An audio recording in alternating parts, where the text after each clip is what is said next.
Sup, my fellas, don't forget to leave feedback, and enjoy the story. A beautiful view of the morning city opened up.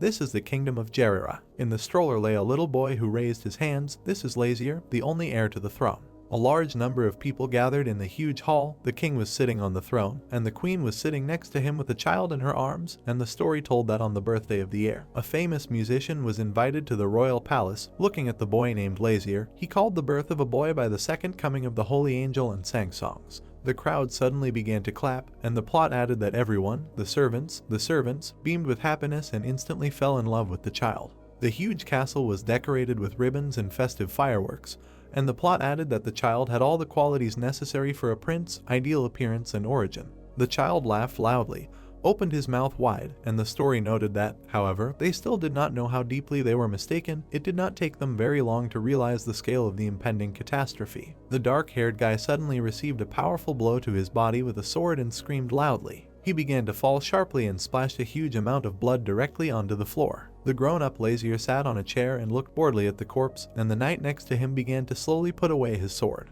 The fair-haired prince looked carefully at the knight and, poking his finger at him, noticed that it seemed that he had clearly expressed himself, cut off his arms and head from his shoulders. This guy broke his valuable statue. After his words, Lazier looked carefully at the fragments on the floor. The knight nervously lowered his head, looked guiltily at the floor and said that the punishment was too much. Lazier sharply screwed up his eyes with anger and looked gloomily straight ahead. Then he pointed his finger at this knight, looked at the other and loudly ordered him to cut him in two. The guilty knight fell sharply to the ground and began screaming for him to have mercy and mercy, while the other knight was trembling and began to slowly snatch his sword from its sheath. Lazier looked carefully at the window frame and a moment later a loud scream echoed throughout the room. The main character put his hand to his chin, looked thoughtfully to the side and froze silently. Then he sharply tensed his hands on the armrest of the chair. Lazier abruptly stood up from his chair and began to slowly walk forward. The main character stood up straight and looked carefully at the lying corpse of the knight. Then he smiled widely and laughed terribly. Fat Lazier picked up the book and with a happy face asked what grimoires were. A moment later, he pressed the book to his chest, threw his head back and added, laughing, that it was a pity that demons could enter their world only through a contract. These strong, beautiful, wise and impudent creatures were able to finish them off in no time, simply by wanting to.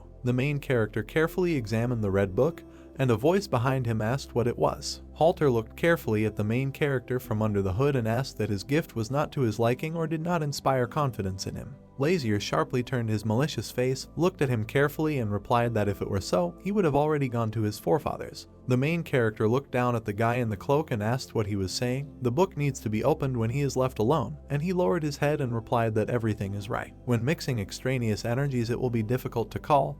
To call demonic creatures you need the energy of a pure soul and a truthful heart. The main character looked at him with his blue eyes and arrogantly asked if they would kill him. Halter looked at the floor with a huge smile and replied that he could be sure that the demons summoned with the help of this grimoire would never harm him. The grimoire was considered a forbidden book. He risked his life to present it to him as a gift. Lazier began gnawing on his finger and looked carefully at the red book. A moment later, Lazier clenched his teeth and, covering his eyes from nerves, said that he himself knew that the owner of the grimoire would be severely punished, as required by state law. The main character abruptly took the red book away from him, angrily turned his head at the guy and noticed that, therefore, if life is dear to him, then he should keep his mouth shut until the end of his days. Then he sharply turned his angry blue eyes and added that if the truth came out, he would deal with him personally. Halter sharply bowed, almost kissing the floor, and replied that he would not dare to do that. His secret would go with him to the grave. And the main character began to look carefully at the book and asked what he said, that he works as an archaeologist at Temple of the Sea Goddess. The main character turned his head at him and, looking sarcastically, asked what his name was. Halter stood on all fours, looked carefully at the floor and introduced himself with a slight smile. Lazier looked carefully at his book, smiled broadly and waving his hand to the side, said that when he concludes a contract with the demon, he will give him an even greater reward, but for now let him return to the temple and wait. Halter stood up abruptly,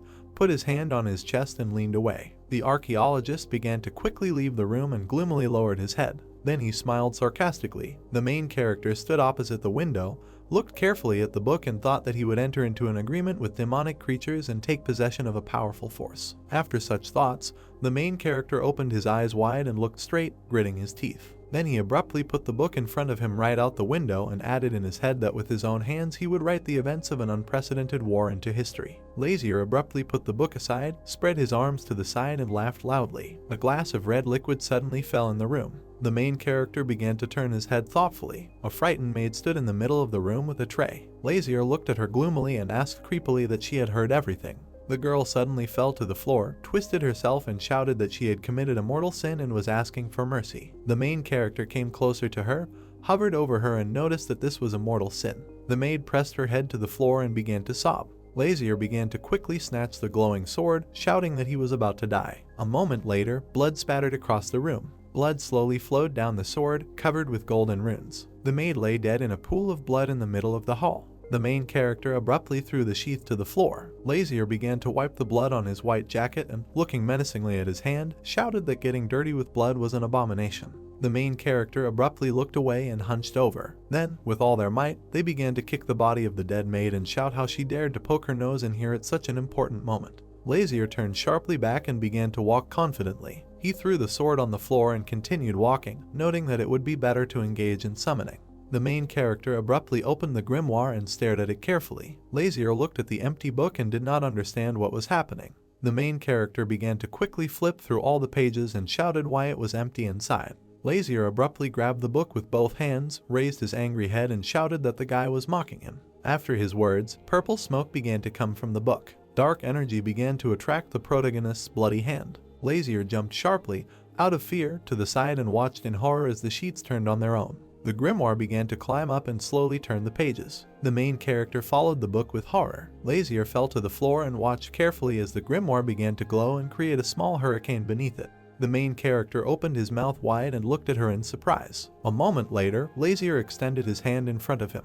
He looked confidently at the book, extended his hand closer to it and shouted for the demon to grant him the most magnificent power. The main character opened his mouth wide and began to laugh loudly, and then shouted to make him the ruler of this world. Then blood began to flow from his nose. Lazier rubbed under his nose, looked carefully and did not understand why the blood was bleeding.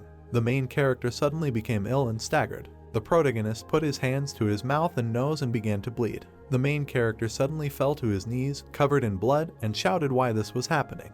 The protagonist suddenly fell to the floor, unconscious, and purple curls began to come away from the book. The main character carefully examined the room. It was filled with a dark haze, and then slowly began to turn off. A dark silhouette with long hair crawled out of the book and looked around the room. The unknown person was in the dark and asked where he was. There was only viscous darkness around. A dark silhouette stood on a huge circle and carefully looked at the same one in front of it and noticed that perhaps this was a summoning circle. The demonic hand slowly reached out to the red light and the voice added that he remembers how a man dared to call him the King of Demons, and he, tired of the tedious everyday life, responded out of curiosity about what happened next. The main character began to slowly open his eyes. Then he opened it even wider and the ceiling began to be visible. Lazier looked carefully at the ceiling and wondered if the contract had failed. Huge drops of sweat flowed down the protagonist's face and he thought that he was the Demon King, shedding sweat. The main character began to sweat even more. The body of the protagonist, under the control of a demon, looked carefully at his hands and wondered whose pig hands these were. Lazier stood up abruptly and couldn't believe it. The main character abruptly walked up to the mirror, looked at it angrily and noticed in his head that he had become the executor of the contract. Lazier sat and felt the folds of his neck. He sat with his head bowed on a chair and sadly touched himself. Then he turned his head sharply and saw the dead maid. In the darkness, studded with golden stars, a golden chain appeared, and the plot told that Lazier died at the moment the contract was concluded. His body and soul were transferred to him, or is this the transmigration of souls that the demons joke about among themselves? The main character screwed up his face, looked straight attentively and asked why he died immediately after signing the contract. Lazier scrunched his face. The events of the previous evening appeared in his head and he wondered what was coming out. The vessel from it was initially useless. The situation could not be worse. How the call came to fruition in the first place. The main character sharply put his hand to his head, sharply twisted his face in pain and added in his head that maybe the fact is that his summoner, the only prince of the kingdom of Jerira, under the protection of the goddess of the sea. If so, then no matter what succor there was, I could have called him. The main character sharply clenched his fist, lowered his gloomy head and, remembering how he was dying, noticed in his head that he carried out the call, but could not withstand the power of the purest magic, and eventually died of asphyxia, choking on blood, a weakling. The main character slowly put his hand on his stomach and added in his head that since the summoner died, he, being the performer, is obliged to remain in his body. Lazier suddenly became gloomy, lowered his head and noted that he would not yet fulfill the terms of the contract. The main character slowly walked up to the table, looked straight with a small grin and noticed that, like two fingers on the asphalt, He had arrived as a tourist in the world of people. He would say thank you that he, King Imbilden, is such a sweetheart. Lazier abruptly closed his eyes and completely relaxed. The main character put his hand to his face and wondered what he was ordering there. The protagonist began to rush around the room and thought about the first thing to give him powerful power. Then he looked carefully at the bedside tables standing near the table and added that the second thing was to make him the ruler of the world. A moment later, the spirit opened his mouth wide and angrily shouted that in such a short time he managed to beg for 2 wishes. The main character grabbed the chair tightly and began to move it. Then he began to squat tremblingly and began to think that he was unscrupulous. A crack slowly appeared along the chair leg. A moment later, the leg finally cracked. The main character suddenly opened his eyes and was slightly frightened by the sound. Lazier began to quickly fall to the floor and scream loudly. Everything on the table shook sharply from the fall. The main character was lying on the floor, looked carefully at the ceiling and noticed that first he needed to lose weight. There was a huge and juicy chicken on the table. There were also various delicacies next to her. The main character looked carefully at the huge table, which was laden with food, and the servant stood nearby. Lazier pointed a finger at himself, looked carefully at the servant and asked why all this was for him alone. The servant sharply put his hand to his chest, bowed deeply and replied that this was exactly how His Majesty personally wished him a speedy recovery, and ordered the large table to be set. A maid appeared in the main character's head with a glass of wine on a tray, and Lazier noticed in his head that everyone seemed to think that that maid was trying to poison him, but it wasn't even his hand. The main character began to move his fingers on the table and thought that the king was definitely taking care of the health of his offspring, and not fattening him for slaughter. The servant suddenly became nervous, abruptly turned his head away and asked in fear that he didn't like the dishes, and then shouted that he could order more to be cooked, and Lazier dryly ordered everything to be removed. The servant looked at him in horror and asked again. The main character sharply closed his eyes, lowered his head and replied that he was not a parrot. He did not like to repeat himself, then he asked again to put everything away, and the servant loudly shouted that he was obeying. The servant began to wave his hand. A crowd of maids came running and stood in front of him, and he pointed his finger at the table and shouted that they needed to quickly remove the food from the table. The main character sharply turned his gaze to the servant and, holding his stomach, noted that starting tomorrow he plans to go in for sports, so let him prepare everything he needs. The servant looked at him in horror and wondered what kind of sport he was talking about. Prince Lazier, who was too lazy to walk or even breathe, decided to become an athlete. That's the news. The main character looked carefully at the ceiling with a luxurious chandelier. Lazier lay down on the bed with his whole body and thought that this pig fat was pissing him off. The main character carefully placed his hand on his stomach and added that he, of course, can lose weight with the help of magic, but a contract is a contract. Lazier sharply clenched his eyes in irritation and noticed in his head that since he was imprisoned, he must use his power only for the purposes of the summoner. And this is also a kind of challenge to himself. If you use magic, you lose. Besides, if you use magical power, his real personality will be revealed. A moment appeared in the main character's head as he lay in a coffin, and a crowd of people looked at him, and added that he would not be able to return to his world and would become the first demon king who ended his life under the lid of a coffin in a human body. The main character stood up sharply, holding his stomach, and noted that he needed to quickly fulfill the contract. Then he put his hand to his chin and, looking at the floor, added that it would be difficult for him alone. He should call a servant. A huge black dragon appeared in his head and he shouted in his head, "Te Thanatos." The main character sadly lowered his head and noticed that he was still blabbering. Sometimes his hands were itching to shut him up, but he had no choice. The main character raised his finger to his mouth and began to bite. A moment later, a stream of blood flowed from the finger. A drop of blood fell into a huge bowl and the protagonist spoke the call of a demon servant. Huge, demonic doors with strange runes appeared in the room. Objects began to fall from tables and books flew into the air. The door suddenly began to open, and a bright light poured out. A huge eye appeared from the glowing door. Then the eye became the size of the protagonist and stared at him menacingly. The main character looked at the dragon with a wide smile and told him to come here. The doors began to slowly become covered with cracks. Then on the other side, a moment later they cracked and a bright light completely filled the room. The books suddenly flew into the wall. The rest of the things fell to the ground. The main character looked away slightly and looked around. Next to him, under the blanket, someone small was shaking violently. Lazier sharply clenched his teeth in anger and called a comrade named Tay. The main character abruptly lifted the blanket and shouted that he was speaking to him. He saw a small and cute dragon who looked at him in fear. The main character looked at him with a huge smile and noticed that it was him. Tay stood up sharply, grabbed the sheet with his paws and laughed confidently and said that the man had become brave and dared to call on him, the demonic dragon. The main character with a sweet smile and narrowed eyes said that he no longer recognizes his owner. He's probably tired of living. The dragon looked at the protagonist with crazy eyes, They glowed red and he angrily asked how scared the man was of his master, and the main character looked and listened to him irritably. A moment later, fire appeared on the protagonist's back. He looked furiously at the dragon and Tae trembled. The dragon looked at the main character in fear and thought that the look and grin were too familiar. The protagonist's eyes suddenly glowed red. The dragon noticed this and his pupils dilated. A moment later, Tae looked sweetly at the protagonist and asked if he was his king.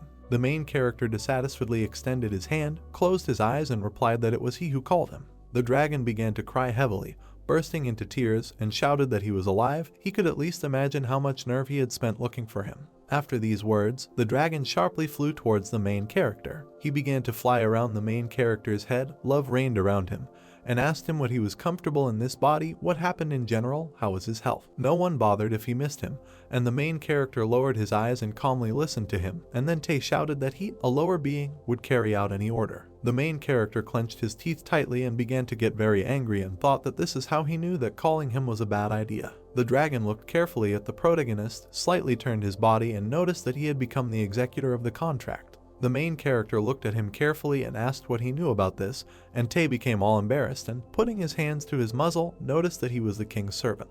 The dragon looked at the main character with sweet and interested eyes and asked what wish this man had made. Lazier looked at him slightly irritably and, opening his mouth slightly, replied to watch his tongue. He was his summoner after all. The dragon sharply clasped his hands and bowed and asked for forgiveness, and then asked what the Lord Summoner wished from his king. The main character looked carefully at the dragon and replied that he asked to make him stronger than everyone else. Tae sharply tilted his muzzle at the protagonist, looked carefully and, scratching his cheek, noticed that he had already dealt with this, why he still remained a contractor in this body. The main character sharply folded his arms on his chest, lowered his dissatisfied face and answered angrily that because this guy managed to make 2 wishes, he wanted to make the island state of Jerira, which is the size of a gulkin's nose, rule the world. The dragon sharply opened his mouth, looked carefully at the main character and asked about 2 wishes, and then noticed that this could not be. According to the rules of the demonic contract, 1 wish is allowed per soul, and the main character gloomily asked who came up with these rules. Dragon sharply pointed his finger upward. A horn guy appeared in his head and replied that the first demon king, Mr. Aaron. Lazier turned his displeased head away, pouted slightly and said that everything was clear to him. A moment later, Tae became all nervous and, with his mouth wide open, shouted that something had happened to him that was, in principle, impossible. The main character lowered his head slightly, looked thoughtful and agreed, and the dragon looked at him carefully. Tae lowered his sad eyes and thought that the king was not one of those demons who would worry about such things. The lack of reaction was normal for him. He could laugh calmly even if a knife was put to his throat. Lazier sharply grabbed his neck, said that they would leave this conversation, and asked if he knew a way to quickly lose weight for a person. In the protagonist's head, little Tae crawls out of the egg, and then the main character said that Tae, the son of a family of demonic dragons. He was born with knowledge passed on to him by his ancestors. Probably in his head he stores various kinds of information not only about the world of demons, but also about the world of people. The dragon sharply opened his tender eyes and, all red, noticed that he didn't need it. He was already beautiful. Lazier sharply clenched his fist in anger, clenched his teeth and, looking furiously at the dragon, asked that he had already forgotten what he called him, and Tae nervously moved his head away. The dragon sat neatly in the air, threw his head back and put his finger to his chin and replied, "To lose weight in a short time, people exercise and reduce the amount of food they consume." The dragon turned sharply on its back and looked sarcastically at the main character. Lazier sharply pushed the dragon with his hand, lowered his head and noted with displeasure that he had already told the servant that he would begin training tomorrow. But this method is as old as the hills. Something more effective and innovative is needed. After these words, the dragon flew around him from the other side and he noted with a smile that he always knows everything. Tae stared attentively with his golden eyes at the protagonist. The dragon smiled sharply, closed his eyes and, waving his hand, added that he could study. He meant fencing or reading. The main character turned his dissatisfied face at the dragon and asked what he was suggesting to him. Such a carcass, to take the sword in his hands, and how to read it sideways. The dragon sharply put his hand to his chest, moved the other to the side and emotionally replied that the human body is designed in such a way that when you put your heart and soul into something, energy is expended, so you can lose weight even from diligent mental activity, although the effect will be insignificant. Lazier sharply folded his arms across his chest, looked away and noticed that it sounded reasonable. In any case, in order to fulfill the second wish, you need to tear your butt off the bed and try all the methods available to a person. The main character sharply pointed his finger at the dragon and angrily said that he would monitor its nutrition. The dragon sharply examined himself, looked at his hand and, looking at his tail, noticed that he thought it would be a little inconvenient for him to perform his duties in his current form. A moment later, they heard knocks on the door, sharply turned their heads towards the door, and the words of a request to enter. The door began to open slowly and creakingly. The servant entered the room, looked around and noticed in his head that he was probably sleeping. The main character gloomily comes out and monotonously asks what his name is, and he jerked sharply and froze in fear. The servant sharply turned to face the protagonist, covered himself slightly with the door and squealed. Lazier looked at him furiously and ordered him to identify himself. The servant fell sharply to the floor, leaned his hands on the floor and bowed and replied that he had not yet given him a name. The main character sharply lowered his eyes, looked at him gloomily and asked him that he was nameless. The servant pressed his forehead to the floor in horror and tremblingly answered that that was exactly the case. The main character opened his mouth slightly, smiled maliciously and said the name Tae. The servant sharply raised his head at him, looked carefully and asked again. The main character's eyes turned sharply red and he angrily repeated that from now on his name is Tae. The servant looked at the protagonist in horror and noticed that his eyes were red. Lazier sharply pointed his finger at the servant. The room was covered with red pollen and ordered him to be absorbed. The dragon sharply licked his lips and slightly protruding teeth. The servant began to slowly raise his head upward in horror. A moment later he was sweating and his eyes narrowed. The dragon's huge, dark mouth with golden eyes began to swallow the servant. The dragon's eyes glowed blue a moment later. It was a bright morning outside, and the castle was glowing brightly from the sun. Lazier and Tae walked slowly down the corridor. The guy smiled widely and noted that it was a great honor for him to serve him in this world. The main character turned sharply to the guy and, looking carefully, asked if he had gotten used to the new body, and Tae smiled widely, bulged his eyes and happily replied that of course, with his abilities, he would be comfortable even in the body of a saint. Lazier sharply turned his head forward and, continuing to walk confidently, told his comrade to remove his tail, and he turned sharply and twitched his tail. The tail began to slowly shrink and tremble slightly. A moment later he disappeared completely. Tae looked sharply at the protagonist and, smiling sweetly, noticed that he had put everything away, and the main character lowered his head and let out the air. Lazier turned his gaze to the guy, opened his mouth slightly and asked how far he said from here to the training ground. The horse jumped sharply, and the man held the reins. The groom turned his head sharply at the main character, looked carefully at his comrade and asked if the main character could mount the horse. Lazier looked at the smiling, freckled guy and thought that he was hinting that he was so fat that he was not able to climb on a horse. The main character sharply lowered his gloomy head, trembled slightly and noticed in his head that if you think sensibly, a lump of fat riding a horse sounds doubtful. Lazier sharply imagined in his head how the horse could not withstand him and, looking carefully, directly added in his head that he was not sure whether the mare could withstand him in principle. Tae looked at him carefully and slightly tilting his head asked if he should help him. The main character turned sharply to the side, began to walk forward angrily and replied that there was no need, they would go on foot, and Tae looked at him in surprise. They walked through a gorgeous, noisy forest and looked at the sky. The main character raised his sweaty head, looked carefully at the sky and began to puff loudly. Tae walked after the main character, looked at the back of his head and, holding out his hand, said that it seemed to him that he had overworked himself a little, and the main character, slowly climbing the hill, asked him to shut up. A moment later, Lazier turned his head sharply at the guy, looked at him angrily and added through clenched teeth that if he said he would walk, then he would walk. Tae sharply withdrew his nervous head and joyfully said that he understood everything. The main character looked straight ahead furiously, slightly pursed his lips and, sweating all over, noticed in his head that he would now punch the summoner in his face. Lazier narrowed his eyes sharply and looked straight.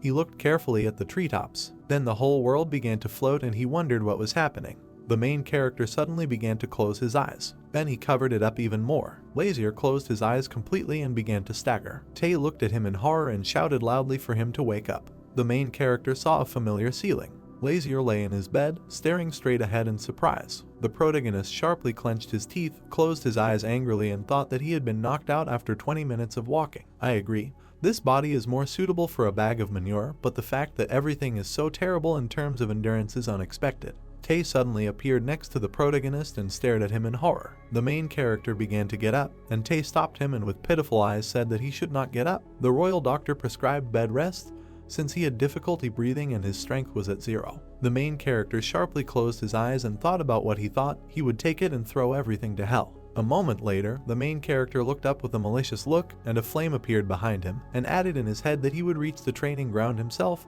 no matter what the cost. Tae was sitting near a bush. The main character was hanging tiredly on his shoulder, and laughingly noticed that a week had already flown by, but he still wasn't giving up. Leaves were flying outside against the background of a bright sky. Lazier and Tae walked slowly and confidently along the flattering path. Tay sharply folded his hands near his mouth, smiled widely and, covering his eyes, said that now he could walk for 3 whole hours. A month of hard work had not been in vain. The main character, all tired and sweaty, looked straight and then noticed that during all this time only one chin had gone away and there were 3 of them. A moment later, Lazier turned to the guy, looked at him with a grin and, looking carefully, added that he was used to calling him His Highness, and Tay put his fist to his chest and, smiling broadly, replied that he had adapted to the human body. The guy opened his mouth a moment later, stuck his head forward and asked the Demon King if he was worried about what was happening in the demon world. The main character sharply averted his dissatisfied gaze towards the dense forest and replied that this is a good question, I wonder if everything is okay. Tay sharply spread his arms to the sides, closed his eyes and shook his head and replied that a month had already passed.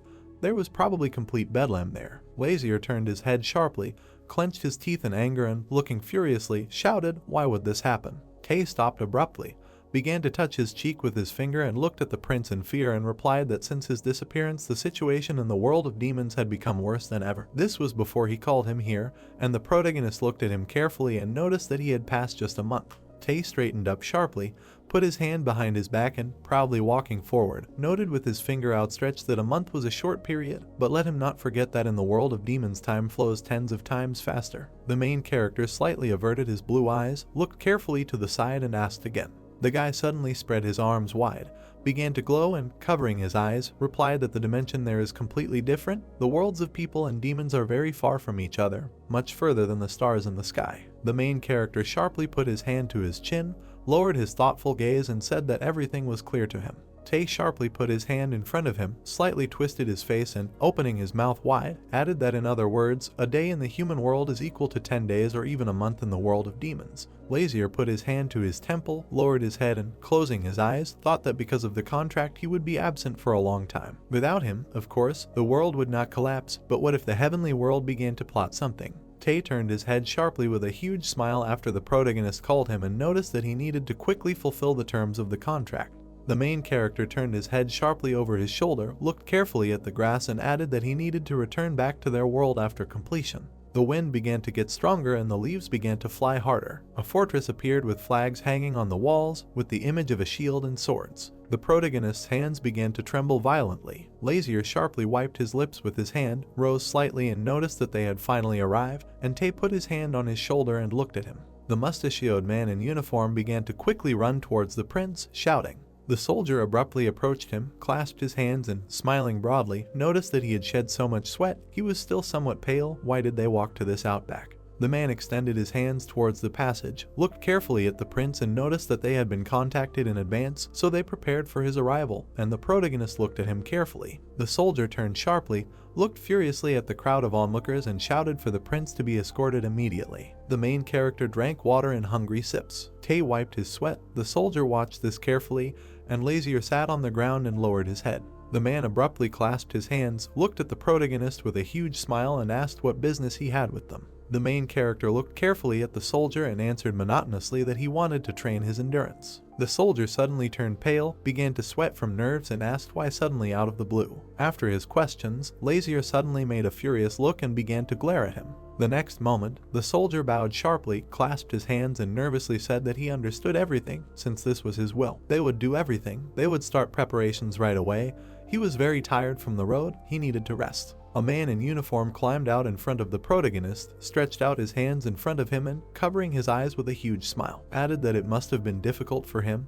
Even knights accustomed to training cannot walk such a long route, it is amazing. The main character looked displeasedly at the soldier and noticed that he wanted to say that the royal soldiers were not able to walk even such a distance. After his words, the man in uniform became nervous, turned blue from nerves and replied that officially appointed knights can, of course, but those big guys over there still have to plow and plow. After his words, Lazier sharply turned his head there and began to look carefully. He saw the students who were straw dolls for training and thought that they were students who had not yet officially become knights, and then the soldier added that that was why he was amazing. The man in uniform looked carefully at the protagonist, put out his hands and said that from birth he was given incomparable stamina and concentration, a small amount of training, and soon he would announce himself to the people. After such words, the protagonist clenched his teeth and screwed up his face and thought that of course he will show up, and Tay stood still with a huge smile. Lazier raised his irritated eyes to the soldier and added in his head that he was a pig dancing with a sword in his stumps. The main character abruptly leaned his head on his hand, looked carefully into the distance, and thought that there was not a shred of truth in the words of this cunning fox. The soldier sharply put his finger in front of him, pointed at the protagonist, and joyfully noted that he would not leave. He would bring him a bun and energizing tea. Lazier began to slowly get up, and the soldier looked at him in surprise and asked that he was already getting up. The main character looked carefully at the frightened soldier and said that it looked like his ears were blocked. He came here to train his endurance. Lazier looked furious, extended his hand to the side, and added that he shouldn't drink tea and buns, and the sight of his mustache made him lose all his appetite. After such words, the man in uniform backed away, looked at the protagonist in horror, and began to sweat profusely. The wind tossed the protagonist's long hair. A moment later, Lazier walked straight ahead with confidence and a straight back, and everyone bowed to him along the way. A squad of students confidently sparred with swords and shouted. A moment later, one of them saw the prince, looked at him carefully, and his sword trembled. Another student looked back and saw him. Then the entire squad of students stared at the main character in horror and clenched their teeth. The main character turned his gaze sharply at them and looked carefully, and Tae walked behind with his eyes closed and silently followed. The entire squad of students abruptly stopped what they were doing and bowed to the protagonist. Lazier looked at them carefully and looked thoughtful. He saw someone delivering a powerful blow to the mannequin. Hwon hit the dummy with powerful and fast blows and did not pay attention to the prince. The main character looked carefully at his blade, examined it completely, and noticed in his head that his sword was not double-edged, like others. Lazier began to approach the guy, and he continued to fight with the dummy, and the protagonist noticed in his head that just look at him, he didn't even bat an eyelid in the presence of the prince of his country. The main character stood next to the student, folded his hands on his chest, and looked at him carefully. Lazier grinned slightly and added in his head that he was an amusing fellow. The guy abruptly closed his eyes, put his sword in front of him, and stopped paying attention to the world around him. He caught full concentration. A moment later, a dark silhouette appeared in front of him with the same sword and stance. The silhouette also stood with its eyes closed in the darkness. Hwon suddenly opened his eyes and stared straight ahead. There was a powerful blow. The guy dealt a powerful blow to the silhouette, cutting it off. The silhouette began to slowly disappear. Hwon froze abruptly in the lower position and tried to catch his breath. A moment later, he raised an angry gaze in front of him and, gritting his teeth, shouted that he would never lose. The main character slowly put his foot on the mannequin's head.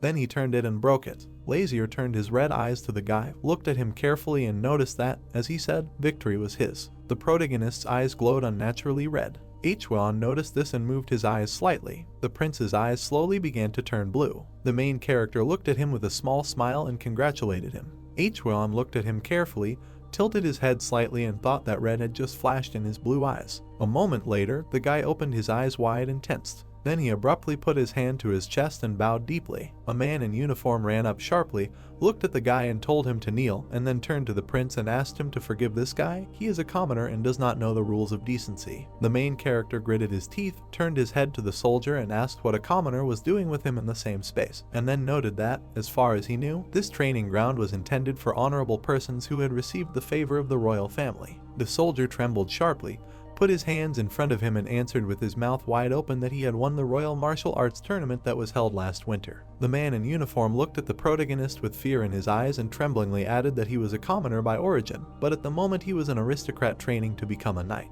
The main character looked at the soldier mysteriously and gloomily. Then he put his hands to his lips, looked away, and thought that the aristocrat came from the common people, so that's where the ferocity in his gaze came from. The main character abruptly looked away and remembered the evil look of the guy with the sword, and then added that he liked the boy. Lazier looked at the guy with a wide smile and confidently declared that he would become his teacher. Hwon sharply raised his head and looked at the protagonist in surprise. The eyes of the main character and the guy met, and the man in uniform was slightly surprised and darted his gaze. Hwon carefully looked at the prince, who put his hands on his side and looked at him carefully, and wondered if he was the same prince that was rumored. The blonde guy clenched his teeth and, looking carefully at the protagonist, asked what he meant. The main character slowly put his hand on the luxurious sword and noticed that he had a sword with him. Hwon looked at the sword carefully, his eyes lit up, and he noticed in his head that this was an heirloom of the royal family of Jerir. Lazier began to slowly pull the sword out of its sheath and asked if he was familiar with the name Kaba. A moment later, the protagonist took out a sword, put it in front of him, and, looking at the sparkling blade, said that he used to wear it as a decoration, but recently a very unpleasant situation happened to him.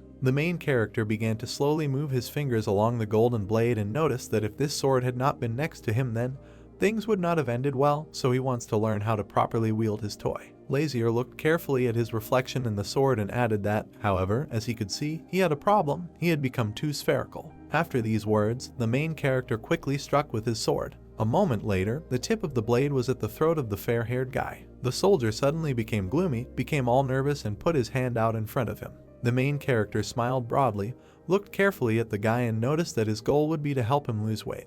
Javian stood motionless and looked attentively at the main character. The blonde guy said without looking away that someone like him had neither the right nor the talent to teach fencing lessons to the great prince. The main character looked at him rudely and tilted his head and asked why he was refusing. Hwan sharply lowered his head, closed his eyes, and replied that he wanted him to find a truly worthy teacher. The man in uniform put his hands on his face, began to get very nervous, and onlookers watched him closely. The main character began to slowly lower the sword and said that he should do as he knows. Hwan looked at the prince in confusion.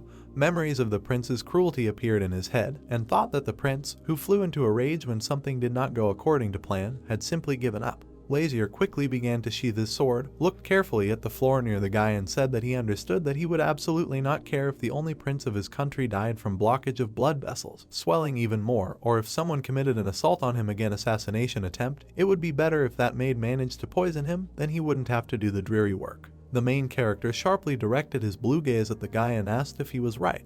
Hwan became very nervous, clenched his teeth, and shouted that he was not at all, and the main character asked him to be honest with him. Lazier looked sarcastically at the guy and with a smile on his face noticed that with his gut he wanted him to go to the next world. Hwan sharply put his hand to his chest, looked carefully at the prince, and replied that he only believed that his level was not enough to teach such a noble person as him. Lazier looked at the guy rudely and asked what was wrong with him. Hwan sharply lowered his head to the floor and clenched his teeth in anger. The guy clenched his fist sharply, causing it to shake. Hwan bowed sharply, closed his eyes, and noted that the fact is that he is a commoner, and the main character proposed a duel. Hwan sharply raised his head, looked carefully at the winking protagonist, and asked again, and he folded his hands on his chest and replied that they would check if his skills were enough to become his teacher. Hwan sharply lowered his head, gritted his teeth, and replied that he was not the one who said that they were not familiar with the art of fencing. The main character began to scratch his cheek, looked carefully at the guy, and noticed that he was not offering a duel with him, and Hwan looked at him carefully and, looking away, asked with whom then. The main character sharply turned his gaze back, pointed his finger at his comrade, and replied that with his servant. Tae smiled nervously and looked a little nervous. Tae began to slowly approach the protagonist, looked to the side, and asked if something was wrong with him. Lazier sharply turned his head back, looked carefully at his comrade, and he answered himself that it was true with him. The bright rays of the sun fell on the stone blocks of the castle. Hwan sharply put his sword in front of him and carefully looked at the sand under his feet. Tae abruptly came out with a sword, stood opposite him, and hunched over slightly. The guy sharply raised the stick above his head, waved it slightly, and wondered what the protagonist was up to. For no apparent reason, he told him to participate in the duel. Tae began to randomly jerk the sword in different directions. Hwan looked at him carefully, opened his mouth slightly, and noticed that his movements showed that he had held the sword in his hands many times. Tae became slightly embarrassed, began to jerk it more confidently, and asked that he understood this just by looking at him. Hwan sharply lowered his eyes down, looked carefully at his opponent's legs, and replied that a person unaccustomed to weapons could not even hold a wooden sword with such ease and without a drop of fear. Tae smiled sharply, closed his eyes, and noticed that in the whole wide world he was afraid of only one person. The fair-haired guy looked carefully at the prince sitting on the chair and asked what he said about his master. Tae sharply put his hand to his temple, smiled widely, and, covering his eyes, replied that he was the most devoted servant of his highness, and Hwan noticed that it felt like he was talking about some other person. Tae sharply opened his eyes, looked confidently at the guy, and answered with a malicious smile that he felt like he was asking about another owner. It was better to move on to a duel, but he asked him to give him a small head start. A moment later, the old soldier raised his hand and, with his mouth wide open, shouted that they could begin. Tae jumped forward sharply. The guy began to walk around the fair-haired man and looked at him carefully, and Hwan followed him with his eyes. The stick quickly flew towards the fair-haired man and cut the air. Hwan sharply raised his sword and blocked the guy's blow. Hwan looked closely at the wooden sword and his weapon trembled. Tae looked closely at how Hwan hid his hand behind his back. Tae smiled sharply, closed his eyes, and noticed that he was joking about the odds. Was he really going to fight with one hand? Hwan looked carefully at the trembling swords and, with his mouth slightly open, replied that it was not in his principles to fight at full strength with someone who was not a knight. Tae grinned slightly, looked carefully at the guy, and thought that he himself would not go out of his way in a fight with a man. Tae felt the prince's gaze on him, and he sat with folded hands on a chair and watched carefully. Lazier tilted his head slightly and began to look more closely. Hwon sharply knocked out the guard and aimed a blow at the stumbling guy. The blonde man sharply filled his eyes with anger and looked at his opponent. Tae turned his head sharply and dodged the blow literally a millimeter. The guy jumped back sharply and began to fly backwards. Tae jumped far away and landed on his feet in a cool pose. There was a small scratch on the face. A moment later, blood poured out of her. Tae began to look at his opponent more calmly and confidently. Hwon put his sword in front of him, looked carefully at his opponent and said through clenched teeth that he would not fight at full strength, which did not mean that he could relax. Tae wiped the blood from his cheek with a sharp movement, closed his eyes and noticed that he was right. Tae sharply put his sword in front of him, looked at his opponent with a smile and noted that he would take their fight seriously since his master wanted it. Hwon suddenly tensed up and looked straight, trying to understand what would happen next. Tae began to quickly run towards the blonde. The guy abruptly put his body aside and looked straight ahead. Tae landed on his foot and jumped off the ground. Hwon began to look up behind him in horror. The Demon King's servant raised his weapon behind his head and flew towards the fair-haired one with loud screams. Hwon put his sword in front of him, parrying the enemy's blow, and tried to maintain his balance. The swords crossed and began to crack. A moment later, the swords began to slide off each other. Then they completely untied and flew away from each other. Tae began to quickly fall to the ground and scream loudly. The guy landed on all fours and hovered. After a moment, he smiled and looked carefully at the floor. The guy began to pick up sand in his hand. Then he sharply threw it into the eyes of the fair-haired one, causing him to briefly go blind. Hwon began to wipe the sand from his eyes and looked at the guy differently. Tae stared at him carefully and began to quickly get up. The blonde one completely wiped the sand from his eyes and looked straight. Then he opened his eyes wide and looked straight ahead. Tae was approaching his chest with a powerful and sharp blow. A loud sound was heard in the square with a large, green tent. Tae smiled maliciously and rushed to the attack, holding his sword in front of him. Hwon carefully watched his movements. Tae struck with his sword, but the guy with blonde hair blocked it with his left hand. Hwon narrowed his eyes and swung his sword. He delivered a strong blow to his opponent's side. Tae lowered his head and coughed. Then he raised his head, closed one eye, and squinted the other a little. The eye was yellow with a thin black stripe instead of a round pupil, and looked questioningly at the enemy. The sword hand began to move again. The guy with blonde hair turned black, his eyes narrowed and glowed. He raised his sword above his head, looking straight into the eyes of his opponent. The sword fell to the ground. The defeated Tae stood on one knee in front of his conqueror, and Hwon lowered his sword and stood with his hand clenched into a fist. The commander opened his eyes and mouth wide in surprise. The main character looked at the participants in the duel and grinned. The voice of the commander sounded, who said that he had defeated Hwon Vale. Lazier's mouth twisted into a smile. The main character and Tae are walking along the road between the trees. Behind them is a huge wall on which a flag flutters.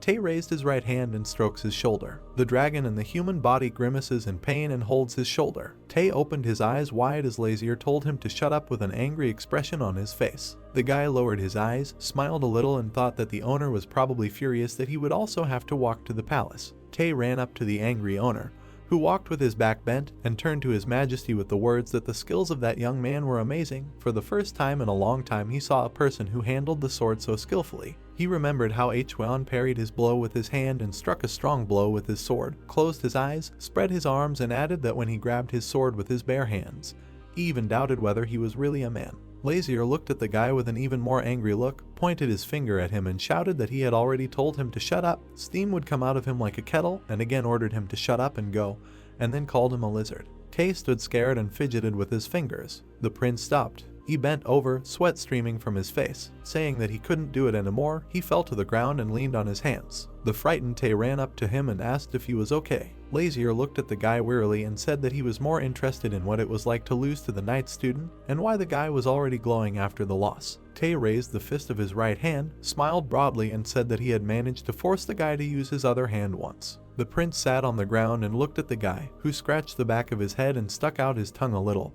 and then Tae joyfully said that he lost to the guy as his highness told him, because he, a servant, was not allowed to win. Tae narrowed his eye, looked at the owner and added that he seemed to like the boy. Lazier looked ahead thoughtfully and replied that it was so. Tae looked thoughtfully to the side, put his finger to his cheek and said that Hwon, of course, is quite strong for a person, but will he make a suitable candidate for the role of a teacher? The prince turned his head and looked at the servant and asked if Tae really thought he was bad. The guy looked down, leaned his head on his hand and thought, and then said that the guy's instincts are good, but his skills are not so outstanding due to his young age.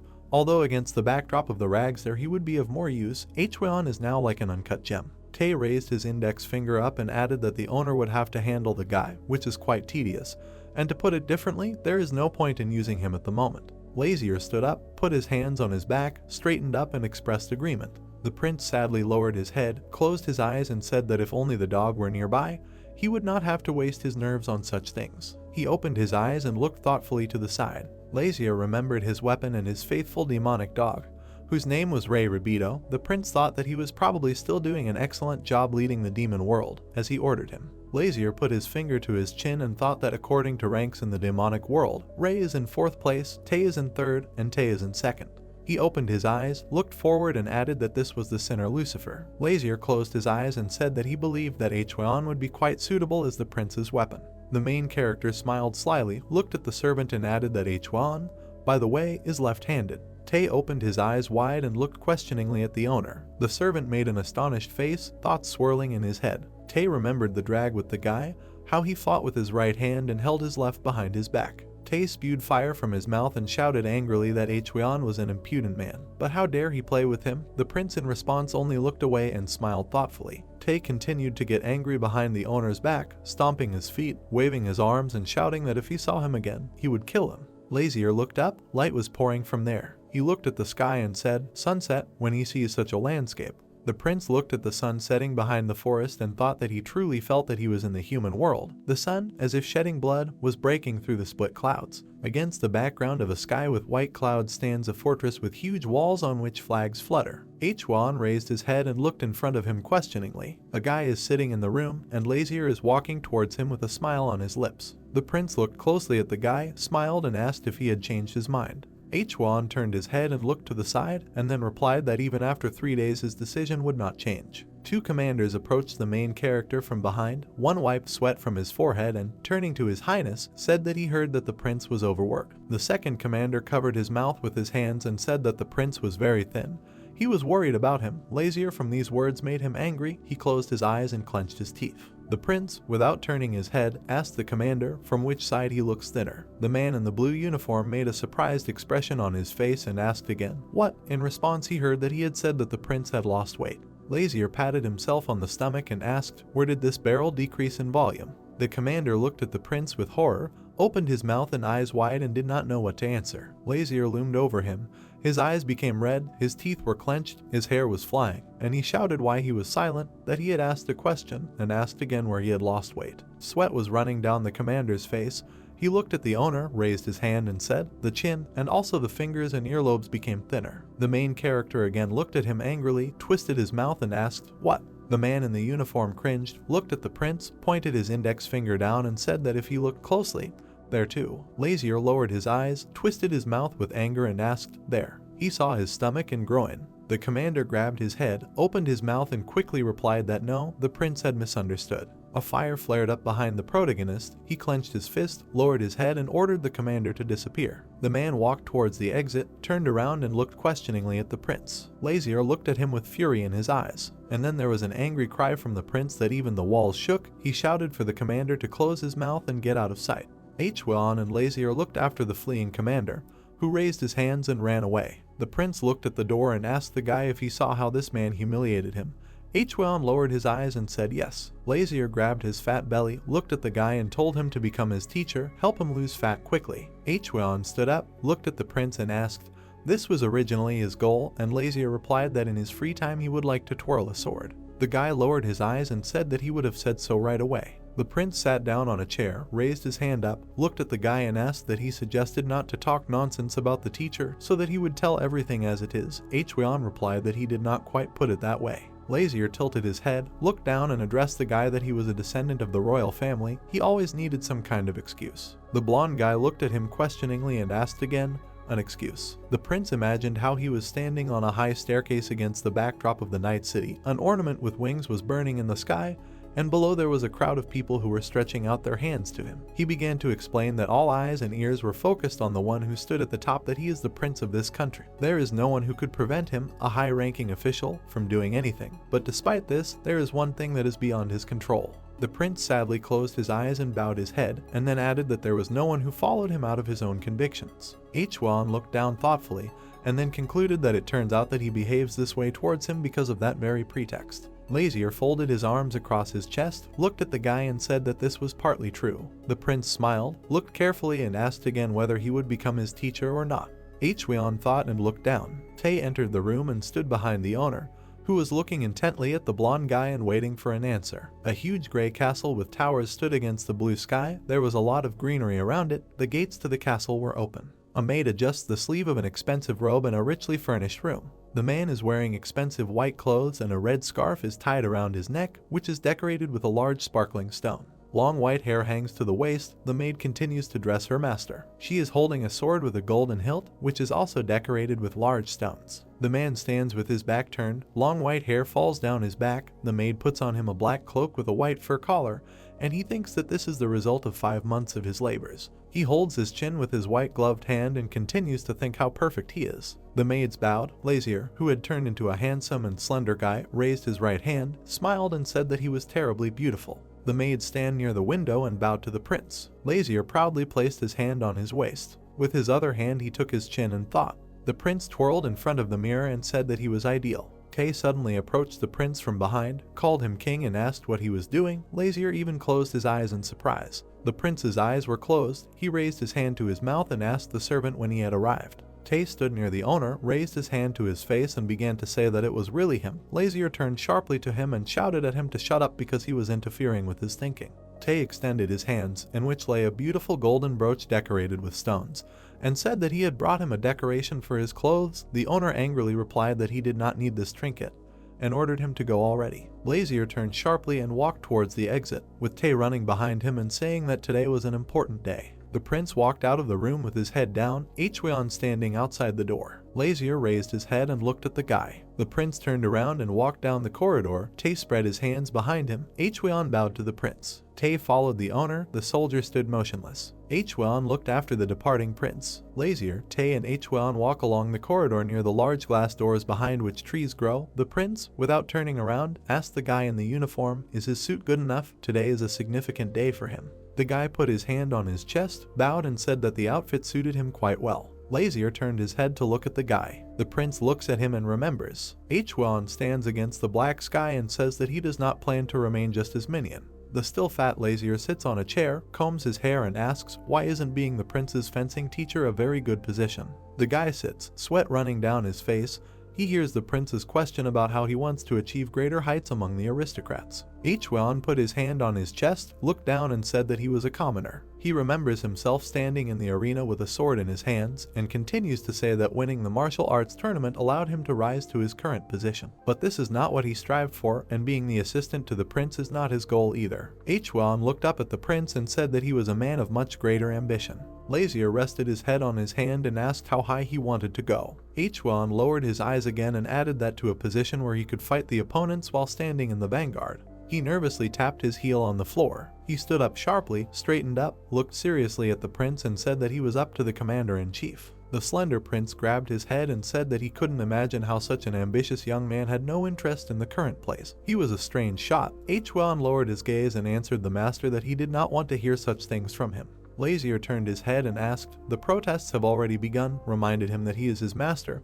Therefore, the prince must listen to everything he says. Hwan lowered his displeased gaze and said that he understood. In the prince's memoirs, Lazier sits with his finger to his chin and says that commander-in-chief is certainly a high position. Hwan gets up from his chair, bows to the prince and asks him to forgive him if he crossed the line. Lazier sits contentedly on a chair, moves his hand to the side, smiles and says that one cannot reproach a person for his aspirations, but the position of commander-in-chief has long since disappeared. The prince looks closely at the guy and says that, unfortunately, war cannot break out in the city of Jerir. Hwan looks ahead confidently and adds that this is the position he still wants, so even if he fails to achieve what he wants here, he will leave the country, cross the sea and become commander-in-chief somewhere else. Lazier smiled in response to these words. The prince folded his arms across his chest, leaned over, laughed and said that the young man said what he wanted, and it seemed that he did not consider the prince a member of the royal family. Hwan lowered his gaze and thought that his words only made the prince laugh and did not make him angry. He heard the prince is a very self-interested person,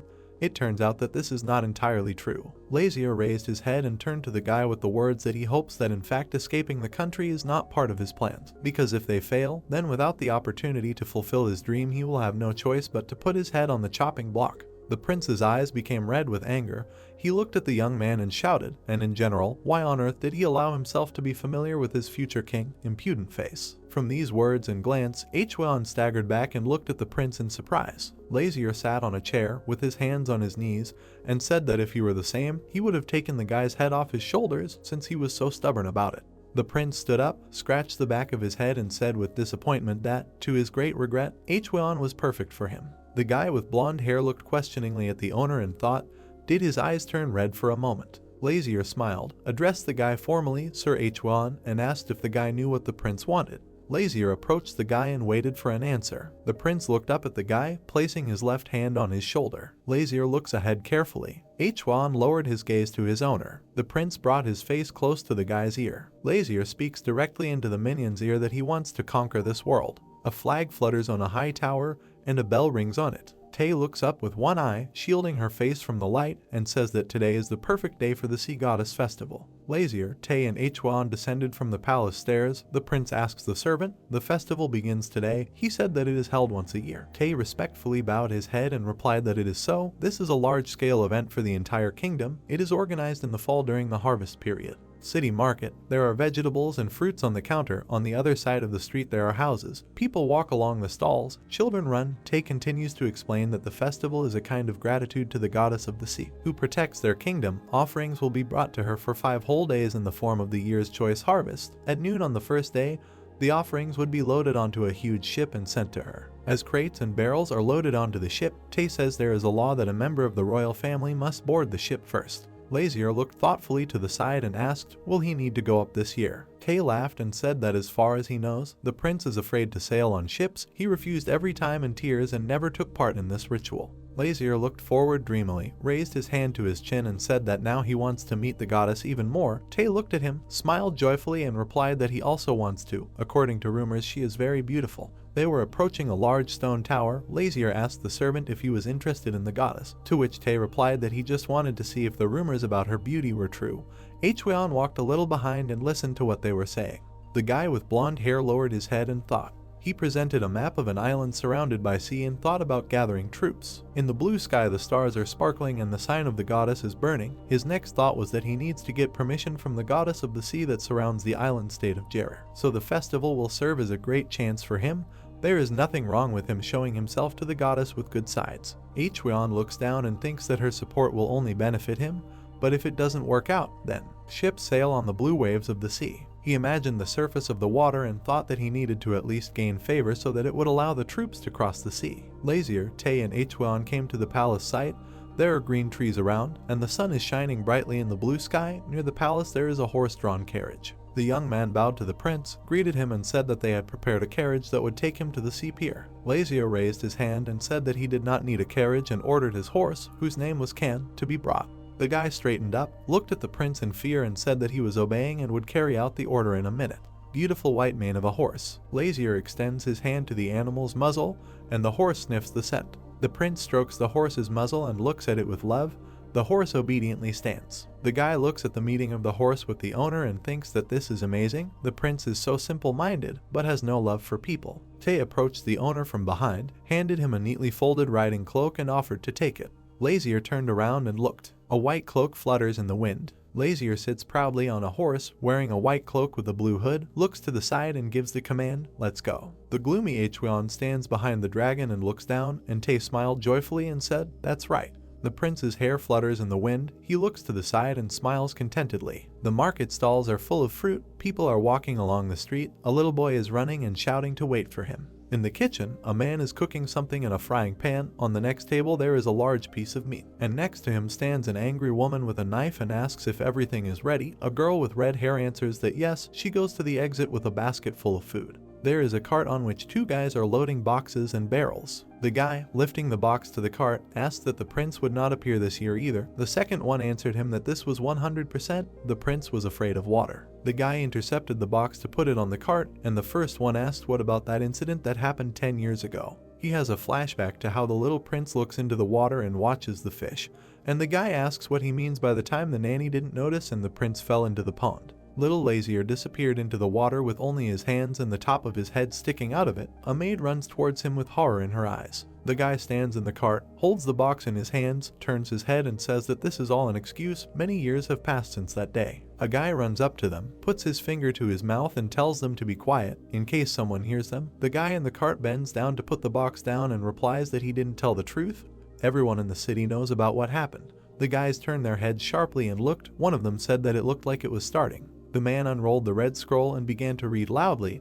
Everyone who stands on this earth, listen. A large crowd of people has gathered near the pier on the shore. The shore is surrounded by a dense forest, and the reader continues to say that on the horizon of the lands, waters, and skies of the honorable kingdom there is a guardian who gives them all freedom. The residents folded their hands in front of them. Someone pressed their hand to their chest. Everyone bowed their heads, and the reader continued to say that the people of Jerira, together with the descendants of noble blood, thank the goddess of the sea for the blessing. The time has come. People bowed their heads respectfully. The two people turned around and saw clouds of rising dust, and the reader suggested saying the name of the noble gentleman.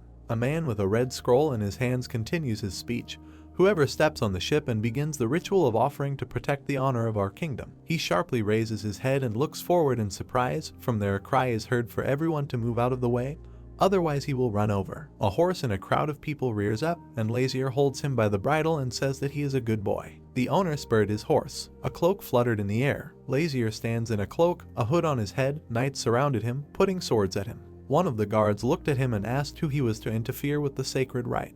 Lazier takes off his hood and says that's who. The guard looks at him in surprise. The prince turned around and looked at the knight. Hwon and Tae were standing behind them near the horses. The prince looks at people carefully. A girl in the crowd covered her mouth with her hands in surprise, opened her eyes wide and said that this couldn't be happening.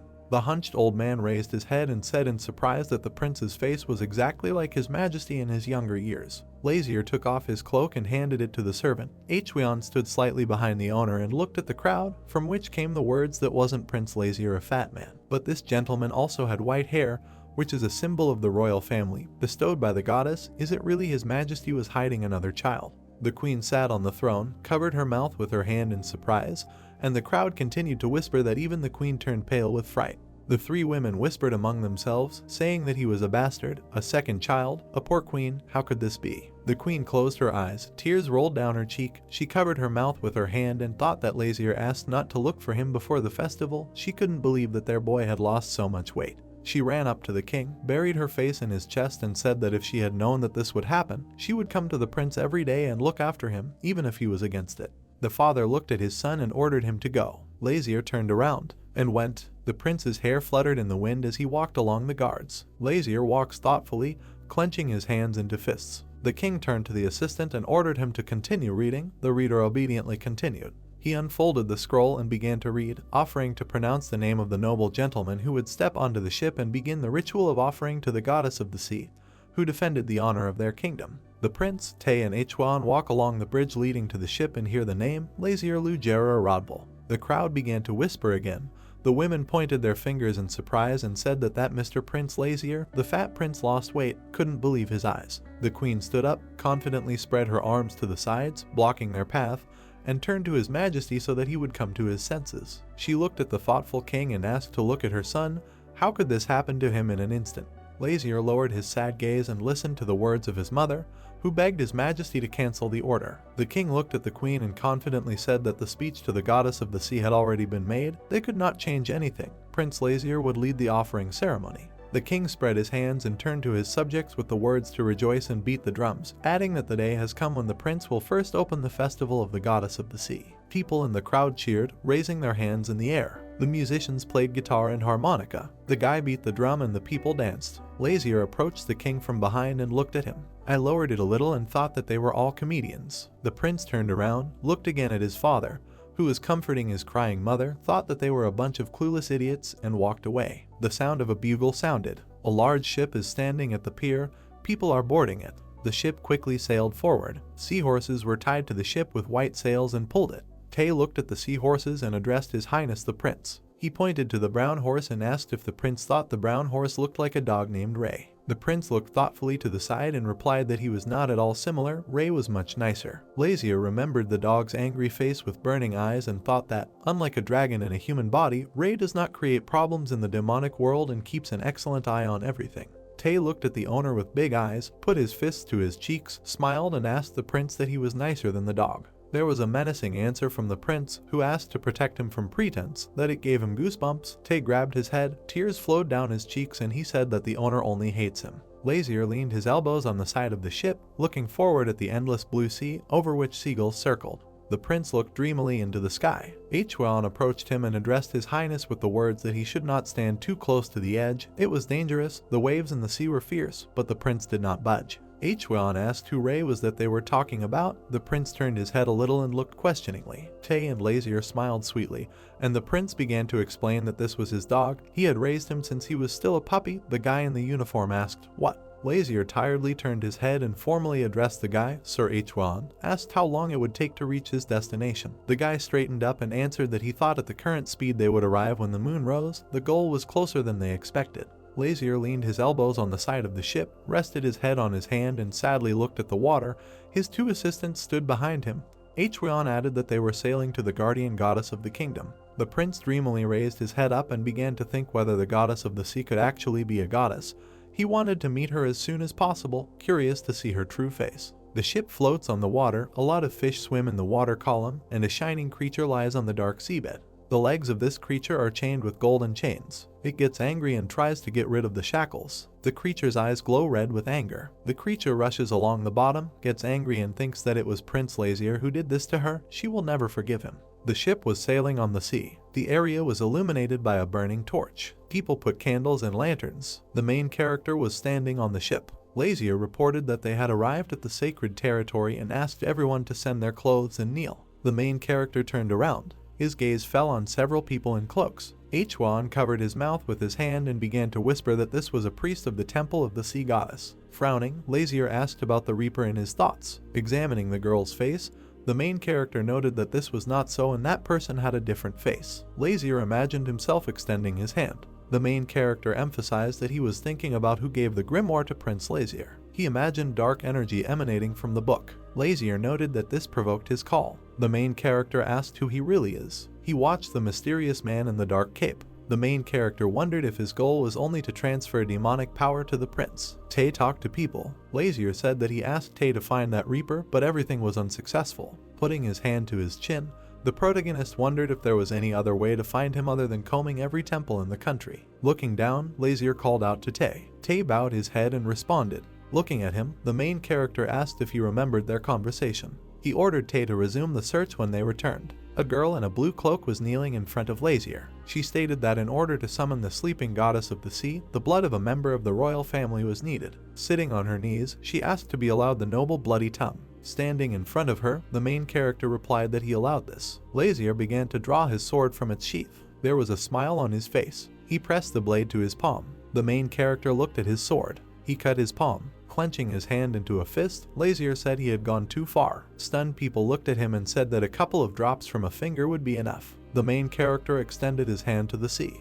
The blood from his hand began to fall into the sea. Lazier's blood was visible in the water. He watched this carefully. Bubbles appeared in the sea water. They started to increase. The guy, holding his hand to his mouth, shouted that the goddess of the sea had awakened. The stunned people screamed that she was coming towards them. Red eyes appeared in the sea. A powerful wave appeared in front of the ship. The sea water rose in front of Lazier's. A huge wave flow blocked the way for the ship. The water was in front of the bow of the ship. Drops of seawater fell on the main character. Red eyes were visible in the water. The sea goddess stated that the main character is a descendant of the royal family of Jerira. She watched Lazier. The goddess of the sea said that the main character is a child who has not come to her for 15 years. The blue hand moved towards the main character. She grabbed Lazier. Taken aback, Hwan called out to the main character. Sitting on her knees, the frightened girl prayed to the goddess of the sea so that she would not be angry. She raised the main character. Lazier and the goddess of the sea disappeared in the sea water. Standing at the edge of the ship, Hwan mentally noted what the protagonist silently said. He remembered how Lazier's hand grabbed him. The main character looked at Hwan with a smile. A smirk appeared on Lazier's face. He quietly asked them to wait. The main character opened his mouth. Hwan examined the surface of the water. The goddess of the sea floated on the sea and held Lazier in her hand. The main character with a calm face noted that the water was cool. Lazier wondered how long it would take him to sort out the prince's mistakes. Frowning, the protagonist emphasized the fact that the more he thought about it, the angrier he became. Holding Lazier, the sea goddess asked if he was afraid, calling him a baby. The main character was taken aback by this. He asked in bewilderment if he was a baby. Lazier noted that this is fair because the prince is only 15 years old and is still very green. Red Eyes looked at the main character. The goddess of the sea said that she had been living in this place for 2,000 years. She said that all previous members of the royal family always came to her. The goddess of the sea stated that Lazier. She stared at the main character and said that in 15 years he had never bothered to visit her in this dark and cold place. Next to her was a gold chain. The goddess of the sea asked if the main character could see the shackles. She showed that she had a bracelet on her hand. The goddess of the sea said that the king of heaven imprisoned her in the depths of the sea. Lazier carefully examined the bracelet on her hand. The main character asked in his thoughts if this was an angel ring. He imagined a falling angel. Lazier, thoughtfully, noticed that he had heard that heavenly creatures put shackles on the feet of sinners and throw them to the ground. He looked at the goddess of the sea. The main character wondered if the creature in front of him was a celestial fox. The enraged sea goddess began to shout that they promised that they would come to her in exchange for protecting Jerira and subsequent generations would do the same. She began to cry and stated that Lazier had broken the contract, noting that he had left her alone for 15 years, so she. The main character asked if she was offended. The goddess of the sea was taken aback by what she heard. Frowning, Lazier said that this was obvious and he himself would not be happy if he were imprisoned in such a place for a couple of thousand years. The sea goddess replied that this was so. Smiling, the main character said that he couldn't tell why the heavenly king, instead of the normal punishment, continued to be stubborn and resort to perverted tricks. Lazier called him crazy. The distressed goddess of the sea agreed with the main character. Lazier noted with a smile that it was good that he understood that she was offended. The main character asked the question whether it was right to grab a noble man out of the blue. Taken aback, the goddess of the sea asked in her thoughts whether the man was talking to her telepathically. She wondered if Lazier knew the king in heaven and if he had called her my lady. Watching her, the main character asked why she did this. The goddess of the sea asked how she had acted. Crossing his arms, Lazier replied that she was sulking because she was left alone there. The goddess of the sea recalled being alone at sea. She became sad and continued to cry. He put his palms on her hand and said that he was not the one who abandoned her, but still asks for forgiveness. She looked at Lazier with tear-stained eyes. Watching the goddess of the sea, the main character asked her not to do this in the future, and people by nature are much weaker than they might seem. Lazier noted that people may well die from such outbursts of anger. She let go of the main character from her hand. The goddess of the sea raised her head and burst into tears. Crossing his arms, Lazier closed his eyes. A cloud of pink mana was visible at the bottom of the sea. Sitting on a stone, the main character asked if the goddess of the sea had calmed down. Wiping tears from her face, she replied that this was so and asked whether it turned out that Lazier was not a person. Holding his hand on his neck, the main character said that he was a man. The goddess of the sea screamed and asked him not to lie. Looking at her with a grin, the main character noted that this is for now. His eyes began to glow red. Taken aback, the goddess of the sea screamed that Lazier was a demon. Spreading his hands, the main character asked if the heavenly king disliked her because of her short-sightedness. Frowning, the sea goddess stated that this was not so. Smiling, Lazier noted that she was not at all afraid of the fact that he was a demon. Lowering her head, the goddess of the sea said that the king himself had punished her. She asked why she should be afraid of some demons. She was suddenly surprised. The goddess of the sea reported that the main character had injured his hand. Lazier looked at his palm. Waving his hand, the main character asked if this was what she was talking about. The main character noted that this was necessary to do in order to awaken one sleeping lady, noting that he did not expect that she would drag him straight to her home. Angry, the goddess of the sea screamed that this was not her home and she had already said that she was sent there, and before she was a noble creature and lived in heaven. Stretching out his hands, Lazier said that he understood everything. She looked at the main character's wound and said that the cut was deep. The goddess of the sea asked if he would allow him to be cured. Surprised, Lazier asked if she had healing abilities. Frowning, she replied that it goes without saying and he shouldn't take her for being stupid. The goddess of the sea said that she could not get out of there, but her powers were with her. Holding his hand in front of him, the main character asked to forget about the cut, noting that he was interested in something else. Lazier asked if she was sulking anymore. The embarrassed sea goddess replied that she was not sulking. The main character asked if this was true. Nodding her head, she said that it was. Sitting in front of her, Lazier said it was great. Rising from the stone, the main character said goodbye to her. Taken aback, the goddess of the sea asked again. Lazier began to walk away from her. The goddess of the sea was dumbfounded by this. She grabbed the main character by the cloak. Holding Lazier back, the sea goddess asked him not to leave. The stingrays swam next to the pink ball of energy. The sea goddess said that if the main character cannot stay, then at least. Tears began to stream down her face. She asked Lazier to stay with her a little longer. Turning around, the main character silently looked at her. Standing before the goddess of the sea, Lazier asked what her wish was. The distressed goddess of the sea asked about the wish. Smiling, the main character noted that this was so and inquired about what she wanted now. Rising, the goddess of the sea declared that this was obvious. Lazier suggested that she probably wanted to remove the shackles and free herself. Blue mana particles flew in front of her. The goddess of the sea said that she would like people not to forget about her. The main character was surprised by what he heard. With her palms folded in front of her, the sea goddess said that she did not want to be there alone and did not want to live alone. She asked Lazier to promise that he would not forget about her again and would visit her. Taken aback, the main character asked if she wanted to ask for some nonsense. The angry goddess of the sea asked what Lazier understood. She raised her head and began to sob. The main character stood with his arms crossed. The goddess of the sea asked if Lazier understood how painful it was to be alone. She noted that she had so little to talk to that she started making up names for fish and algae and trying to start a conversation with them. The distressed goddess of the sea looked at the main character and asked if he knew how many vile creatures there were on the seabed. She noticed that garbage would float by, or even a corpse would catch her eye. Stretching out his hand, Lazier asked what was wrong with this and whether she was scared. Frowning, the sea goddess cried out that she was scared. She asked if the main character represented this, noting that he should promptly apologize. She cried out that it was Lazier's fault and he should be ashamed, and he should also ask for forgiveness. The main character asked if she was completely stupid. The goddess of the sea was taken aback by what she heard. Frowning, Lazier asked her to stop hanging in the clouds and make a wish. He noted that the goddess of the sea should not wait for him to decide, but should exercise the right to say what she wants personally. He asked with a serious look what the goddess of the sea wanted. Raking the sand with her claws, the goddess of the sea thought about her real desire in her thoughts. She was upset. The goddess of the sea asked to help her. Standing in front of Lazier, she screamed that she wanted to get out of there. She noted with a calm face that she had a name and asked to be called by her name. Smiling, the main character agreed with this and asked what her name was. Smiling, she said that her name was Sedna. Lazier, with a smile on his face, invited Sedna to free her. She put her foot in front of the main character. The main character began to carefully examine the bracelet on her leg. He extended his hand towards the gold bracelet. He raised his palm to the gold ring. Squeezing the bracelet, it began to crack. Lazier was taken aback by the bright glow. He watched the bracelet from which energy emanated. Looking at the wounded hand, the main character noted in his thoughts that this was not bad for the heavenly king Makilos. Lazier emphasized the fact that if he were an ordinary demon, he would be fried in a second. He looked at the bloody palm. The main character noticed that in this case, he grabbed the bracelet. He squeezed it with both hands. Taken aback, Sedna asked to stop. She thanked Lazier for trying to save her, but said he might die. Smiling, the protagonist asked if Sedna was talking about him, noting that it was not him she should worry about. A bright light appeared in front of Lazier. There is a crack on the bracelet. The main character stated that Sedna should worry about the King of Heaven, whose pride he trampled to smithereens by destroying his angel ring. The bracelet broke into many pieces. Under Sedna's foot lay fragments of an angel's ring.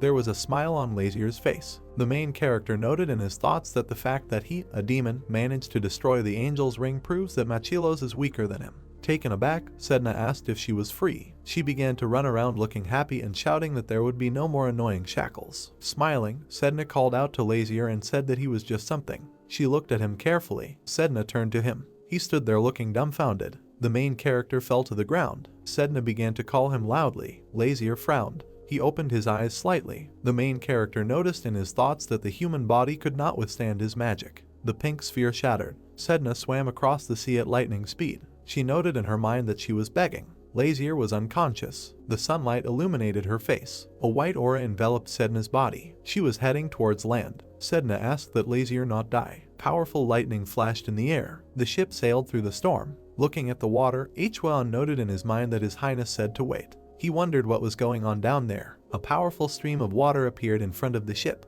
Hwan was taken aback by what he saw. Sedna jumped out of the water. Hwan's gaze fell on the main character, who was lying unconscious in the pink sphere. He called out to him loudly. Sedna began to descend. She placed the sphere on the deck. Sedna raised her head up. A bright light began to illuminate her. A blue emblem appeared on her body. Bright particles illuminated the area. They began to rise into the sky. The sea was illuminated by sunlight. The sun's rays began to break through the thick clouds. The bright light continued to spread. The dark clouds began to disperse. People were taken aback by what they saw. She stood in front of Tae. Tae stared at Sedna. She imagined an image of a dark dragon emitting red energy behind him. Closing her eyes, Sedna wondered if Tae was a demonic dragon. People fell to their knees in front of her and asked her not to be angry with them. Blue streams of mana began to emanate from Sedna. The sphere began to split. The main character was visible from it. Stunned, Hwon ran up to him. He sat above him. He began to listen to Lazier's heartbeat. Having risen, Hwon reported that the main character was alive but unconscious. Smiling, the girl said that it was a joy that His Majesty returned unharmed. Sedna stood in front of the people and asked them to listen to her. Pink energy began to float around her. Sedna announced that she would bestow a blessing on this child, who would soon become the ruler of Jerira. She noted that she would recognize him as her second contractor and would open up for him any sea route he desired. Patterns appeared under her eyes. She stated that the very name Laser was proof of their contract. The castle was illuminated by sunlight. Bullfinches were sitting on a branch. The main character was lying in bed. He opened his eyes. Taken aback, Tae asked if he had come to his senses. Holding his head, Lazier asked Tae how much time had passed. Wiping tears from his face, Tae replied that 2 days had passed. He asked if the main character could imagine how worried he was about him while he was unconscious. With a distressed look, he asked if Lazier was in any pain. He suddenly ran away shouting that he needed to call a doctor. Holding his hand to his forehead, the main character asked Tae not to fuss, noting that he was stupid, and he was struck by the angelic ring of the Heavenly King and there was nothing special about it. Surprised, Tae asked about the angelic ring of the Heavenly King. Frowning, the main character said that the goddess of the sea turned out to be a heavenly fox and for some sin the king chained her with an angelic ring, and he broke it. Stunned, Tae screamed and asked what Lazier had done. Waving his fist, Tae shouted that if the goddess had an angel ring, then she had committed a monstrous crime, for which she was expelled from the heavenly world. The main character asked what was wrong with this. The excited Tae said that he should have consulted with him first. He noted that Lazier almost died. He asked him not to forget what is in the human body. Tae asked if the main character could imagine what would happen if he, the demon fulfilling the contract, died in a human body. Watching him, Lazier asked to surprise him. Tae's fist shook. He said that such cases are rare, so he is not sure, but in the worst case, for failure to fulfill the contract, the performer simply disappears. Tae noted that in other words, if this happened to the main character, his soul may not return to the demonic world. Flexing his hand, Lazier replied that he understood this even without Tae. Taken aback, Tae asked why the main character did this since he knew everything. Looking away, Lazier said that he did not want to lose to some heavenly king. Lowering his head, Tae asked him to be careful. The main character said that he understood everything. A blue light emanated from his eyes. Lazier stated that this is precisely why he called Tae. He ordered him to help him properly. Bowing down, Tae replied that the will of the protagonist is the law for him. Pointing his finger, Lazier asked if Tae wanted to remove his wings and tail, noting that he still had a habit of showing them when he was nervous. People rejoiced in front of the palace. Looking out the window, the main character asked what was happening. The king patted the main character on the shoulder and asked his son to see that the people were happy when they learned that he had entered into a contract with the goddess of the sea. He noted that this is a monumental achievement, the first of its kind since the founding of their state. Frowning, Lazier noted in his mind that he had rescued Sedna so that she would not block the sea route, and she had overdone it a little in trying to preserve his reputation. Having bowed, Hwon asked to accept congratulations and said that the protagonist's achievement would be praised for a long time. The king looked at Lazier and suggested that they celebrate the significant event since he had come to his senses. He said that a lot of aristocrats were waiting for the main character in the auditorium. Frowning, the main character thought about why no one praises him for losing weight. Lazier emphasized the fact that he was cleaning up his 100,000 chins like hell. The night sky illuminated the castle. Hwon bowed and asked the main character to rest. He closed the door to his room. Falling onto the bed, Lazier asked why everyone was so talkative. Thea, standing over him, informed him that he should wash himself before going to bed. The main character replied that he was lazy and tired. Tae suddenly turned around. Raising his hand, he asked the king to take care. Sedna greeted him. There was a smile on her face. She was sitting on the balcony. Sitting on the bed, Lazier asked if it was Sedna. Entering the room, she replied that the main character recognized her, noting that in her previous appearance she felt a bit cramped in human buildings. There was a bright energy floating around her. She asked if it was cool that they met again. Sitting in front of her, Lazier asked how she got there. Sedna climbed onto the bed and said that they had concluded a contract so she could find out where he was in no time. Smiling, Sedna asked if the main character had noticed that the sacred contract stigma had already appeared on him. Lazier was taken aback by what he heard. Moving his hair aside, the main character saw the stigma on his body. The main character asked if Sedna was talking about the mark on her neck. With his hand on the back of his head, Lazier said that the celestial creature blesses the demon and leaves a stigma on it. The main character asked if Sedna thought it was the right thing to do. Sedna answered with a pleased look that she made the decision consciously. She noticed that Lazier helped her and also liked her, so she didn't care about the rest. With her hand on her chest, the protagonist stated that she was aware that this contract had become a contract between a celestial being, a demon, and a human, as he was temporarily in a human body due to her contract. Looking at Lazier, Sedna asked what the problem was. The stunned protagonist replied that there was no problem. She noticed that she wanted to choose him, so she chose him. Taken aback, Lazier asked if she intended to continue being there. Sedna, with a distressed look, asked if she could not and if he wanted to be with her. The main character silently looked away. Sedna looked at him with disappointed eyes. Looking at her, Lazier replied that if she wanted to stay, she could do so. Happy, Sedna asked if it was true. She rushed at the main character and thanked him. Lazier held her in his arms. The castle was illuminated by the sun's rays. Light came through the windows. Sedna's tail exuded light mana. They slept on the same bed. Sedna stood up abruptly. She looked at Tay. Tay held the tray with a dissatisfied look. Having risen, the main character asked what Tay was doing and whether it was possible to wake him up more quietly. Smiling, Tay asked for forgiveness, noting that Lazier slept so soundly that he did not react to the knock on the door. There was a collar on the tray. Tay said that he brought what the main character asked for. He placed the collar around Sedna's neck. Looking at it, Sedna asked what it was and whether it was a restraining bead. Lazier began to get dressed and stated that if Sedna still wanted to stay there, she should not take off the pendant, noting that it was a sign of belonging to him. Straightening his shirt, the main character said that she had become the messenger of the goddess of the sea, and her pendant confirmed this. While examining the pendant, Sedna stated that she did not like it. Putting on a tailcoat, Lazier asked if Sedna was 5 years old and if she wanted the whole neighborhood to know that she was a goddess. The main character noticed that at this rate it would reach the ears of the heavenly king that he had freed her from the angelic ring. Sedna began to turn her head and said that this could not be allowed. Looking at Lazier, she asked if it was true that the pendant could be removed whenever she wanted. Walking towards the bed, the main character asked her not to worry. Stretching out his hand, Lazier said that this was a simple trinket and if she didn't want it, she could decide for herself. Sedna happily stated that she wanted to be with the main character, so she would not remove her, noting that, as he said, she would be a messenger. Lazier patted her on the head and called her smart. Tay was stunned by what he saw. Frowning, Tay wondered in his thoughts if she had gone crazy. He noted that not only was she, being a heavenly creature, entered into a contract with the demon, but she also became his pet.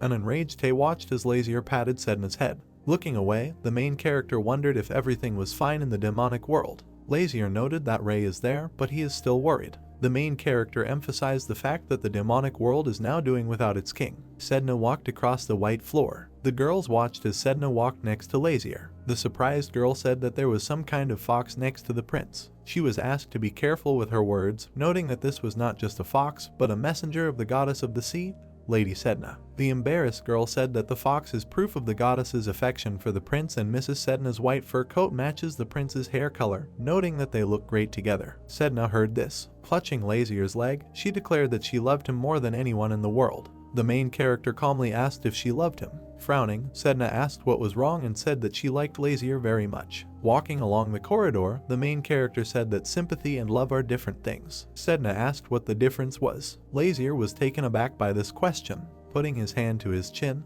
the main character said that the cat liked the mouse, but in the end it would eat it, but the person who loved the mouse would feed and care for it.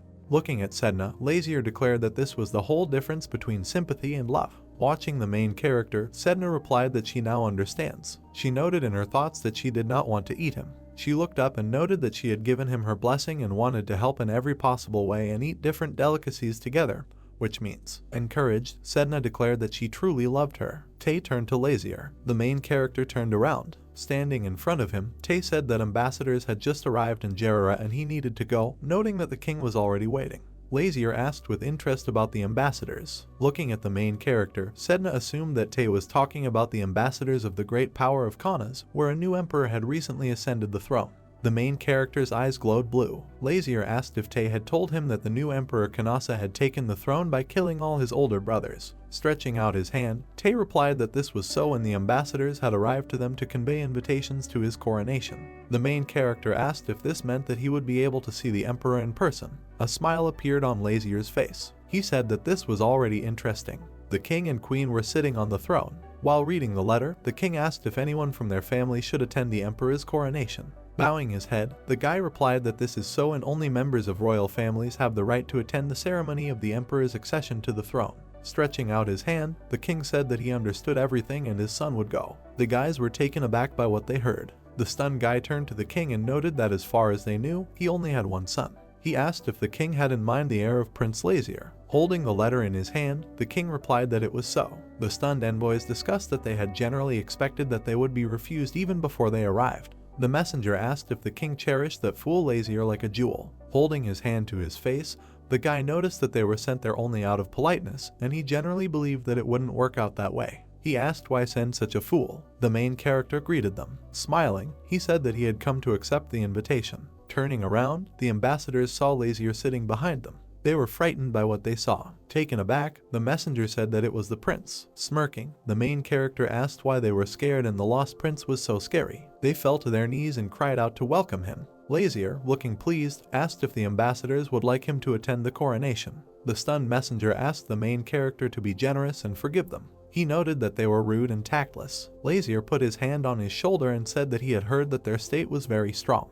The main character asked why he was shaking like a leaf. Lazier asked if the ambassador of a great power should not speak to him completely calmly. Having risen, the main character declared that everything had been decided. He stood next to his comrades and asked for love and favor. He threw his cloak onto the bed and sighed. Holding his head, Lazier said he was wrapped up. Sedna asked if his mother had pissed him off. The main character replied that this was so and asked what kind of child he was. He remembered how his mother hugged him. Lazier said that he sometimes thinks that conquering the world is easier than communicating with his mother. Sitting on the bed, the main character said that demons emerge from eggs in the H. Virgilmere spring. Lazier said that they have no concept of parents, so this whole circus is not clear to him.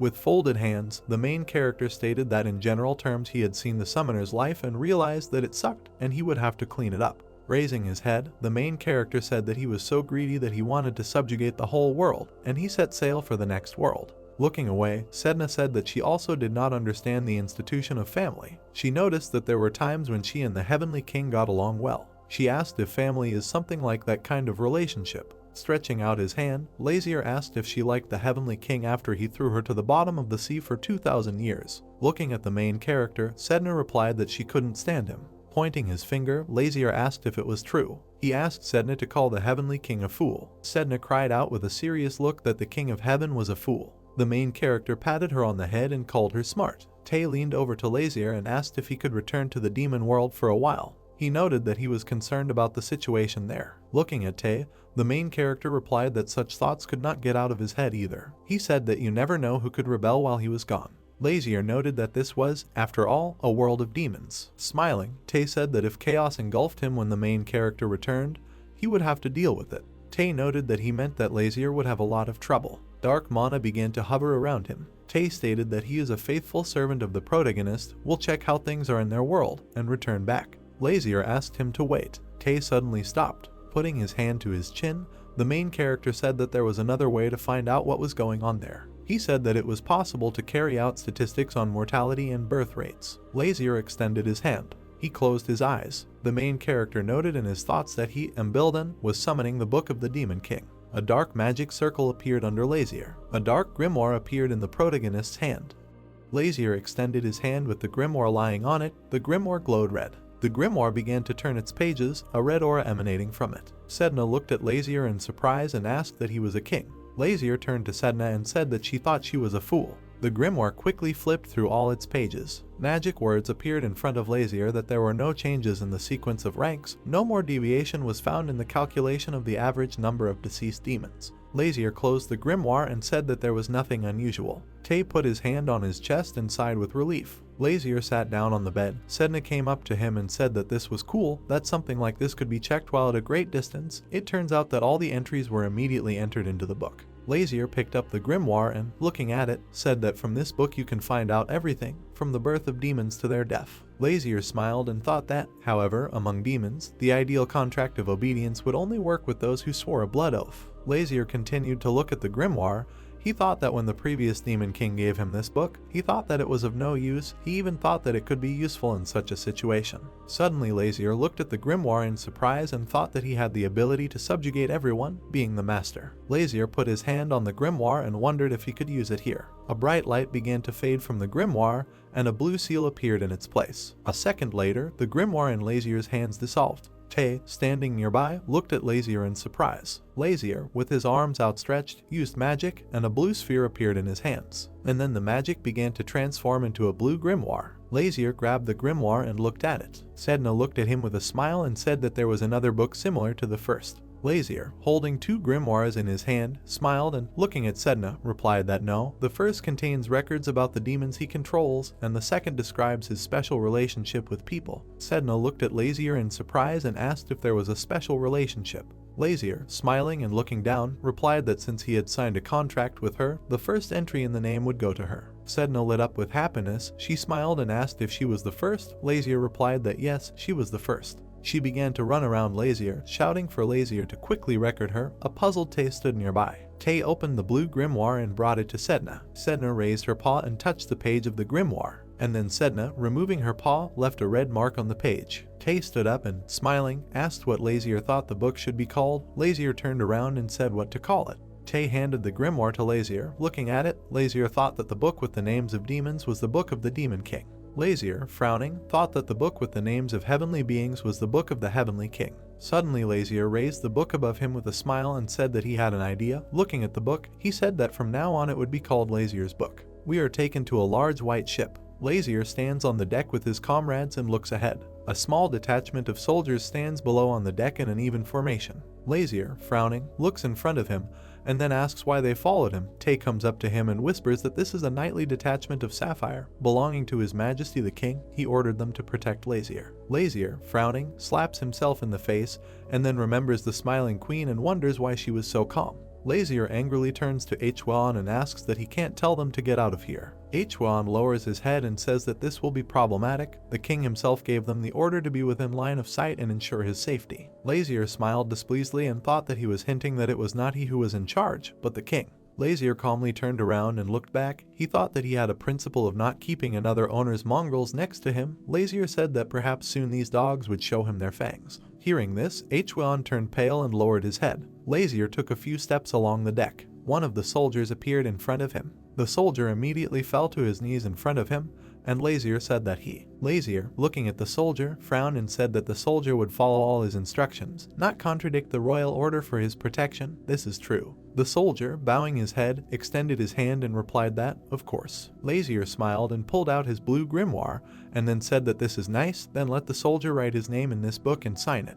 Lazier turned to Hwan and said that since this was the case, let Hwan start first. Hwan lowered his head and apologized, asking what kind of book it was. Lazier smiled and replied that it contained notes from those loyal to him. Sedna came up to them and said that this was what it was, what a special relationship it was. Lazier, smiling, handed the book to Hwan and said that, yes, about them too. Hwan smiled and, exhaling, began to write something in the book, saying that he understood Lazier. And then all the soldiers went to the book and began to write their names. One of the soldiers handed Lazier a book and said that everyone had signed up. Lazier smiled and, looking at the soldier, replied that they had done an excellent job. And then Lazier, frowning, threw the book forward and said that they should now return to their rooms. The soldiers bowed and saluted, and then said in unison that they were obeying. The soldiers turned around and began to go to their cabins. Sedna smiled and said that it was simply amazing, in fact, a special relationship. They obey every Lazaran word. Lazier smiled sarcastically, and then clutched the grimoire to himself. He thought that the one who is recorded in this book would never be able to resist his orders until he dies. We are taken to a ship that has arrived at the port. It bears the coat of arms of the Lazaran country. A little boy, extending his hand towards the ship, shouted that the ambassadors were from the island of Djera. The woman turned around in fear and looked towards the port, and then asked what was wrong with Djera. Lazier and his comrades descended from the ship.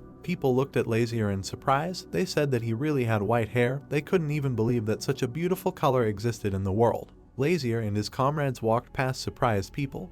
People whispered that it turns out that this gentleman belongs to the royal family of Djera. Tay approached Lazier and whispered that people were showing serious interest in him. It seemed that someone had spread a rumor about Lazier's arrival. A luxurious carriage drove up to Lazier and his comrades. Lazier opened the carriage door. A young man in a green jacket came out of the carriage. He bowed and said that he welcomed Lazier to their Kano's empire. They would escort Lazier by carriage to the hotel. We are taken to a large building. Lazier, together with Sedna, walks across the room to his new bed. Behind him stands a guy in a green jacket and says that the coronation will take place in the capital in 22 days. The guy smiles and says so that Lazier doesn't get bored. They have made a schedule for him for the next 10 days. He has some objections. Lazier turned around and said that he was satisfied with everything. He entrusted the worries about his daily routine to the guy. The guy bowed and said that if there is anything you want, let Lazier call him at any time, but for now let him rest. Sedna approached the bed and, placing her paws on it, invited Lazier to take a walk. Lazier looked at her, and she continued to say with a smile that they were traveling now. It was the first time she found herself in such a large country after she entered the world of people. Lazier had already seen the streets of the empire. They were not at all similar to those in their native country. How exciting it is. Sedna closed her eyes and imagined various dishes in her head. She said that since they are in a large city, various goodies are probably sold here, and there are also many beautiful buildings and squares. She wants to look at the residents of Kanas. A few seconds later, Sedna looked in front of her in shock. All her dreams were destroyed. Lazier said that he was shedding. He was tired as a dog. He would stop his choice of activities on the bed. Sedna looked at him displeasedly and shouted that why was he interested himself? Because this was a country. Lazier thought for a moment and then said that, of course, it's true on a slightly different level. He thinks about how everything is organized here, how strong the army is, what noble titles exist, and how powerful the rights of the emperor are. Sedna lowered her head in displeasure and asked if Lazier was joking. Lazier replied that he would rest and let her walk alone. Lazier covered himself with a blanket and added so that she would not reach him. Sedna turned around with displeasure and walked towards the door. Then she stopped and turned towards Lazier. Tears appeared in her eyes. She thought that even if Lazier said that he would not walk with her, she would not give up. We are transferred to the hotel in the morning. Lazier sits in a chair and reads a book. Lazier turns around and asks Tay where Sedna is. Tay replied that he doesn't know. Tay, looking to the side, said that he had not seen her for a long time. Suddenly someone said what if Lazier was talking about Mrs. Sedna. Hwan entered the room. Lazier instantly turned to him, and Hwan said that she went to the village early in the morning. Hwan, looking at Lazier, continued to say that Sedna said that Lazier ordered her to walk alone. This is not so. Lazier smiled and slapped himself in the face with his hand, and then said that she had indeed obeyed. Lazier thought, and Hwan lowered his head and, apologizing, said that he should have asked Lazier what to do. Hwan lowered his head and continued to say that he would immediately go after Sedna. Lazier replied that there was no need. He assumed that this could happen. Hwan apologized and asked what that meant. Lazier, smiling, extended his hand up and said that thanks to her they could have fun on their trip. The door opened and someone said he was sorry for interrupting their meal. The soldiers sat quietly at the table and ate delicious dishes. Lazier entered their room. He put his hand on his belt and said that it seemed that the fox he had brought with him was lost in the city. He needed to find it. The guy in the red cape stood up and, wiping his face with a napkin, asked that the fox was lost, what Lazier meant. Lazier, leaving the room, extended his hand forward and said that he would arrive for the coronation, and they would be allowed into the capital first. He would find his fox messenger and catch up with them. The guy shouted that this was impossible. The soldiers, shocked, clenched their fists, looked at Lazier and shouted that they would go with him. Lazier said that he would repeat it for the deaf. A negative aura came from him. Lazier, frowning his eyebrows, looked at the soldiers and said that he would sort out his own affairs. They would see each other in the imperial palace. The soldiers said that they understood. Lazier slammed the doors, and the soldiers remained watching after him. One of the guys looked at his comrade in fear and asked what they should do.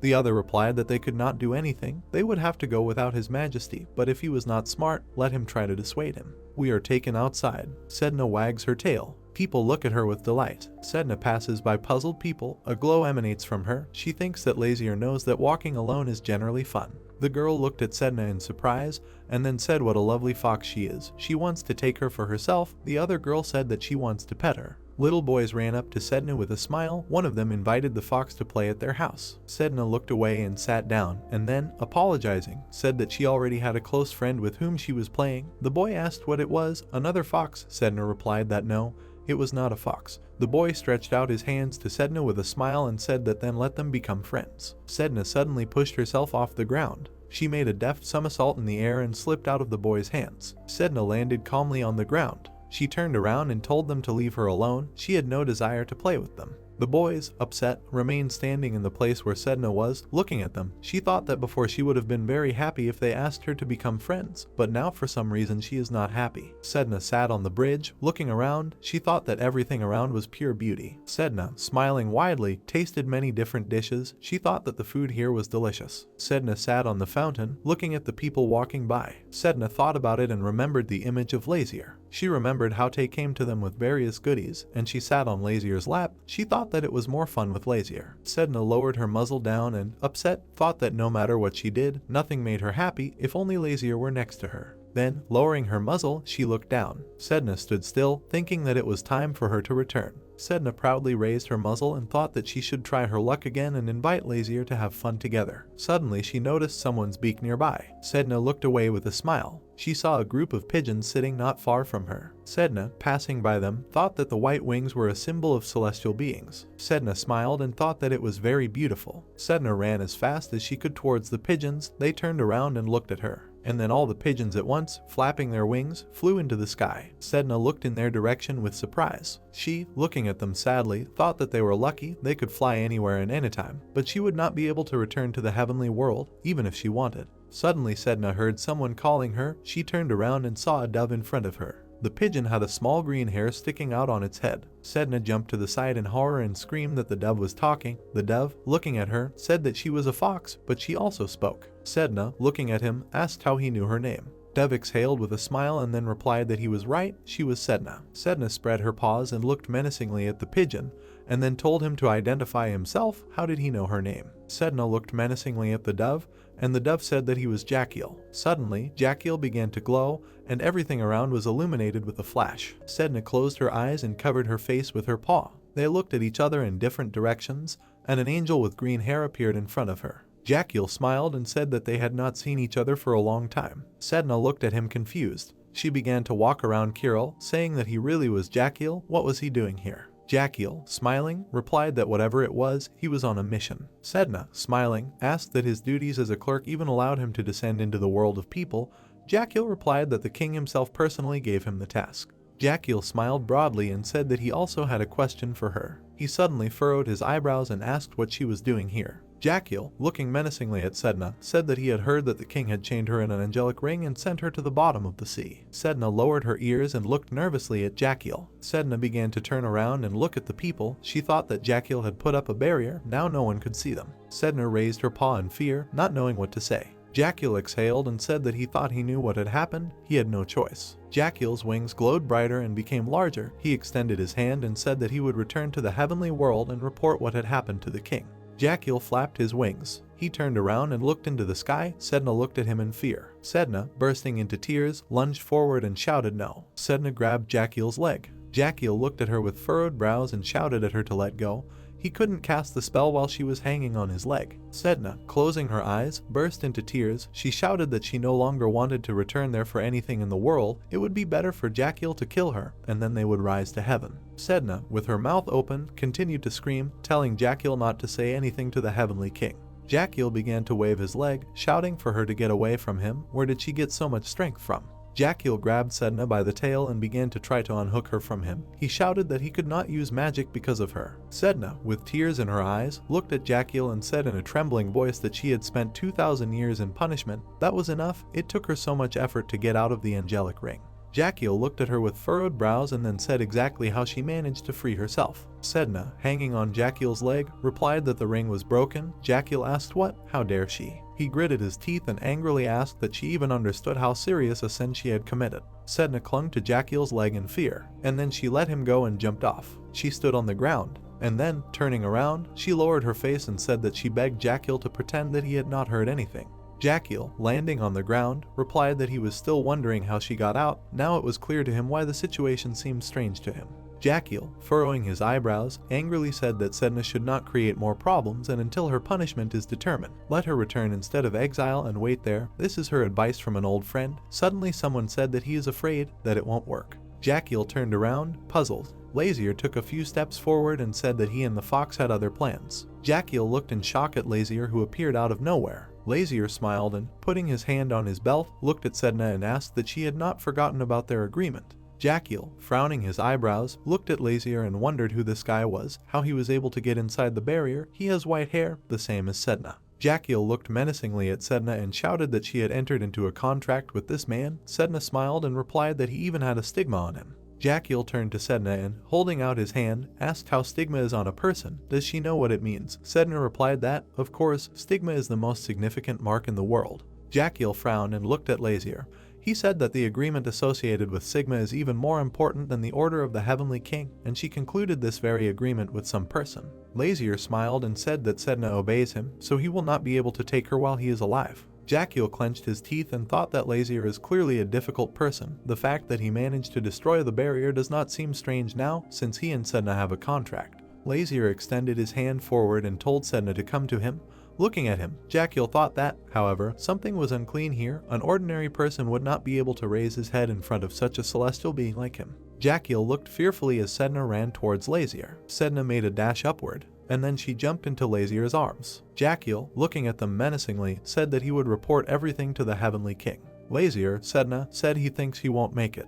Lazier, looking at Sedna, continued to say that, to tell the truth, his servant is a demonic dragon. His name is Tay. He usually behaves very obediently, but at the sight of celestial beings he loses his composure. Jakiel looked in front of him in fear, and then said that the demonic dragon was now in the human world. Lazier, calmly looking to the side, said that if Jakiel opens his mouth and complains to the Heavenly King, he risks provoking a war. Jakiel clenched his teeth nervously. He wondered what was between the demonic and heavenly worlds. Jakiel imagined in his head a scene where dragons, demons, and angels were fighting among themselves. He thought that the war had already happened several thousand years ago and claimed a colossal number of lives. Jakiel imagined a demonic and an angelic wing in his head and thought that a fragile truce reigned now. Jakiel imagined in his head calmly standing angels with smiling demons standing behind them. He thought that this was a truce that the inhabitants of both worlds were trying to maintain. Jakiel thought that, however, no one knows at what moment the spark might ignite into a new bloody battle. Jakiel, looking at Lazier standing calmly, shouted at him not to fool him. Jakiel extended his finger towards Lazier and shouted that he had heard that the demonic dragon suffered from a phobia of being away from the demon king. Moreover, the demonic dragon would never become the servant of a person like him. Suddenly, drool began to fall from Tay's mouth. Jakiel stood puzzled, his finger extended forward, when suddenly saliva fell on his head. He raised his head up and saw the demonic dragon Tay. Tay looked at him menacingly. Jakiel opened his mouth in fear, looking up. Tay jumped up and, with his mouth wide open, attacked Jakiel. Jakiel began to fall to the ground in fear. Jakiel fell unconscious. Lazier began to walk towards him. Lazier smiled, looking at him, and said that he shouldn't worry about it. He is the king of demons. Sedna, with her head down, asked how Jakiel was feeling. Jakiel, in the form of a dove, wondered what he should do about what was happening. Jakiel looked at Tay, who was looking at him menacingly, and thought that the demonic dragon Tay Thanatos was here. Jakiel looked to the side and saw Lazier. He wondered if there was still a boy here who called himself the Demon King. Jakiel, looking at them in fear, thought that he was finished. Lazier smiled and told him not to be afraid.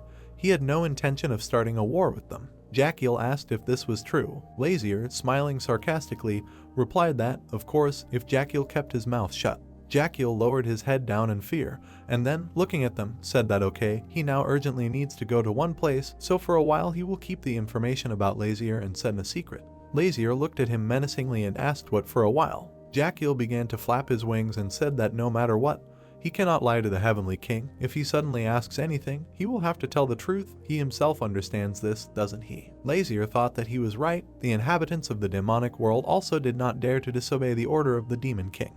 Jakiel looked down in fear. Lazier shouted chicken. Jakiel shouted that who did he call chicken? Lazier, looking menacingly at Jakiel, said that he was starting to get on his nerves. With what fear he was addressing him on you. Jakiel turned pale and lowered his head. He thought that he could not argue, even if he was a demon. But the king, after all, even a kiss was addressed to him with respect. He has no right to be rude. Lazier closed his eyes and extended his hand, and then said that, in general, he understood Jakiel. Being a celestial being, he cannot lie to his king. Jakiel asked what, and now he can fly away. Lazier held out his finger and said that first, let Jakiel promise that he will not tell his king anything until he asks. Lazier held out his grimoire to Jakiel and said that he should sign here, and then he would be free. Jakiel, looking into it, asked what it was and why. Jakiel furrowed his brows. Looking ahead, Lazier said that the signature would seal the promise. If his stupid head suddenly forgot about it, there would be problems, wouldn't it? Jakiel, looking at the grimoire, said that they would let him go after he signed it. Jackal extended his paw and made a seal. Lazier, the viper, smiled and thought that he had another pawn. Jackal lowered his head and asked that now he could definitely fly away. Lazier replied, yes. Lazier frowned and, looking menacingly at Jackal, said that if the Heavenly King suddenly finds out about Sedna, he should immediately report to him. Jackal flapped his wings and flew into the sky.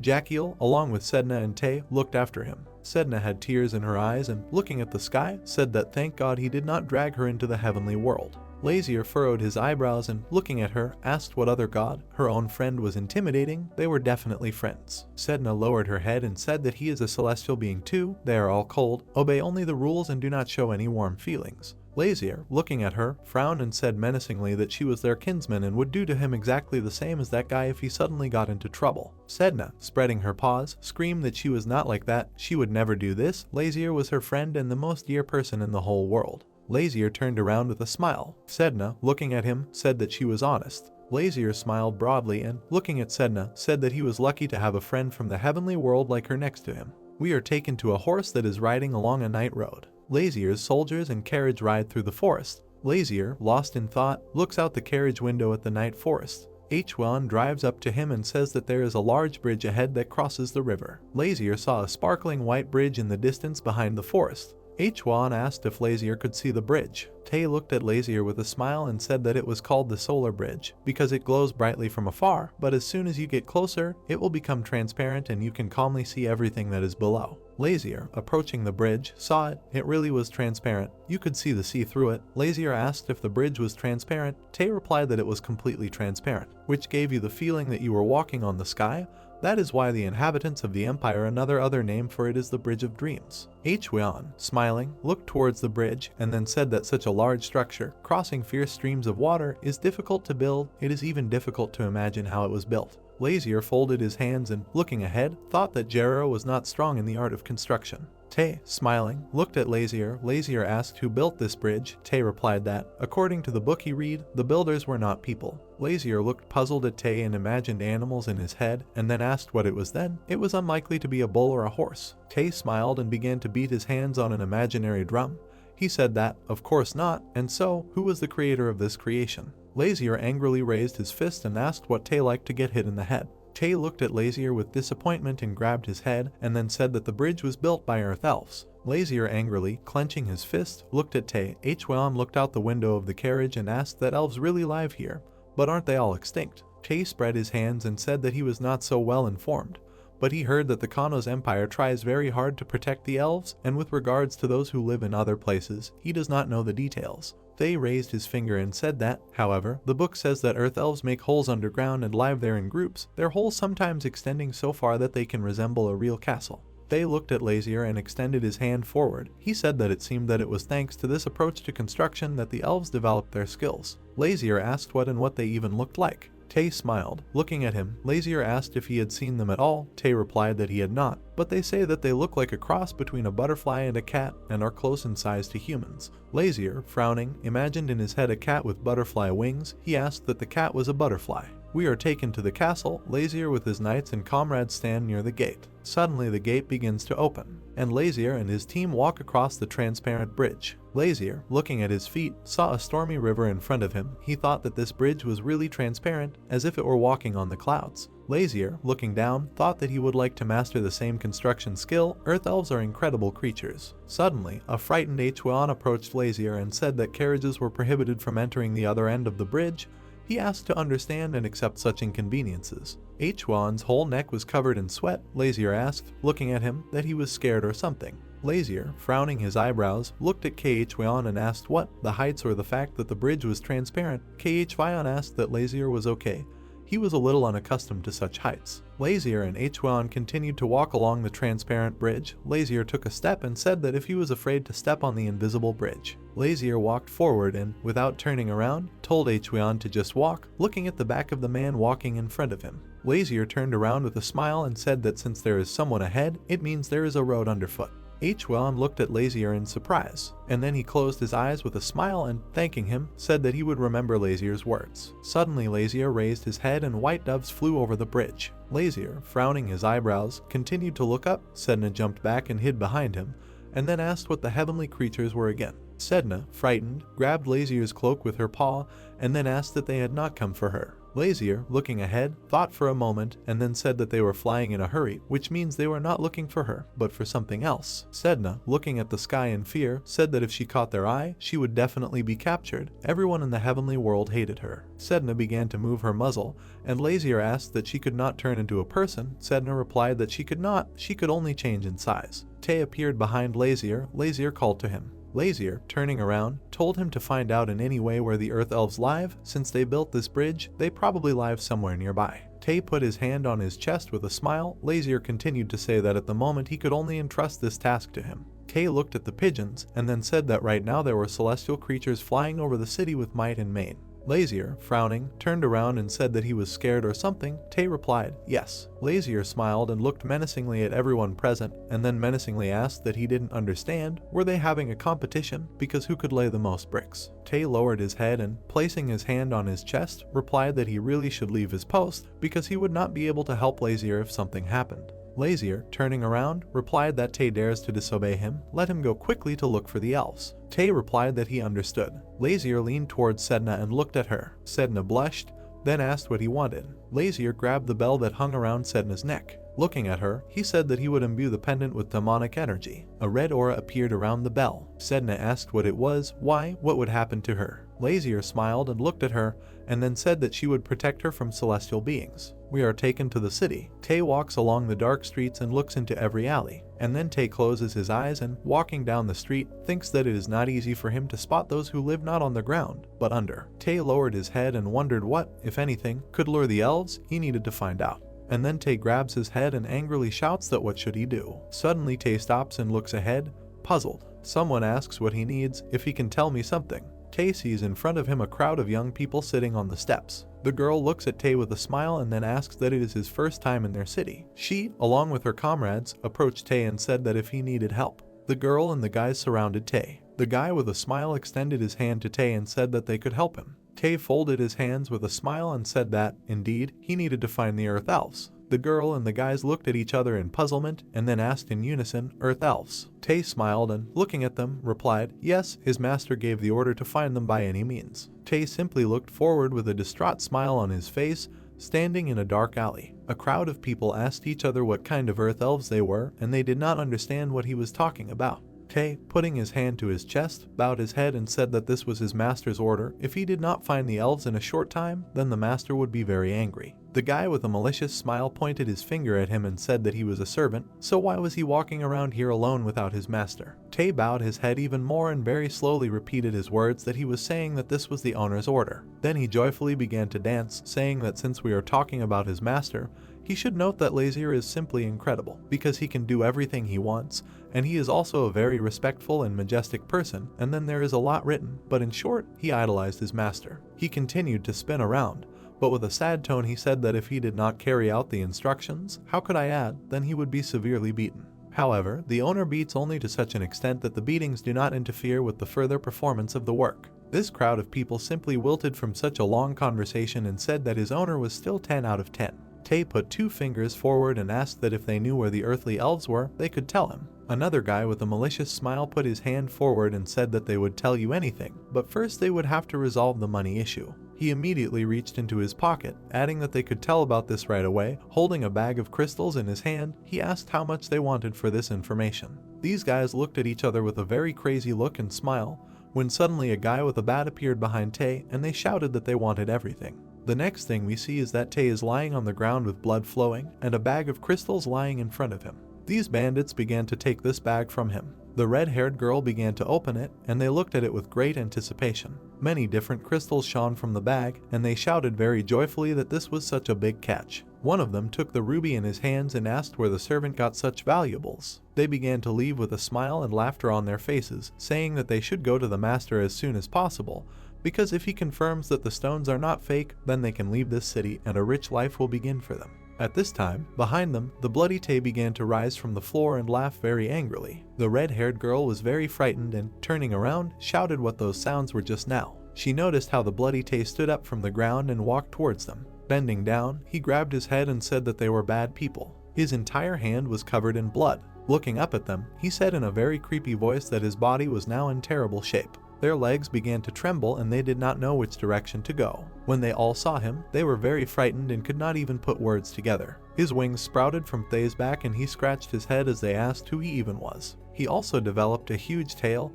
and he said that in order to restore his body, a lot of blood would be needed. He let his tail forward, straight towards the standing crowd of guys. This made them very afraid. But as soon as he moved closer to her and grabbed the red-haired girl, she began to scream. The rest still managed to escape, throwing this bag of crystals behind them. They began to lick his bloody fingers and said that he wanted to take her life force in order to heal his wounds. And now we see a bloody corpse lying on the ground. Tay himself throws the bloody rag down and says that he stained his entire face with blood. Turning his head, he saw two people hiding behind the bags. With a distraught look, he asked if they enjoyed the show. Behind those bags were two girls, whom he called Earth Elves. They started coming out to him and asking how he knew they were there. Tay turned his head with a smile and replied that at first he wanted to find something that would attract their attention, but in the end he decided to dance in the opposite direction because he had heard that Earth Elves really did not like blood. As the two girls got closer to them, they were trembling with fear, and he continued to say that no one would like it if his house was left in a mess, and so he thought that as soon as they smelled blood, they would definitely come to clean up this mess. With his hands on his belt and a smile on his face, he said that he had to play along with those little people, although he intended to kill them from the very beginning, and then asked how they liked his plan. He was really smart. The girls were still very afraid of him, and out of fear they said that they liked everything, and this plan was simply brilliant. Tay put the bag on the ground and asked that they liked the precious stones. The girls started jumping for joy and said that they finally got these sparkles. This bag attracted them so much because it was completely filled with these sparkles and shone brightly. They looked at them with fascinated eyes and both said in one voice, "Wow." And why, with surprise on their faces, they asked Tay that he was giving them to them just like that, without conditions, because there is absolutely nothing free in the world. Tay smiled maliciously and said that they were smart because they figured it out before. Leaning towards them and holding this bag in his hands, he said that his owner was looking for them, so that if they followed him, then all these pebbles would become theirs. His eyes shone a very bright yellow light and he asked if they would come with him. They were both very happy and, clutching each other, made joyful sounds. We are transported to Lazier, who stands with his arms crossed and thinks about something. He stood and looked at these two elves and asked that they were Earth Elves, and then introduced himself. These two girls also introduced themselves. Their names were Long Zhu Zhu and Ling Zhu Zhu. Tay smiled very sweetly, because Lazier patted him on the head and said that he was smart. He winked at Lazier and thanked him for everything, then asked his permission to change his clothes. Lazier allowed him to leave, and then, turning around, he thought that for a long time he did not understand what Earth Elves really looked like, but it turns out that in appearance they really look like people. He continued to look at them and thought that they had wings on their backs and whiskers on their faces, so now it's clear why Tay called them a cross between a cat and a butterfly. He looked down while the girls said that in general elves are close to people by nature, and if you help them, they give all sorts of lovely things. He said with a smile on his face that then they could make friends with them. The girls were delighted with these words and said that Lazier was so handsome. They flew around him and said that he had very beautiful hair. He took his lock of hair in his hands and thought that both people and elves are attracted to white hair. The girls still continued to fly around him, examining him. One of them flew up to his face and said that he was very handsome. She decided to reach out to touch his face. Lazier was looking at her with burning blue eyes when suddenly Tay grabbed her hand with a very angry look. The girl was very scared because he said that he had only been gone for a couple of minutes. He looked at her with an unrealistically angry look and said that it seemed that during this time words had come out of their mouths that should never have been said. Tay opened his eyes wide in surprise, looked straight in horror and noticed that he had heard that elves could see right through the soul. Lin opened her eyes wide, opened her mouth slightly and pulled her hand to the side. A moment later she made pitiful eyes, trembled all over and agreed with him. Lun began to quickly fly in her direction and the elf screamed her name loudly. Tay looked at the approaching Lun with a red eye, tightly grabbed Lin's hand and, looking angrily, added that however. Then he sharply lowered his head, looked at them carefully and said with a smile that compared to their vision, their language skills are very poor, they confuse names and colors. Tay sharply returned his head straight, tilted it slightly, a huge dragon appeared behind him, and he, looking with golden eyes, added that they could not distinguish what could be said and what could not be said.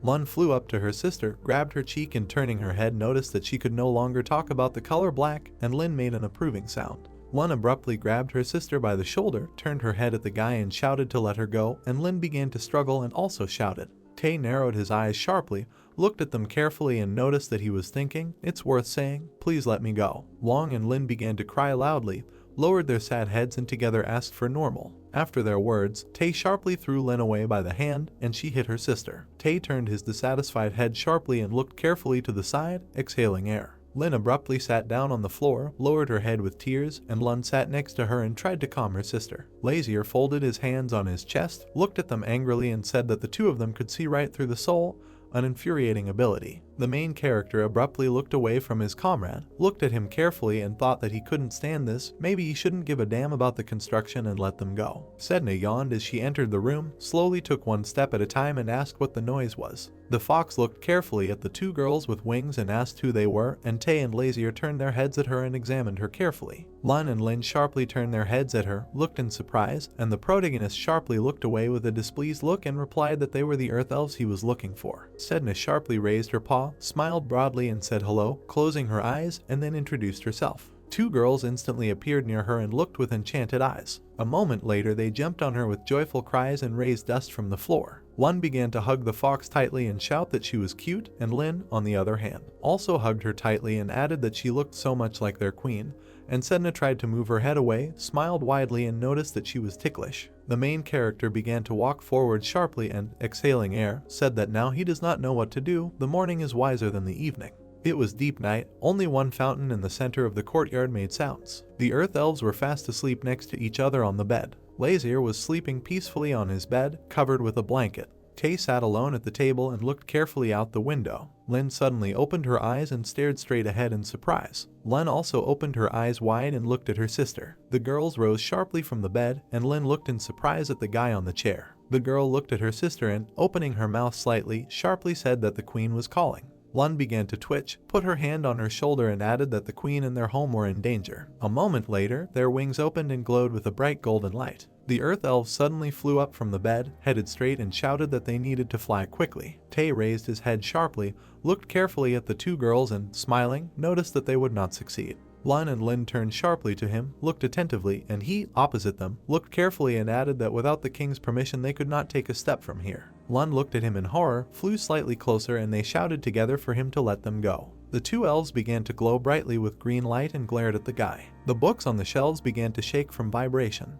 The columns in the walls began to confidently stagger and make noise. The walls began to crack and make a loud sound. Tae suddenly began to look around the room and nervously thought that usually these guys are quieter than water, but in anger they are scary. It turns out that something bad really happened to their queen. Lazier hit the bedpost with his hand. Then Lin turned her head sharply at him, looked carefully and heard the words that everything was fine. The main character stood up sharply, yawned deeply and, covering his eyes, added that they would go together since that was the case. Lazier began to slowly get out of bed, slowly put his hand on his head and noticed that he didn't care and it wouldn't hurt to meet his queen. Lun sharply turned her surprised gaze at him and made a questioning sound. The main character began to slowly get out of bed, quickly threw off the blanket and said that she was in danger, so it was time to go. Tae trembled sharply, stared attentively at the protagonist after saying that if something bad happened, Tae would help them. Lazier abruptly walked past his comrade, extended his hand to the side and, looking sarcastically at him, replied that he was a fragile and weak person. A moment later, the main character looked away with an angry look to the side, put his hand in his pocket and said what else if it suddenly turns out that he disturbed his sleep because of some nonsense. Lazier looked rudely at the elves, slightly opened his mouth and with a crazy smile added that their so-called queen would also be killed on the first day. Lung and Lin suddenly grabbed each other's hand and screamed loudly. The main characters walked through the dark forest following the earth elves. Hwan looked carefully at the main character, quickened his pace and said that going into the lair of earthly elves for no reason was a dangerous idea. The main character turned sharply at him, looked sadly at the ground and noticed that he had been a little sad lately, and the knight looked at him and asked again. Lazier abruptly put his hand to his mouth, blushed all over and replied that he didn't know. Perhaps nostalgia had rolled in. He was constantly thinking about his mother. These guys were crying, saying that they wanted to go home, they wanted to see their queen. What choice did he have? The main character quickly put his hand to his eyes and, crying, added that he had such a weak heart. Tears were welling up at that moment, and Hwan suddenly became nervous, sharply extended his hand to console him. The knight sharply bit his lip out of anger and thought that even though he was a prince, he was still a child. It turns out that he did not understand at all what he was feeling. Hwan quickly put his hand to his chest, bowed sharply and said that he was sorry. He, as a servant, could not discern his grief. The main character abruptly began to walk forward, slightly twitched his hand and said that if he was sorry, then he should shut up and be a good boy, and Hwan turned sharply and surprised at him. A huge, white bridge resembling a starry sky appeared over the water. Lun suddenly flew out of the forest, looked carefully at the bridge and announced that they had arrived. The main character bowed his head into the cliff and thought that they were under the sunny bridge. The cliff was sharp, there were leaves on it. The main character abruptly jumped off him and began to move on. The two elves flew forward, and the heroes looked at them carefully. Long and Lin looked at each other sharply and smiled widely at each other. One of them began to quickly shake its wings and sift pollen from them. The main characters looked at this carefully and did not understand what was happening. A flower pattern began to emerge on the ground. A moment later, the image of the flower suddenly lit up, and the main characters stood in it and watched carefully. The borders of the image began to take on the appearance of a cliff. Along the entire perimeter, the earth began to sink along the ground. Tay sharply put out his hand and shouted in irritation that was why he could not find their lair. Lazier looked down with a malicious smile and noticed that this was a barrier blocking the entrance. They looked carefully at the castle on the hill from which the bridge led, and said that apparently the elves had spread hallucinogenic pollen around. Those outside the magic circle could not see what was happening inside. Dark clouds rose above the bridge and gate. In the middle of the flower image there was a huge hole in the ground. The hole was deep and dark. Hwan took a careful step towards the cliff and kicked a small stone down. The stone flew into a deep and dark hole. The knight stood on the edge, looked carefully down and said that there was a cliff there.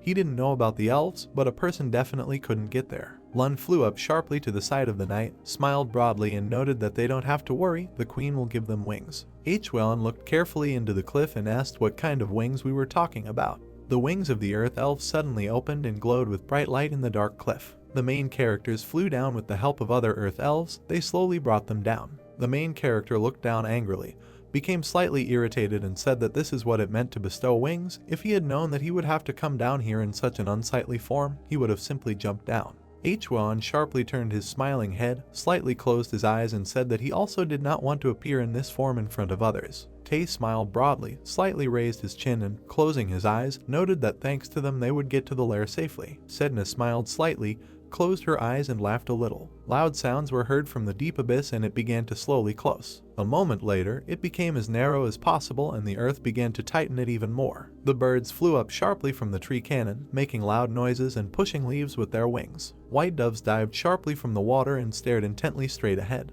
The whole flock of pigeons sat down near a huge chasm in the ground and stared at it. One of the blue ones stretches out a wing and, looking at it carefully, said that, of course, if they miss the chance, they may not be found. The guy with green hair, together with the green-eyed blue one, looked down menacingly and thought that he was at risk of catching the eye of other celestial beings. The main characters quickly descended into the light tunnel on Earth Elves. Tay opened his eyes wide and stared straight, and the Earth Elf held his hand tightly and also looked attentively. Hwan looked carefully at the bright light at the end of the tunnel and shouted that it looked like they were almost there, and Tay looked carefully and shouted that there was a light there. The main character, with a calm and confident face, looked straight at the bright light.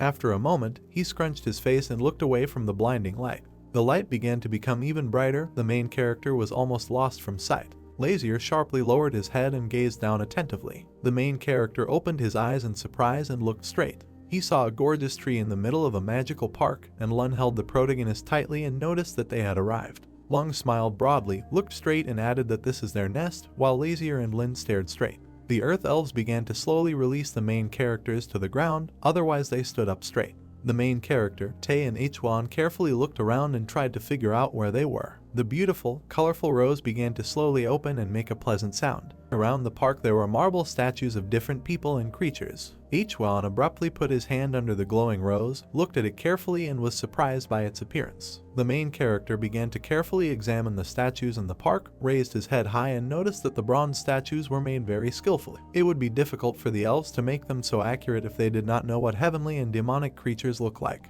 Hen sharply tilted her smiling head, looked down and said what a lovely white color it was. Lazier turned sharply in surprise and stared at her. A girl with gorgeous purple butterfly wings sat on the statue, and the main character looked at her carefully. The girl sharply lowered her head, closed her eyes and noticed that she was greeting them, "Dear guests." The main character looked at her in surprise and slightly tilted his head and asked that she was a queen. Hen abruptly flew off the statue and headed towards the main character, leaving a trail of pollen behind her. The girl slowly touched her bare foot to the ground. A moment later, a huge, iridescent rose appeared under her foot, which she confidently stepped on. Then she took hold of the dress, sat down slightly and lowered her head and introduced herself that her name was Hen and she was the queen of the elves. The main character looked at her carefully and introduced himself. His name is Lazier. Hen smiled sharply, looked carefully at the protagonist, slightly closed her eyes and said that he is a noble gentleman whom God himself chose. She knows that this is not his full name, but Lazier will be enough, and the protagonist looked at her slightly irritably and thanked her. Then Lazier lowered his head, looked straight ahead angrily, and thought that she really was the queen of the earth elves, since she was able to find out that he was the king of the demons. Hen sharply folded her hands below and without raising her head noticed that she should thank him. She always wanted to meet him. And the main character looked at her carefully and folding his arms on his chest replied that it was nice. He himself had an interest in her. Hen sharply looked away suspiciously, slightly tilted her head and asked what kind of interest we were talking about. The main character abruptly looked away, pointing at the guy's statue, and replied that there were many rumors on the surface that Earth Elves had outstanding construction skills. Lazier sharply threw his hand forward, smiled broadly, and added that having arrived at her lair in person,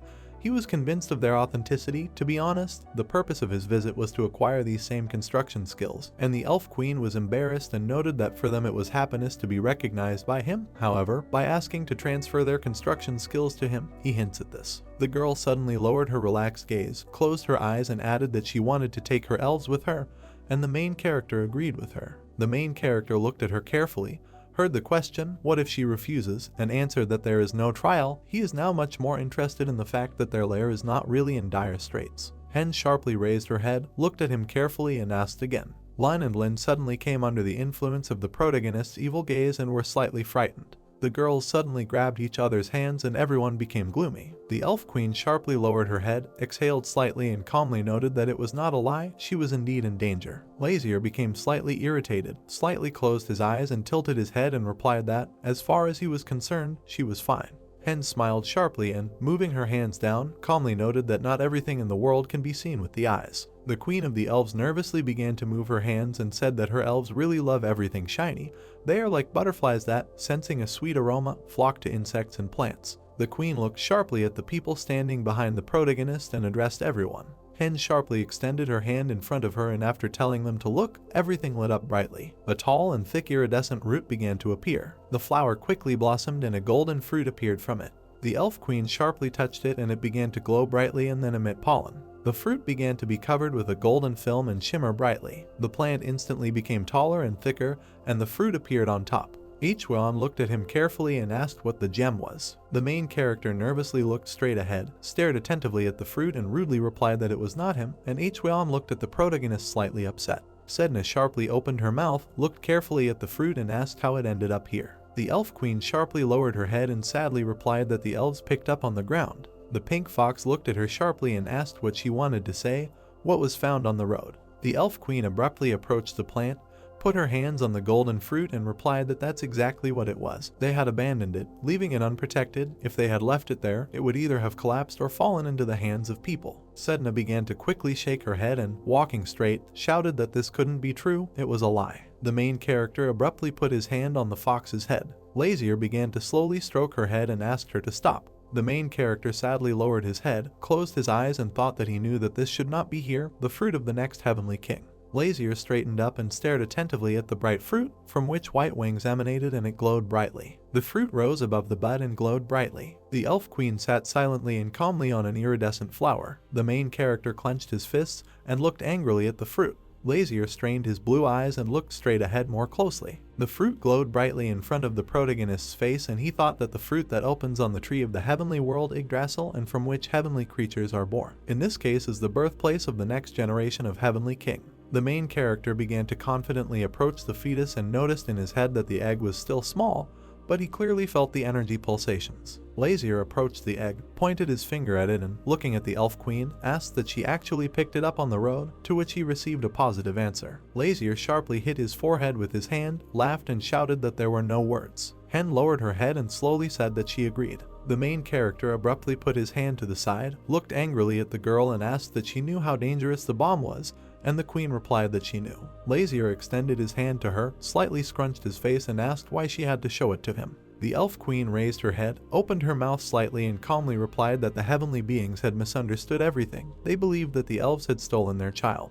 The main character abruptly put his hands to the sides, laughed loudly and noted that, of course, what kind of person would believe that she just picked him up, and Hen looked at him carefully and asked him to take the fruit for himself. Lazier suddenly darkened, slightly covered his mouth and asked again. Hen sharply put her hand to her chest, lowered her head and added that if she agreed, she would lend him the elves with the best construction skills. The main character put his hand to his chin, looked away thoughtfully and froze. A moment later, Lazier abruptly withdrew his hand from his chin, looked angrily at the queen and rudely said that her character was worse than he thought. Hen sharply lowered her head, smiled slightly and asked if it was true. The main character began to quickly leave, turned sharply and added that he would tell her a secret. He doesn't tell everyone that he has a disgusting character, so she should be ashamed. Lazier sharply folded his hands on his chest, lowered his head slightly and said why it was necessary to pick up something for which they could be held responsible.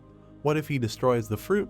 What will happen then? The main character's eyes turned sharply red with anger and he stared in horror at the elf queen, and then shouted that she was terrible. Powerful, red curls began to emanate from the main character. Hwan looked carefully at the protagonist, sweated slightly and wondered what kind of ominous energy and pressure it was, even having difficulty breathing. Wong and Lin hugged each other sharply and began to cry loudly. The elf queen became a little nervous, began to sweat, and sat silently. Tae smiled slightly, a drop of sweat ran down his cheek, and noticed in his head that the king was seriously angry. Hen sharply lowered her head, opened her mouth slightly and, without opening her eyes, added that she knew they would not harm this child. The main character turned his gaze sharply at her and asked why she got it.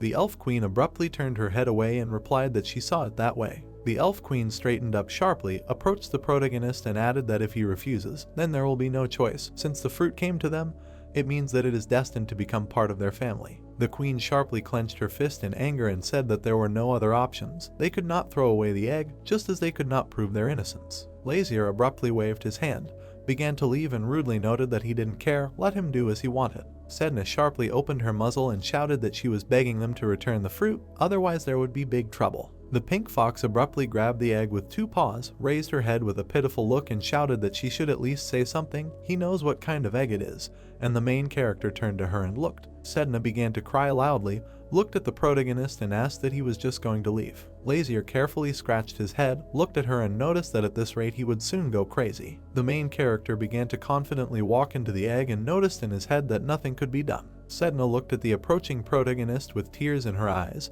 and he added in his head that in order to fulfill the prince's wish, he needs the help of the goddess of the sea.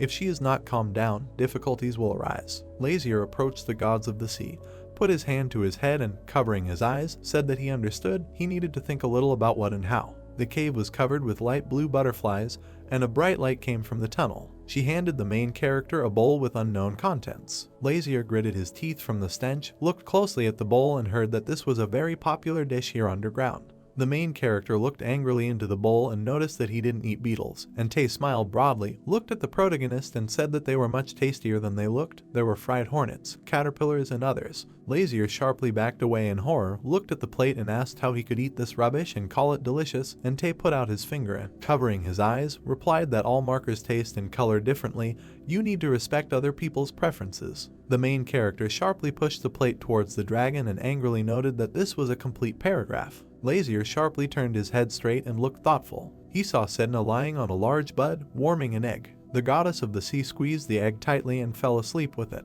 The elf queen hung above the sea goddess and looked at her carefully. Hen sat calmly on the bud, slightly spread her wings and said that she didn't know what to do. The main character leaned his head on his hand, closed his eyes and replied that turn off stubbornness and return the egg as soon as possible. If the heavenly king Masilos gets really angry, even he will have to sweat. The elf queen smiled slightly, folded her hands and asked why worry about her. The main character sharply put his hand in front of him, looked at her carefully and replied that he needed her abilities. If she refused, he was not sure what he would do. But if they were all exterminated, then there would be a problem. Moreover, they now live in the territory Kana's empire, and Hen replied that they had entered into an alliance. Lasper directed his gaze at the queen sitting high and said that if heavenly beings suddenly decide to attack her, he does not think that the empire itself will remain unharmed while he is here. Perhaps he will refrain from turning the world of people inside out. Tae laughed a little and looked at the protagonist, and Lazier became slightly irritated and noticed that he was actually speaking seriously. The elf queen sharply put her hand to her chin and said that he was more kind than she thought,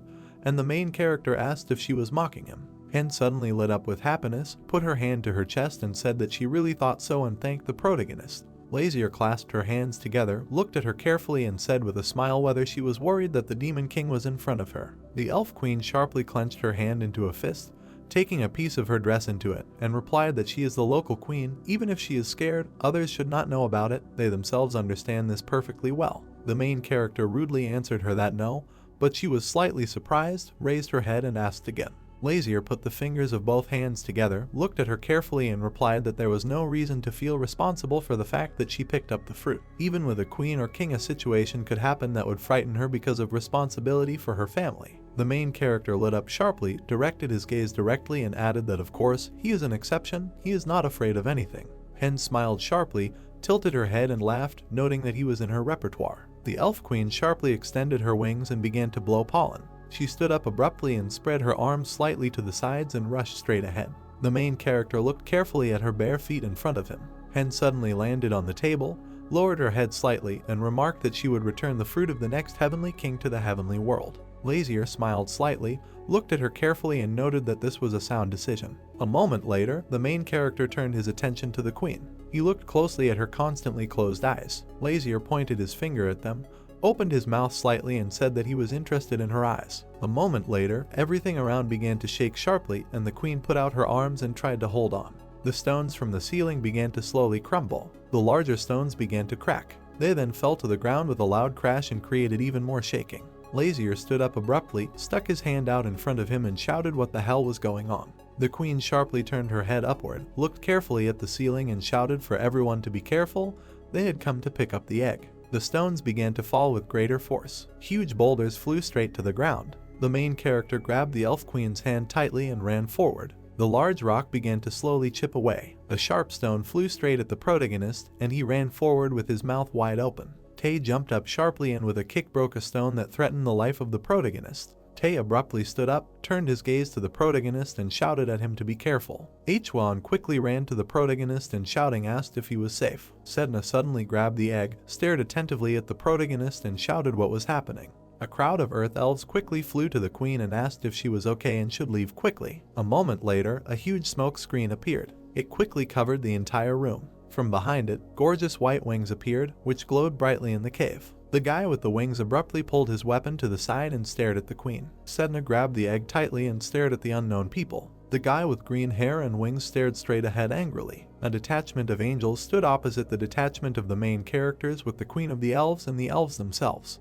Hen sharply twisted her face with anger and asked how to understand this. The green-eyed guy stared straight and replied that they had come to pick him up. Sedna began to slowly walk out from behind the protagonist's legs and looked attentively at the guy. The sea goddess lowered her gaze slightly and nervously wondered what kind of task was assigned to a guy named Jakiel. Hwan began to slowly draw his sword, calmly looked at the angels and thought about it.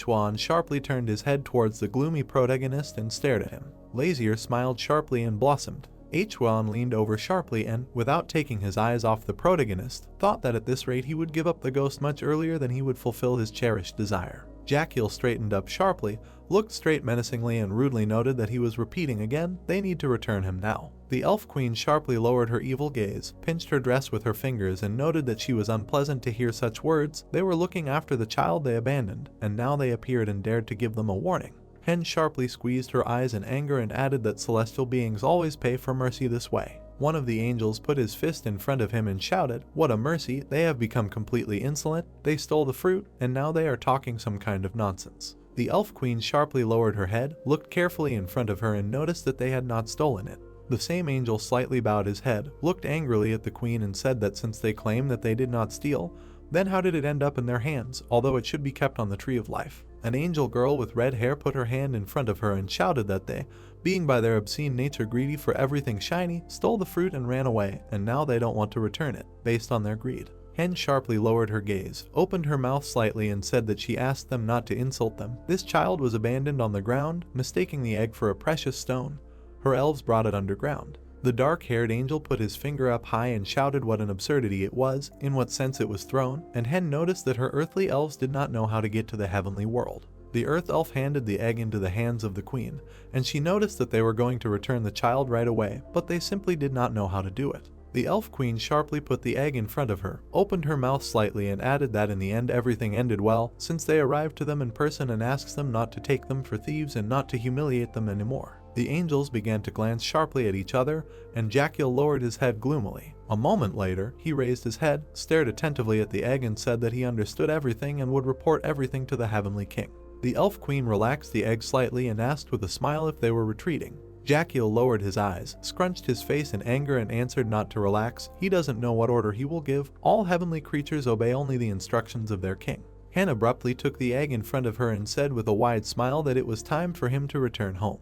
The angel quickly approached the queen and tied the egg. A moment later, the main character suddenly opened his eyes and stared in horror right after he heard a strange voice. Lazier looked around. The whole world around him froze and did not move. He looked carefully at the angels. They stood straight and did not move. The main character looked at his hands, shook his head slightly and heard an offer to meet again and build on. The main character raised his head angrily, opened his mouth slightly and wondered how it is possible that before he was born, the Heavenly King of the next generation already knows his name. Jackal carefully hugged the egg and stared at it carefully. After a moment, he stared straight ahead and looked roughly in front of him. Sedna looked at him carefully in response and began to sweat slightly. A moment later, the angels rushed up from the dark tunnel, and the detachment of the main characters watched attentively and with their heads raised. Sedna smiled widely and noted that everything ended well. Lazier looked up slightly irritably and did not look away. Sedna sharply turned her head towards the protagonist and asked what happened. The main character turned his head sharply at her and asked what it was. Sedna suddenly jumped on his trouser leg, looked attentively with a smile and asked if he had any pain anywhere, could it be cured if anything happened. And Lazier looked at her carefully and answered that he was fine if he carelessly used the sacred power, the bell in which demonic energy will simply break. The main character looked up sharply, looked thoughtful and remembered the words of the future king. Sedna began to tug at the protagonist's cloak with her paw and said that there was no face on him. How could he be okay? He still needed to use force. And the protagonist in response jumped back slightly and, looking angrily at the fox, shouted that it was not necessary. Tay slowly approached the protagonist, looked at him carefully and stared at him in surprise. The guy shook his head slightly, slowly opened his mouth and noticed that he really turned a little pale. Everything was definitely fine with him. The main character abruptly hugged his comrade, stepped aside, and Sedna looked at them incredulously. Lazier carefully put his hand to his mouth and asked in his ear if he had never heard that the eggs of demonic creatures and the fruits of celestial creatures could talk of their own free will. Tay turned sharply pale, stared straight in surprise and replied that from what he taught, before their birth, demons and celestial creatures are just clots of energy. If this energy is destroyed before the egg splits, no one will be born. The main character imagined a cracked egg in his head and, putting his hand to his chin, said that the celestial beings had the same song, and Tay put his finger in front of him and added that he himself knew this well. Why, he suddenly asked. Tay turned sharply with a smile at the protagonist and asked if he really felt something from the fruit of the Heavenly King. The main character sharply lowered his head, looked carefully at the floor and replied that it was spot on. He spoke to me. Tay laughed slightly, put his hand to his mouth and noted that this could not be, and Lazier stared angrily at the floor and added that he offered to meet with him, and, moreover, he knew his name. Tay was suddenly surprised, looked at the protagonist with fear and shouted that this was impossible. Lazier spread his arms to the sides, lowered his head slightly and added that he, too, would like it to just be his imagination. The main character sharply raised his head up and looked at the bright light. Lazier stared up attentively and wondered if the next generation's Heavenly King might be born into such a stunning being that Masilos couldn't compare. The protagonist's eyes sparkled slightly and he looked up more attentively, immersed in his thoughts. Two earth elves flew one after another over the plants and looked at each other with a smile. Lazier, Hwan and Tay stood opposite the elf queen and looked at each other carefully. Hen sharply lowered her relaxed face and asked that they were already leaving. The main character looked at her carefully and with a small smile replied that it was time for them to go to the coronation of Emperor Kanas. The elven queen bowed sharply and folded her hands on her legs. A moment later she smiled widely and thanked them. The main character carefully scratched his cheek, looked away and noticed that he hadn't done anything special, and Hen noticed that, although it was embarrassing to admit, they helped her realize one thing. She abruptly placed her hand on her chest and added, in order to protect everyone, she, the queen, should learn to be afraid. The queen looked carefully at the two elves and called them to her, while Lin and Lun stared at her in surprise. The queen smiled broadly and said that the main character took them with him, and Lazier looked at them carefully and asked if their negotiations had not gone south. Hen smiled broadly and replied that she would take them on an excursion. He made an alliance with the Empire and can now live in peace and harmony. However, if it comes to the development of technology, staying on the sidelines is beyond their strength, so they would like them show these elves the lands of the kingdom of Jerira. Lin and Lung opened their eyes in surprise and looked carefully at the protagonist. Lazier looked at the queen with a small smile and noted that this was a good excuse. The main character smiled sarcastically and thought that since they receive support from Kanas, they will not be allowed to go to another state so easily, but under the pretext of an excursion it is a different matter. Lazier moved his hand to the side, smiled broadly and, looking at the elves, said that he would forget that she tried to fool him by passing on the problem with the egg, and the queen smiled broadly, folded her hands near her chin and thanked her loudly. The main character looked carefully at the queen's eyes. Then he moved as close to her as possible and stared straight ahead. Lazier pointed his finger at his eyes and asked that her eyes continued to strain him. They were injured, and the queen sighed slightly and calmly replied that they were fine. The main character sharply folded his hands on his chest, looked at her carefully and asked why he didn't open it. The queen sharply lowered her head, remembered the stone statue in her head, and replied that the fact is that whoever meets her gaze will turn into a statue. Lin sharply put her head towards her sister and noted that this ability was inherent only to the queen, and Lun smiled widely and shouted that other elves did not have it. The main character abruptly looked away, remembered the statues from the park in his head, and wondered where all these numerous sculptures came from.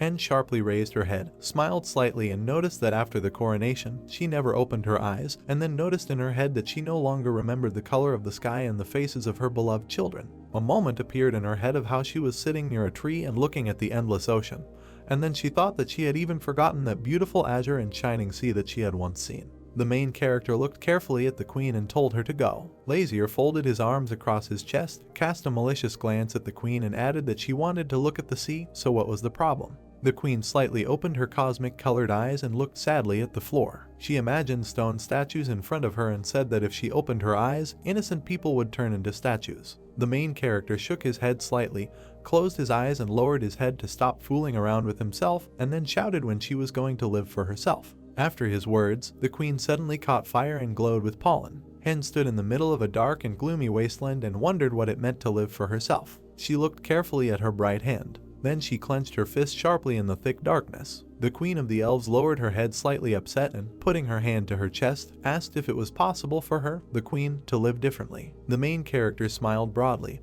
extended his hand and replied that he allowed it, let him come with us, and the whole squad smiled broadly and approved of this, and Senna opened her mouth wide and shouted for everyone to go together. The queen sharply tensed her face and asked the protagonist again. The main character stared at her with a sweet smile and replied that he allowed it. Doesn't she want to see the world around her? Doesn't she really want to admire the sea? A moment later he shouted, is there anyone here who is against the queen coming to the surface? The entire squad of Earth Elves backed away slightly and stared at the protagonist in surprise. After his words, the main character looked straight at him angrily and noticed that if he was found, he would screw him up so that mom don't worry. Several elves began to shake their heads and stare straight ahead in horror. Lazier tilted his head sharply towards the queen, placed his hands at his sides and asked if this was enough. Hen abruptly clasped her hands together. Then she sharply raised her joyful head, looked straight at the protagonist and with a huge smile noticed that he was very strange. The main character looked carefully at the endless water and asked if it was ready. The queen sat straight, looked at the water and replied that she was ready. Hen and Lazier stood on the edge of a sharp rock, and the queen noticed that she was glad that she had simply left her home. Lin and Lung nervously held each other, and the main character noticed that his desire was not just to appear on the surface. The main character turned his gaze slightly towards the queen and, stroking her head, said that for the sake of her family. She had lived with her eyes closed for 500 years, so she had every right to make her dreams come true, and then asked her to slowly open her eyes. The girl slowly strained her eyes. Then she began to slowly open her cosmic and dark eyes. A moment later, she opened her eyes wide and stared at the endless water. She carefully watched how the water blocked the horizon, how the birds flew over the water, and the main character stood nearby. A moment later, she put her hands in front of her eyes and abruptly closed them, and Lazier looked at her carefully. A moment later, the protagonist smiled broadly, looked at the water and asked if she was glad to listen to him. The girl began to slowly wipe away her tears and answered positively. Hen began to slowly raise her head to the protagonist and glanced at him. The main character turned his head sharply at her and looked straight into her eyes. The queen suddenly became nervous, opened her mouth slightly and shouted in her head that their eyes met. A moment later, she fell to the ground, covered her eyes with her hands and began screaming loudly, and the main character asked what she was doing. The queen slowly removed her hands from her eyes and did not understand how the protagonist could still talk. Lazier put his hands in his pockets, looked carefully at the queen and asked if she could hear him, and she removed her hands from her face and asked how this was possible. The main character looked away at the endless water and answered with a big smile that she thought she would turn into stone. He was protected by the goddess of the sea herself, so this would not work. Hen sharply turned her head to the grass and exhaled with relief, and the protagonist leaned towards her and asked if her wish had come true. The elf queen smiled sharply, looked attentively straight and answered that yes, he is grateful from the bottom of her heart, she doesn't even know how to thank him. And the main character asked with a smile that her words were not an empty phrase. And the girl turned to him slightly laughing and covering her eyes, she answered that elves never forget the mercy shown to them. Lazier sharply bit his finger, turned his gaze to the sea and thought. Lin and Lung joyfully looked at the goddess of the sea and shouted that the queen opened her eyes.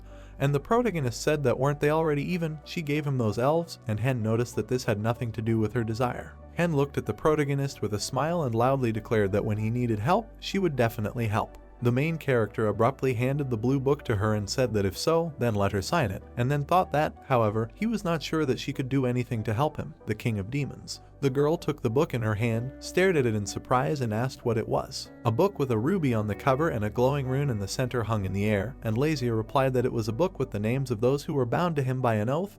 He was used to doing everything for sure. The main character turned his blue eyes sharply at her and thought that the book was forcing him to fulfill his requests. Hen sharply turned her head towards the protagonist, and he said that he would not interfere in the conflict between her and the heavenly creatures, otherwise the situation would only worsen. The main character sharply put his hand in front of him and said that therefore the signature signifies a promise between the two parties, and Hen noticed blue smoke around the protagonist and noticed in her head that her eyes of truth show that he is not lying. A moment later she began to sign with a pen. Then she put her hand in front of the page and her hand turned red. Small butterfly wings appeared on the page. Hen handed the book to the protagonist, and he took it and said that if you suddenly need help, let him know through the twins. Lazier held the book in front of his face, smiled slightly and, looking at the girl, added that he would come. That was their agreement with her. Among the green plains and forests there is a beautiful city with a huge palace. The sun shines brightly on it. This is the capital of Kana's Kanancha. People walk along the streets of the city. Trees grow along the roads, there are poles with red flags, and in the center there is a pond with clear blue water. The carriage is driving along the road, it is so smooth that it even shines. People walk along the street where the market is located, the counters are full of products. The seller called out to the girl and told her that an excellent product arrived yesterday. She comes up and asks what exactly came, holds out her hand and asks to give her that one first. A huge beautiful palace with red roofs stands under a clear blue sky. On it there are two towers that are connected by a passage. This is the Kanasa Imperial Palace. Sedna stopped. She raised her head, fluffed her tail, froze and began to look at the beautiful Imperial Palace. Her face shone with happiness and surprise. A necklace with a pink stone hangs on her neck. She smiles and says what a huge palace it is. Lazier and his companions walk along the city street and hear the words of the goddess of the sea. How great it is there. They walk and look around.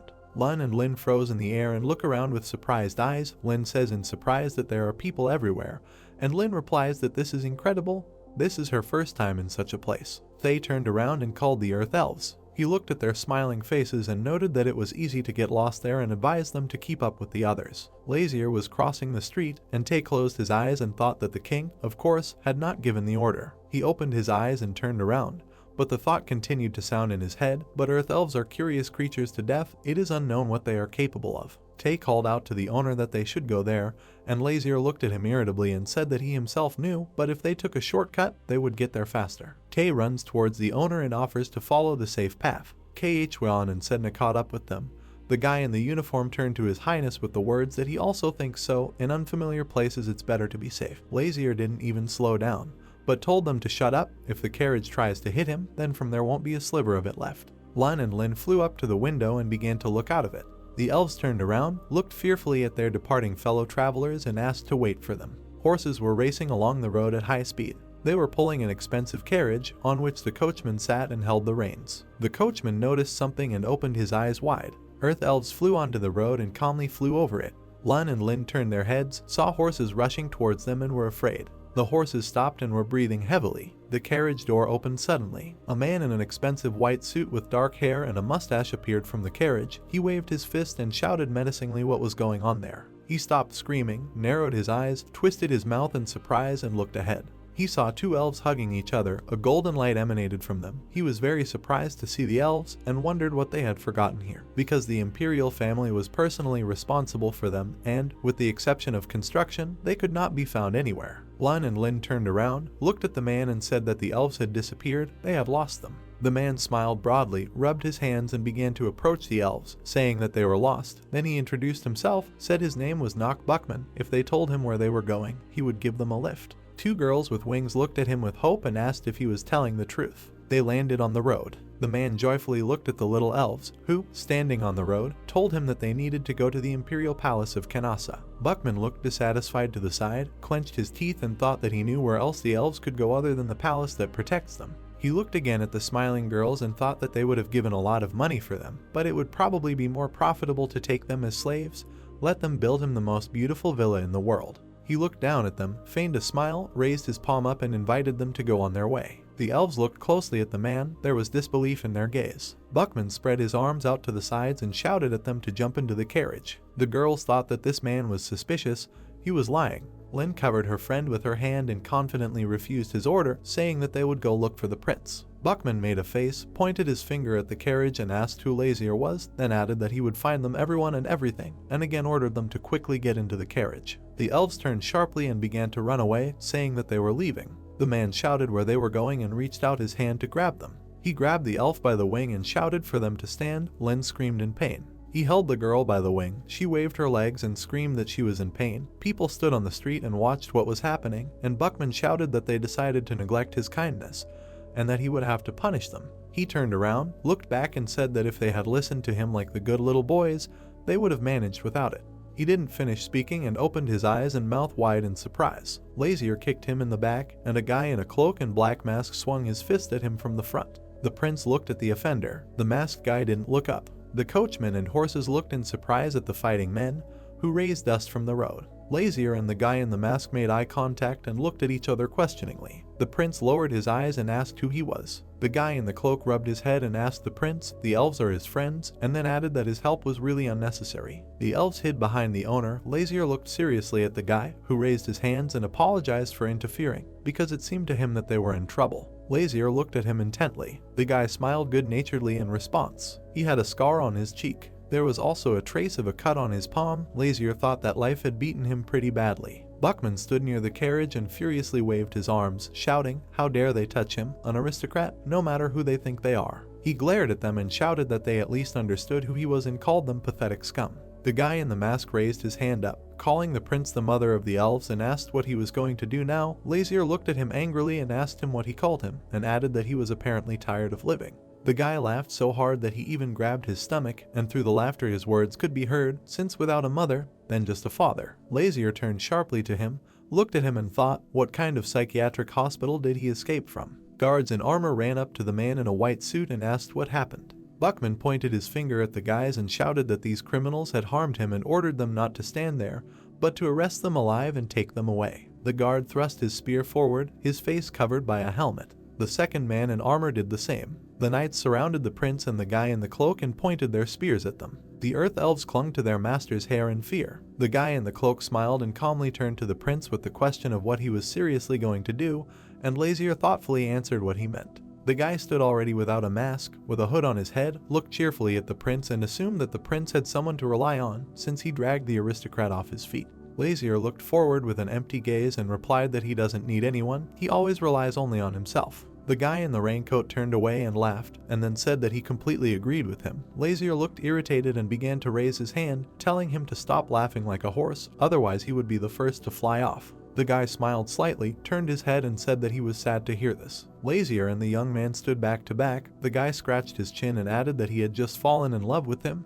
The prince looked away and looked questioningly. The guards surrounded the guys even more tightly. Lazier boldly looked into the eyes of one of them. The armored man held out his spear in front of him and shouted at them not to resist, but to surrender. Lazier calmly asked, "Did you give up?" The prince turned his head sharply to the knight. There was anger in his gaze and asked, "Did he tell him that?" The guards looked at their prisoners in surprise. The guy in the raincoat looked with interest and thought what would happen next. A voice was heard calling His Highness. Hwan quickly ran down the street with a sword on his belt towards his master. He ran past the guards. One of them wondered who he was addressing, His Highness. Hwan grabbed the hilt of the sword and began to draw it. He waved his sword very quickly. One guard's spear fell into small pieces, and the second spear also shattered into pieces. Hwan stood in front of the guy and the owner extended his sword in front of him, protecting them. A large brooch with a stone sparkled on his cloak. Hwan looked menacingly at the guards and shouted for them to quickly put their weapons on the ground, because before them was His Highness the Prince of Jerir. One of the guards opened his mouth in surprise and asked, "Prince, I saw a huge expensive brooch on another cloak." The man in the uniform, who was visible from under the cloak, began to take out a sword.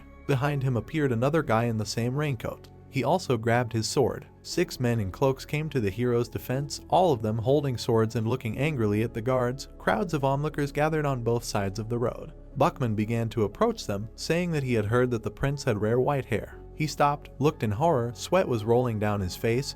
He realized that this was really the prince. A picture appeared in the aristocrat's head in which a prince with long white hair stood against the backdrop of an expensively decorated wall. Buckman wondered if that sucker really was the Prince of Jerir. Lazier and his companions stand in the park near the stairs. The prince looks seriously at the Earth Elves. The girls look guiltily in front of them, fingering their fingers, and say that they are very sorry. Lazier tells them that if they realize their mistake, then that's good, and asked them not to trudge 2 kilometers in the future. The prince looked thoughtfully to the side and said, "By the way." He called out to the guy in the cloak who helped him. The guy turned around and looked questioningly at the prince. Lazier crossed his arms on his chest, turned his head to the guy and asked how long he was going to drag after them.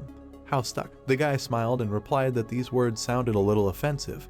He helped. He could have said thank you. The prince replied that he remembers asking for help. The guy was a head taller than the prince, smiled, tilted his head to the side and clarified that he was definitely a prince, that same out-of-touch prince. Lazier asked him in response, is he running into trouble? The guy in the cloak looked forward thoughtfully, raised his hand to his mouth and said that it was clear that the prince had come to the coronation of the new emperor. The guy put his hands behind his head and said that the emperor ascended the throne because he killed his older brothers and 2 very little sisters. Lazier listened attentively to his story. The guy narrowed his green eyes, looked at the prince and asked him not to give a damn about the emperor. Is such a person worthy of congratulations? Lazier looked angrily at the guy and asked what difference it made to him whether he congratulated him or cursed him. The guy noticed that everyone was behaving strangely. He saw a happy woman going out onto the porch with a basket in her hands, her little daughter standing with a yellow bouquet in her hands, and her son picking purple flowers for the bouquet. On the other hand, he sees a boy hanging a decoration on a house, and the second one from below is commanding him. The guy in the raincoat scratched the back of his head and said that he didn't understand why this was so, because a tragedy had happened, and people were rushing to congratulate him like crazy. Lazier folded his hands on his chest, looked to the side and said that isn't it obvious? If there were those who expressed protest against the new emperor, most likely, by this time they are all lying under the lids of coffins. The guy, with his hands behind his head, looked down and listened. The guy in the raincoat smiled, hit himself on the forehead with his hand and said that he was an interesting guy. The young man turned sharply and walked away with the words, "Okay," he went. He turned his head a little and added that he hardly should expect a word of gratitude. Without turning around, he raised his left hand up, called the prince the father of the elves and added, "See you later." Lazier called the guy a psycho and added why lately everyone has been telling him to see him. An egg with a picture and the words came to mind, they will definitely meet again in Bilden. The sun began to set, stars appeared in the sky, the castle stood against the backdrop of a beautiful sunset. Happy said in a sword and a jump. The earth elves and the sea goddess lay on the large bed with satisfied smiles. Sedna noted that the bed was very soft. Tay stood in the pose of a waiter, hanging a towel on his hand, and the prince left. Sedna turned to him and asked where he was going. Hwan looked seriously at the owner and said that the time was already late. If the prince needed security, he would accompany him. Lazier approached the guy and calmly said that he had planned secret surveillance in the imperial palace. Hwan looked questioningly and asked, "What?" The prince replied that it was nothing. He would go for a walk. Lazier, passing by the guy, told him not to worry about him and go to rest. The confused Hwan in response suggested that the owner take at least a servant. Tay looked at the puzzled guy, who continued to tell the prince that he might be looked down upon if they saw that a prince from another state was walking alone in a foreign palace without servants. Lazier stopped, turned around and thought that Hwan had correctly noticed. He imagined himself alone at a reception, where everyone was smiling at each other, telling stories and laughing, and thought that here there were only words of congratulations and coronation. But in reality, a real diplomatic war in the world of demons, in addition to showdowns, by force of others never had a chance, so he forgot that people have a so-called psychological war. Lazier called the servant, and he joyfully spread his hands and said, "Yes, His Highness." The prince was already standing near the beautiful expensive doors, turned around, smiled at the servant and invited him to go for a walk because he did not want to be locked up. They went out into the garden and saw guards standing nearby. There was also a guard standing on the next path. There was a fire burning on the table in the gazebo. A tray was laden with various sweets and drinks. The girl said that the princess from the kingdom of Frederick, located on an icy mountain, had skin as white as snow. The girl in the brown dress laughed, covered her mouth with her hand and asked if the spirit of snow and ice really lived in Frederick. The girl in the yellow dress clapped her hands and added with a smile how romantic it was. The girls sat at the table and looked with satisfaction at the princess with green hair. One of them, who was wearing a blue dress, turned to the princess named Ivga and asked if it was true that she had personally met with His Majesty the Emperor. The princess in a beautiful dress sat on a chair with her hands folded in her lap, holding a fan, and replied that it was true. They had met when she arrived at the imperial palace. She lowered her head, smiled shyly, and added that he was a very attentive gentleman. Because of the thin clothes, she was chilled from the cold, and His Majesty the Emperor offered her his cape. At that moment there was warmth and tenderness in his gaze. The girls simultaneously turned their heads to one side and looked in surprise. They saw long hair. The princess noted that it was that dazzling white hair. Prince Lazier walked calmly among the bushes and flowers. The princess looked at his face and said how graceful his facial features and skin were like snow-white jade. The girl in the blue dress suggested that it was the Prince of Gerar, and the second young lady in the brown dress smiled happily and said that she thought it was so. She heard he arrived at the palace today. The princess sat silently, touching a lock of hair, and thoughtfully looked to the side. She suddenly stood up abruptly, and her companions opened their mouths in surprise. Lazier turned around when someone called out to him and asked him to forgive him.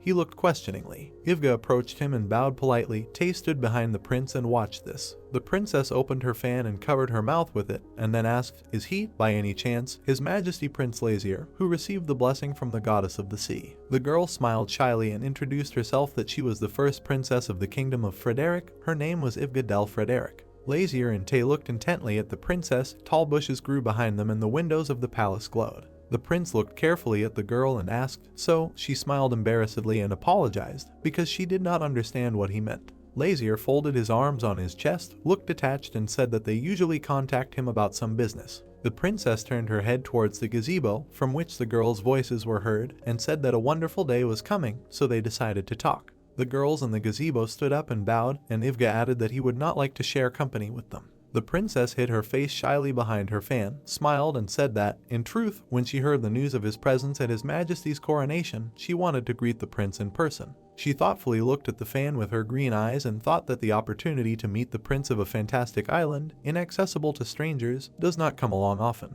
Lazier folded his arms over his chest, looked indifferently, and agreed. He sat with the girls at the same table, folding his arms on his chest, and they looked at him carefully. It had already become completely dark on the street. Lazier leaned his hands on the table, rested one hand on his chin, and said that friendship is of course good, but the time is late, so they will end the meeting with 2 questions to each other. The girl in the blue dress lowered her eyes in disappointment, but the princess was delighted and said that this was an interesting idea and asked permission to start first. Lazier looked at her with a smile, moved his hand to the side, and allowed her to go first. The princess covered her mouth with her hand and said that they say the royal family of Gerar goes to sea every year and greets the goddess. Can she find out what kind of person she is? Lazier looked thoughtfully to the side, introduced the goddess of the sea, and replied that she was good.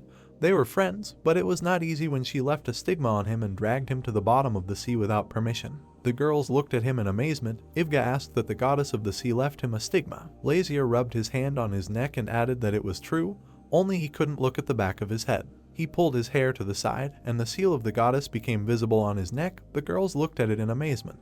Lazier looked at the princess and reminded her that there was only one question left. Ivga lowered her gaze and thought. She raised her eyes to the prince, pressed one hand to her chest, extended the other forward, and asked, "Does His Highness intend to actively cooperate with other countries?" The girls looked at the pensive prince. Lazier thought that this girl was not simple. Her question was aimed at finding out more about the magic stone that was buried in the depths of the sea, since several states had plans for it.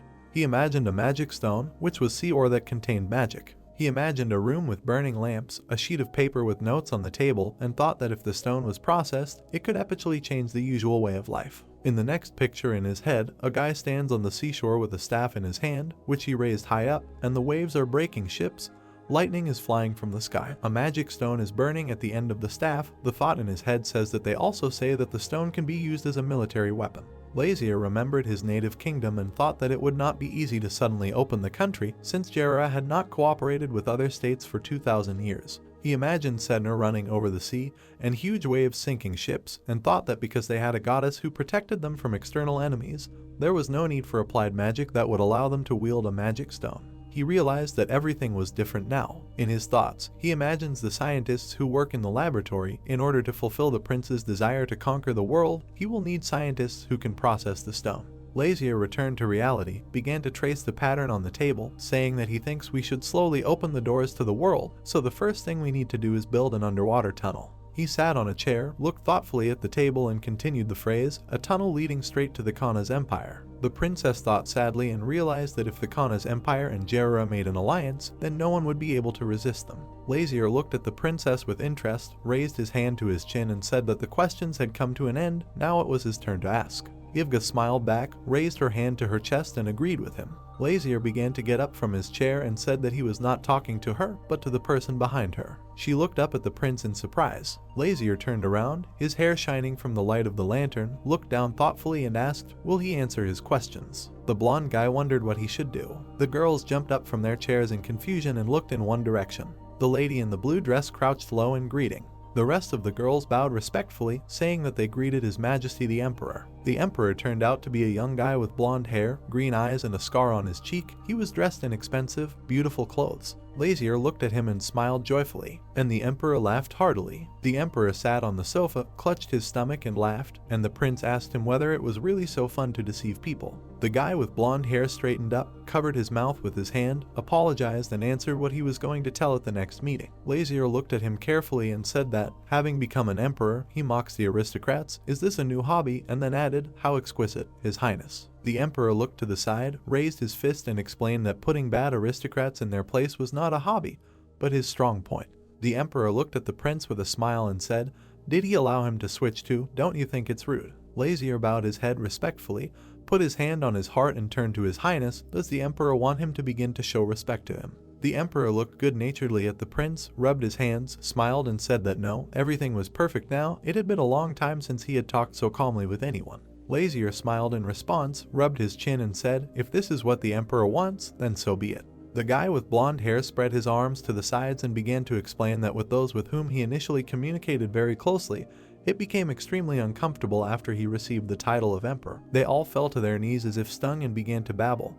His Highness, Lazier listened thoughtfully, looked down, and then asked whether it was right for someone who would soon be officially crowned to wander up and down the streets. The Emperor and the Prince are sitting in chairs opposite each other. The guy with blonde hair answered the question that if he had stayed even one more day in this stuffy place, he would have gone crazy. Lazier raised his hand and asked why he was going to help those two earthly elves. The prince looked down thoughtfully and added that they were nothing to the Emperor. The blonde guy raised 2 fingers up and asked, can this be counted as one question out of 2 questions? Not far from them there is a vase of flowers. Lazier called the guy a petty type. The guy apologized in response and said that this is the kind of emperor he is. The prince raised his palm up and turned to His Petty Majesty with the question why he volunteered to help the elves. The Emperor lowered his head and replied that it was simple. He introduced 2 children, a boy and a girl, who were running somewhere, and said that the elf reminded him of his younger sister and brother, and if they were alive, they would have grown up like those elves. The Emperor's face reflected pain and sorrow. He added that his brother, sister and mother, his only family who supported him, he did not want anything more, so he did not want strength or power. He imagined a container of red liquid from which steam rose, and added, however, that the rot of the palace would not leave him and his family alone.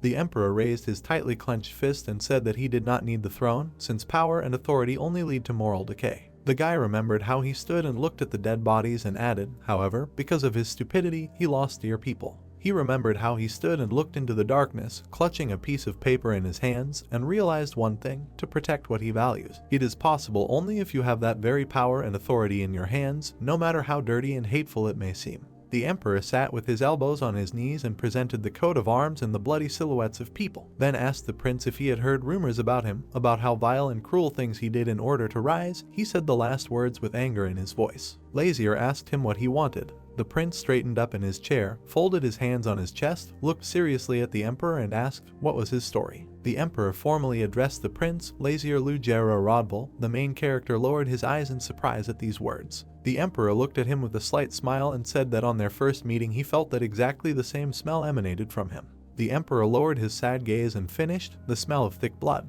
The prince looked ahead thoughtfully and heard the words, they are of the same kind. The Emperor smiled sarcastically and repeated that he smelled the same smell of thick blood coming from him. The emperor stood up, looked demonically at the prince, a red light appeared around him. The guy extended his index finger forward and said that they were the same species. Lazier. Sedna jumped onto the bed and began calling for the prince. Lazier was lying in bed. He opened one eye and heard his name being called. The goddess of the sea was lying on it, smiling cheerfully. She said, "Woke up, sleepyhead." The prince sat up in bed, but did not open his eyes. Sedna happily jumped on the blanket and called him to take a walk together. He looked at her and replied that he would not go anywhere and invited her to take a walk with the servant. The door to the room opened. Lazier and the sea goddess are looking at her. Tay and Hwan entered the room. The servant addressed His Highness with the words that His Majesty the Emperor proposed to have breakfast together. Lazier took the pillow and buried his face in it, said that let him eat alone. He got it, why call him? Tay smiled and objected that he was, after all, the Emperor of Khanas. Hwan stood at the door with his head down.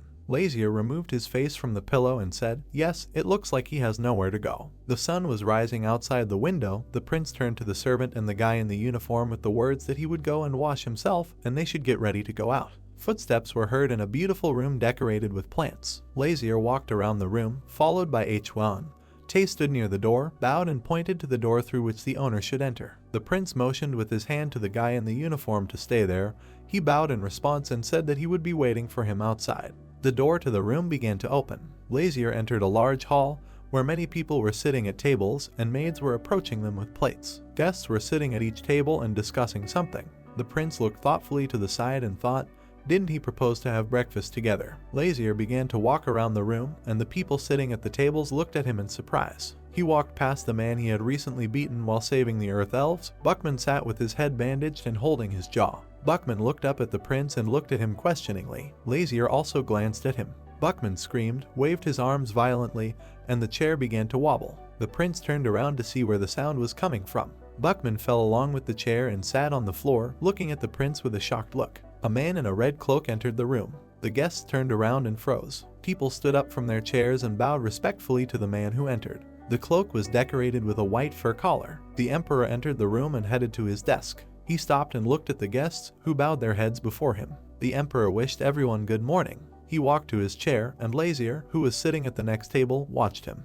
The emperor noticed him and waved his hand. The prince sat at a table with strangers and thought that he did not like this guy. The emperor sat down in his chair. The servant came up behind him and moved him. Two men sat at the next table with the emperor and sadly discussed something. The emperor looked at them and said that they were somehow drooping. Maybe they didn't like the hospitality of the empire. The guests shook their heads negatively and began vying with each other to say that they were delighted with the care and were stunned by the beauty and nobility of the Khanas Empire. The emperor looked to the side in disappointment and said, "Okay." Emperor Julius was sitting sad and looking at the table when he suddenly heard someone from the audience addressing him. Not far from him, Buckman stood near the table, his hands clenched into fists. Buckman bowed and asked permission to bother him with a story. Julius looked at him indifferently and motioned with his hand for him to speak. Buckman lowered his eyes, pressed his fist to his chest and began to say that one of the invited guests had shown great tactlessness towards the empire. Marquis Buckman raised his eyes full of tears and began to shout that the man knew that the Marquis was a respectable aristocrat of Khanas, but despite this, because of his bad mood that day, he used violence against him. The emperor smiled back and asked who he was talking about. The Marquis turned around sharply, pointed his finger at the guests, and said that we were talking about Jarrah's envoy, and then asked to look at his chin. This was done by that cruel man. Buckman leaned his hand on the table, grabbed his lower back and added that the man had also kicked him in the back, and now he couldn't sleep lying down. The emperor looked away and asked if the Marquis was telling the truth. Lazier lowered his eyes and said that everything was correct. Julius listened to him attentively, and the prince thought that the emperor had actually hit him in the face, and now he was sitting and smiling. The emperor put his hand on the chair and said that one should not turn a blind eye to such an act. Julius looked down thoughtfully, resting his head on his hand, and said that he could not believe that Jarrah's envoy dared to raise his hand against an aristocrat of his empire. The guests began to look at each other in surprise. Lazier began to get up from his chair, saying that for such situations, the phrase is suitable, to move from a sore head to a healthy one. The words of that person are somewhat different from the truth. The prince bowed his head, looked down sadly and began to explain that he used force on him because he was trying to kidnap the Earth Elves he was guarding.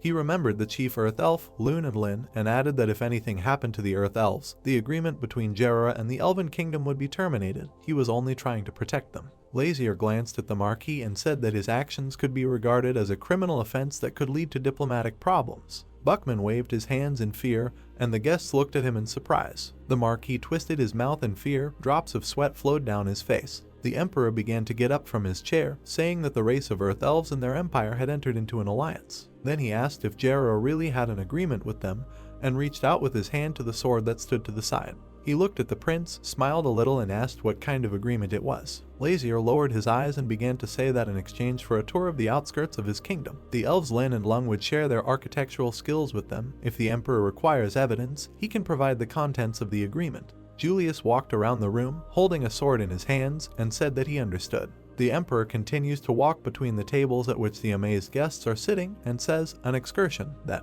Bachman raised his hand and looked at the emperor in fear, and Lazier continued to say that Nock Bachman tried to kidnap the Earth Elves, and he used violence only for the purpose of protection. The prince put his hand on his heart and said that if his actions had truly harmed the Khana's empire, His Majesty could punish him according to his conscience. Julius stood between the prince and the Marquis and said that in general terms he understood what had happened and agreed that punishment would be necessary. He turned and walked towards the Marquis, saying that without the consent of the imperial family, touching Earth Elves is strictly prohibited. Bachman stood and looked in horror at the Emperor, who continued to say that it was commensurate with a serious crime to harm an envoy invited by the Emperor himself. Julius grabbed the hilt of the sword and began to draw it, saying, as an aristocrat of the Empire, he certainly should have known about this. The sword whizzed through the air. The Marquis looked fearfully at the sword, which stopped at his neck, sweat running down his face. Julius looked seriously at the Marquis and asked, "Is it true?"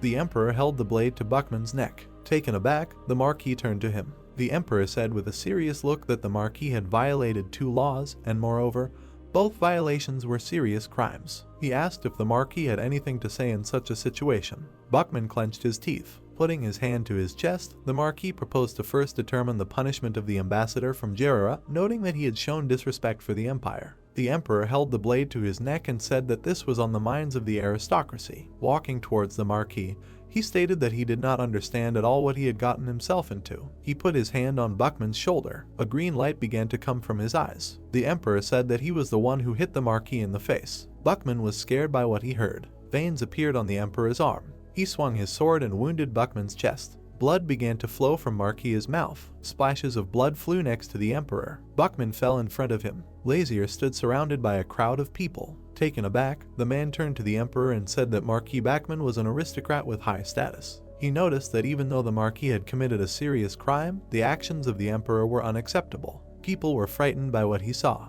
The guy asked how the Emperor could listen to the envoy of another country and kill Marquis Bachman. Having sheathed the sword, the Emperor asked if this was true, noting that he welcomes those who have complaints at his place at any time. Turning around, the Emperor declared that his doors were always open for them. People looked away from him. The Emperor looked at the main character. Lazier's face was calm. The Emperor smiled. Taken aback, the main character noticed in his thoughts that the Emperor was a beaten man who had spoiled his appetite. Sedna stomped her foot on the floor and called out to Lazier. She was confused and asked who the main character thought he was. Sedna noticed that he treated her monstrously. Turning away, Sedna said that he constantly leaves her alone and he doesn't need her. She started crying loudly. Her crying could be heard from the entire palace. Empty bottles lay on the table. Smiling, Ivga noted in her thoughts that she only needed information about the Prince of Jerira, and offering alcohol turned out to be a bad idea. She looked at Sedna and noticed that there might not be another chance to meet with the messenger of the goddess of the sea. Ivga emphasized the fact that their conversation was about to reach a dead end.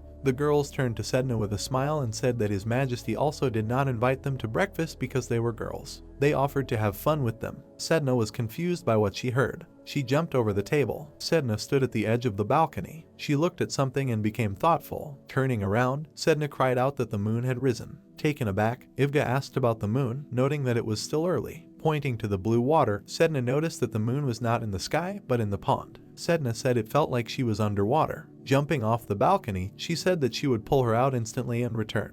The stunned Ivga watched Sedna and called her. Sedna sank into the water. Her face was flushed. She saw a golden glow in the water and noted what she had found. The surprised girls discussed whether everything would be alright with Mrs. Sedna. The dark-haired girl noticed that Sedna simply jumped into the pond. The girl with short hair replied that Sedna was the messenger of the goddess of the sea and for sure nothing bad would happen. Sedna emerged from the water with a golden emblem in her teeth. Ivga ran up to her and asked if she was okay. She placed the golden emblem on the ground. Taken aback, the girls screamed that it was golden trionyx. Embarrassed, Sedna stated that this was not so and that this was the moon that she had obtained and now it belonged to her. Hugging the golden trionyx, Sedna said that Lazier would definitely like such a gift. The main character approached her and asked what she was going to give him. Sedna attacked him. Sedna said with a smile on her face that it was the moon. She held a golden trionyx in her paws and said that she took it out of the pond to give it to him. Lazier took it in his hands. She and Tae looked at Sedna's gift. The main character asked if Sedna said it was the moon. Tae noted that there are slight similarities. Happy Sedna asked if Lazier liked it.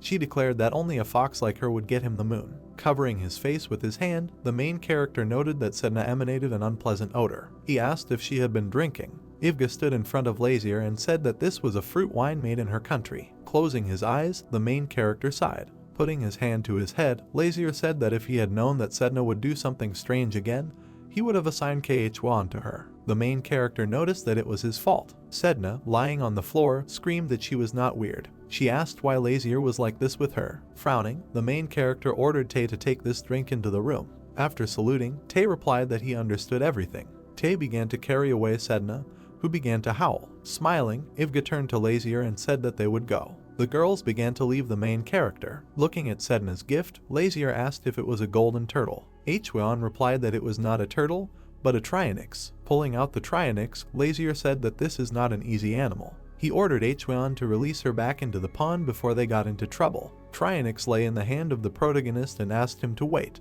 Lazier looked at him. Trionyx asked if the main character could hear him. The sun's rays reflected from the golden carapace of the Trionyx. Extending his hand, Hwan addressed Lazier. While holding Trionyx in front of Hwan, the protagonist asked if he heard the voice, noting that it seemed like the turtle was talking. Surprised, Hwan asked again. Sticking its head out of its shell, the beast screamed that it was Trionyx. Looking at Lazier, he asked him to help him. Trionyx said that only the main character hears him and only he can ask him to fulfill the request. The main character was taken aback by this. Hwan held Trionyx, who begged Lazier. With a sad look, he asked the main character to help him. Lazier looked at him carefully. Crossing his arms, the main character replied that he did not want to help him. Taken aback, Trionyx screamed that Lazier could listen. He asked why the main character is so heartless. Frowning, Lazier declared that there was nothing free in the world. He asked about the benefit of helping him. Turning around, Trionyx replied that he had nothing special to offer. Pointing his finger at him, the main character ordered Hwan to return their friend to the water. Trionyx began to cry and ask for help. Lazier repeated that he was saying goodbye to him. Trionyx cried out that he only had one request, noting that the rest of the people could hardly hear him.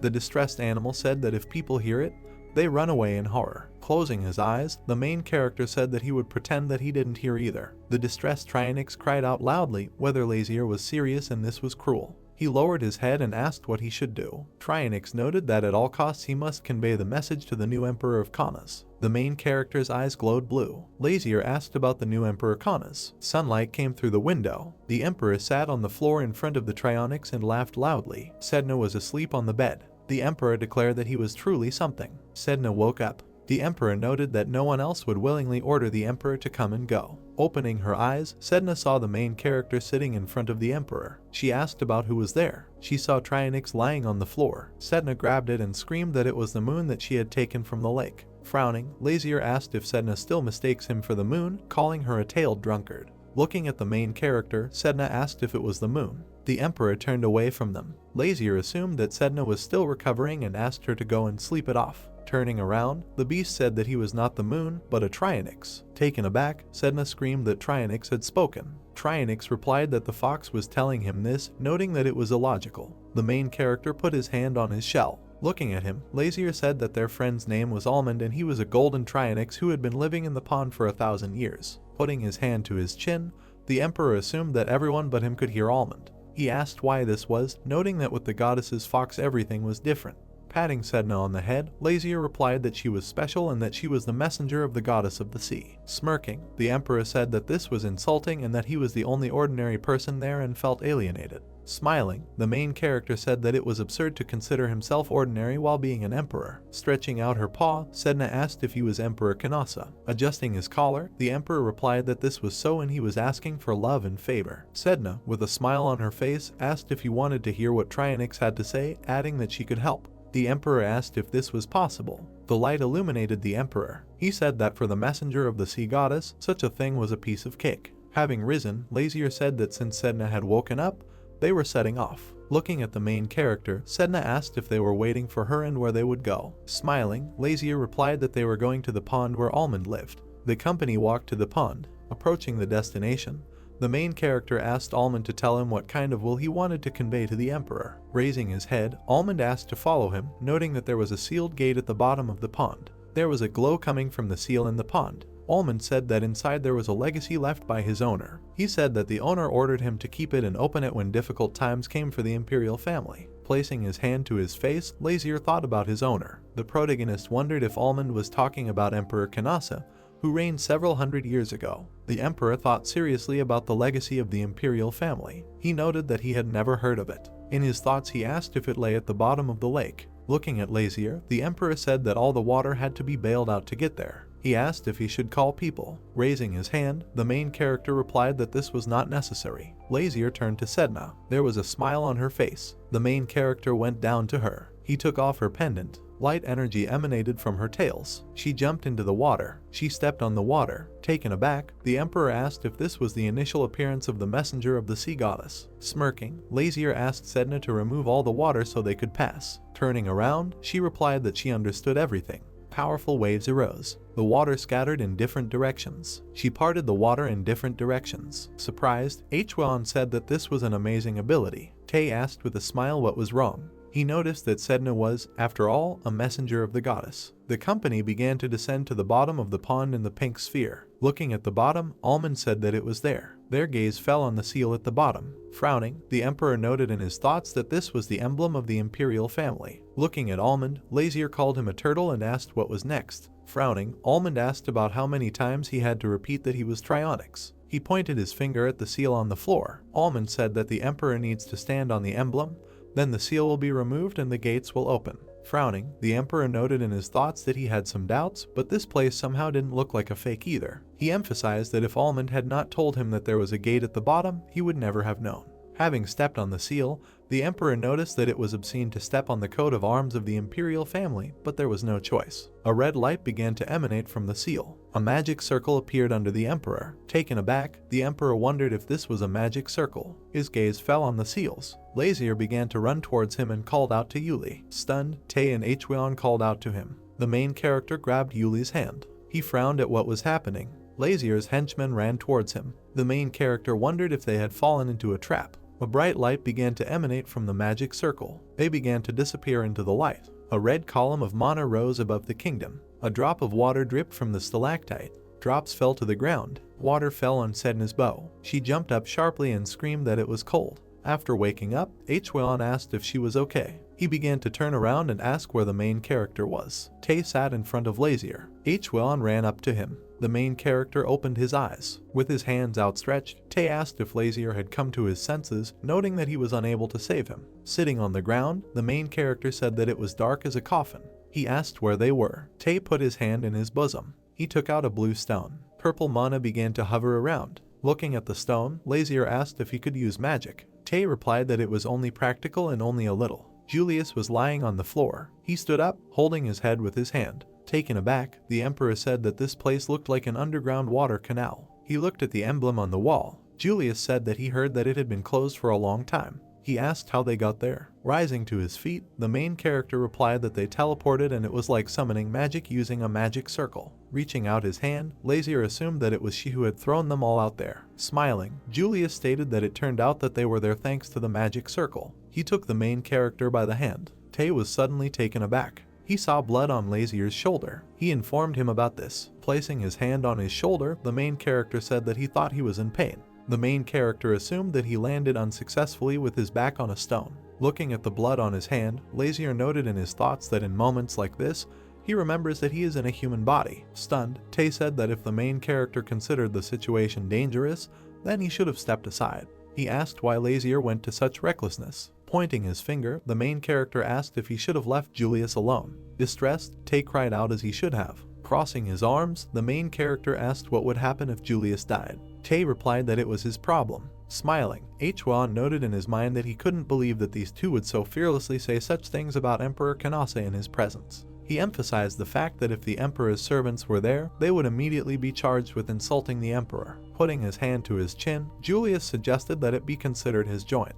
He asked with a serious look about where Almond was. Almond from the darkness replied that he was there. He lay on his back and stated that he had been asking for help for a long time, but no one heard him. The almond asked to be turned over. Walking towards Almond, Lazier said that it was all because of him. The main character asked a question about how to get out of there. Almond moved his paws and said that you can enter at your own will, but you can't get out that way. He said that the magic circle is only at the entrance. Frowning, Lazier asked again. Taken aback, Julius asked if there was a circle in this place that was connected to the surface. Almond replied that this was so and that there was no way to get out of there with the help of magic. Holding the back of his head, the protagonist asked if there was another way. Almond replied that he did not know this and that he only knew the road to the inheritance. An enraged Lazier called him a stupid turtle and asked if he was serious. Almond screamed that he was Trionyx. Looking at the main character, Sedna said that his shoulder was wounded and offered to heal him. Happy Tay was surprised and said that Mrs. Sedna turns out to have healing magic. Closing her eyes, Sedna declared that it was her. Surprised, Sedna remembered something. Smirking, Sedna said that she could use healing magic only if there was a lot of water nearby, and there was not enough of it there. Frowning, Tay called her useless. Upset, Sedna cried out that it was offensive. Looking at the drops of water, Sedna asked to be allowed to at least give him first aid. Putting his hand on Lazier's shoulder, Hwan asked to remove his outer clothing and show the wound. The main character agreed with this. Hwan wrapped Lazier's wound. The main character asked if he even carries a bandage with him. Hwan replied that knights often get wounded. He always keeps a bandage and hemostatic with him. Almond, upset, lay on the ground and asked to be turned over. They began to move through the dungeon. Smiling, Julius said that since this had happened, they needed to find the heritage and get out at all costs, noting that they had been through so much. Lazier called out to Almond and asked if they were going the right way. Frowning, he replied that he was correct and that he could be trusted. Looking at Julius, the main character asked if it was true that the Imperial family was now in a critical situation. Lazier noted with a serious look that Almond and Peanut said so. The main character noted that the legacy was promised to be passed on at a critical time for the Imperial family. Julius replied that it was so. Closing his eyes, he said that other states see Kaunas as a place that is famous for its wealth and strives for peaceful times. He noted that if the empire were not like this, the prince would not even have come there as an ambassador. Looking away, Julius stated that the imperial power was collapsing at the moment, which was why Almond called their situation critical. He noted that the Kaunas empire does not have a sea goddess to protect them like the Jera royal family,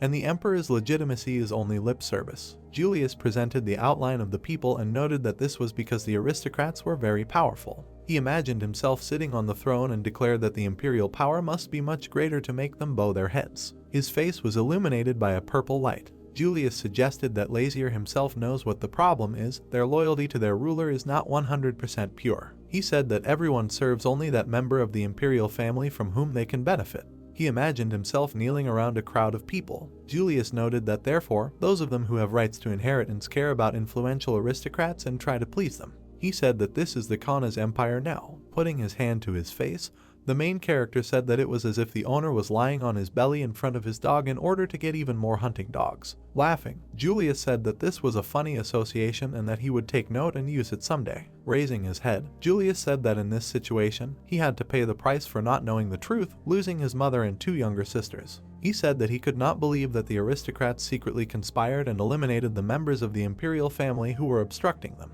He declared that this was Bedlam, not a country. Julius said that's why. His eyes began to glow green. He said that after the official coronation he would completely tear out all the rotten roots. He said with a serious look that it was impossible to just stand and watch the aristocrats go wild. Frowning, Julius said that if he resigned himself, he would lose the right to look into the eyes of his mother and sisters. Looking away, Lazier replied that he was right. Sitting on Sedna's back, Almond reported that from there was a second road on the right. Frowning, the main character asked whether he was leading them correctly. He stated that if Almond leads them in the wrong direction, Lazier will tear him out of his shell. Taken aback, Almond screamed that the main character was cruel. Raising his hand, he asked Lazier to listen to him. Looking at Almond, the main character asked not to call him affectionately anymore, noting that it sounded disrespectful. Turning around, Almond asked for forgiveness, adding that it was a habit. Looking away, he said that, to tell the truth, there was something he didn't say. Lazier stepped on a slab on the floor. Many arrows flew at him. Hwan covered him with his body and asked him to take care. Almond said there were traps set there in case of intruders. The main character was beside himself with rage. He asked Almond to tell him why he only said this now. Lazier asked if he wanted to remain without a shell and ordered Hwan to tear this fool's house away. Almond started screaming loudly and said that it was a long time ago, so he forgot. He was lying on Sedna's back. She stepped on the stove. The arrows flew towards Sedna. A bright light appeared in front of them. Taking hold of the blade, Hwan asked Lazier to stand behind him. The arrow flew straight at him. With a quick swing of his sword, Hwan cut it open. A purple light illuminated the main character. Tae deflected the arrow with his foot. Smiling, Tae asked if the Emperor and Lazier were safe. Smiling, the main character said that he was glad that Tae and Hwan get along in such situations. Lazier noted that he would be furious if exactly the same traps awaited them further. His gaze fell on the severed arrows. Almond asked the main character not to worry, noting that there were no traps in the room with the heritage. Hwan thought about it. Sedna looked at him. They began to look into the darkness. There was complete darkness in front of them. Red eyes emerged from it. Smiling, Lazier asked if this rescue squad had arrived. Julius replied that this was not so, and he said that the local underground water supply system had been closed a long time ago. Smiling, the main character came to the conclusion that those creatures were not people. Many red eyes appeared in the darkness. Taken aback, Hwan replied that this was true and they were monsters, fierce creatures who rose straight from hell. Several monsters stood in front of them. The monsters were furious. The Emperor was scared. The crowd of black dogs looked at them. They rushed screaming at the company. Holding onto the sword, Hwan asked him to rely on it. He looked carefully at the monsters and noticed in his thoughts that there were many opponents, and it would be difficult to cope with so many. Holding onto the blade, Hwan emphasized the fact that he had no choice but to try. The monsters rushed at him. Swinging his blade, Hwan screamed. He was suddenly taken aback. The dogs stood in front of him with a calm look. Hwan was at a loss. They started smiling at him. They wagged their tails quickly. Taken aback, Hwan wondered what was wrong with the monsters. Julius looked at Tae and asked how this happened. Throwing up his hands, Tae replied that he didn't know. He turned around and looked at the main character. Lazier's eyes glowed red. His eyes were demonic. Hwan stood in front of the docile dogs. Putting his hand to his chin, Tae imagined a red seal and mentally noted that this was the dominance of the demonic king. Tae noticed that these monsters are from the world of demons, therefore they are obliged to obey their master. Frowning, Julius asked why they spent so much time locked up there, but instantly suppressed the aggression. Lazier said with a surprised look that this was all their messenger from the goddess of the sea. Looking at the protagonist, Sedna asked if it was because of her, noting that she didn't do anything. Happy Tae interrupted her and screamed that Lady Sedna was endowed with the power of the goddess of the sea and easily subjugated the insignificant monsters. He looked at the stunned Sedna and said that she was simply incredible. Beads of sweat ran down her face. She laughed and said she was very incredible. Sedna wondered in her mind why this dragon was so scary. The palace was enveloped in the darkness of night. Hitting the table, the man screamed that His Majesty's location had been unknown for the second day. He asked what they should do about it. The guy with a serious look said that they even checked the pond, but it was nowhere to be found. The red-haired guy with a calm face said that he heard that the Emperor disappeared along with the Prince of Jerir. Sitting opposite the man, he asked if there was a possibility of kidnapping.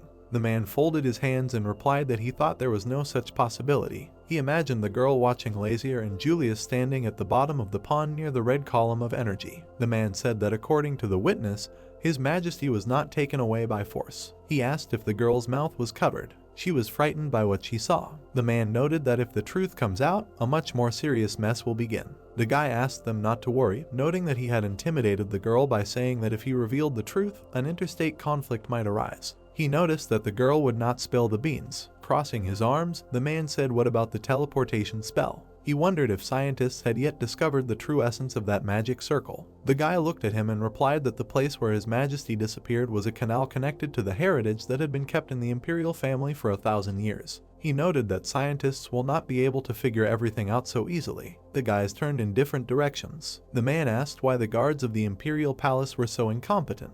A slight smirk appeared on his face. He asked if it seemed to them that this was only for the better. Folding his hands, he asked why Duke Elgar spoke so arrogantly. Looking at the man, Elgar asked if he was arrogant and what he said. His eyes glowed yellow. Looking away, the man replied that there was nothing like that. Closing his eyes, Elgar stated that he wanted to talk about the squad of commoner mercenaries dragon sword that His Majesty led into the palace after cutting his brothers' throats. A smile appeared on his face. Elgar asked if it was unpleasant for them that such low and pitiful people were still in the same palace with them. With his hands folded in front of him, Elgar said that this was why he would like them to be dealt with while His Majesty was away. He asked what the other gentlemen thought. They were stunned by what they heard. Taken aback, the man noticed in his thoughts that the Dragon Sword Squad is the most influential fighting force of the palace, which serves only the Emperor. He emphasized that Duke Elgar was proposing to cut off their limbs during His Majesty's absence. Laughing, the man said that Elgar, as always, solves a complicated case in no time. He said that this was a great idea, but then first it was worth celebrating the coronation of the emperor. Elgar interrupted and said that this was not necessary. Leaning on the table, Elgar said that everything would go as planned. The guys looked at him carefully. Elgar said that if His Majesty did not appear on time for the coronation, doubts would arise regarding his succession to the throne. The man watched him. Elgar stated that he respected the decisions of the ever-changing His Majesty Julius. Stretching out his hand, Elgar said that he proposed to elect his deputy. The guys were scared by what they heard. Taken aback, the man asked about the deputy. Grinning, Elgar nominated his firstborn son, Felix Elgar, for the role. Light illuminated the walls. The Dark Lynxes fought in battle. They destroyed enemy guns. Julius stood next to Lazier and argued that Lady Sedna was good at controlling monsters. Lazier claimed that the goddess of the sea sent her to them for a reason. The main character stroked Sedna and told her that she was smart because thanks to her they got there. She looked very happy and was thinking about being praised. Lazier stood firmly on his feet. Trionix pointed with his hand and claimed that it was there. They stood in front of the gate. The main character looked away. The monsters were at a loss. The monsters were enveloped in smoke. Julius held his hand on the gate and said that he did not understand how they could get inside.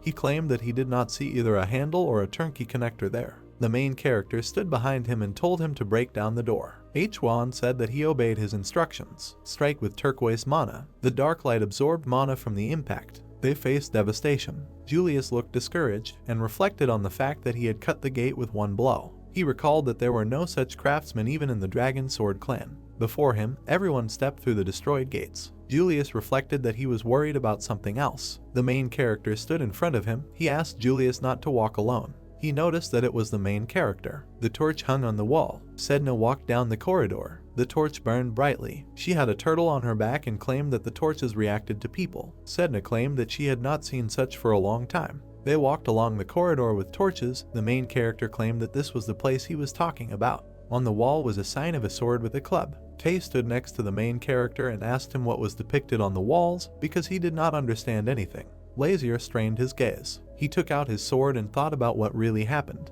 He took the sword out of its case. The main character's sword was similar to the blade depicted on the wall. Lazier compared the blades. They stood and looked at the sword. The main character said that the drawing showed his sword. Tay confirmed this. Tay stood behind the main character. Lazier insisted that all swords were similar to each other, but the coincidence in the drawing was too strong. Julius stood behind him and learned something about the sword. Lazier put the sword in a case and said that it was a national treasure and that he got it from his father. Julius held his hand to his face and said that it was strange that Jerira's treasure was drawn in the underground channel of his empire. The turtle looked at them. He claimed that the drawing was of a demon world sword. They stood in front of the turtle and were surprised. Lazier looked at him and found out whether his sword was from the demon world. The turtle sat on Sedna's back and insisted that he was sure that his mistress had called him that 1,000 years ago. Everyone looked at the drawing. They asked the turtle what kind of pipe was shown in the picture. He claimed that it was the pipe of the heavenly world. The main character looked carefully at the drawing and thought that the demonic sword and the pipe of the heavenly world were drawn in the same drawing.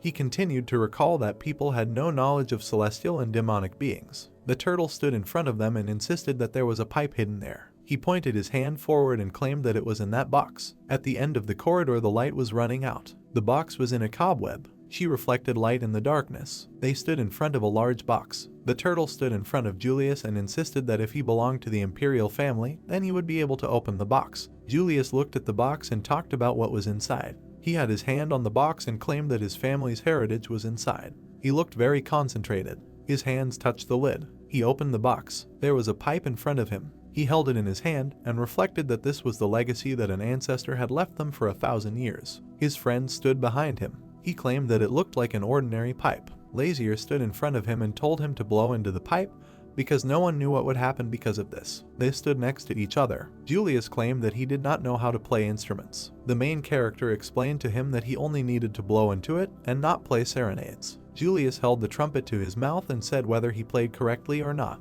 They listened to the sounds of the trumpet. He played it in front of the team. The main character stood in front of him and claimed that he was a dubious player. Julius claimed that he did not know how. Tay held the turtle in his hands. Almond jumped to the ground. He watched carefully, narrowing his eyes. The turtle said that it was a magnificent performance because thanks to him he was summoned. Almond flew into the air in front of the whole team. From the golden color his name was pronounced. The angel reached out to the turtle and told him that he carefully guarded the inheritance that was entrusted to him. She looked at him and said that she thanked him. Almond cried and looked at her. He said that he managed to cope. The angel took the turtle in his hands. They were hugging. An angel with a turtle in his arms took off in front of Julius. Almond said that the bond of the imperial family was destroyed. He claimed that the flute would help his descendants because it was an inheritance he received from an angel. Almond was in the arms of an angel and said that he trusted the inheritance to Julius, and he looked at them and did not understand what they were saying to him. Lazier watched him carefully. A golden portal collapsed in front of them.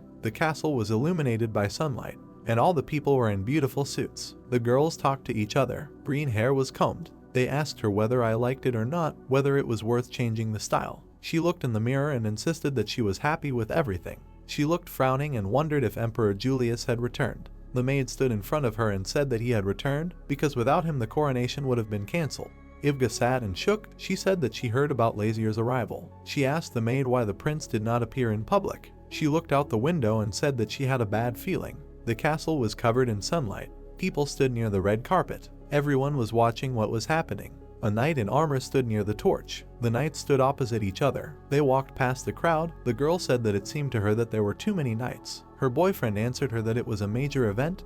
There was no other way. A stranger appeared in the crowd. He said that the knights had unnecessary weapons. Elgar walked along the red carpet with security. The assistant bowed before him and said that he had to tell him something urgent. Elgar asked him to report. The assistant looked at him. He claimed that the members of the Imperial detachment had not been seen since yesterday evening.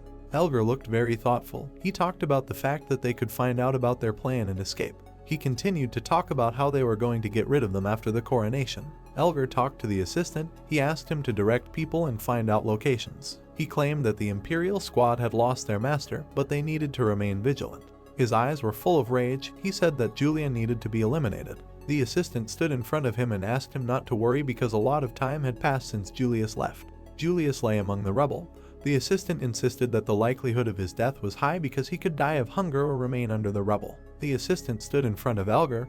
He insisted that all the knights had been given an order to kill Julius. He continued to say that if he returned he would not survive. Elgar stood inside the castle. He thought that he felt sorry for Julius and his makings of a ruler. Chess pieces fell behind him. He said that Julius himself was to blame because he resisted the aristocrat, and if there was no need for a horse in chess, they threw it away. They played trumpets in the square. The knights stood ready. There were a lot of people around the red carpet. The strangers were talking to each other. They were discussing the fact that the emperor had finished all the preparations and everything was beginning. She looked very embarrassed. Ivda watched what was happening and thought about whether the emperor returned safe and sound or not. The gates were opening. The emperor came out to the public. His guards stood on the stairs. They said that the emperor was coming out and everyone should respect their manners. He walked along the red road. The emperor walked past people. People watched what was happening. A man in a green jacket stood next to a woman. They said that they did not understand who was walking along the red carpet. Behind the emperor there was a beautiful castle. People thought it could be representatives of the aristocrats who were going to read them a congratulatory speech before the coronation. People were in shock. They did not understand what was happening. The man assumed that this was Elgar's firstborn. Everyone watching was beautifully dressed. They said that they had received the blessing of heaven and were expecting a holy ruler who would lead the earth. The man stood with a red list in his hands. He said that the future ruler was not at the coronation ceremony, so they found a person who was ready to replace him. Ivga screamed loudly. She told everyone to stop. She pushed forward through the crowd of people. Ivga looked very frowning and found out where Yuli was. Her green eyes were filled with energy. She said that the meeting was organized to congratulate the coronation. She claimed that she had come a long way from Frederick for her sake. Ivga turned back. The Eldar said that Yul refused the coronation, rejecting the blessings. Behind him stood a huge crowd of people. The strangers discussed what was happening among themselves. They said that Elgar had appeared at the ceremony, so something serious was happening. They stood in front of each other. Elgar looked frowning. Ivga remembered in her head that he held the entire political sphere in his hands. She looked towards the emperor and thought that this was the son of an Eldar. Behind him stood a large crowd of people. They were thinking about what he was planning to take as an excuse for the disappearance of Julius. She remembered that he wanted to make his son the ruler of Kaunas. Ivga was very angry. She claimed that she had heard that Yuli was missing. She continued to talk about the disappearance of Julius and that it was worth canceling the coronation and starting a search. The strangers discussed among themselves that Julius had gone missing. They said they couldn't believe it. Many of them wanted to go back. The crowd of people was very sad at this news. The new emperor walked on the red carpet. Elgar said that everyone was in no hurry to congratulate him. He stood in an embrace with his son and insisted that he would become the emperor of Kaunas. Ivga was very frightened by what was happening. The stranger was outraged and said that Elgar would crown his son without any rights. He stood next to his son and said that he received imperial blood from his grandmother, so he had enough rights. The stranger was shocked and insisted that it was impossible to do this. Elgar walked along the red carpet and insisted that he would not forgive those who were tactless. He claimed that he did not care about a person's status because everyone who showed disrespect became enemies of their empire. People standing in the crowd were dumbfounded by this news. Ivga stood in front of him. He told her that there was no need to complicate the situation. Eldar looked at her and asked her if she wanted to become the Empress of Kaunas. Ivga looked very angry. Eldar told her that if she begged, they would accept her into the harem. She clenched her fist in anger. The priest held his hands open and beckoned Elgar's son to him. Elgar looked very furious. Behind his son was the castle of the Empire. He was told to come forward because he had inherited the blessing of God. Elgar's son stood in front of the documents. Ivga looked very confused and was wondering where Julius was. The priest handed the scroll to Elgar's son and told him that whoever takes authority will become emperor. Someone ran out of the gates of the empire. The whole crowd was looking at the gate. The defender's face was without a mask. There was a blade in the knight's back. The stranger was dumbfounded by what was happening. There was a smile on his face. Yulia said that he was asking for forgiveness because he was a little late. He stood on the red carpet. Ivga looked at him with her hands clasped and saluted him. Julius walked through the crowd of people along the red carpet. All the people were outraged. They watched him carefully. Julius ran his blade along the red carpet. He cut the entire path in his path. Elgar looked at him and remembered in his thoughts that it was Julius. Julius stood in front of him. He was thinking about how he could survive. Julius had a smile on his face. He recognized what had happened to the Duke's face. He told him that it was as if he had seen a ghost. Sweat was running down Elgar's face as he turned to Julius. His eyes were filled with green mana. He said that he was ready to listen to any excuses and apologies from the Duke. He continued to talk about how his head might not be on his shoulders in the end. Elgar was in fear. He looked at the defenders and asked them why they were standing. The knights were heading towards Julius. He was surrounded by defenders. They threatened him with kopis. Julius held the sword on his shoulder and said that the Duke was fearless for being angry with him. Julius said that he did not expect to see a bigger psycho than him in the palace. There was a smile on Julius's face. He claimed that he could not believe that the servant who could become at the origins of management was openly committing treason. Elgar shouted at him and insisted that he was only thinking about the empire. Julius stood in front of him and asked him if it was a betrayal that the Duke was placing his son on the throne. Elgar's face was very indignant. He said that Julius himself was to blame because he was hiding until the day of the coronation, which was promised in the name of God himself. His eyes were filled with green light. He asked the Duke whether he blamed him for everything or not. Julius sat in the red room in front of the corpses and said that the Duke had violated the law that the previous emperor had respected.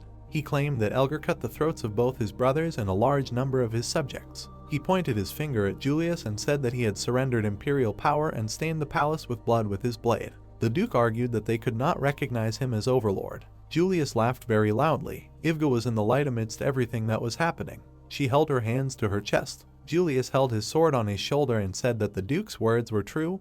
He would not refute them. He thanked the Eldar and said that he blew himself up. Julius looked confused. The Duke said that he did not understand how to deal with the rotten aristocrats. He held his blade to Elgar's face. Julius shouted loudly, "Did everyone hear?" He looked very angry and told everyone to finish off all the gathered traitors. Knights ran out of the gates of the empire. They fought against the defenders of the empire. His face was bloodied. The battle took place throughout the entire territory. A knight from Julius' team asked him if they should have finished off everyone. Julius pointed at them with a sword and said that it was worth killing even if there was resistance. And a knight from Julius' team attacked the defenders of the empire and said whether they thought that everything would be according to their rules. Her hands were in floral energy. The knight could not understand why his sword was curved. A fairy descended to the ground in front of him. Elgar was in a misunderstanding. He said that elves never appeared in human conflicts. Lazier stood in front of him and said that the elves kept their promises. He insisted that the will of the Elven Queen was the will of the elves. Elgar extended his hand towards the protagonist.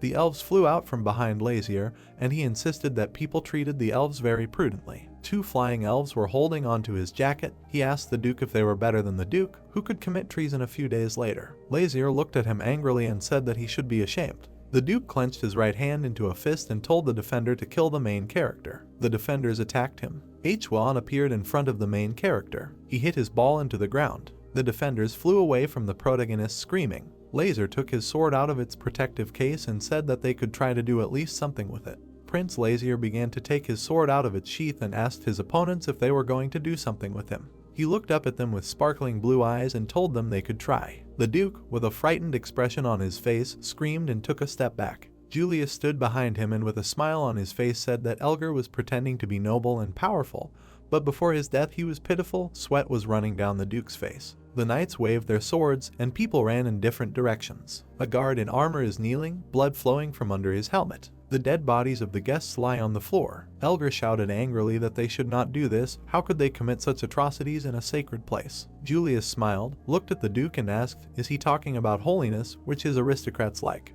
The Emperor put his hand into the breast pocket of his jacket and offered to show him the holiness that they all loved so much. He put the pipe to his lips and began to play. A light glowed brightly above the Emperor's head. A magical golden creature with a long neck appeared in the room. A creature that looked like a dragon with a tortoise shell flew across the huge hall. People looked at him with frightened eyes. Lazier stood with a sword in his hands, on the blade of which there was an engraving, and thought, the sword of the demonic world and the pipe of the heavenly world. He looked in front of him and said that he knew that playing instruments was a special ability of members of the heavenly world, but it was impossible to imagine that the sacred power that could turn a 1,000-year-old spirit animal into a sacred one was hidden in the flute. Julius continued to play, and the sacred animal hovered above his head. The Emperor took his lips away from the flute to take a breath. The guests looked at what was happening in surprise. The white-robed priest fell to his knees and shouted that the Emperor had received the sacred animal. Everyone in the room fell to their knees. The knights who were fighting each other froze and looked to the side with the words, and it's true.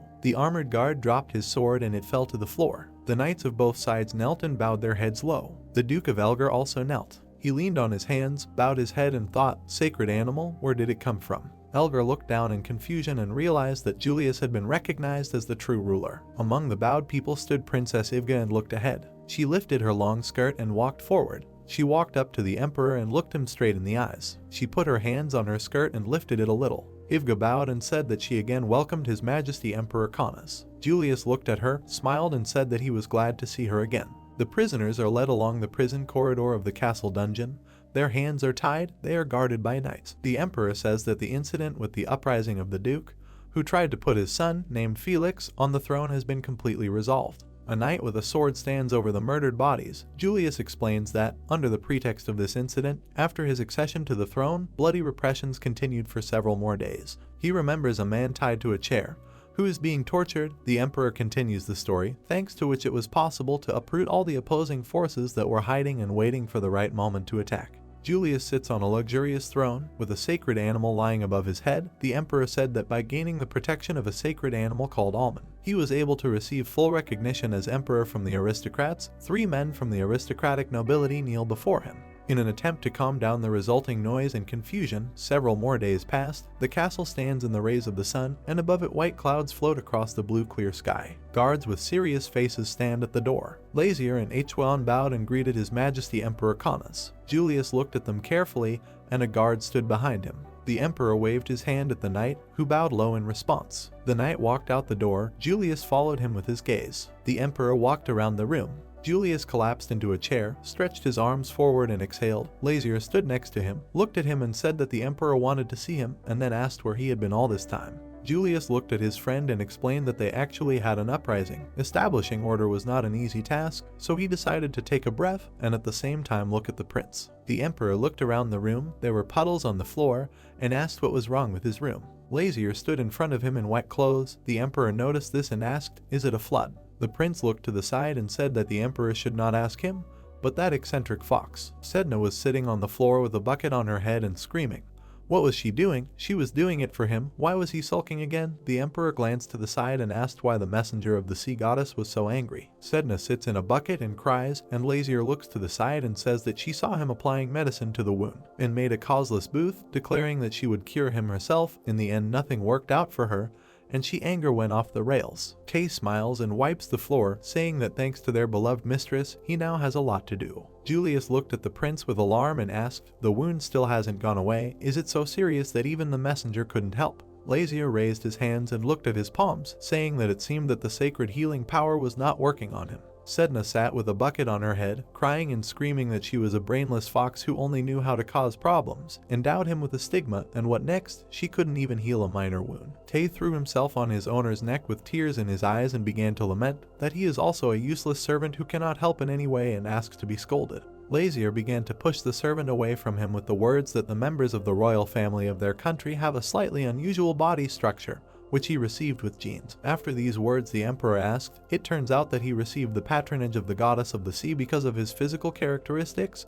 The prince answered in the affirmative. Lazier closed his eyes, smiled, and thought that this was actually a lie. The prince grabbed his wounded hand and said that after that incident he realized that their royal family is very weak and clumsy, since even the sacred power does not affect him, and without the protection of the goddess he could die at any moment. He remembered how he stood underground and held his wound, and then said that if something had gone wrong in the underground water supply system back then, perhaps he would not be able to stand here alive and lament now. The emperor looked at him with excitement in his eyes and asked, and he still helped him, decided to risk a danger because of which he could lose his own life. Lazier thought for a moment, lowered his gaze, rubbed his chin with his hand, and said that for such a good deed, Emperor Kanasa could throw him some kind of reward. He doesn't think that he can get away with a simple thank you. Julius laughed in response. The emperor laughed, and Lazier and Tay looked at him questioningly. The emperor wiped tears from his eyes and told the prince that he was funny. Could his excessive honesty be called arrogance? Julius looked at the prince and said, well, he wants the emperor to do something for him, and asked him to say what he wanted, promising to do everything in his power. Lazier looked to the side and said that he hadn't thought it through in detail yet, then asked the servant what he thought they should ask in return. Tay looked up thoughtfully and said that was a good question.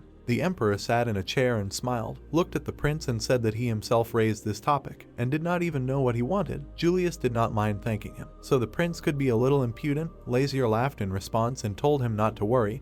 He will take from him as much as he has shed blood. The emperor put on a serious expression and said that his words made it seem like he helped him because he wanted to get something in return from the very beginning. So why did he save him? Lazier thoughtfully looked away and replied that he just wanted it that way. Is there really a need for a reason to save someone? The emperor smiled in response. Julius raised his finger, looked at the prince and invited him to become his younger brother. Lazier opened his mouth in surprise and asked, "What?" The prince smiled sweetly in response and said that he would be his older brother and he would be the younger, then asked what the prince would say to this. In the room, the emperor sits in a chair, and Lazier, Tay and Hwan stand nearby and look at him. The prince turned his head and asked again, who is he asking him to become? The emperor raised his index finger up and repeated that he was his younger brother. Julius placed his right hand on his chest and said that he would be a big brother. Lazier grimaced and thought that this psycho was talking. Julius leaned towards him and suggested that he think carefully. The emperor put his hands on the prince's shoulders, looked into his eyes and said that this was a great opportunity. He would become his brother, and Jiraiya would fraternize with the great Kana's empire. The prince asked, is this the reward he came up with? Julius laughed and said that this was more of an addition. He suggested fraternizing so that they would become closer, like an older brother. He would look after him. Lazier lowered his eyes and thought. He imagined the king bowing to the emperor and thought that this was not such a bad proposal. Brotherly relations between states, this is not an easy alliance. It is much better than a one-sided agreement where a weak country submits to a strong one. He imagined how Julius stood against the backdrop of his empire, and he against the backdrop of his kingdom, the two rulers looking into each other's eyes and smiling. Lazier thought that when states fraternize, it is possible not to bow their heads to each other and maintain more or less equal relations. Lazier looked at the emperor with a smile and told him not to hope that the prince would be mannered with him. Julius looked at him and said that there was no need. He was much more comfortable the way he was now. The prince asked whether, despite the fact that the emperor had to suffer from his brothers, he still wanted to fraternize. The emperor clenched his hands into fists and said that there were not only those whom he wanted to kill at all costs. He looked out the window and added, but also those whom he wanted to protect even at the cost of his own life, and the prince saved his life. Lazier lowered his head and looked at the floor. The joyful emperor added that therefore he thought it would be nice for them to become brothers. The prince, without raising his eyes, thoughtfully asked, what would he do if he refused to become brothers? The earth elves took the bucket from the head of the goddess's messenger and looked at the emperor in surprise after his words that he would simply help the prince's kingdom. He must repay the debt so as not to lose his reputation, and laughed. Julius thought for a moment, rubbed his chin with his fingers and said that to confirm the oath of fraternization, they need to clink their glasses.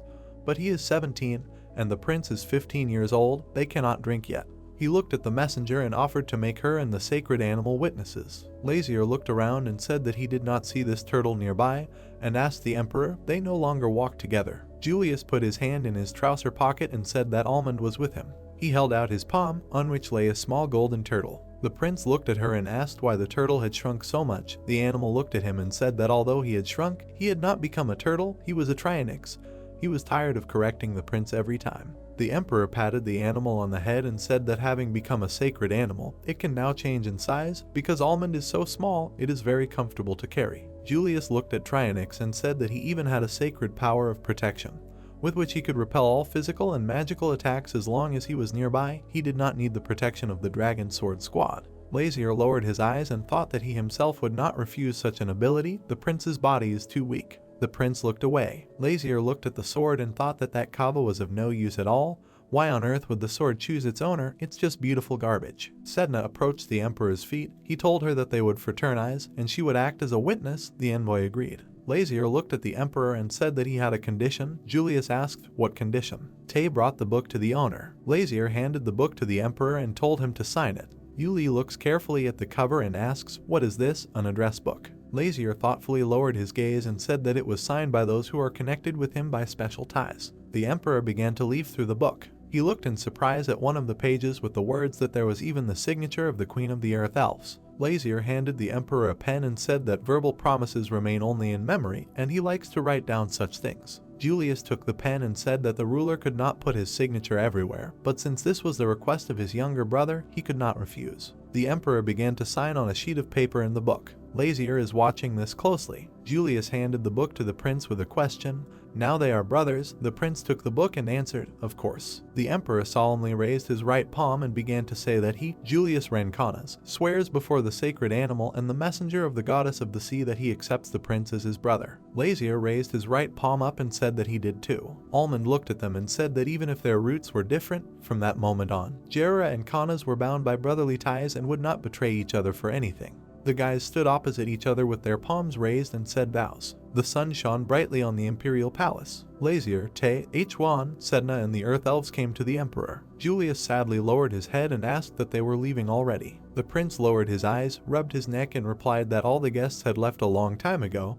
He was the only one left, and besides, the wound had almost healed. It was time to return home. Lazier leaned to the side, saw the silhouette of a girl behind the emperor, and said that he heard that Julius was getting married, so it was worth congratulating him in advance. Princess Ivga smiled and thanked him, and then asked if he could invite them to his kingdom as a congratulation. Lazier replied that he would look at her husband's behavior. The princess said that she would wait impatiently. Ivga bowed to the messenger of the goddess of the sea and offered to taste tea and sweets together next time. Sedna smiled back and agreed. She closed her eyes and remembered the bottles and said how she wanted that delicious alcohol. Lazier pointed his index finger at her and said that she no longer drinks, and if she disobeys, he will throw her back into the sea. She indignantly replied, why is he only like this with her? The princess folded her hands on her chest and asked the prince he will be present at their wedding ceremony.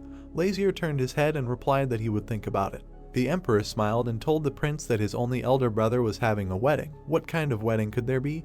He would think, and asked why he was so harmful. Lazier lowered his head and replied that he did not say that he would not come. The prince looked up at the shadow approaching him. Julius hugged his younger brother goodbye with all his might. The emperor told him in his ear that he wished him a good journey and they would see each other again. Lazier clenched his teeth in displeasure and thought how annoying he was. Julius patted his brother on the head, and Lazier said to himself that he would even sign the book so that if he suddenly didn't like something, he could immediately terminate this brother's agreement. Lazier smiled sarcastically, saying, I'm tired of living. Lazier swung his fist at his brother, and Julius laughed in response and asked for forgiveness. Hwan stood in a cloak with his assistants and heard Julius telling the prince that he could not restrain himself. He really wanted to pat him on the head. Tay and Sedna smiled on the side when they heard the prince's answer that if the emperor touched him on the head again, he would actually kill him. Julius looked seriously at the prince and asked him to take care of himself. Lazier smiled in response and told Julius to take care of himself. The sun shines brightly in the sky. A carriage leaves the city gates, followed by Hwan and other guards. Hwan rode up to the carriage window and asked His Highness if they were going to a place to stay for the night near the port. Lazier replied that yes. Tay and Sedna sat joyfully opposite the prince. The servant said that they were finally returning home. Lazier sat with his arms crossed over his chest, smiled, and said that upon his return it would be worthwhile to implement his next plan to conquer the world. The prince sits in the carriage and looks dreamily out the window. Then he turned to the servant with the words to get ready. As soon as they arrive, he will load him with work. Tay replied that he would gladly accept any task. Sedna joyfully said that she would also try. The carriage, surrounded by guards, drove along the road through a dense forest, and mountains were visible on the horizon. The end of the first season. The sun was setting over the horizon. A beautiful sunset was reflected in the water surface of the sea. There were houses on the shore near the port. In a large, beautiful building, lights are on in all the windows. Tay comes into the room and says that they are going to rest here today, and tomorrow they will go home to the kingdom. Yes, Lazier and Sedna are sitting on the couch. Hwan is standing behind them. The elves are looking out the window. The servant says that they will leave tomorrow since it is very dangerous to sail at night. Lun and Lin, looking out the window, exclaim, "Ocean, ocean." The Earth Elves look out the window, opening their eyes and mouth wide in surprise. Lun noted that this is a large and terrible ocean with waves. Lazier looked to the side indifferently, waved his hand and told them not to worry, tomorrow they would see enough. The elves took off and looked at the prince in surprise. Lazier slowly began to rise from the sofa, and the servant asked him what they would do, then asked His Highness if he was hungry. The prince straightened up, looked to the side and said that yes, he was hungry and offered to eat. It had already become completely dark outside, but in the hotel there were lights in all the windows. There were tables in the courtyard, at which people sat and waited for food to be brought to them. The moon shone brightly in the sky and was reflected in the water. The head of the hotel came and asked His Highness if he liked the room. Lazier, Tay, Sedna and the elves are sitting at the table. Hwan is standing next to the owner. The prince replies that it's not a palace, of course, but not the worst place. The head of the hotel bowed and said that it was a great honor for him. The man in the suit offered to serve them their best dish. Lazier motioned with his hand to leave. The head bowed and wished them to enjoy the evening. Lin looks at the prince, who leaned his elbows on the table, propped his head on his hand and sadly looked at one point with the words, "How tiring, they will even leave him alone so that he can eat in peace." The prince looked to the side when he heard the voice of a man who addressed the visitors and asked them to forgive them for the long wait. A guy with a microphone came onto the stage and began to say that in a couple of moments the great wizard of the magic tower, Lilith's apprentice, was about to start a magic show. The guy looks at the audience, raises his hand and asks to greet him with thunderous applause. Lazier looks thoughtfully to the side and says, "Magic show." Everything on the stage was filled with smoke. A silhouette began to appear in the smoke. A young guy in a cloak with a smile on his face appeared on the stage, and the presenter introduced him. Here he is, the delightful magician of the soul, Aristide. The magician stood on the stage and looked at the guests with a smile. Lazier raised his head, looked at the scene with interest and thought, "Soul mage." He heard that they use the power of their voice to create elements such as fire and water. Although they are not close to demons or angels and only have a limited amount of magic, he is sure that it is still considered a miracle. The prince looked down and asked in disappointment if they didn't have any magical engineers instead of magicians. Hwan, who was standing nearby, replied that magical engineers who make magical devices didn't seem suitable for such shows. Lin reached for the flowers. Tay stopped her with the words that this cannot be eaten. Hwan asked the owner if he was looking for a magical engineer. Lazier replied that he only needed one. If he had a skilled magical engineer, he would be an ideal candidate to enslave earthly fairies. Hwan leaned over to the prince and said in his ear that if he was looking for a magical engineer, then wouldn't it be better to look into the magic tower? Lazier looked down thoughtfully and repeated, "A magic tower." They brought a cart with food and drinks. The elves noted that it smelled very tasty, and the prince continued to say that when they introduced the magician, they said that he was from a magic tower. Lazier continued his speech that he heard that the magic tower trains not only magicians, but also magical engineers. On the stage, the magician spread his hands, fire appeared and flew around the guy. The magician on stage has a fire burning in one palm, and a stream of water comes out of the other, which extinguishes the flame. The prince says that only people from the magic tower are so liberal that they do not want to belong to any nation. It will be difficult to convince them, but he doesn't plan to convince anyone. Lazier stuck his fork into a large piece of meat. He brought it to his lips and said that he just needed to make sure of the usefulness of this magician after their meeting. The magician on stage smiled and looked trustingly at the audience. Hwan and Tay approached him and grabbed his hands. The magician began to break free, screaming, "What?" Lazier sits in a chair, folds his arms on his chest, looks forward with a smile on his face and says, "Is it true that the magician is from the magic tower?" He heard that their soul magicians are simply incredible. Aristide lowered his head, smiled and asked who he was. The prince, with a smile on his face, replied that he was a client who needed a guide. The magician asked where the guide was going. Lazier crossed his legs and answered, "To the magic tower, and since the magician is from there, he should know how to get there." The magician looked to the side. His face became covered with sweat, and said that this is his kind. Lazier interrupted him with the words, "He does not accept his refusal." Aristide raised his hands up and shouted that under no circumstances he would not go anywhere to go back there. Suicide. Hwan and Tay, who were standing next to him, looked at the magician in amazement. Lazier raised his palm. The fire was raging around him. He looked down and said that then should he kill him right here. The magician stepped back in horror. Aristide fell to his knees in front of the prince and began to beg that it was not the magic tower.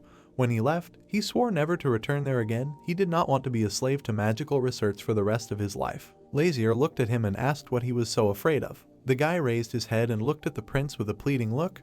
then asked the prince if he knew why the magic tower was called that, then added that it was not at all because there were wizards there. Lazier looked at him and said, "So what is this then?"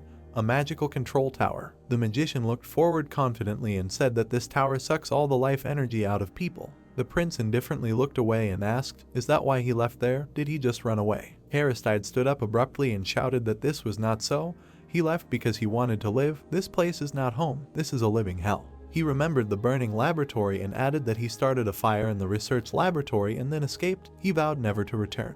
The magician lowered his head and said that in any case he could not help them, even if they threatened him or put a sword to his throat. Lazier chuckled when he heard these words. The prince gave a signal. Huan rushed to the magician and put his sword to his throat. Aristide opened his eyes and mouth wide in fear. Tears flowed from the magician's eyes. He began to beg for mercy. He would do something else for them, just not a magic tower. They know that he escaped from there. Lazier curled his mouth into a smile and said that there was a magic stone in the lower part of the ocean in his kingdom. Aristide stood motionless and looked at his hands. The prince looked away and said that he could give the stone to him as a reward because the prince was just about to dig it up. The magician looked at the prince in surprise, extended his index finger forward and asked again, "Where?" Aristide introduced the magic stones and remembered that the kingdom of Jerira is a treasury of magic stones. This is a place worthy of endless exploration with the god of the ocean. This island is the dream of any wizard. The magician looked at Lun, Lin and Sedna and began to think, there are earth fairies and a mysterious-looking fox. He looked at the prince and saw that the man's hair was pure silver. Aristide covered his mouth with his hand in surprise and said that he was really His Highness Lazier Lu Jerira Rodval. The prince looked at him and confirmed his words, only a little surprised that the guy knew his full name. The magician raised his hands in joy and said how could he not know his full name, because every wizard from the tower knows his name.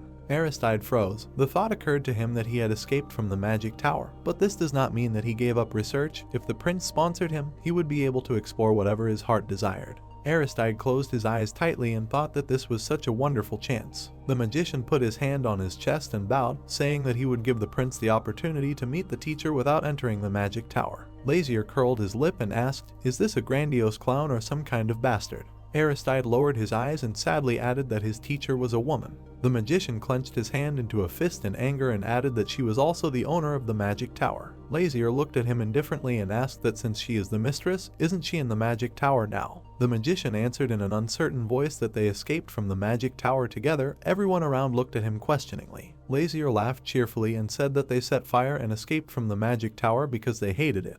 And his teacher, the owner of the magic tower, also ran away and then asked the magician why he was taking him for a fool. Aristide leaned over and trembled with fear, trying to say something. The door to the room suddenly opened. The head of the hotel ran into it, screaming, "His Highness!" Everyone looked sharply at the man. The man shouted that they had to run away immediately. The demons were attacking. Lazier calmly looked to the side and asked what did he just say. The prince's gaze became thoughtful. He asked, "Demons." Clouds floated in the dark blue sky and the full moon shone brightly. The demon stood near the hotel and growled loudly. People ran away in horror. He looked like a huge dog with horns and wings. The demon tore off a piece of wood, clenched it with his teeth, growled menacingly. His eyes were red. More monsters flew into the yard. They caught people. One of the demons crushed a man to the ground with his paw. Another man ran away screaming. Lazier, Tay and Sedna watched from the window. The prince turned around and asked what happened. Aristide raised his hand, smiled and replied that the prince's kingdom was safe thanks to the protection of the ocean god, but for the continent, attacks by demons were common. The head of the hotel entered the room, bowed and asked them not to worry. Since they were on a high floor, it would be difficult for the demons to reach them, and then invited them to move to a safer place. Lazier looked away and thought it was charming. These demons were walking around the human world so calmly. Aristide smiled, pointed at the door and said that he would go kill demons. The head of the hotel opened his eyes wide and asked him not to worry. Even if he didn't go, there was a security room in the village. The magician winked back at him, licked his lips and said that the corpses of demons were worth money. Lazier and Tay looked at the magician running away from the room and he shouted that he had gone to collect money. Tay looked towards the doors, then turned to His Majesty with a question. Is it normal that they let him go just like that? The prince lowered his gaze and answered that the servant should leave him alone. Close the door, because it's cool here. Lazier sat down on the windowsill. The head of the hotel said that the prince should leave quickly. Lazier waved his hand and told him to leave too so that he would not disturb his peace. The prince and Sedna look out the window. Lazier says that they want to see how good this soul magician is at work. The fox asked if the prince could see all the way from here. The prince, who was looking out the window with a smile, his eyes turned red, and he replied that the darkness was just a trifle. Aristide ran across the courtyard towards the demons. His face glowed with joy. He thought that the nation was wasting its time by burning such dear test subjects as demons. Aristide stopped. He saw a knight defending himself with a shield from a demon. The second demon was standing on the roof of a building. The knights threw ropes around the monster's neck and tried to knock him down, and the magician thought it was good. This one looks light enough. A bright glow of light appeared. The magician waved his hands in front of him. Luminous balls flew around him. He cast a spell. The wind that follows him in reality, promise, he, Aristide, controls it here and now. Streams of bright light rose higher and higher. The magician shouted a spell to chain the enemy's legs, sharply thrust his hand forward, and golden chains flew from him. Chains fly towards the demon. The chains wrapped around the monster's legs and squeezed. Bright light, a spell sounds, wind X. Aristide puts his hand forward and a golden axe appears above him. The weapon pierces the monster's neck. It emits a terrible roar, blood splashes, and it falls. The magician looks at the dead body of the demon, from which rays of bright light rise upward. Two knights look and smile joyfully. One of them says that this is a wizard from a magic tower. They will definitely win. Aristide looked away. He turned around sharply, raised his hands, and two fireballs formed in his palms. The magician jumps high, raises his hands up. Streams of bright light swirl around. Streams of light with lightning destroyed the monsters. One of them had its wing torn off. The second demon was cut in half. Aristides rushed past the knights at great speed and thought that if he continued to attack them at the moment when their strength was exhausted, then it would be easy. They were all his. The guards waved their hands cheerfully and thanked the wizard. If not for him, they would have been in danger. They asked him to make sure that he received his reward. Aristide ran smiling cheerfully. As he went, he created a fireball surrounded by water, then shouted to the knights not to worry and to leave everything to him. Tay and Lazier watched the magician from the window. The prince noted that Aristide was better than he expected. The prince looked at the magician even more carefully and said that, apparently, he was not only good at talking. A fiery ray pierced the demon's stomach. The magician stopped opposite the demon and thought that this was the last one. He needed to collect all the corpses and move to another place. Long fangs protruded from the monster's mouth. He looked at the magician and growled menacingly. A young knight stood nearby and was trembling with fear. He called Mr. Wizard. The magician turned around with a cheerful smile and told him not to worry. He would finish soon. The knight and the magician froze when they saw a huge creature flying up to them, resembling a shaggy dragon with horns. The huge monster narrowed its eye. Aristide looked at the creature with horror in his eyes and thought what kind of creature it was. He had never seen anything like it. The monster grabbed the magician's cloak with its paws. The monster jerked upward sharply, and Aristide, who was dangling in his hind legs, screamed loudly. They quickly rose higher and higher towards the clouds. The magician waved his arms and shouted for him to let him go. The monster looked away. The demon unclenched his claws and released the magician. The monster watched as Aristide fell down screaming. The magician flies down. His eyes are full of horror. He screams. The magician's cloak flutters in the wind. Aristide screams and stretches his arms forward. The ground is getting closer. The magician fell onto the roof of the house, raising a large cloud of dust. Lazier is watching this. The prince turns away from the window, lowers his eyes and says, "Stupid magician, what an amateur." Sedna, standing with two paws on the windowsill, looks at him questioningly. The prince points his finger at the servant and tells him that Tay take the fox and go check if this fool is alive or not. If he is still alive, Tay will have to drag him here. Sedna approached the prince from behind and asked if the wizard was really dead. Lazier told her that he was not sure, but he would definitely die if they left him there, so the prince told her to go get him.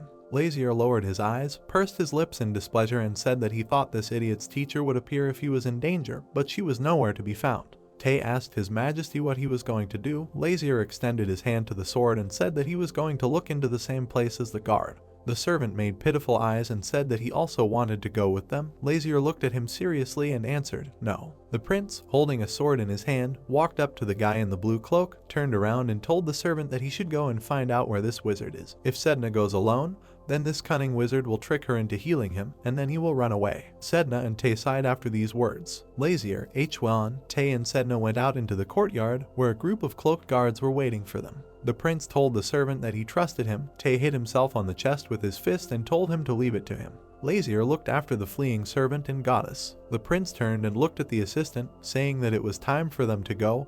Hwon lowered his eyes and said that he would take everything upon himself. There was a sound. Lazier sharply turned his head and looked questioningly in that direction. Hwon ran out sharply, defending the prince, and cut off the demon's head. Hwon turned around and shouted to His Majesty to move back. A large flock of demons was approaching them. They slowly walked on the ground and looked at people furiously. The prince's eyes turned red. His expression became angry. He looked and thought, who dared? The demons were approaching, their eyes also glowing red. The guards lined up in front of the prince and the earth fairies to protect them from the demons. Lazier closed his eyes, everything around him went dark. He suddenly opened his red eyes, a red light emanated from him. He thought that even though they were low-ranking demons, how dare they not recognize their master. Hwan turned to Lazier in fear and said that he would like to hide inside at least now. Lazier replied to tell Hwan to keep quiet. He was thinking about what they should do. The hellhounds, baring their fangs, stepped forward. Lin and Lung grabbed each other in fear. Lazier began to draw his sword from its sheath. He, looking menacingly in front of him, said that Hwan should not make him laugh. He is not so weak as to fall because of some hats. Lazier, looking angrily at the dogs, thought that he was not doing this for the sake of people and not because of the contract.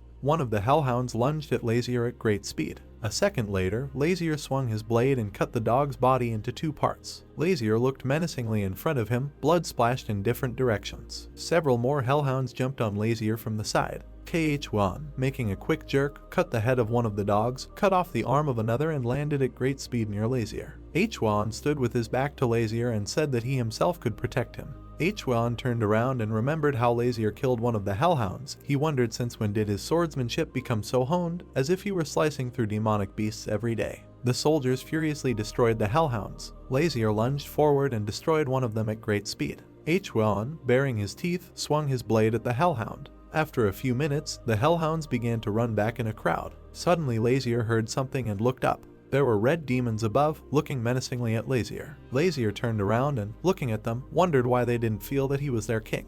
Lazier furrowed his brows and used magic. His eyes lit up. He thought that this was impossible. One of the demons, opening his mouth wide, growled menacingly, and then they continued to look sternly towards Lazier. Lazier clenched his teeth and, looking at them, thought that under such pressure they should have escaped long ago. Something was wrong. One of the demons suddenly began to fly down. Hwan jumped out in front of Lazarui and, holding out his sword, shouted Prince. Suddenly something black rushed past them. The hellhound slammed into the demon with all his might. The demon fell to the ground, and the hellish dog, looking at him menacingly, put its paws up. Hwan looked puzzled in their direction and said that weren't these the monsters that Lazier kept in the basement.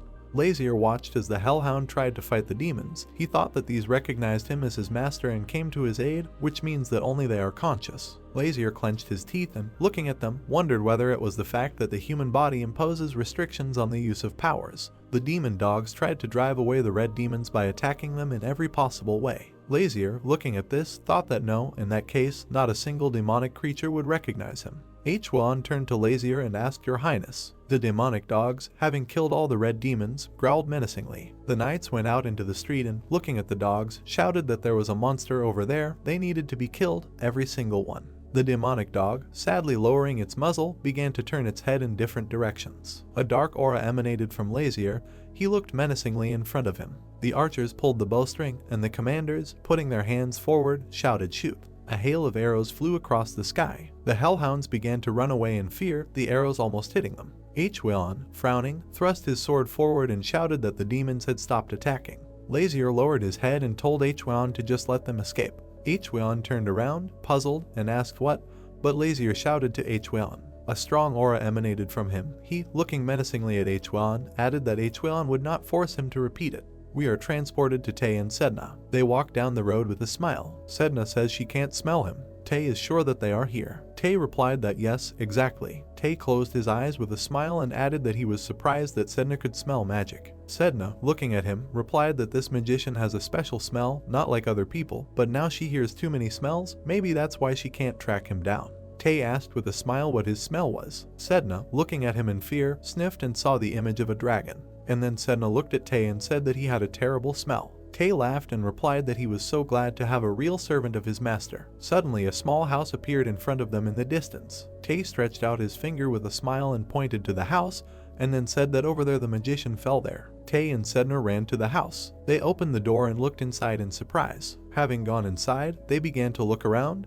but did not notice anything noticeable. Sedna raised her muzzle and said that it was weak, but she felt it. Sedna looked around and added that it was very dark here, she couldn't see anything. Tae smiled, his eyes glowed. He told Sedna to follow him. Darkness was not a problem for him. Suddenly Tae noticed something. A small sphere of magic appeared in front of him and rushed towards him. He grabbed Sedna and jumped to the side. A red flash appeared behind them, almost hitting them. Glass flew out of the building. The light was so strong that it illuminated the street. Hweon and Sedna flew outside and looked at the house. Sedna turned around in fear and said, "What is it? Magic is attacking them." Someone Echidna smiled and asked what kind of baby it was. This man had strips of magic on his leg that allowed him to float in the air. A girl with red eyes appeared in front of Tae and Sedna. She had long silver hair. She was dressed in the clothes of a magician. The girl smiled and put her head on her hand and then said that she also had an animal that looked like cotton candy. The girl, Tae and Sedna looked at each other in silence. And then Tae, smiling, said that she didn't think that attacking the little animal and the baby was too much. The girl, looking at them, told them to identify themselves. They were the ones who attacked the dear student.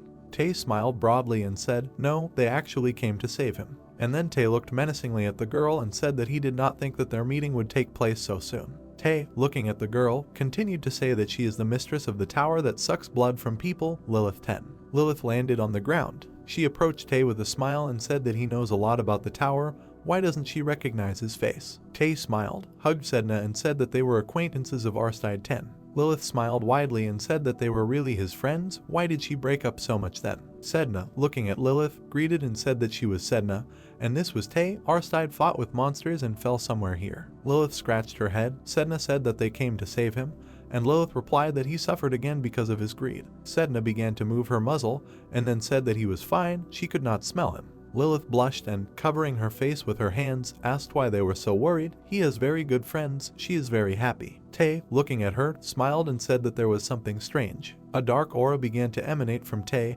and he added that Lilith was not a person. Lilith laughed and said, "What is he talking about?" Sedna jumped aside in fear, and a dark aura appeared around Tae. He said that Lilith's energy was similar to the energy of demons. Lilith, puzzled, looked at Tae, and he added that he had never. Tae looked at her menacingly.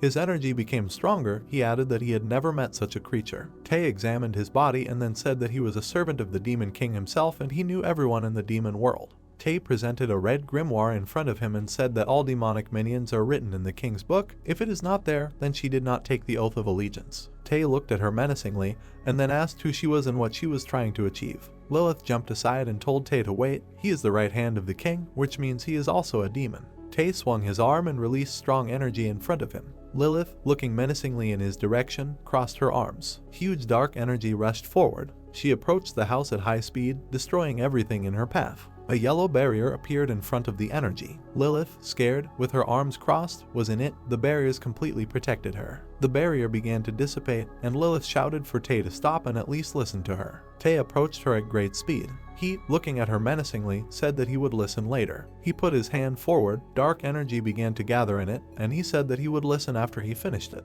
Lilith looked at him in fear. A second later, dark energy filled everything around. Lilith flew upward at great speed, and then, turning over several times, she hit herself and fell to the floor. Her whole body was covered in dirt. She grabbed her head and started coughing. Tae, surrounded by dark energy, slowly approached her. Lilith slowly stood up and, clutching her head, said that she really asks that Tae listen to the man. Tae, smiling, raised his hand with dark energy. He asked if she was a demon of a man and was even going to pretend further. Don't worry, he'll end her life without pain. Suddenly Sedna jumped out in front of Lilith and shouted for Tae to wait. Tae looked at Sedna with a frightening face and told her to move away.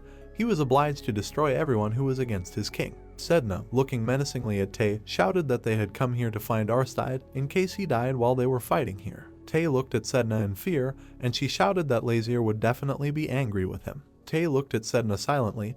Everything around him became quiet. His aura and magic began to dissipate. Tae squeezed his hand. It was almost out of magic, and he said that okay, he would give her a chance to explain herself. Lilith, barely standing on her feet, laughed and said that finally they could talk. Lilith looked at Sedna and said that they were right in calling her a demon. She smiled and added that she was only half like that. Tae looked at her in surprise and asked that she was a half demon. Lilith, looking at them, said that it was she who was born from the union of a human and a demon. She really did not know about the oath of demons. Tae continued to look at her in surprise, and Lilith continued to say that she had never been to their world. She said that she was not accepted in the human world, so why should demons be accepted? Lilith looked at the night sky and added that she was a creature who could not get along anywhere. Suddenly Lilith stopped. She heard someone behind her say that he knew it. Lazier appeared in front of them. He crossed his arms and said that he saw that they had a lot of fun here in his absence. Sedna rushed as fast as she could on Lazier's neck. She smiled and, looking at him, apologized and said that they had a little problem.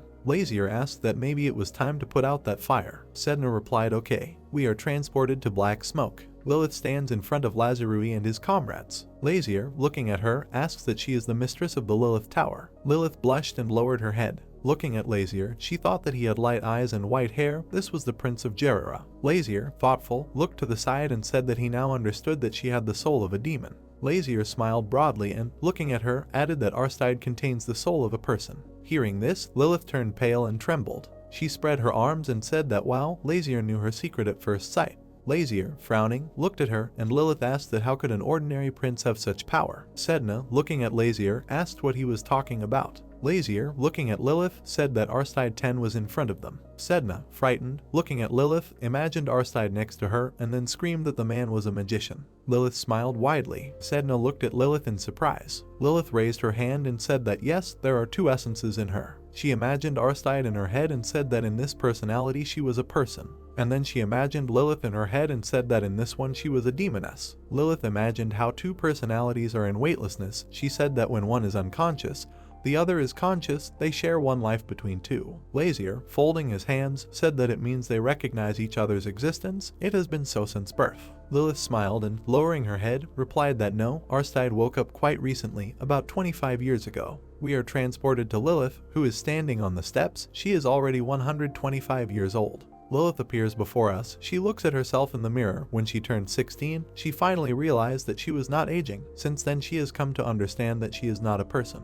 We are taken to Sedna, who is running away from people in the snow. People almost killed her, accusing her of witchcraft. Lilith lay in the snow covered in blood. She was on the verge of death with a broken body and wounds everywhere. Lilith's body trembled. She began to rise, but thanks to demonic strength, she was able to survive. Lilith looked at herself in the mirror, and when she turned 100 years old, Lilith saw Arstide in her mirror. She looked at him in fear. We are transported to Lazier. He, looking at her, says that it is surprising that gender and race have changed. Sedna looked at Lazier and said that she had not heard of such a thing happening either. Sedna smiled widely and said that this means she is completely changing the female body to a male one. Lilith winked and, looking at Sedna, asked what she wanted to see. Sedna blushed and said that no, she thinks Lilith is a woman now. Lazier, folding his arms, looked at Lilith and said that, by the way, Arstide said that he escaped from the tower with her, but she is the mistress of this tower. Why didn't she stop him? In Arstida's head, sitting at the table and writing something on a piece of paper, she said that he loved magic and research. Arstide looked at the sparkling blue crystal in his hands with a smile. Lilith said that despite his internal difficulties, he appreciated the tower. Sedna asked why he ran away then. It was all heartburn. Lilith smiled and replied that because he was afraid that he would want to return. Sedna looked at Lilith in surprise and said that she did not understand. Lazier calmly, looking at her, asked how she would continue to live with him. Lilith spread her hands with a smile and replied that she doesn't know, they just exist together. Isn't that the meaning of life? Just to live. Lazier, looking at her, said that means they don't have any special goal. Lilith looked at Lazier, puzzled, and Lazier said that then let them make a deal. Lilith asked for a deal. Lazier spread his hand and smiled. He imagined a large crystal in his head and said that she was the mistress of the tower. He needed a good master of magic, and he, in turn, would provide her with magic crystals. Lilith looked at Lazier silently, and then she furrowed her eyebrows and raised her finger up. She said that as a magician, she can only make a deal in the name of magic. She is not going to use force for the sake of political disputes in certain countries. Lazier, looking at her, said that he could help her. Lilith looked at him in shock, and Lazier told her to choose how she wanted to live, as a human or a demon. Lilith turned pale, and Lazier spread his hand and asked that she did not like his proposal. Lilith laughed and said that she was just wondering how the Prince of Jerira could give her such a choice. After all, she is a half-demon here, so she has more power. Lilith looked at Lazier in fear, and he said that he had another name, Embelden. Lazier grabbed his sword and smiled and said that he was the Demon King. With sparkling eyes, he added, looking at her, that this was enough. We are taken to a large white ship that is sailing on the sea. Arstide, clutching his head, sobs and screams that no, what nonsense, why does he have to do this? Lazier, sitting at the table, looks to the side and says that his mentor sold it to him.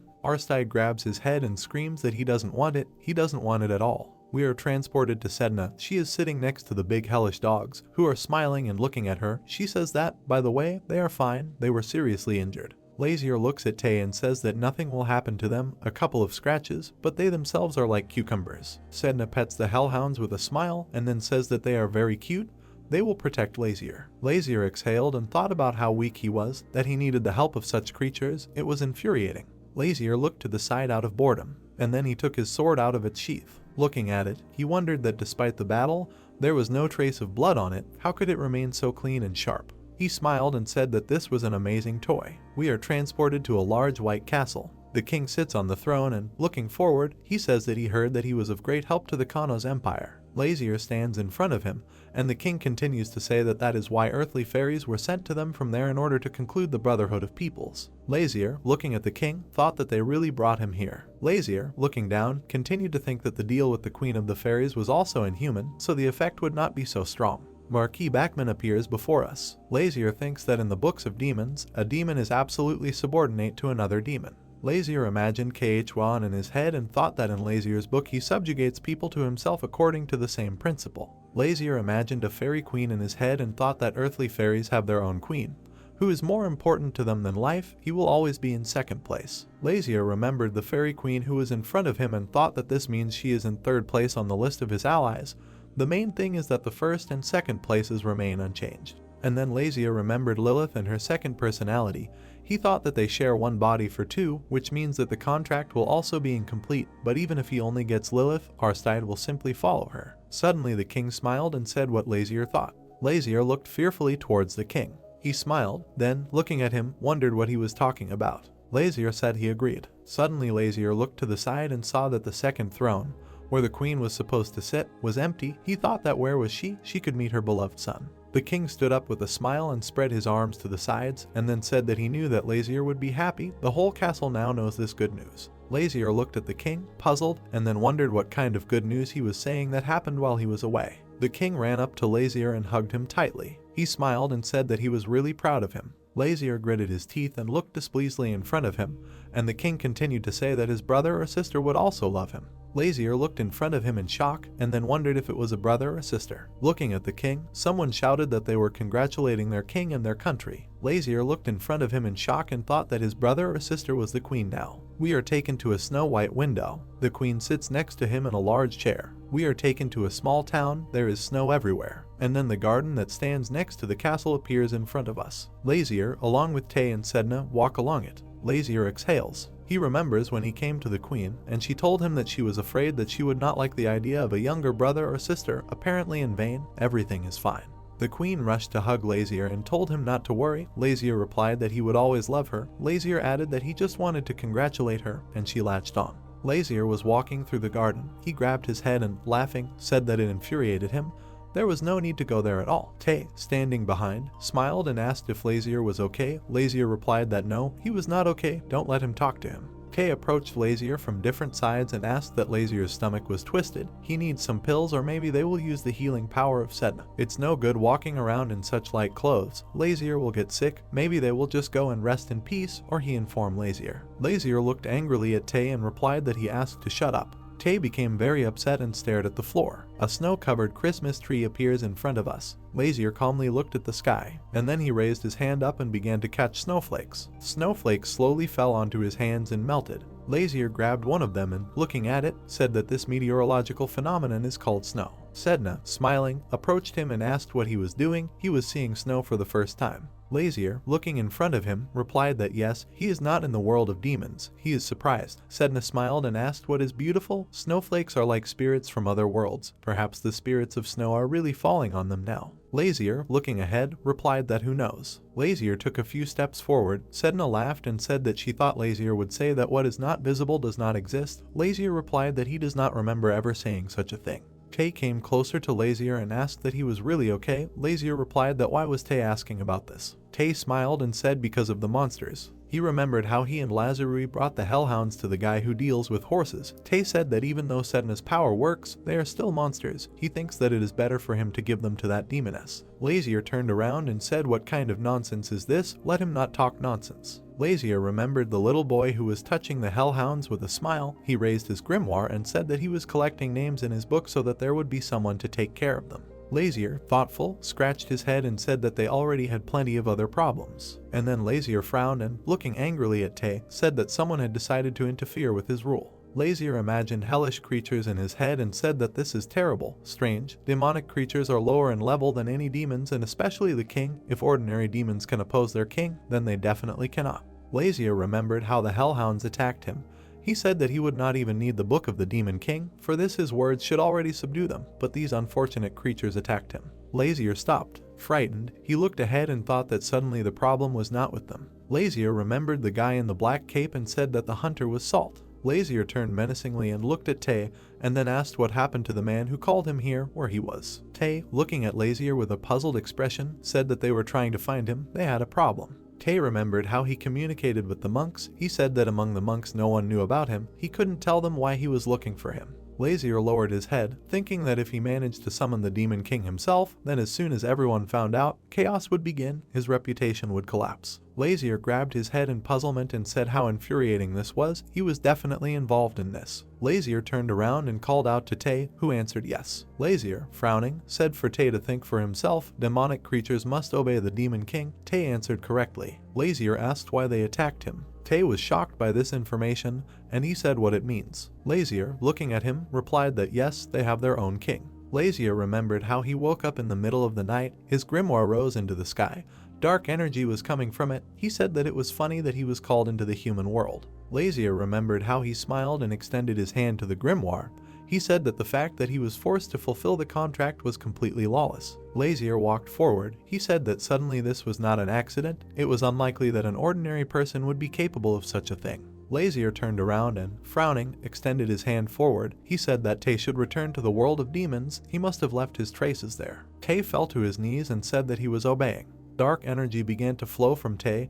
He said that he would bring news that would satisfy His Highness. We are taken to the palace. Lazier walks along the corridors. Aristide, he smiles and puts his hand on his chest and then says that he just woke up. The mentor spent the night creating an underwater tunnel. He extended his hand forward and asked what the tunnel was to Kanos. Lazier added that since the earthly fairies were also helping, it meant that a quick result could be expected. Aristide smiled and held out his finger, and then said that, of course, everything would be ready in 1 or 2. Lazier, looking at him, folded his hands and asked why he was chatting then and not working. Aristide shouted that, oh well, Lazier, he just came to tell. Aristide lowered his head and said that he was actually working on researching magic tools. Lazier asked magic tools. Aristide looked at him with a smile and, extending his hand, said that yes, magic is needed not only for the underwater tunnel. For the kingdom to become stronger, it needs magical tools. Lazier folded his hands and closed his eyes. He remembered how he sat at the round table with his father.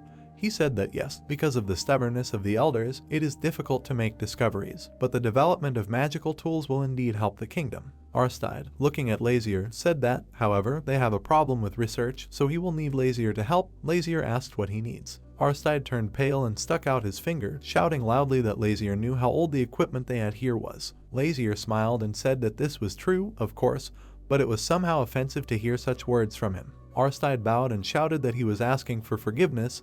He was simply desperate. Lazier, looking at him, replied that they should get straight to the point of what exactly he needed. Aristide thought for a moment, then said that the equipment here is generally old. How have they managed until now without a magical engineer? In this country they produce magical items. Lazier replied that yes. Aristide, looking fearfully at Lazier, said that he knew that they could create a magic phone using a magic crystal. Lazier replied that no, he did not know about it. Aristide threw up his hands in shock and shouted that how could this be possible? Aristide turned red and grabbed his head, which was hit by Lazier. Lazier asked what it was. Aristide, rubbing his bruise, said that they could use a magical connection and talk with other countries at any time, just as they had done diplomatic business before or written letters. Aristide imagined several magic crystals in his mind and said that with the help of magic crystals it would be very easy to communicate with other countries. But they needed tools to create. Aristide grabbed the notepad and said that he would try to bring the necessary items from the magic tower, and he would also issue a trade invoice to Lazier, so let them pay for everything later. Lazier looked at him silently without saying a word. Aristide, looking at the notebook, smiled broadly and asked why Lazier was looking at him like that. Lazier folded his hands in thought, then said that he didn't think he liked the double life that much. He looked at him closely. Aristide looked at Lazier in surprise, and Lazier added that unlike Lilith. Lazier looked carefully at the magician, fingering the jewelry in his hand, and said, it doesn't look like the magician has any complaints about living 2 lives, unlike Lilith. Aristide held a notepad and pen in his hands, looked away in thought.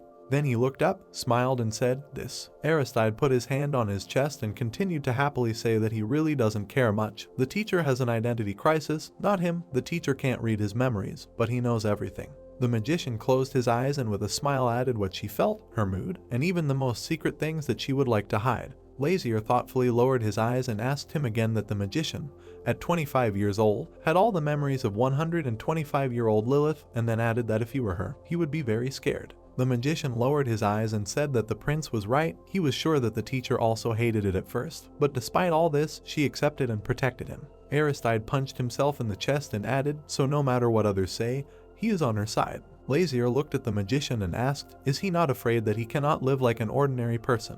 Aristide looked down sadly. Then he looked up in confusion and replied that how could he not be afraid, but now he was fine. The magician closed his eyes, smiled sweetly and continued to say that life with a teacher is much more meaningful and happier. Then he turned to the prince with the words that no one else can choose his happiness for him. Lazier remembered the face of the elf queen, who said that she had already forgotten how wonderful the blue ocean was. The prince remembered how he stood at the cliff with the queen and looked at the endless ocean and said that her reluctance to go outside. Lazier looked at her tear-stained face and asked how it felt. Was she glad she listened to him? The queen wiped away her tears and answered yes. The prince looks ahead thoughtfully, immersed in memories. He lowered his head and smiled sweetly. The sun is shining brightly outside the large window, and the prince's question is heard throughout the room. Is this so? The main character's room, there are paintings on the walls, candles are burning, there is a hanger and a screen on the floor. An abandoned cloak falls carelessly to the floor. Lazier lies on his huge bed, arms outstretched and feet on the floor, breathing out a sigh of relief. He lies and looks at the ceiling with a thoughtful look and says, one day here could be a month in the demonic world. How long has he been here? Sedna jumped onto the bed and joyfully exclaimed that he was here. She lay down on her stomach and stretched out her paws, saying that she loves his new room so much. It is much more spacious, she does not feel empty, and his bed is now much bigger. Sedna raised her head and looked at the prince in surprise, said that he was going to a meeting, but returned so quickly.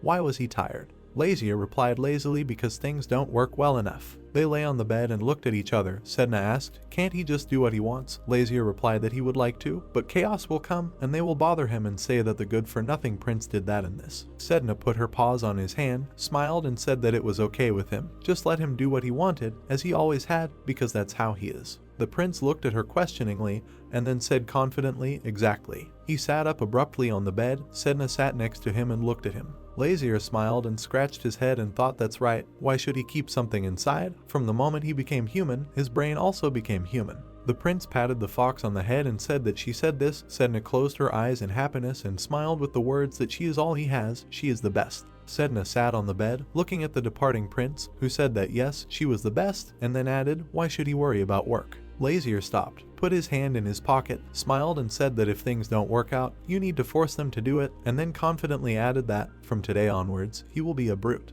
He sees a large corridor with large windows, a huge golden chandelier with candles hanging on the ceiling. Lazier and Hweon pass by the maids, who bow to them. The maids followed them with their eyes. One of the girls with black hair asked the second, this man is with his highness, Sir Hweon Vale? Yes, the girl with red hair answered her that yes, even being a commoner, he became a knight of the prince. The black-haired girl looks at her friend and says that he looks incredible, considering that his highness is known for his bad temper. The red-haired girl replied that they say the prince has changed a lot. The first maid remembered how she broke the prince's glass and said that not long ago she made a mistake, and the prince simply let her go. She really thought that she would die. The second maid looked at her thoughtfully. The black-haired girl put her hand to her cheek, closed her eyes and said that he was a little annoyed, but said to just clean up the mess. The girls looked at the prince and the knight, who continued to walk down the corridor. The red-haired maid said that she thinks the rumors are true and the prince has really changed. The second girl replied that she doesn't believe it. Who knows when he will change again and everyone will destroy them. Hweon turned his head to his highness and asked where he was going. Lazier, without raising his head, replied that he was going fishing. The knight was surprised and said,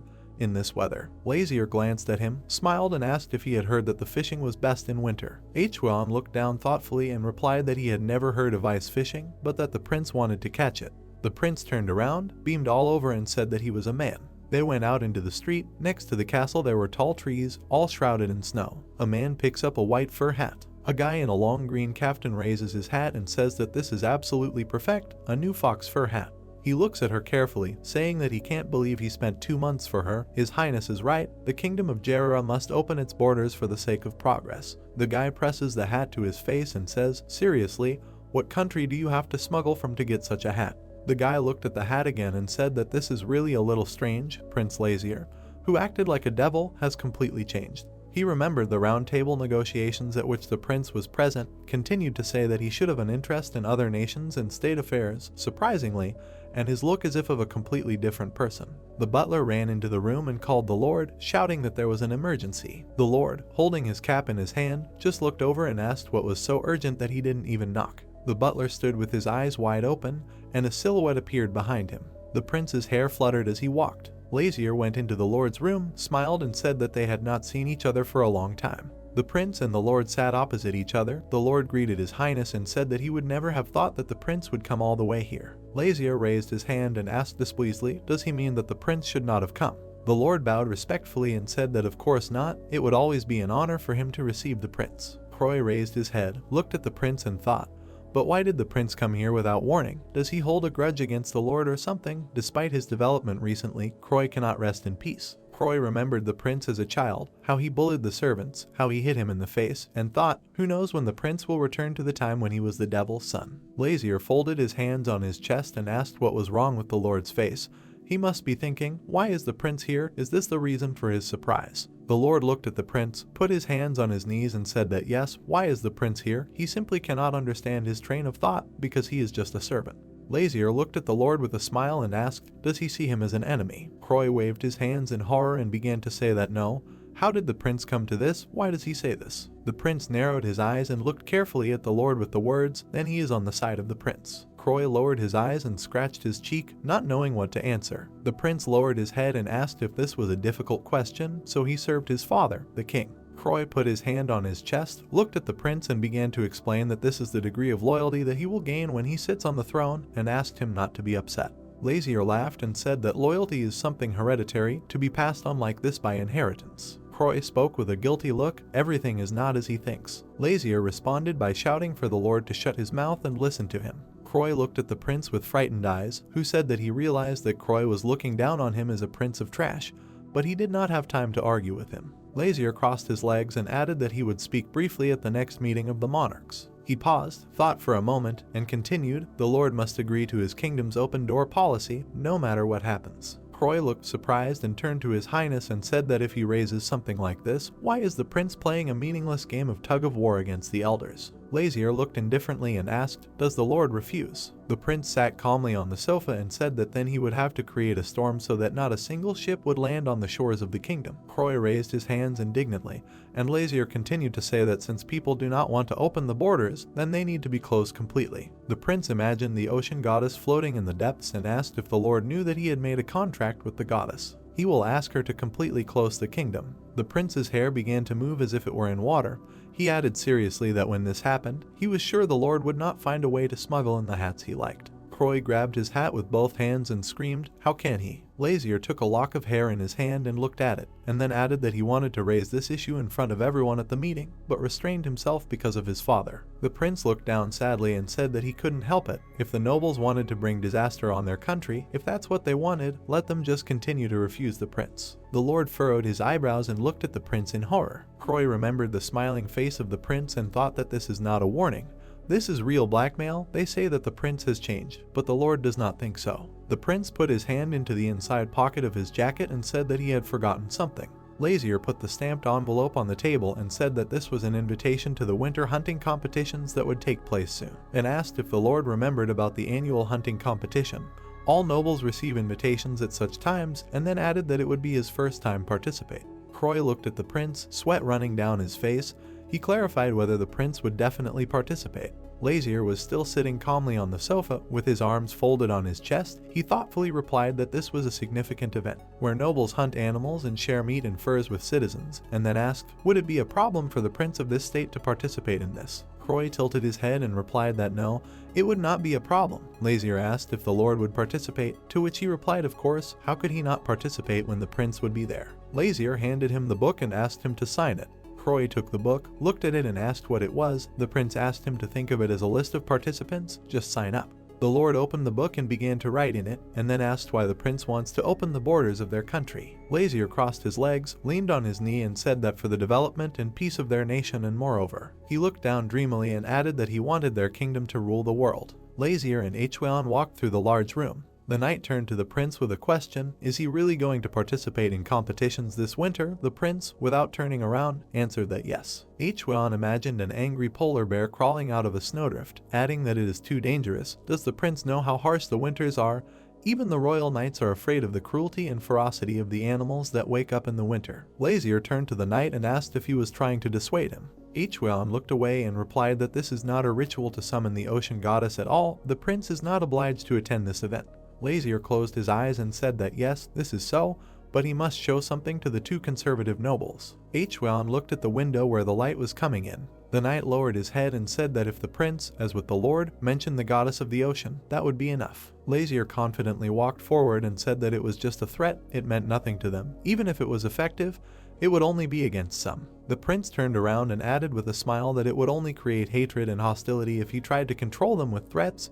He needed to show that he was a prince worthy of their trust. Lazier stopped, turned to the knight and said that since Hwan had chosen him as his master. Hwan looked at him carefully. The prince put his hand on the knight's shoulder and told him not to worry. He would not put himself in danger as he had said about it. Hwan lowered his head. Lazier came close to his ear and said that he would do anything dangerous to help the prince. The prince smiled and said in his ear, "Isn't it so?" Hwan scratched his chin and said that he understood, but asked him to promise him that the prince would not put himself in danger. Lazier turned around and walked towards the exit with the words, "Of course, of course." The prince looked mysteriously to the side and said that for this hunt they have unusual hunting dogs. Hwan stood surprised behind him. The knight opened his mouth in surprise and asked which ones. The winter forest was illuminated by the sun, the trees were covered in snow, and large snowdrifts lay on the ground. There were tents in the clearing, nearby squirrels were eating nuts and looking at the camp. In the camp, men unload food from a cart, the cook supervises it, and people walk between the tents. The man who was carrying the barrel said that it was starting. The second guy who was checking the products against the list said that they should be grateful that all the nobles participate in this every year.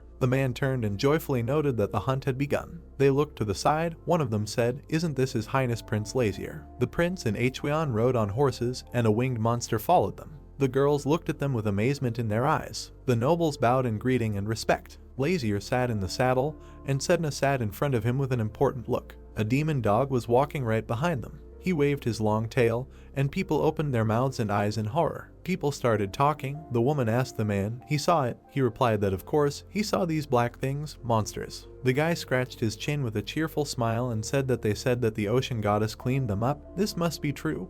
But what are they called? The black ones. What is it? Hwan and Lazier leisurely rode horses to the tent, and from the crowd they heard words. "The prince is amazing. This bodyguard is also cool. If she talks like that, she will get into trouble." The nobles on horseback turned left on the road, and Lazier and his team rode to the right. The demonic dogs were very happy and caught snowflakes with their tongues. Sedna peeked out from behind the prince's hand and looked back at the monsters and said that their children were so popular, and asked the prince if he saw how shocked the people were. Lazier looked forward thoughtfully and replied that this was expected, because Jerira is a country without a single monster. Hwan, who was riding nearby, turned to the prince with the words that they would soon reach the sleeping forest. The prince replied that this was the same forest with seasonal changes, the names of which he spoke about. Hwan confirmed his words. He remembered the forest in the spring, when everything blooms, butterflies fly. At this time the forest is called the Forest of Whispering Trees.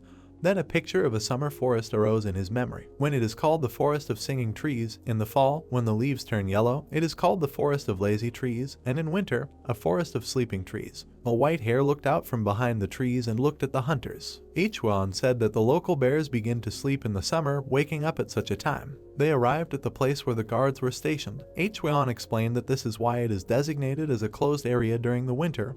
Entry is prohibited.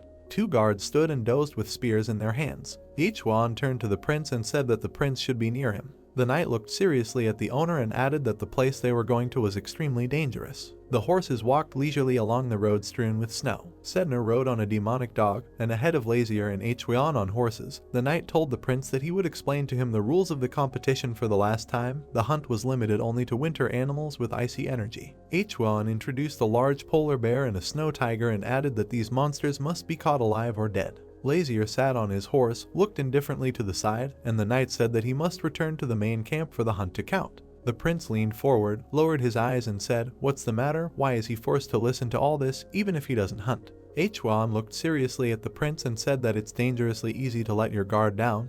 It's relatively safe here, but they don't know when they will appear animals. Lazier put his head on the horse's mane, looked boredly at the knight and said that he constantly talks seriously about danger. The prince straightened up, took the reins in his hands, closed his eyes and added that it was so annoying. Hunting or not, the prince just wanted to go to bed and sleep. Then he called the goddess of the sea by name. Sedna listened carefully as Lazier suggested taking the blacklings. She sat contentedly on the demonic dog and said, okay. She asked the prince not to worry about hunting and to relax, and she would go hunting with these guys. Lazier turned his head, smiled and said that this was his Sedna. She was the only fox who understood his fatigue. Sedna stood on all fours on the dog's back and said, smiling, let's go, kids. Lazier and Hwam looked after the fleeing demons, who were raising clouds of snow with their paws, and Sedna shouted, run, kids, run. Hwam looked forward seriously and asked, isn't Sedna the only fox that His Highness knows? Lazier smiled and replied that this does not mean that he lied earlier. Hwam poured liquid from a thermos into a glass and addressed His Highness. The knight stood on one knee and handed the glass to the prince, saying that it was normal to send the fox alone.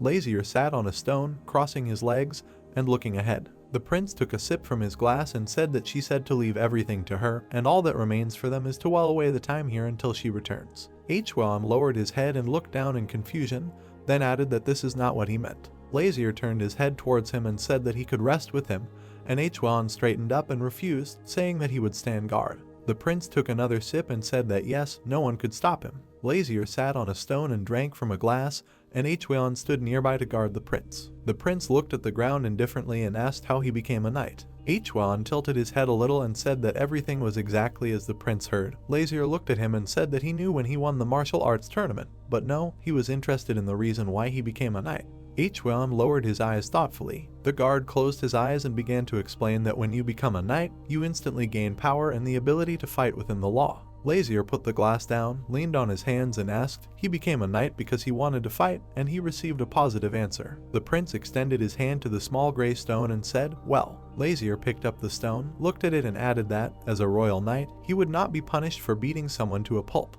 The prince looked up at the knight and said, then why does he want to fight and legally kill someone? Hwam looked at him with sparkling eyes. Lazier swung and threw a stone, and the knight turned away and replied that that was the reason. The stone flew straight into the tree. Hwam knitted his eyebrows and said to pay the price. The stone bounced off the tree with a clang. Lazier looked at the knight in surprise and asked, the price. Everything around shook. Hwam and Lazier looked forward in surprise. The forest in front of them trembled. A tree not far from them began to stir. Eyes appeared in the tree trunk. Then a mouth opened on the trunk. The roots began to crawl out of the ground. The huge tree with red eyes opened its mouth and made a terrible sound. Lazier looked fearfully at the moving tree. Hwam lowered his eyes, opened his mouth and thought, a forest of sleeping trees. He forgot the name of this place for a moment. The tree screamed terribly and looked with a fierce gaze. Lazier looked up at him and said, so crazy. The tree waved its hand, and its huge root appeared from under the snow. This root, like a snake, emerged from under the snow and tried to knock the prince off his feet, but he managed to jump out of the way. Lazier remembered the stone hitting the tree and thought it was he who woke him up because the tree had detected a small amount of magic from the stone. The trees looked at them. Lazier called out to the knight. Hwam held a sword in his hand and turned his head. The prince shouted that they had to run, and they rushed as fast as they could to the horses. The trees followed them and screamed fiercely. Lazier put his foot in the stirrup. They jumped on their horses, and the prince said that this is not a forest of sleeping trees, this is a forest of waking trees. Hwam shouted that he would lead, and they galloped between the trees at breakneck speed. Lazier looked ahead carefully. He saw a small screaming tree ahead, waving its branches. The prince's horse jumped and flew over the tree. The horse landed on the snow-strewn ground. They continued to gallop quickly, and Lazier stroked the horse's neck and said, good job. Tree branches began to weave into thick ropes. With these ropes, the monsters tried to grab the heroes riding on horses. The branch approached the prince, but he managed to deviate. A branch flew nearby and hit the ground. Lazier carefully watched her movements. The earth shook and the prince could not stay in the saddle. Lazier fell into the snow, and his horse galloped on. Hwam turned his head. There was concern in his eyes. He called out to His Highness. The knight stopped his horse, watching the prince try to get up, and asked if he was okay. Lazier rose to his feet, brushed the snow from his clothes, and answered that yes, more or less. Hwam ran up to the prince, who was holding his head, with a worried expression on his face. Lazier remembered how he crossed his arms over his chest during the fall, glowed red all over, and thought that his head hurt only because he had used demonic energy for just a moment. Hwam turned around and saw the prince's horse galloping towards them. The knight grabbed the hilt of the sword and said with a serious look he thinks that it will not be enough to just run away. Since it has come to this, he will simply destroy every single one of them. Lazier looked at him in surprise. The prince raised his hand and thoughtfully said that these were trees. Would there be any effect if he simply pierced them with a sword? Hwan narrowed his eyes, smiled and said that as long as they were alive and awake, wouldn't they feel pain? Lazier and Hwan walked through the forest holding the hilts of their swords. The prince replied that no, this will not end if they just chop them down. The prince lowered his eyes and said that they would completely immobilize them once and for all. The trees, emitting terrible screams, approached them. Hwan and Lazier stood in the clearing, holding swords in their hands, and looked at the trees surrounding them.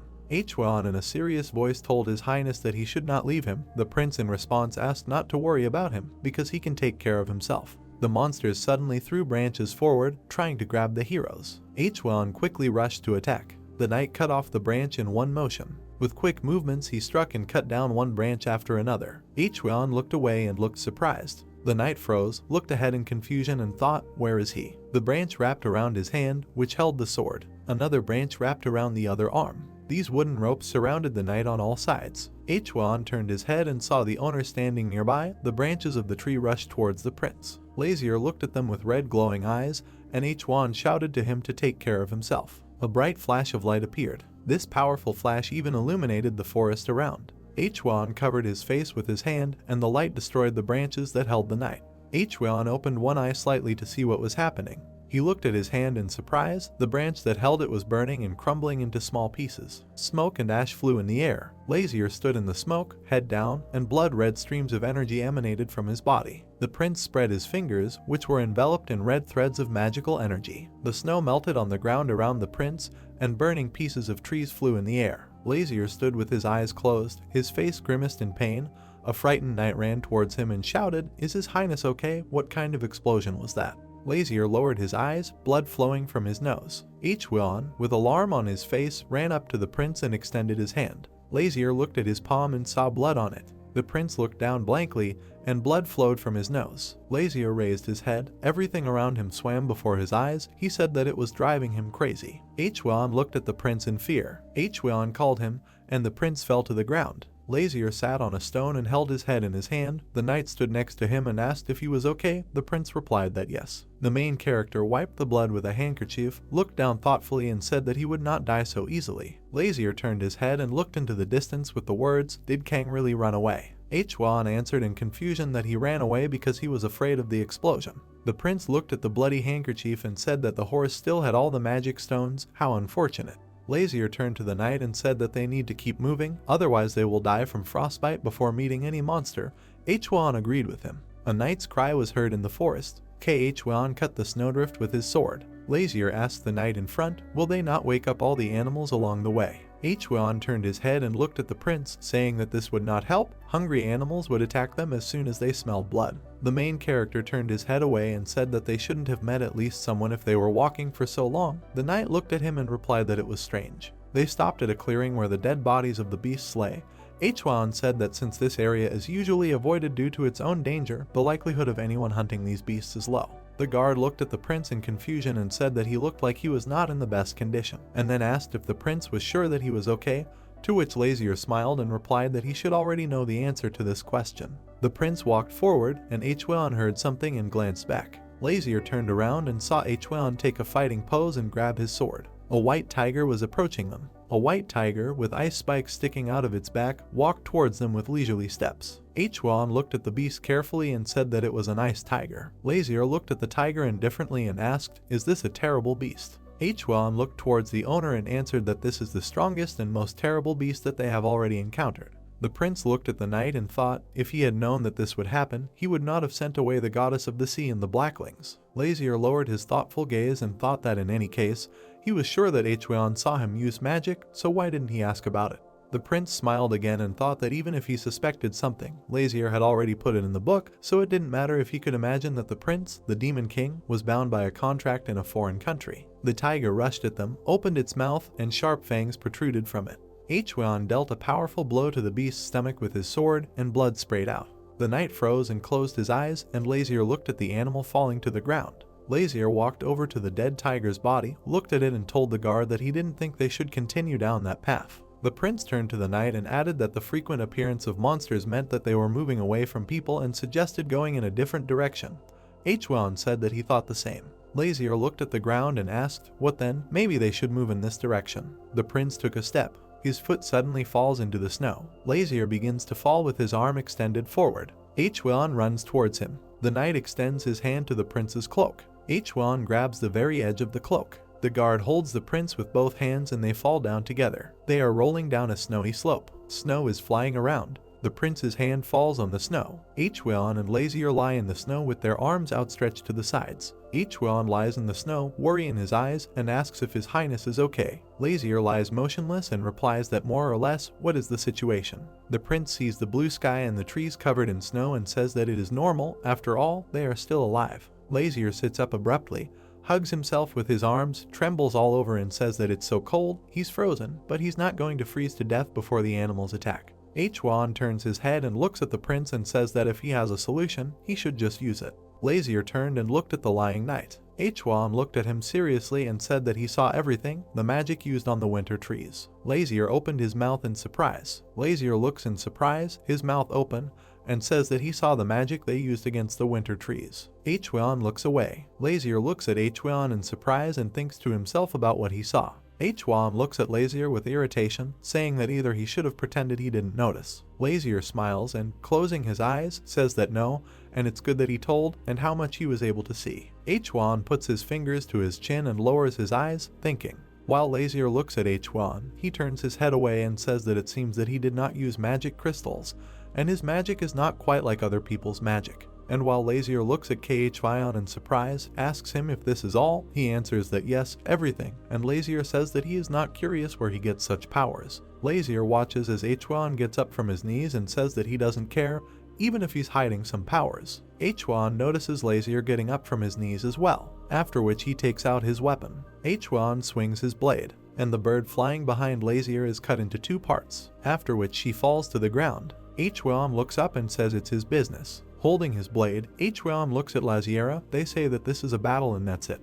Lazier smiles, saying that he all thought he was a fool, and he really likes blood, and he did not think about making a contract with the devil. Hwan with a serious face says that if the devil is interested in his life, he will ask him for a favor. Birds fly near the trees, and Lazier speaks to start a great war like never before. Lazier and Hwan look at the trees and notice some noise. They notice a polar bear starting to scream at them near one of the trees. Lazier covers his eyes with his palm and says that they are no longer lucky here. Hwan points this blade at the bear. They say it is very aggressive and dangerous and it should run and let him deal with it. Lazier begins to tremble, looking at the period, and thinks that it is getting colder and there is almost nothing left of the chance to get out. He takes his blade out of its sheath and thinks that this is not good. He makes a cut on his wrist, thinking about dealing with these monsters. Blood from Lazier's hand drips onto the floor, after which Lazier takes a stance, and a huge magic circle of dark scarlet color appears under his feet.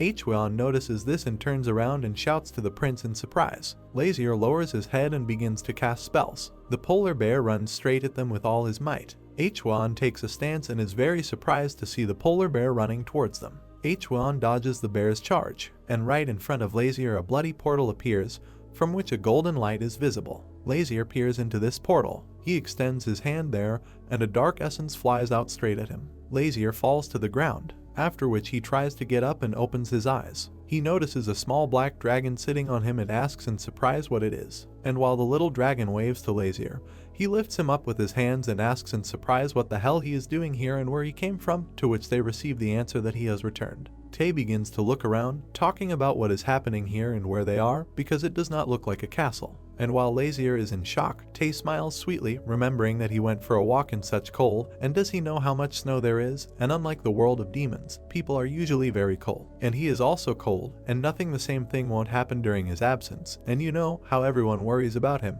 And in the world of demons, or he doesn't miss them at all. Hwan holds off the bear's attack with his blade. Lazier and Tay watch Hwan fight, and Tay talks about how this polar bear is his pet and they seem to be playing together. Hwan kicks the bear's paw away, after which he strikes with his blade directly in the torso. The bear watches as Hwan stuck his weapon into this bear. The bear begins to stagger. Hwan covers his eyes with his hand as the bear falls to the ground and begins to bleed profusely, and a man begins to appear right in front of him. It was Tae. He was smiling and embarrassed at the same time, scratching his head and saying that this is how it is. And he thought too much. The bears are actually wild, and they are so cute that it seemed to him that he was playing with them. Lazier is very angry with him, saying that since he came to his senses, then maybe he will help. The fire is burning. Lazier sits with everyone else at this fire, and Tae says that it's good that he had magic crystals and they managed to ignite the fire. Lazier looks at this fire and thinks that the human body cannot immediately recover from cuts, but he did not realize that he was so weak and that he could die from the cold. Lazier looks at Tae, thinking that he needs to quickly ask about the situation in the demon world, after which Lazier looks at Hwan and thinks that this will not be possible in his presence. Hwan looks at Tae in surprise and thinks that while he was fighting the bear, he couldn't see where this man came from and how he found them. Hwan lowers his head and thinks to himself that they were lost and didn't know where the exit from the forest was. Lazier looks at these two with obvious indignation and asks if there are any ideas on how to get out of this damn forest. And while Hwan and Lazier look at Tae in surprise, he says that there is no need to worry about this. Tae smiles, raising his finger to the sky, and says that he heard that they agreed with Sedna. They hunt until the evening, and they have an excellent sense of smell. And while Lazier lowered his head, thinking, Tae smiles, says that first they will find her, and then the way out, and he is sure that he will be able to smell them. And then Lazier is surprised that he hears someone calling him. He turns around to see Sedna running towards him, screaming his name. She runs closer and begins to smile, saying that there you are. Lazier offers her his palm, and she jumps straight towards him. She looks at him with a smile, saying that she was so worried when she didn't find him at the entrance to the forest, and how he could forget her in such a place. To which Lazier raises his eyes. He notices a huge pile of bears and tigers lying on a cart being carried by Cerberus. Lazier lowers his head in surprise, and Sedna, smiling, says that about this, she didn't want to carry one corpse at a time, so they found a sled, and he agrees with this. They say it's a good idea. And she begins to feel embarrassed, putting her paw to her mouth, saying that it seems they scored more than her, and therefore Sedna will not be able to take first place. And everyone turned around, looking at her in surprise, talking about whether she wanted to hunt together. And Hwan begins to be surprised by this, saying that today they have had enough, and Lazier says that she has done them, to which Tae agrees and says that she is the best. Tae smiles, clasping his hands near his face. He says that he congratulates Your Highness on the first place in the hunt. Lazier lies on the bed while Hwan, Tae and the others stand near his bed and congratulate him for taking first place. Sedna smiles and walks forward, holding the cup of the golden horse in her tail, saying that she did everything well, really, and Lazier should praise her. Lazier is lying in bed, clearly unhappy, telling her to shut up, and he still can't warm up after that day in the forest. Thea worries, covering her mouth with her hand, looking at Hwan, saying that His Highness is not very well today, so it is better for them to leave for now. Hwan bows, closing his eyes, and says that let him take his leave, Your Highness, and, most likely, he will get well. Then Thea watches Hwan leave. Lazier looks up. He gets out of bed, clearly gloomy, after which he straightens his hair with his hand and says that now he must report on the state of affairs in the demonic world. Lazier drinks coffee. He is wrapped in a blanket and looks at Tae while Sedna sits next to him and asks him why he came so late for some reason and if he had any problems. But what does he get an answer about? Does he remember what he said last time, and about what exactly? Thea smiles and lowers her head, saying that a world without a king cannot function properly. And now the demonic world is divided into two factions. Remembering a man with black hair and red eyes, they say that all the inhabitants are loyal to their king. And I remember the huge iron throne with skulls and blades, saying that therefore, while he is not in his place, some high ranks are trying to take him. Lazier lowers his eyes. They say that this is already clear, and thinks he didn't guess. Thea smiles, shows two fingers and says that yes, but unforeseen circumstances have arisen. There is a serious problem both in the world and here, and which Lazier wants to hear about first. To which Lazier says that in that world of hell. Thea lowers her head and begins to speak. He makes a serious face, looking at Laziera, and says that the sinner Lucifer has disappeared from the pond of eternal suffering. Lazier smiles, raises his cup and says that he ran away because he was not around. And what a scoundrel he is. And while Lazier is drinking coffee, Sedna looks at him and thinks what a strange reaction, and shouldn't he be angry? She doesn't understand what's happening and turns her head, thinking about what if the Heavenly King found out that he ran away, and it's scary to even imagine. Thea sits down at the chair next to him, and Lazier smiles, looking at him. He asks if he is continuing, to which Lazier says that he wonders if the next problems are worse. Thea gets up from her chair and Lazier is surprised by this while he talks about what is good. He begins to undress, and as Thea looks down and continues to take off her tuxedo, Lazier asks him what he is doing, to which he replies that he is continuing the story. Lazier closes his eyes and is clearly confused as Thea talks about needing to take off his clothes to do this, and Lazier asks him why he would need to take off his clothes to talk. Thea smiles, lowering her head, saying that he'd better take a look for himself. And from his tuxedo he takes out a red dog, which begins to tremble all over. They look at this dog, and he continues to tremble. Lazier drops his mug in surprise. It falls down and breaks, spilling everything around.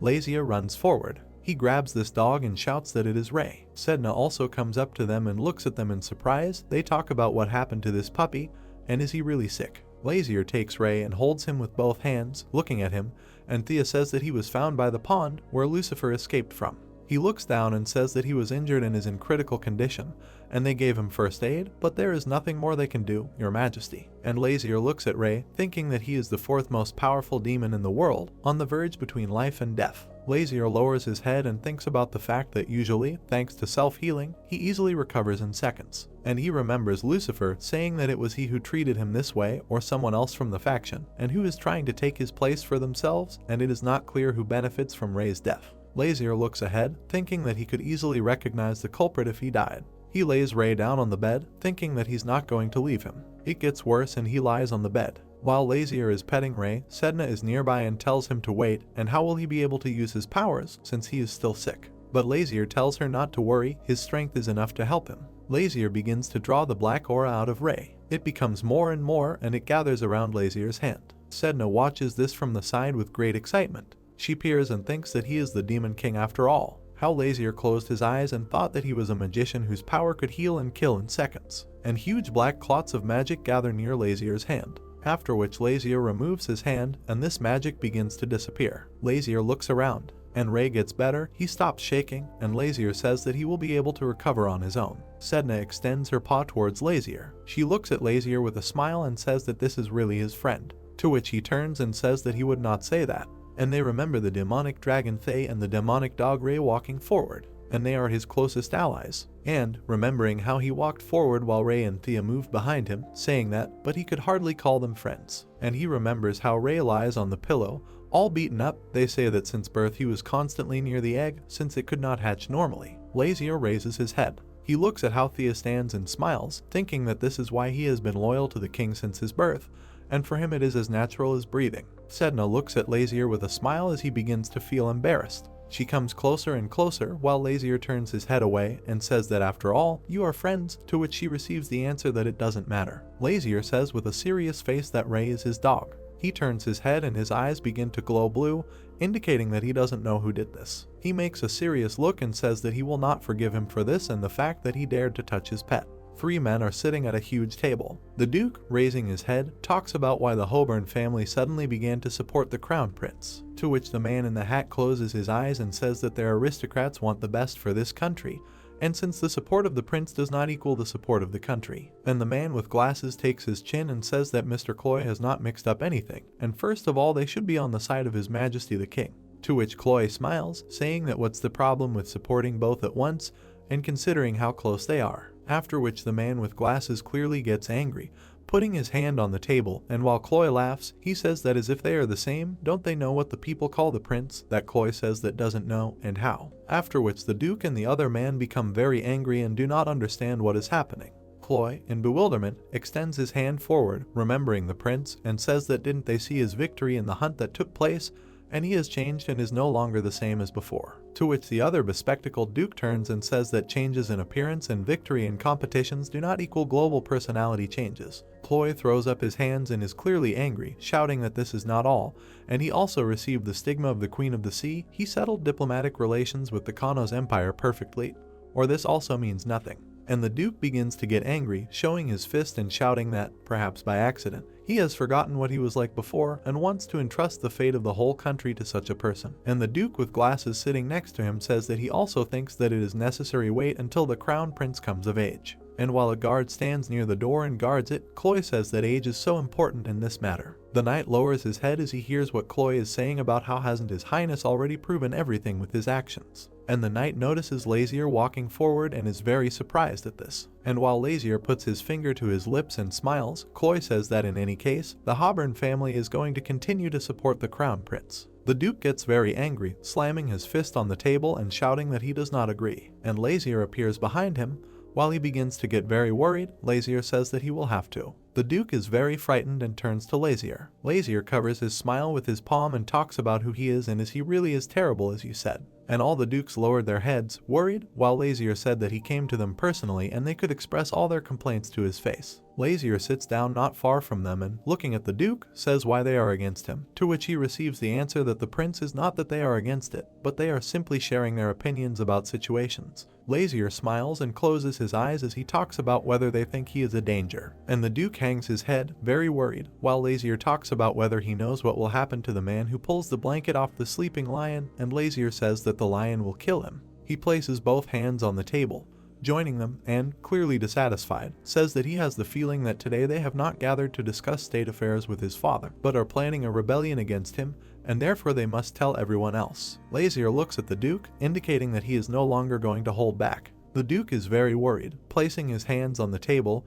and says that, of course, Your Highness, he will definitely convey his words. Lazier pulls out the book, saying great. He holds this book with one hand and smiles, looking at the Duke, saying that if he agrees, then they should put their signatures here. The sun is shining on the window. Lazier lies on the sofa with his hand on his forehead. He is clearly unhappy, thinking that he has no time to deal with stupid aristocrats and he needs to fulfill the wish of this prince, the Cretan, and return to the demonic world. After which Lazier gets up. He looks at Ray, who is lying nearby, and thinks that Lucifer really did this to him and he escaped from a prison in which it is impossible to restore the circulation of mana. And Lazier becomes sad, he thinks that maybe someone helped him. And Lazier remembers the egg lying on a golden-colored flower, thinking that this is the same creature that dropped the egg of the heavenly king on the ground, and he can try to start a war between heaven and hell. And, remembering the man in the cloak standing nearby, Lazier says that it is also possible that the magician who sealed him in this body is in cahoots with him. Lazier gets up from the couch and looks around, saying that this is not the time to relax. He looks ahead and says that he needs to talk to Tay, after which Lazier notices how everything in his eyes begins to blur and he thinks about what it is. Lazier falls to the ground and thinks about what is happening to him.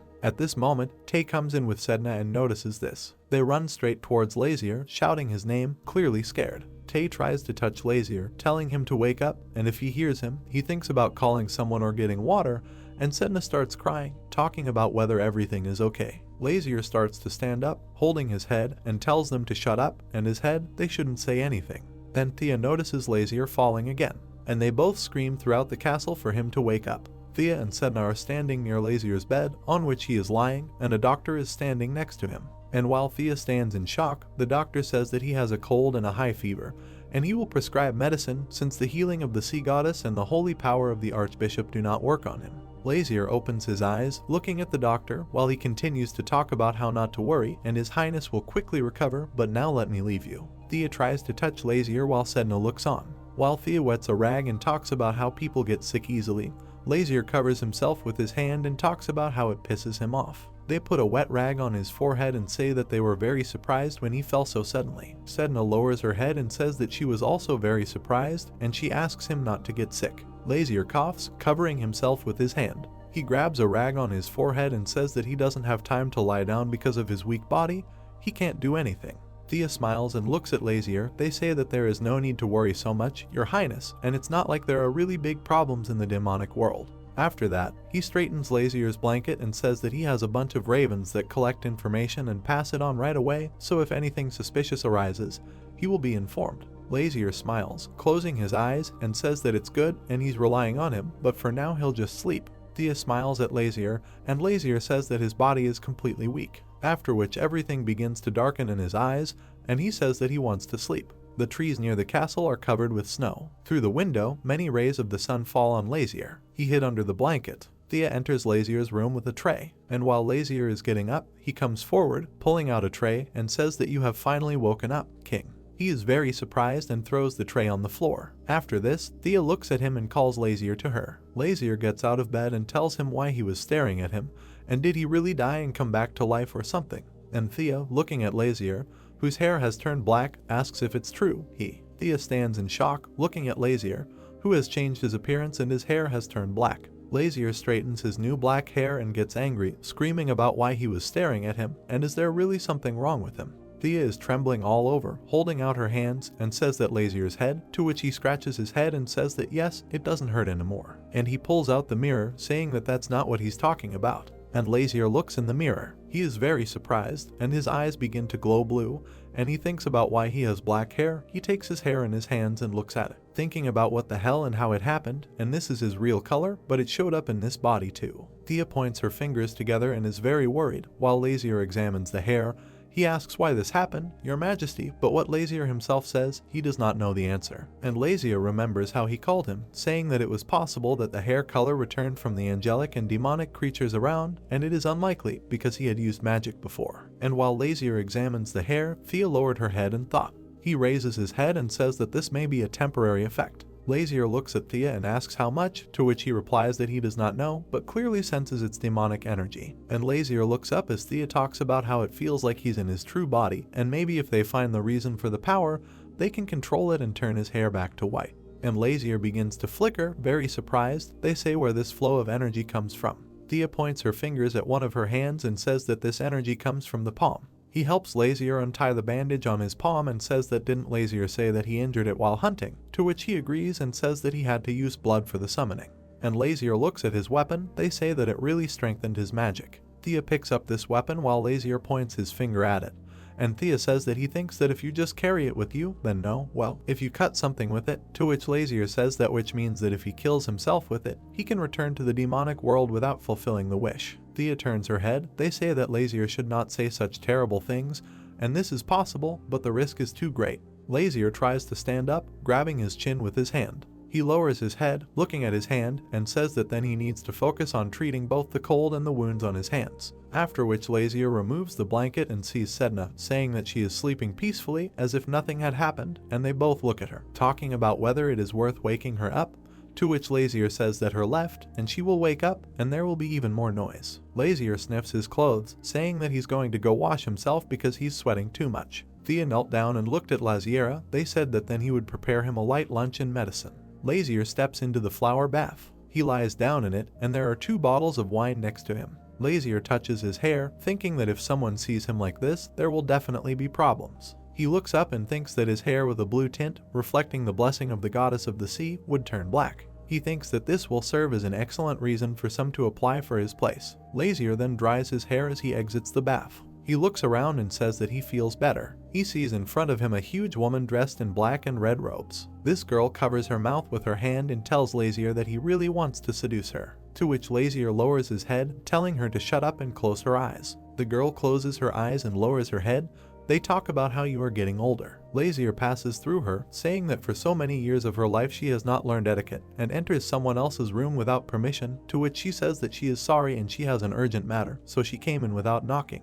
After that, she points to a magic candle. They say that she brought it as a gift, and he should try it because it will make his sleep better. Lazier wipes his black hair. They say that he can't be fooled, and she understands that he won't take something that could potentially cause a fire. And while Lazier throws in the towel, she talks about how his hair has turned black, to which Lazier tells her that she has good eyesight. Lazier puts on a robe and says it's his own hair color and something happened, so she should pretend she didn't see anything. She agrees with this. She turns to Lazier with her eyes closed and asks if she can open them. Lazier waves his hand, turning away, and says whatever you want, to which she thanks him for such an opportunity. She examines Lazier, putting her hands to her cheeks, and says that it really is such a beautiful color to match the king, and Lazier asks her if she has an ointment that quickly heals wounds. Lazier shows his wound on his hand and says that he needs to be healed as soon as possible, but his holy power does not work. The girl looks down at this wound and says that she has one elixir that she is currently working on. It magically uses regeneration magic, not holy power. She smiles, clenching her hands into fists, and says that she is half a demon, so she often experiments on herself and thinks the effect will be the same on him.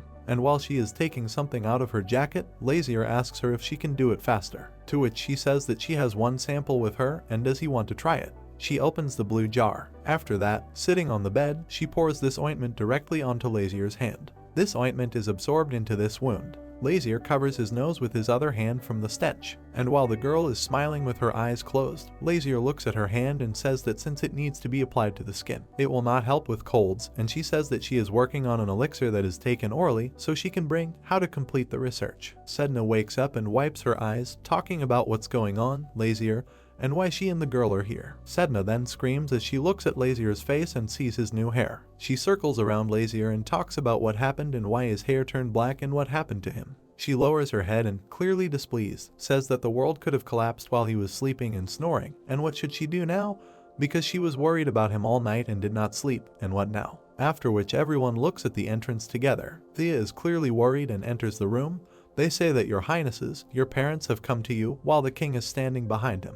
The king and his mother look at Lazier while he is clearly perplexed, thinking what the hell, and he almost figured out the problems and why they appeared right now. Lazier hides under the blanket. The king knocks on the door. They say that why he is sleeping and he came to visit him. The door opens. The girl leans over. They say that your majesty greets. The king comes closer to her and, looking at her, talks about why the prince is sleeping and how he feels. To which he replies that he is not feeling well and he took some medicine and fell asleep. After that, he looks at the blanket and talks about how he breathes like that, wrapped up so tightly, and the king goes straight to the bed. While the others were very surprised by this and began to get nervous, while the king says that he wants to at least look at him. He grabs the blanket with his hand. Lazier, lying under it, thinks that he is definitely finished. The king approached Lazier's bedside. Taking hold of the blanket, he said that since he came, he would at least look at the face of the main character. Taken aback, Lazier wondered why he had given up the face if he could see it anyway. The main character wondered whether to shout to the king to leave. Lazier noted that it would be strange because he was pretending to be asleep. Stretching out his hand, the king called him a poor thing, noting that he was in great pain to fall asleep like that. He sat down next to Lazier. Turning around, the king cried out that the prince had become worse and ordered Tay to quickly call a doctor. Lying under the blanket, the main character turned to his father and said that he just wanted to be alone.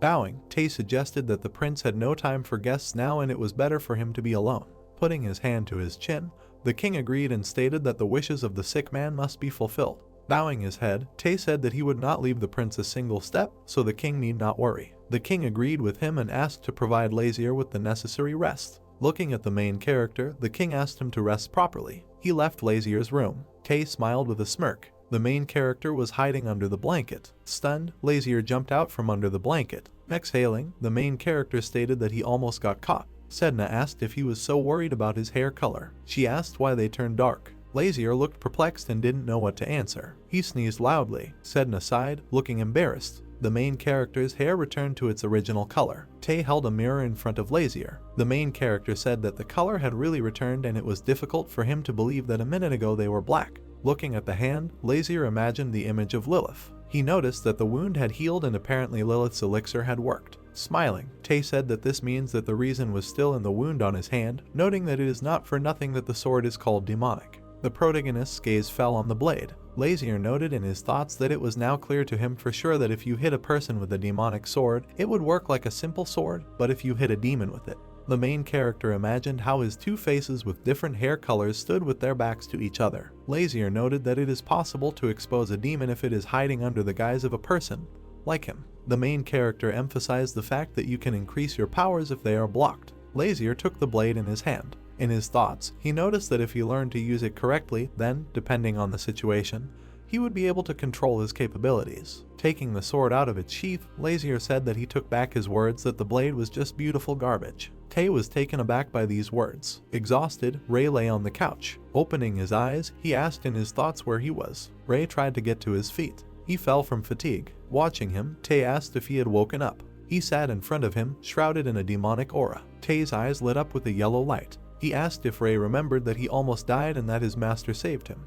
Ray began to turn his head. He wondered if the king himself had saved him and where they were. Lazier approached him. One of the main character's eyes began to glow red. He turned to Ray. Lazier's eye was demonic. Frightened, Ray asked if it was the king. His legs began to tremble. The main character extended his hand towards him. Lazier raised his hand to Ray's head and said that he had not yet recovered and asked him not to move. The main character patted Ray on the head. The main character, with a cold look, asked him to tell him everything. Looking at the frightened Ray, Lazier asked to tell about who did this to him. Turning away, Ray turned to the main character. Lazier's eyes began to glow blue. Ray said that a creature pretending to be a demon had entered their world. Frowning, the main character wondered about the creature pretending to be demons. Ray imagined the image of a man with burgundy wings. He said that the man had wings, symbolizing the demonic race, but they were made of dark red feathers, not leather. Frightened, Ray said that the creature, whose body radiates demonic energy, called itself a divine demon. Smirking, Lazier noted that this was a cheeky nickname.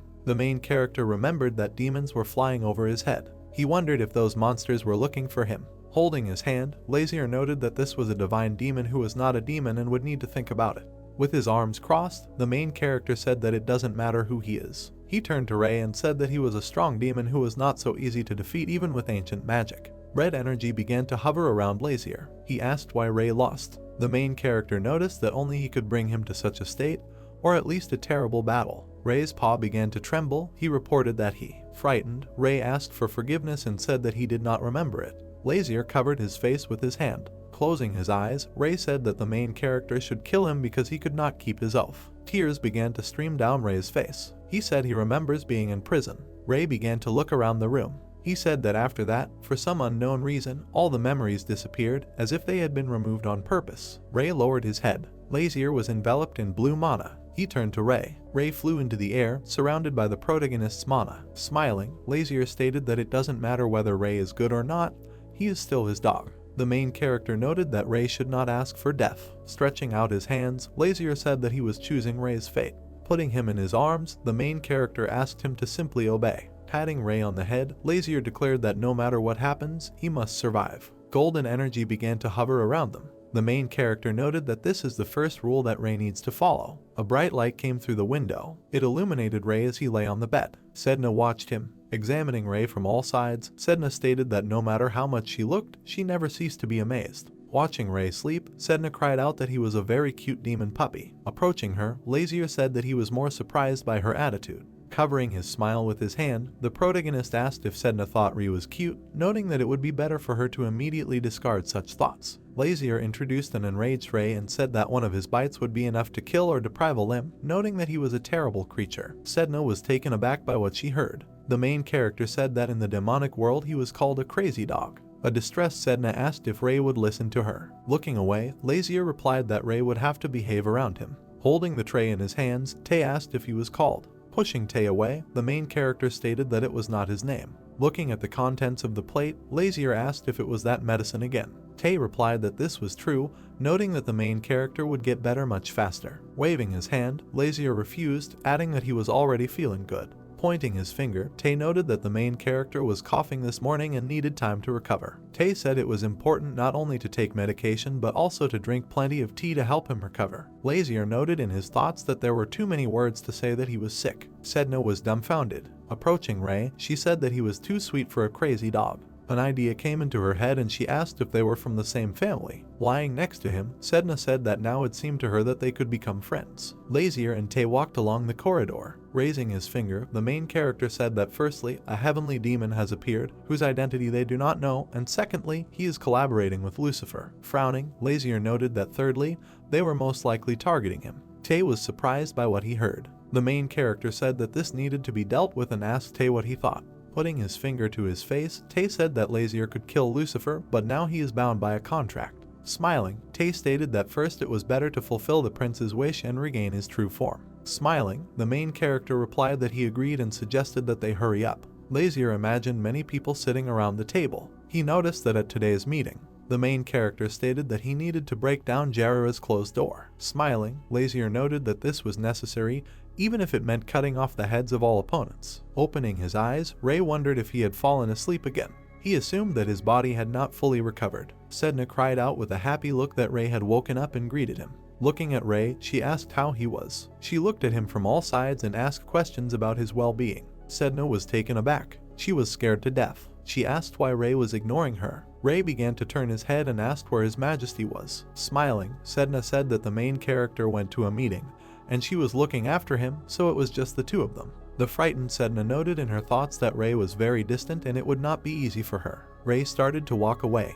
Taken aback, Sedna asked where he was going. Ray replied with a sad look that his job was to protect the demonic world. Sedna was confused. She noticed in her thoughts that this is a cute demon who, with his stubbornness and straightforwardness, resembles Lazier. A demonic aura began to emanate from Ray. A stunned Sedna asked if he wanted to return to his true form, noting that he had not yet recovered. A huge flow of mana began to flow from Ray. He was injured. Ray fell to the floor. Sedna screamed that she could die like this and Lazier ordered to rest. A trembling Ray replied that he needed to protect the king and could not just rest. Watching him, Sedna wondered what she should do, adding that words were unlikely to stop him. An idea came to her mind. Looking at Ray, she offered to bring him to the main character. She imagined flying with Tay and noted that she had not yet tried the human form, but she had practiced a lot with Tay, so it should work. Sedna suddenly stood up. Thick clouds appeared around her. She stepped on the floor with human feet. The light reflected off her pink hair. Happy, Sedna screamed that she could become human. Raising her hand to the pendant, she asked if the fur was still pink and assumed it was because of Lazier's pendant.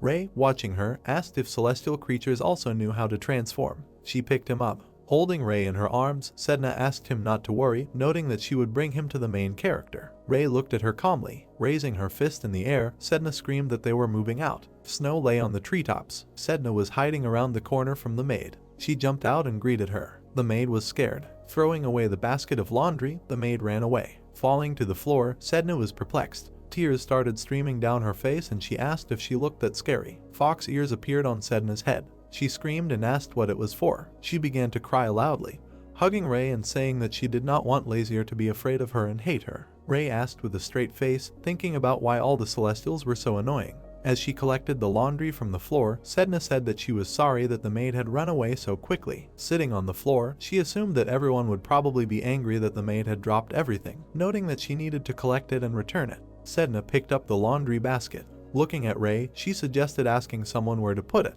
She looked out from under a pile of laundry. Seeing the guy, Sedna noted that she would ask him about it. Frowning, the main character noted in his thoughts that everything at the meeting did not go at all the way he wanted. Kavon noticed that even before the start, more than half of the aristocrats supported the prince, and many were worried that if they opposed him, they would be in danger. The main character stood in front of many people. Kavon noticed that no one simply could object to the prince's insightful logic. He imagined an image of Lazier surrounded by many flowers. Kavon noted that he considered him an immature fool, but he was able to quickly subjugate the Senate. Frowning, he noticed that it felt as if the ruler of their country was no longer a king, but a prince. In front of him was Sedna, holding a basket of laundry. Standing in front of the guy, she said that the maid had dropped it and asked if it would be difficult for the guy to help him, noting that she didn't know where to put it. The guy's gaze fell on Sedna's ears. He saw several tails behind her. Grabbing his sword, Kavon wondered if it was a monster. Pulling out his blade, he asked loudly what she had forgotten in the castle. Sedna dropped the basket to the floor. Holding her face, she asked what kind of monster she was and whether she was really that scary. He held the sword in front of her. Frowning, he asked what she was doing there and ordered her to answer immediately. Two warriors ran up to him and asked what had happened. Looking at Sedna, Kavon declared that the knights had allowed this monster into the castle. They took out their blades. Taking a swing at Sedna, Kavon once again asked what she was doing there. Tears were streaming down her face. She asked why Shout and if he knew who she was. Frowning, Kavon asked why he would know the monster. Taken aback, Sedna remembered that she had changed her uniform and now she would not be recognized. Smirking, she declared that she was Sedna, goddess of the sea. Raising his sword, Kavon asked how she dared to be called by the name of the goddess, noting that Lady Sedna even had a different color of fur. He made a powerful blow with his sword. Sedna dodged his blow. His gaze fell on Ray. Ray was furious. Taken aback, Kavon asked what kind of dirty mongrel this was. He swung his leg.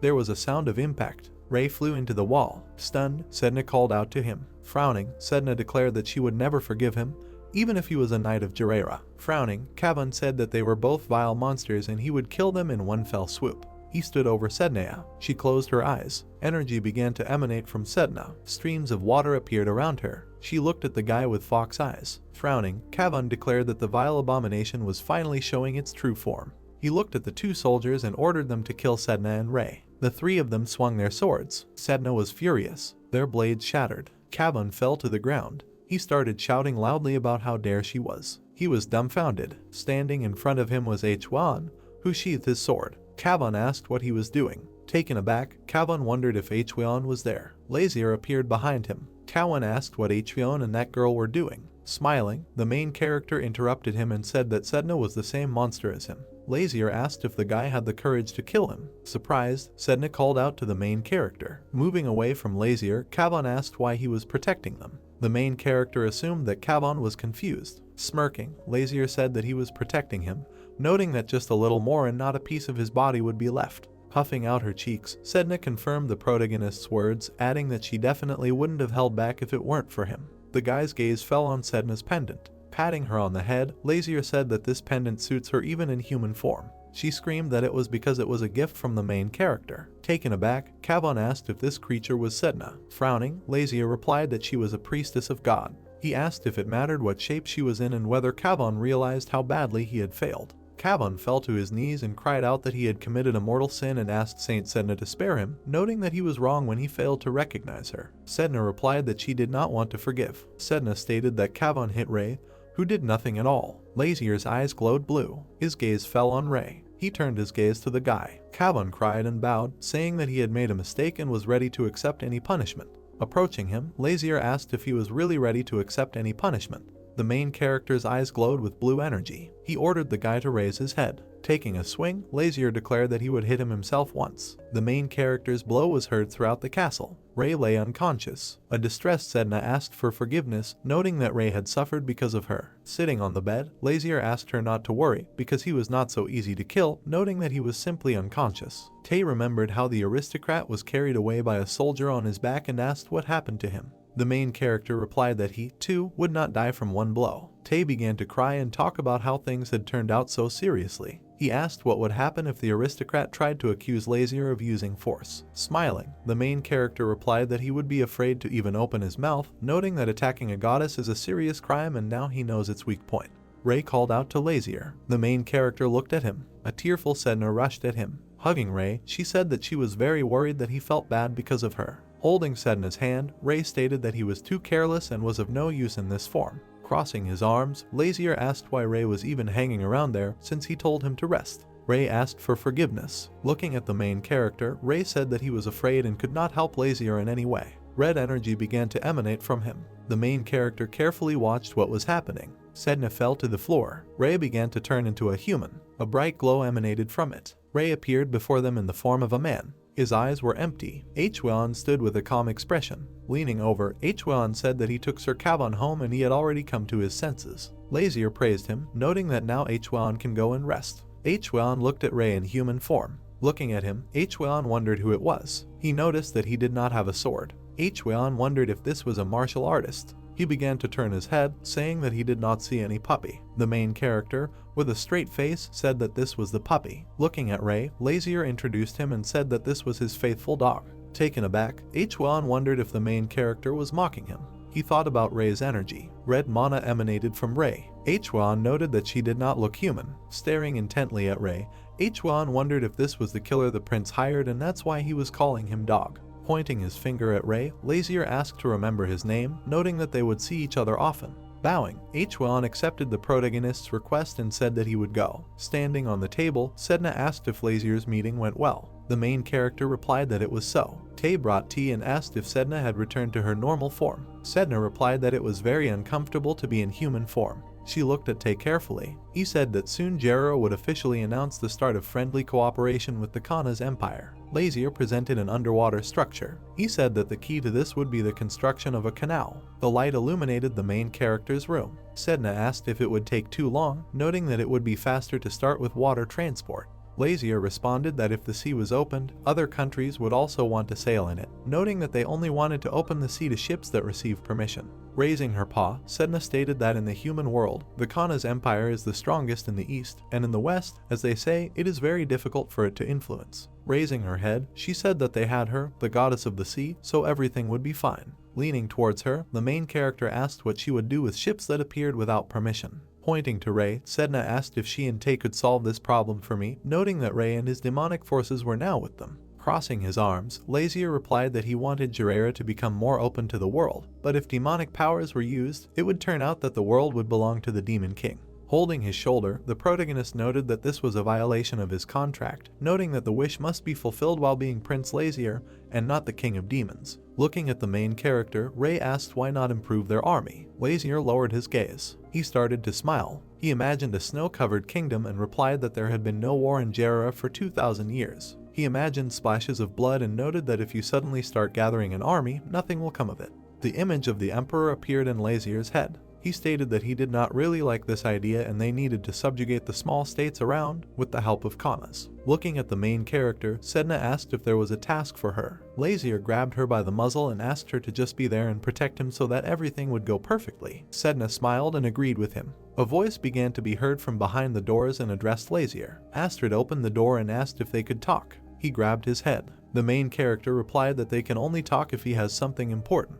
Astrid said that the prince is harmful. Lazier asked him to shut up and asked what he needed. Turning around, Astrid stated that the main character had more servants and he was seeing this man with red hair for the first time. Looking at Ray, Lazier revealed that he was a demonic creature that he raised. Smiling, the main character asked to get to the point. Astrid, with a smile on his face, said that today he was walking near the castle and heard something very interesting. Holding a cup of tea, Lazier asked what Astrid had seen. Raising his fists, Astrid screamed that this was true and asked if the main character even knew what was happening in the country. Smirking, Astrid said that they say that Jera will be visited by the King of Demons. The main character spat tea at him. Wiping his mouth, Lazier declared that this was nonsense. Pointing her finger, Astrid asked if this bothered the protagonist, noting that he was also a demon. Lazier dropped his cup. He stated that there were no demons there except them. The dumbfounded Astrid noticed that ordinary people were afraid of them, so the bishops and His Majesty were trying to come up with something. Lost in thought, the main character noted in his mind that if he could solve this problem, he would earn himself an excellent reputation.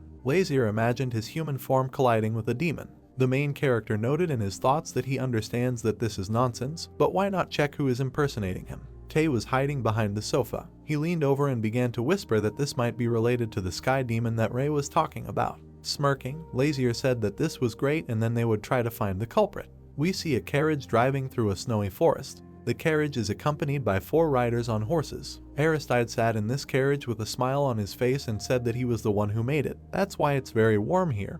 But now he's so tired that he just wants to sleep. Lazier looked at him with a dissatisfied look and said that if he starts, Lilith will wake up, so he must remain conscious, to which Aristide displeasedly covered his mouth with his hands and said that they should go with her, because he was very tired last night. Bai did research, and then, when he went to bed, he said that they didn't think it was too much to ask him to stay awake after that. The girls were shaking with fear, because Lazier said that as soon as Lilith saw the fairies, she would immediately want to study them up and down. And then, looking at them again, he asked that if they were such cowards, then why did you go with them? After all, they consider him dangerous too. They shyly pressed their fingers together and remembered how he protected them, and then said that they felt safer with him because he had helped them then. Lazier crossed his arms and turned his head away, saying that then they could do as they wanted. The girls began to look at each other very happily. Lazier simply looked out the window and thought that he also did not want to awaken Lilith. He imagined the image of Lilith in his head and understood that demons of any gender and age tend to be attracted to him, the king of demons, and Lilith is just half a demon, which is why she is so drawn to him.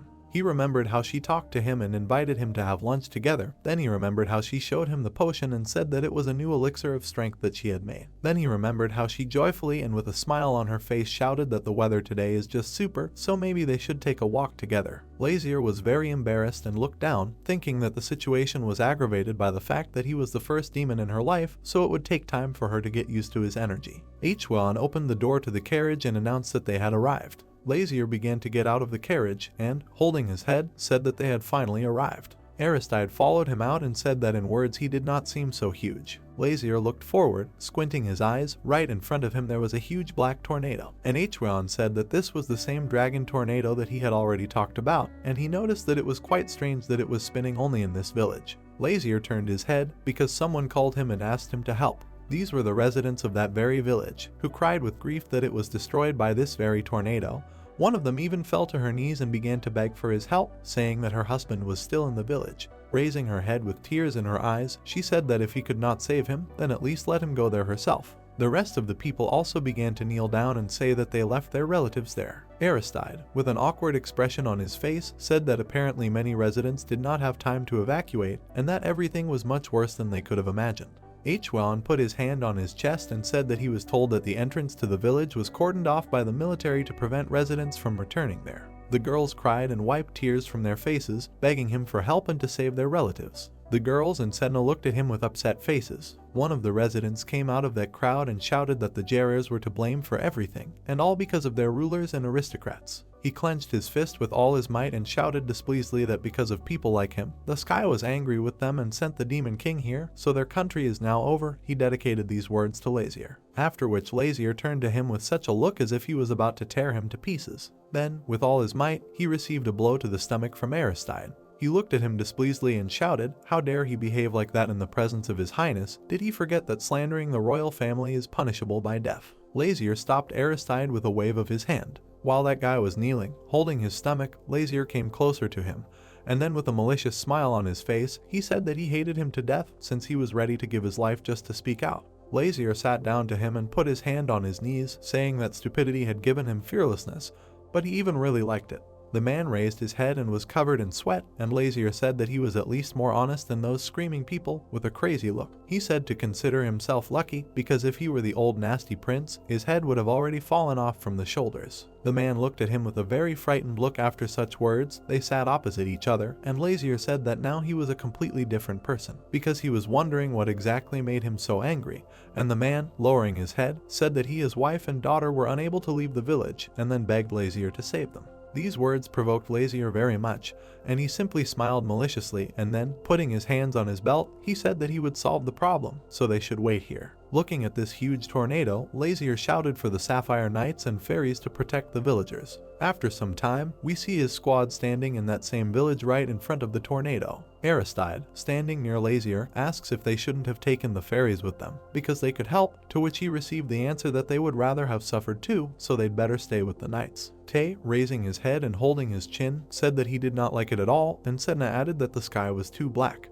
Hwan also added his words that he also feels negative energy, so it would be better if the Demon King wasn't around here. Lazier began to cough, and Hwan himself and Aristide did not understand anything at all. Hwan turned his head sharply and said embarrassedly that they shouldn't think that he was some kind of coward, it's just that the situation seems quite difficult. Lazier raised his hand and said that if he was afraid, he could return to the others, but he himself wanted to clarify something. Raising his finger up, he said that the Demon King would never appear here. Pointing this finger at the whirlwind, he added that the dark and foggy sky was definitely not his doing. With his palms outstretched, he began to shout that if the Demon King had appeared there, then all the other evil spirits would have been attracted here, but here they are all people. Ray, Tay, and Sedna just started looking at each other awkwardly. Pointing his finger at himself, Lazier finally said that if he were the Demon King, he would not have started with such a small village. With a very cool expression and tone of voice, he added that he would immediately take over the whole world. After some time, we see Ray knocking down a door in a house. Lazier's squad goes inside and orders the others to search the room for people.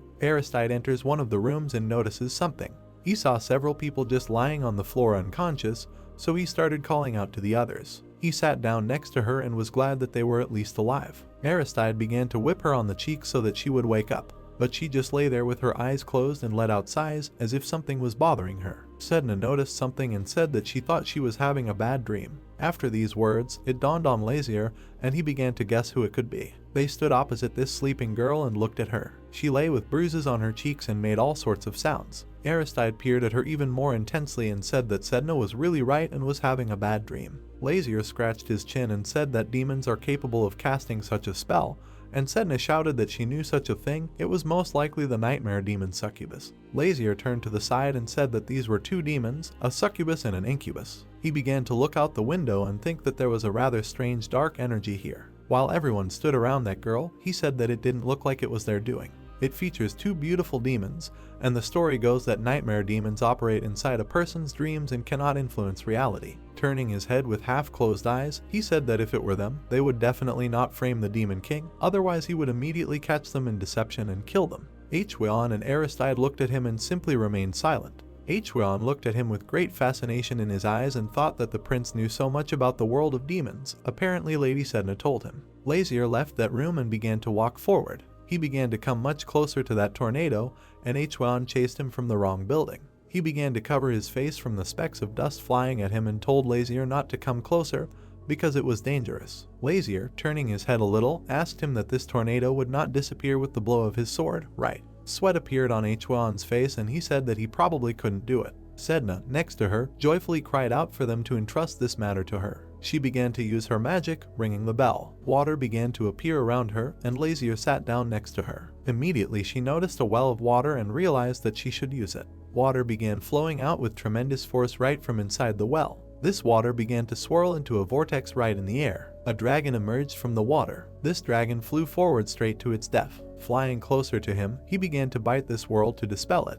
But the tornado was so strong that the dragon began to spin right into it and could not do anything to it. After a few seconds of such actions, water from the dragon began to scatter everywhere. The guys were covered in heavy rain from that water from the well. Lazier, wiping drops of rain from his face, wondered it worked. Sedna looked at the water spout and happily shouted that the water spout had merged with water and it looked pretty cool. Lazier displeasedly asked if this suited her, and she replied that it was not her fault, because there was simply too little water, but if there was a sea here, she would have done everything. Turning his head, he turned to Aristide and told him to try. Aristide closed his eyes and said that he couldn't handle it, to which he received a disgruntled reproach that he was the owner of the Tower of Magic. Spreading his arms, he said that does this mean that he can do everything in the world, because this is not his field of activity, to which Lazier added that this is a rather interesting excuse. Lazier snapped his fingers and said that he had nothing to do, so he would have to exchange him for a mentor. Immediately after these words, Tay found himself behind him, and Aristide himself was covered with sweat and excitement.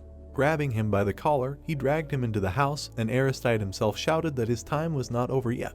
Hwon looked at all this and asked, "It's cool that they can summon each other so easily, but why was he dragged into the house?" They presented a naked Lilith, and Lazier said that when they change, they appear without clothes. Hwon, flushed with embarrassment, coughed and said that everything was clear to him, and that today he learned something new. They both turned their heads because they heard the voice of Lilith, who said that this was too much. She came out of that building, scratched her head and said that they could have called her in some other way. Hwon was very surprised, because he recognized the clothes she was wearing. Immediately after this, he brought to mind the image of a naked Aristide and began to feel embarrassed again.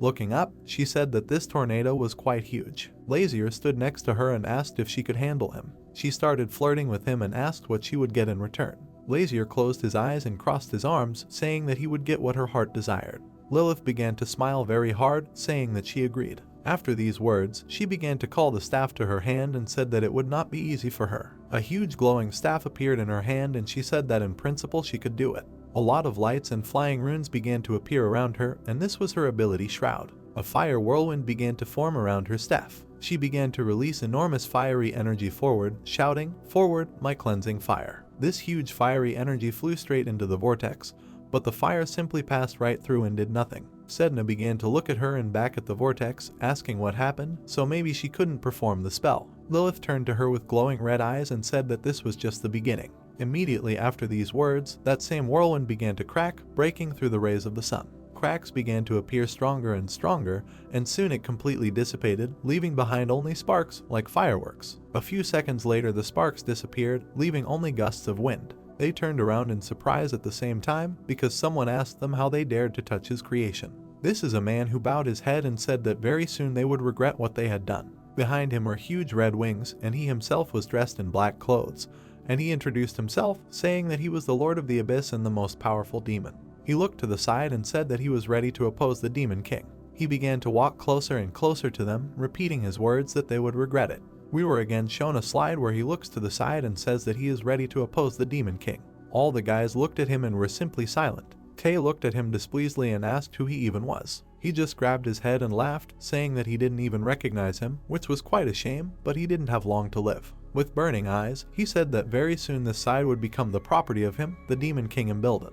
Hwon immediately grabbed his sword and was ready to strike him, but Lilith just started laughing furiously. The guys looked at her with confusion. This guy with red wings started to step back and thought that this couldn't be happening, because usually everyone runs away in fear, so what's wrong with these people? Lazier silently began to walk towards him.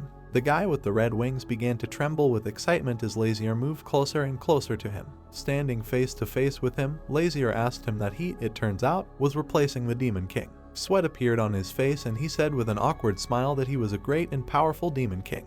But before he had time to say this phrase, everything began to shake and he began to roll over. It was Lazier who knocked him onto his back. The boy with red wings fell to the ground, leaving a dusty trail behind him. He hit him so hard that drool flew out of his mouth. Lazier placed his foot on his chest and said that they had caught the one impersonating the Demon King. He stood right above his body with a very angry look and burning eyes. Lazier had a guilty, mischievous smile on his face and a red aura hovering around him, and he said that it was strange that someone who considered himself better than the true Demon King would fall from a blow from a common man. Hwon turned away, realizing that, apparently, this guy was an imposter, otherwise the prince would not have been able to treat him so easily. The frightened boy lay with his mouth open, and Lazier, in a very menacing voice, told him not to say his name with his mouth. Lazier looked at him with a very intent gaze and narrowed eyes. The guy grabbed him by the leg and started shouting for him to move away now and not to dare give orders to the Lord of all demons. Lazier began to shine with bright blue energy, and anger was visible on his face, and he said that this would not do because now he would have to teach him to watch his tongue. He started pressing on his stomach with his foot and using his magic on him. Throughout the city the cry of that same boy with red wings could be heard, and after some time they stand in front of this guy and just look at him with a dissatisfied look. He was already withered and wheezing from fatigue and pain. Lazier looked at him with complete frustration in his eyes and, clenching his fist, thought about how strange he was. He would have punched him again, but he was too similar to him. He looked at his wings and realized that he could very well be confused with him in the demonic world, and perhaps the red wings would give him away. Lilith put her hands on her cheeks and asked that he turned out to be a heavenly demon. He raised his head and asked how she knew about the sky demon. Then she asked him what his name was. He bowed his head with a smile on his face and began to say again that he was great. Lazier was already stamping his feet in anger and running towards him, asking him to put his brains back in place, and Tay began to calm him down. The boy with red wings simply looked away from awkwardness, and Lazier continued to be angry. They looked at each other and were simply silent. Tay began to take the sword from Lazier and said that he could not be killed just like that. Lilith looked at him with burning eyes and asked what his name was, and why he considered himself the real king of demons, and why he himself opposed him. He looked forward with burning eyes and began to say in a monotonous voice that he might repeat himself that he was the demon king in Bilden. Lazier angrily began to flex his fists and say that he had already told him not to mention his title, so he, apparently, really no longer wanted to live. On his knee, he began to shout that he was born to rule and lives as the demon king in Bilden. After such words, Lazier was very surprised. Looking at him with a dissatisfied expression on his face, he asked that he really lives like a king, so I wonder who made him a false king. Turning his head, the boy with red wings said that he did not know because he had such a name from birth and he himself ended up in this country after birth. He clenched his fists that were lying on his lap out of resentment and said that in fact, except for his name, he could not compare in anything with the Demon King. Lazier sat down next to him and asked what he did with the villagers, to which he received the answer that he simply put them to sleep. Sedna came closer and asked why he didn't just kill them. The boy looked at her and replied that their death would make him a king, and she added that only a demon king could decide to kill many people at once. He closed his eyes and looked forward, saying that he had no order to kill them and he did not want to. With pride in his eyes, he raised his head and said that if everyone died, he would be left all alone, and so he put them to sleep to keep them with him forever. Immediately after these words, his body began to evaporate, turning into black mist. Hwan jumped right in front of Lazier and shouted to him to be careful. Standing in the middle of the black fog, he held onto his katana and prepared to attack. This very second he cut this disappearing body of the guy with red wings in half. Hwan began to look around, not understanding where he could have gone, but due to the fact that he inhaled this smoke, his vision began to blur, and he began to fall. He simply collapsed face first on the ground, realizing that he had lost consciousness. Immediately after him, Ray fell to the ground. Lazier also began to choke, realizing that he was distracted and that's why he lost. Soon he fell face first into the ground. We see only the dark silhouette of this boy with red wings. He held his hand on his cheek and understood what had happened to him, because if they had not been distracted, they would definitely have killed him. When suddenly, with his burning eyes, he notices something that makes him very scared. He sees two bright lanterns and thinks that someone else is awake. Making his way through this thick fog, he began to shout, asking who he was. It was Tay, who with a grin on his face said that this is the sleeping gas that dream demons use. The boy was seriously scared, so much sweat came out on his face. Tay started squeezing his fingers using his magic and said that this was a good trick for a fake. The boy with red wings was still very scared and did not know where to go, not understanding how he could avoid the effect of the sleeping gas. We see Sedna's huge paws, which also shone. She was all shining with a bright light, and a small flashlight was flying around her, and she said that she only ruined their mood. He couldn't believe his eyes to see a celestial creature standing right in front of him. He saw Sedna's bell lying on the ground, and she herself introduced herself to him. He cried out in displeasure that this was impossible because the heavenly king was keeping her in the sea. She said with a smile on her face that her escape from there was a secret and he would have to be killed since he was a witness. She started twirling her tail all over the place and shouted that she wouldn't forgive him for what he did to Lazier. The boy began to calm her down from fear and asked her to stop, but Sedna did not listen to him at all and simply jumped at him to attack. He covered his face with his hands and began screaming that if she killed him, these people would never wake up. At that very second she stopped, rolling her paws on the ground.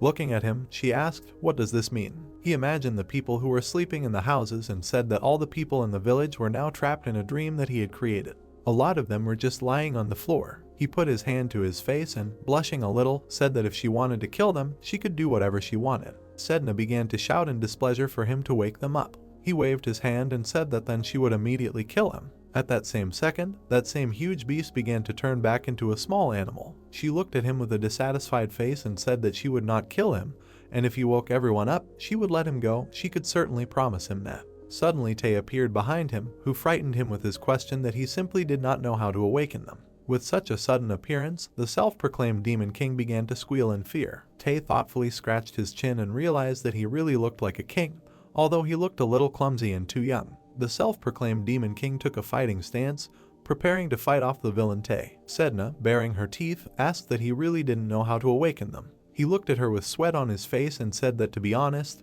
he was not born that long ago. Tae, with a smile on his face, approached him and asked how old he was, to which he received the answer that he was only 99 days old. Sedna was very scared by the fact that he gave the number not in years, but in days. And then she began to furiously shout at him, asking how he dares to be called a king if he is not even a year old, because a heavenly creature must wait until he is 1 year old and only then can he go out into the world. We see someone begin to rise from the dark fog and apologize for interfering.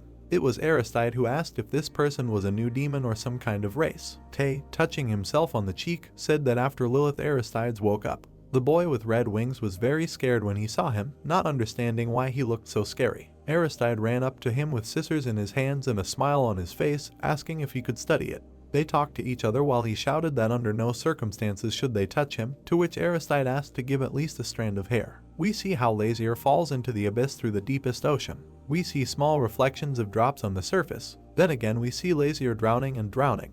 We were shown the next drops, and in the middle of them there was a text written about what kind of place this was. Underwater, Lazier began to open his eyes and examine everything that was happening around him. He still saw small drops of water and some particles. Suddenly, after some time, he found himself on the table next to huge sweet cookies. He began to look at everything that was on the table, and then I saw a big chicken leg that screamed that it was a chicken leg. There was also green cotton candy that talked just like the chicken leg. Lazier raised his head with a dissatisfied expression on his face and asked what it was all about, where they had sent him. He began to look around as various goodies fell around him.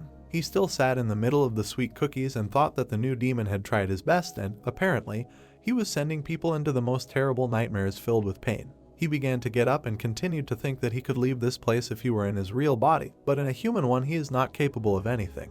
He started looking at everything around him and decided that he would try to find a way out. He walked through a forest of gingerbread cookies and potatoes. Various sandwiches flew up to him and told him to eat them. All the food that flew around Lazier said that it was delicious and that he could eat them. He remembered what he was like before and realized that he had tried very hard to stick to his diet because now he had to look at all this delicious food. He tried to close his ears so as not to hear all the cries of this food, and he realized that this was an unreal nightmare. Bowing his head, he said that now he would show them everything. But then he was very surprised because he did not feel his sword on his belt. With a smile on his face, he realized that apparently this selfish sword had decided not to go to sleep with him and called it a beautiful but completely useless sword. When suddenly he notices someone and is very surprised by this. It was Hwan, who happily exclaimed that he was glad that Lazier was okay. They approached each other, and Lazier asked if he had found the others, to which he received the answer that he was the first one Hwan had found. They looked at each other, and Hwan asked where they were since it didn't look like the real world. Lazier crossed his arms and bowed his head, saying that, of course, it doesn't look like it, because he died of hunger if it turned out to be true. Suddenly, in the middle of that forest, a huge monster began to rise. The guys were very surprised to see his huge horn. Hwan stood right in front of Lazier, blocking him with his body and sword, telling Lazier to move away. He had a huge and sharp horn on his head with which he was ready to pierce them. The guys were completely shocked to see such a huge and terrifying monster. The monster himself began to attack them with his spear. Lazier made a dissatisfied face and realized that he absolutely hated this place. Hwan cut through the chocolate monster with quick movements. He landed on the ground as the chocolate monster behind him began to disappear. A small piece of chocolate fell near Lazier. Lazier picked him up and, frowning, said that he already hated this place. Lazier threw a piece of chocolate to the side. Hwan approached him and asked where they were. Lazier replied that it was a dream. Hwan looked around, saw various sweets in the sky. He asked that this is a dream, but everything here is so real. Lazier replied that it is because this is a special dream created by the nightmare demon.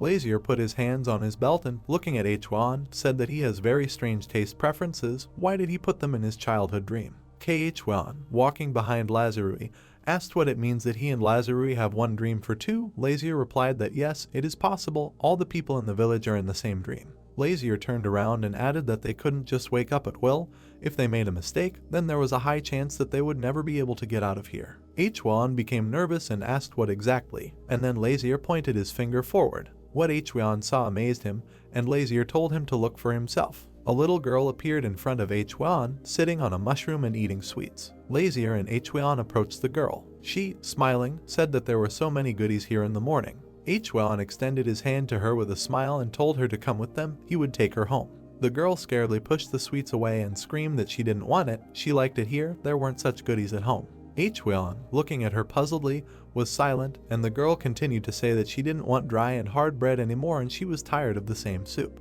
Hwan turned to Lazier, and he told him that now Hwan understands what he was talking about. Lazier, looking ahead, added that if she follows the dream, she may never get out, she will forget her family and the real world and will live here in illusions forever. The girl continued to eat sweets, and Lazier said that she did not want to return to a world where it was hard and gloomy, but wanted to stay where there was always delicious food and everything was fine. Hwan looked at the skeleton lying on the floor and asked what would happen to her body in the real world. Lazier replied that without food and water she would soon die.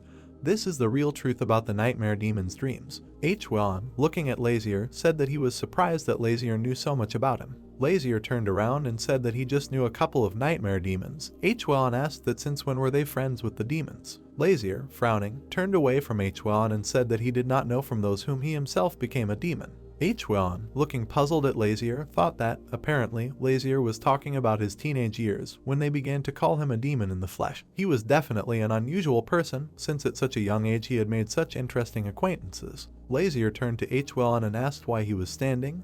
They needed to go faster and try to find a way out. Lazier walked forward, he looked at his feet in shock, spaghetti began to wrap around them. A second later, Lazier was trying to strangle a large pink donut.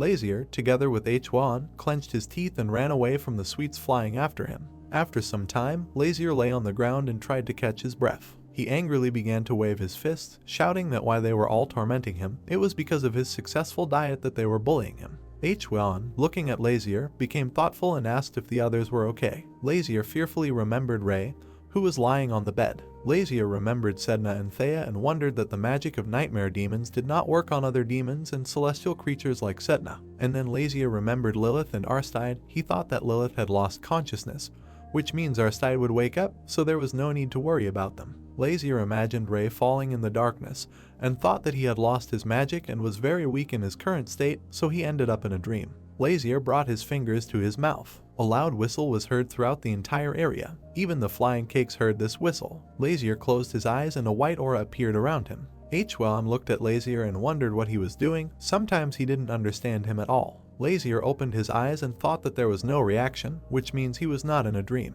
Lazier lowered his head and said for them to go already. Hwan, okay. Suddenly Lazier and Hwan came back.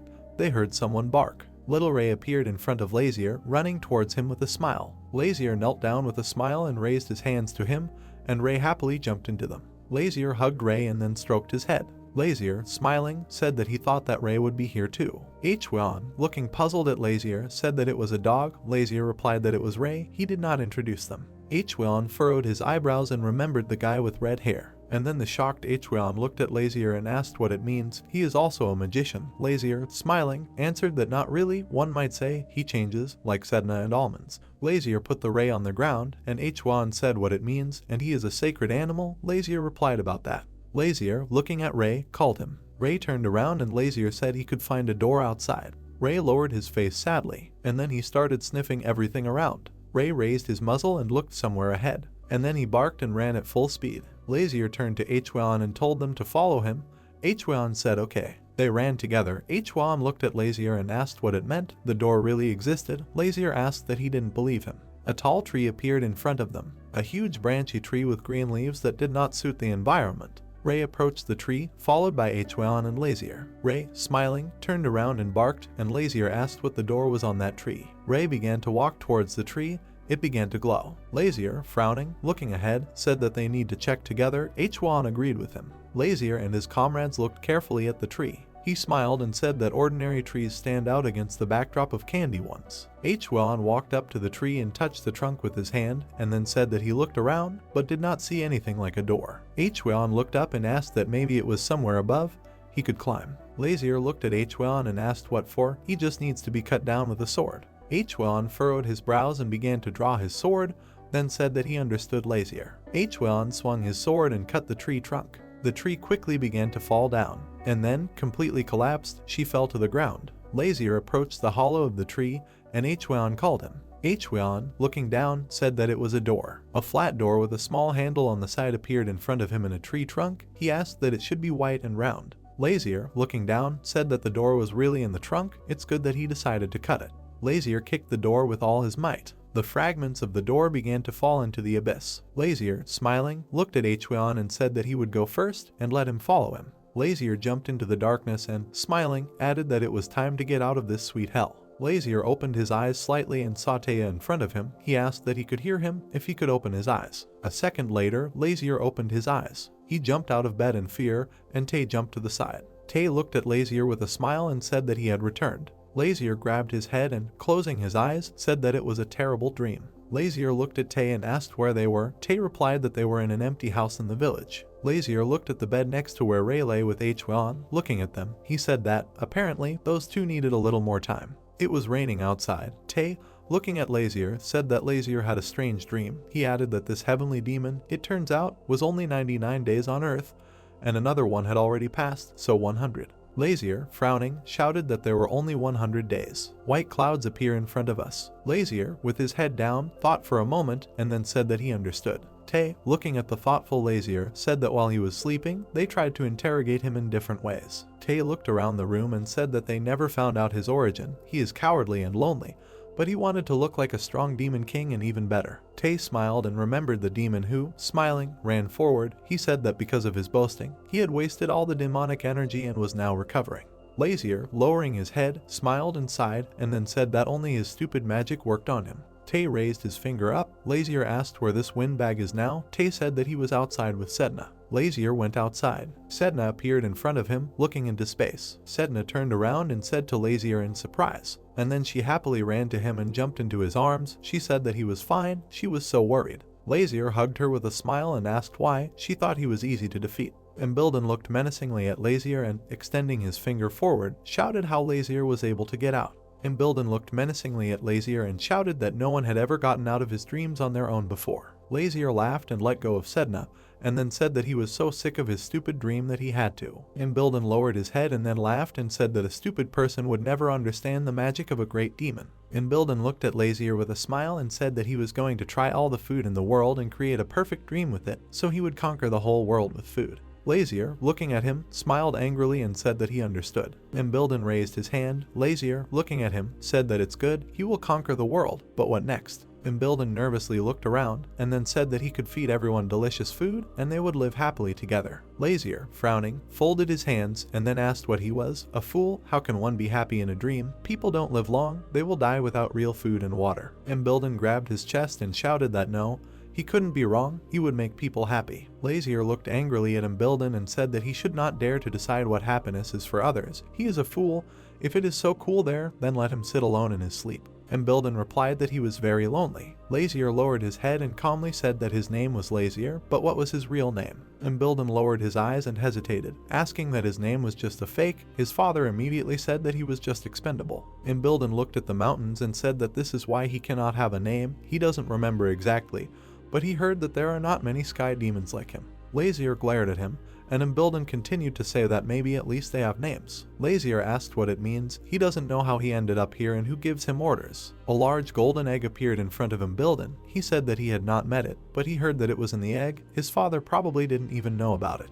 Lazier asked who his father was. Imbilden lowered his head and replied that he did not know. Lazier, looking down, thought that he was unlikely to be lying. Sedna called Lazier and asked what they should do now with the locals. Sedna, looking at Lazier in fear, said that he didn't know how to awaken them, what they would do. Lazier looked at Sedna, and she continued to say that they shouldn't be abandoned, shouldn't they help? He calmly said that this would not be necessary. Imbilden began to gradually disappear, standing in front of Lazier and grabbing his head.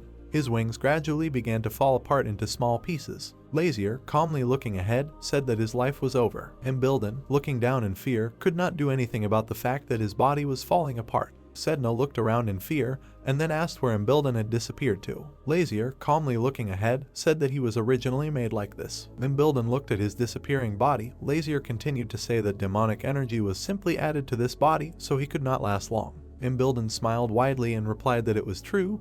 That's why his father didn't have any hopes for him. Sedna looked at him in fear and then asked what does it mean he will die. Imbilden looked up at the sky with a smile and replied that yes, he was very sorry, of course, he did not have time to do everything he wanted. Imbilden smiled widely and said that this dream was so short. Imbilden's body disappeared, and the last thing he managed to say was that he was able to enjoy it. Lazier and Sedna looked into the sky as small dark particles dissolved in the air. Suddenly Lazier saw that he left behind a small red feather. Lazier approached him and looked at him carefully, and then Lazier grabbed this red feather. Taking a closer look, he wondered what, no matter how he looked. Lazier, looking at the feather, frowned and thought that the feather looked like an angel's. People appear in front of us, happily hugging each other. A guy, a girl, hugs his little daughter. Lazier calmly looks at them. Tay comes up to him and says that, fortunately, everything ended well. Lazier clenched his teeth and said the devil. Sedna looked at him in surprise and asked what happened. Lazier, crossing his arms, squeezed them. He, looking angrily in front of him, thought that he did not have time to find out anything, because he had to get out of that stupid dream. Horses appear in front of us and quickly move forward. Hwan walks at the head of the carriage. Lazier, sitting in the carriage, looks out the window. Tay, sitting opposite him, says that they have decided to rename this incident from the attack of the Demon King to the attack of the Nightmare Demon. Tay, looking at his notes, says that anyway, thanks to what happened, Lazieren's reputation has improved. Lazier, frowning his eyebrows, looked at Tay and asked what was the use of this. They didn't learn anything, they just wasted their time. Tay laughed and replied that at least now the people know that the Demon King is not going to enslave the world. Sedna looked at Lazier and said that he knew. Lazier asked what? Sedna looked up and thought, and then said that if these heavenly demons can pretend to be kings, then they can copy the heavenly king.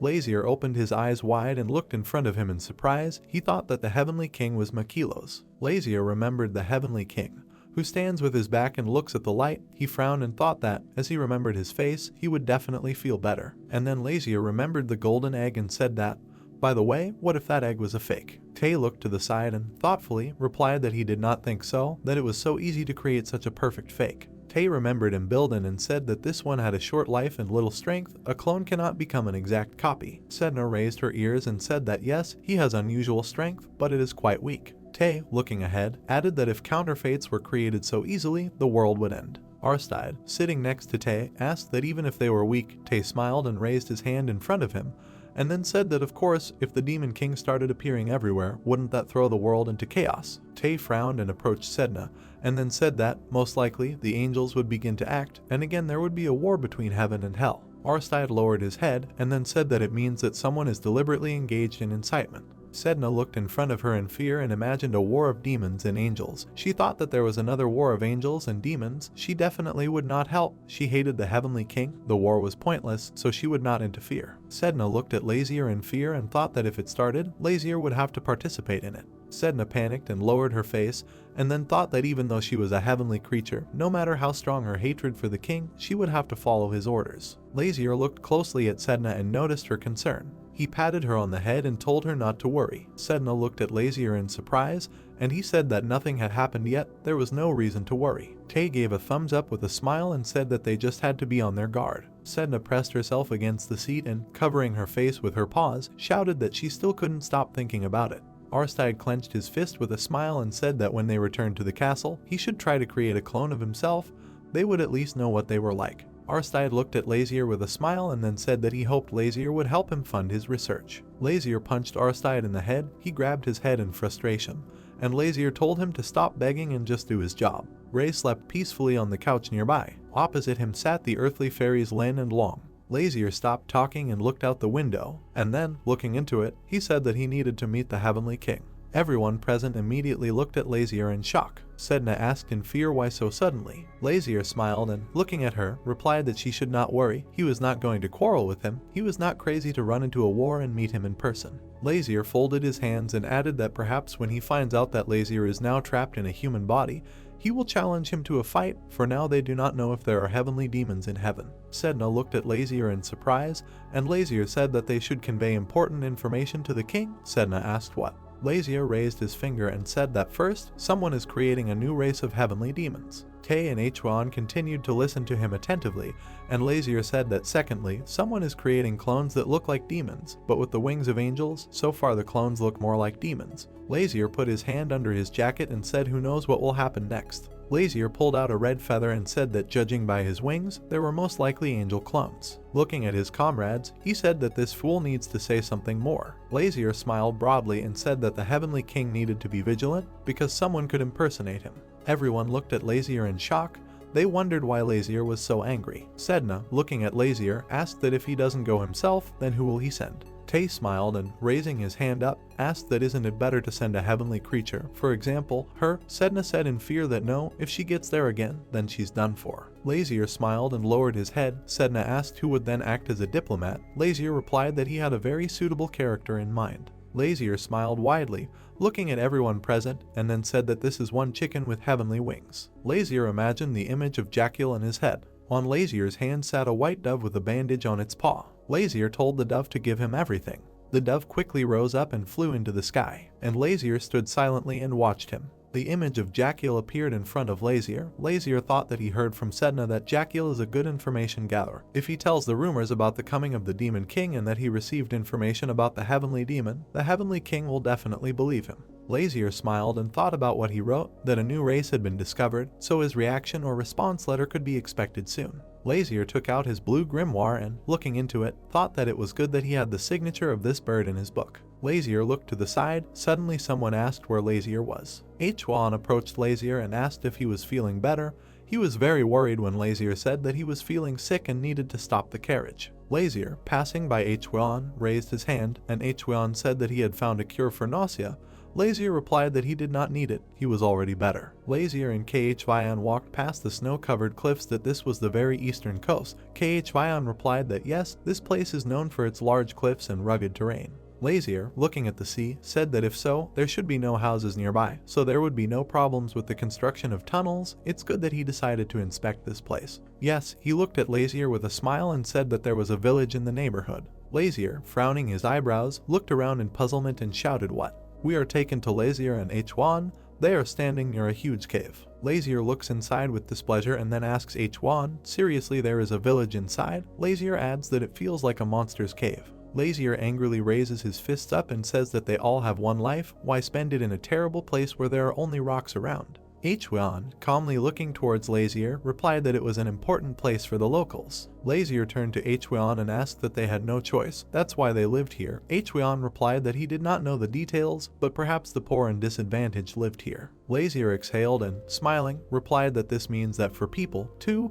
everything depends on strength. It is this that determines their position in society. Suddenly, someone in the cave called to them, and Lazier looked inside in surprise. Tae was inside with his comrades. He waved his hand to Lazier and said that there was a village inside. Lazier and Hwan went inside. Tae ran up to Lazier and asked in a whisper that Lazier had sent the letter. Lazier replied yes. Tae extended his arms towards the elderly man and said that this was the village chief. He said that he wanted to talk to Lazarui. The headman took off his hood and walked up to the stone, and then said that he was glad to meet the prince. Tae turned the headman to Lazier and said that it was not him, he was here. Lazier looked displeasedly at the headman, and the headman, apologizing, laughed and said that his vision was no longer the same as in his youth. The headman bowed his head and said that his dear prince, can he carry out the construction of the gel in another place? Lazier frowned and asked what? Tae approached the old man and whispered in his ear that it was not a gel, but an underwater tunnel. The headman smiled broadly and asked why they had water, since when? The headman loudly shouted that it was still sea water. Lazier hit himself on the head with his hand and told the headman to forget why he was against it.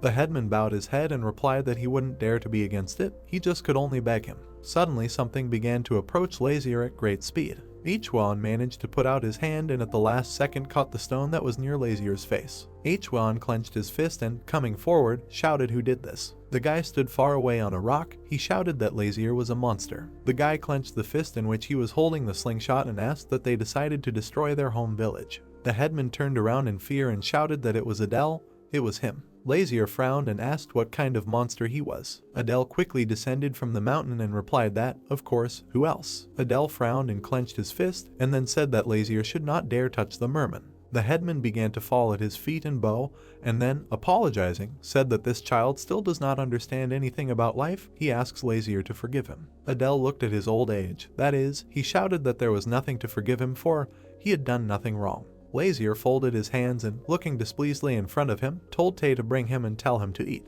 Adele pulled the slingshot and shouted for Tay not to come any closer or he would shoot. Tay smiled broadly and replied that it was as Adele wanted. Adele released the slingshot, and the stone rushed towards Tay at great speed. A second later, Adele looked ahead in fear. Tay appeared behind him and grabbed him by the neck. Adele turned around displeasedly and shouted to be let go. Lazier approached Adele and, descending towards him, menacingly asked that he knew who he was. Adele continued to try to get out. He shouted that whoever this was, he had come to destroy their village. He smiled broadly and said that he was the prince of this country. Adele turned pale, and Lazier said that the guy hadn't heard what kind of person he was. Adele lowered his head and, apologizing, said that he asks that their village not be destroyed. They live here together and do not accept strangers. Lazier looked to the side and said not to worry, he would not enter their village. Adele smiled and asked what was true. A second later, Adele changed his expression. He looked in front of him in fear. Lazier said that, of course, he could just ask to blow her up. Adele furrowed his eyebrows and began to shout that he would blow up Lazier, seriously. Lazier, looking at the cave, said that yes, he will use their cave to make an underwater tunnel. Now they will be directly connected with the Kano's empire. So many people will soon appear in this place.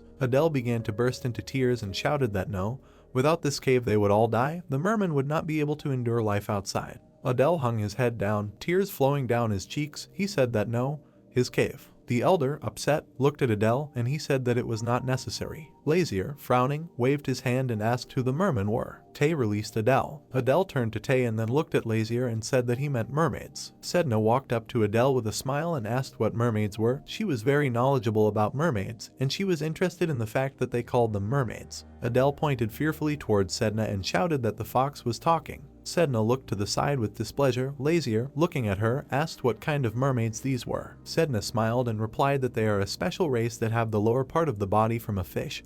From the torso from a person, they are usually the size of water. Sedna frowned and covered her mouth with her paw, and then said that it was difficult for her to explain, and it was better to see them for ourselves. Lazier carefully, silently looked towards Sedna, and she said that, by the way, Lazier knew that mermaids can take the form of a loved one, someone they meet. From such information, Lazier opened his mouth and then asked what to take the form of a loved one. Lazier looked towards Sedna and asked about taking the form of a loved one. Sedna replied that yes, they are born from foam, their faces look like droplets, without a nose, eyes or mouth. Sedna lit up with happiness and added that when they meet people, they change their appearance to the appearance of a loved one. She, too, has never met them. Lazier looked at Adele and asked what it means there are mermaids in this cave. Adele lit up with happiness or pointed his hand to the side, and then said that, of course, more than 100 mermen live with them. They are very beautiful. Lazier will fall in love at first sight. Lazier waved his hand displeasedly. Adele asked if Lazier wanted to see them. Lazier replied that he was not particularly interested. Adele looked at Sedna with admiration and asked that she was definitely a fox. She even knew how to speak. Where did she get so much knowledge about mermen? Sedna smiled and answered that she was an unusual fox,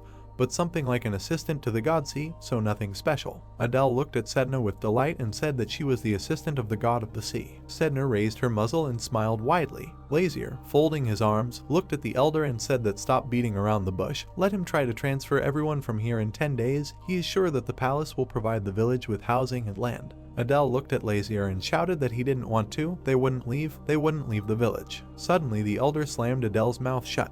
The elder smiled, looking at Lazier, and said that, of course, he would immediately tell everyone to leave the cave, but, as Adele said then, the merman would die. Lazier looked angrily at the elder and asked what difference would it make what would happen to them. The elder lowered his head and replied that that was also true. Lazier turned around and, leaving, replied that in 10 days he would blow up this cave. Lin and Lun flew up to Lazier and asked with a smile that maybe Lazier would still look at the merman. Lin said that she agreed. She was also very interested in what they were like. Sedna jumped in front of Lazier and said that she wanted it too. Let them go and have a look. Lazier smiled and clenched his teeth. He looked in front of him displeasedly and said that's it. Suddenly something started to happen, and everyone looked at the entrance of the cave in fear. Everything around was shaking violently. A huge wave appeared in front of the cave entrance. Adele, looking ahead, shouted that it was a tidal wave and let everyone run deeper into the cave. Hwan grabbed Lazier's hand and said that now they still wouldn't leave the cave. It was better to listen to the elder and go inside. Water began to fill the space inside, and Lazier and his comrades began to run deeper into the cave. Eventually, the wave completely filled the cave. Only a small passage was visible. Lazier lowered his head and looked down. He and his comrades were sitting in a cave. Oversize, lying on the ground, looked up in fear and then said that he thought they were going to die. Sedna approached Lazier and said that she could easily stop a wave of that size. Hearing this, Lazier looked in front of him with displeasure and thought that he had completely forgotten who was next to him.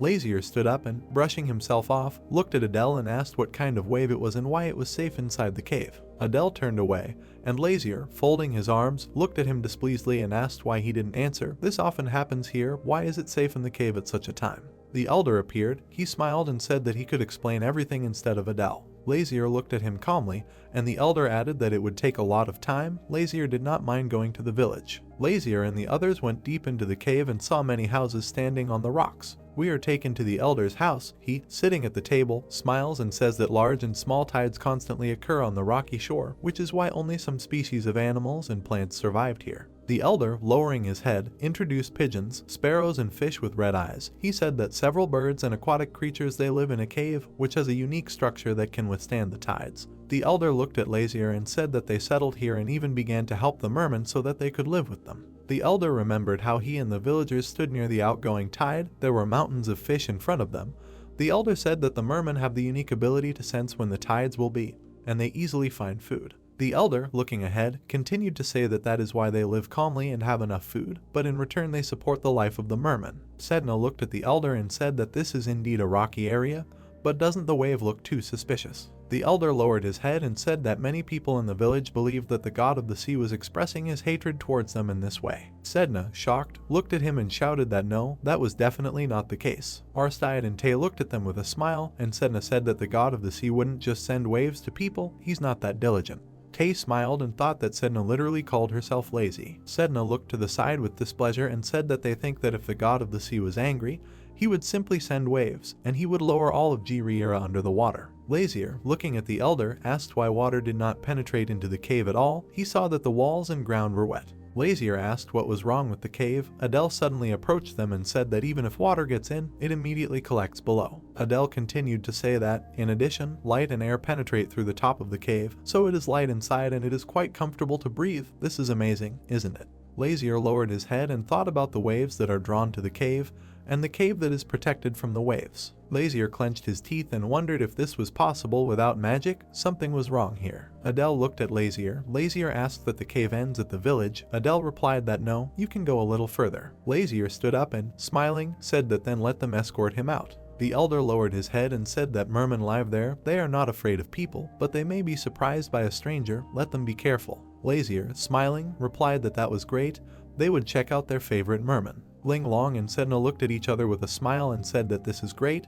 They will see the mermen, they are so happy. Lazier and his comrades went deep into the cave. Tay looked at Adele and asked how far they had to go. Adele replied that they were almost there. The end of the cave would soon be there. A small passage appeared in front of them, and Adele said that this is where they should go. Adele, looking down, said that the mermen live inside, but the passage is small, it will be difficult for everyone to fit. Lazier turned around and looked at the earth fairies, and then called Ling and Lung. They did not look at him with a smile. Lazier asked that they could make the passage wider. The fairies replied that, of course. Lun and Lin flew up to each other and held hands. Magical pollen began to fly from them, from which the small entrance to the cave began to glow. Small stones began to break off from the cliff, widening the passage. Adele looked at this, smiled joyfully, raised his hands and asked, "This is magic." Tay, who was standing next to him, laughed and answered, "Almost. This is a special skill of fairies." The walls of the cave reflected water and light. Oversize raised his head and looked in amazement, saying that this was amazing. Lazier, the magician, Adele and Tay entered the cave. There they saw a lake, on the surface of which water lilies were floating. On the wall of the cave there were 2 holes.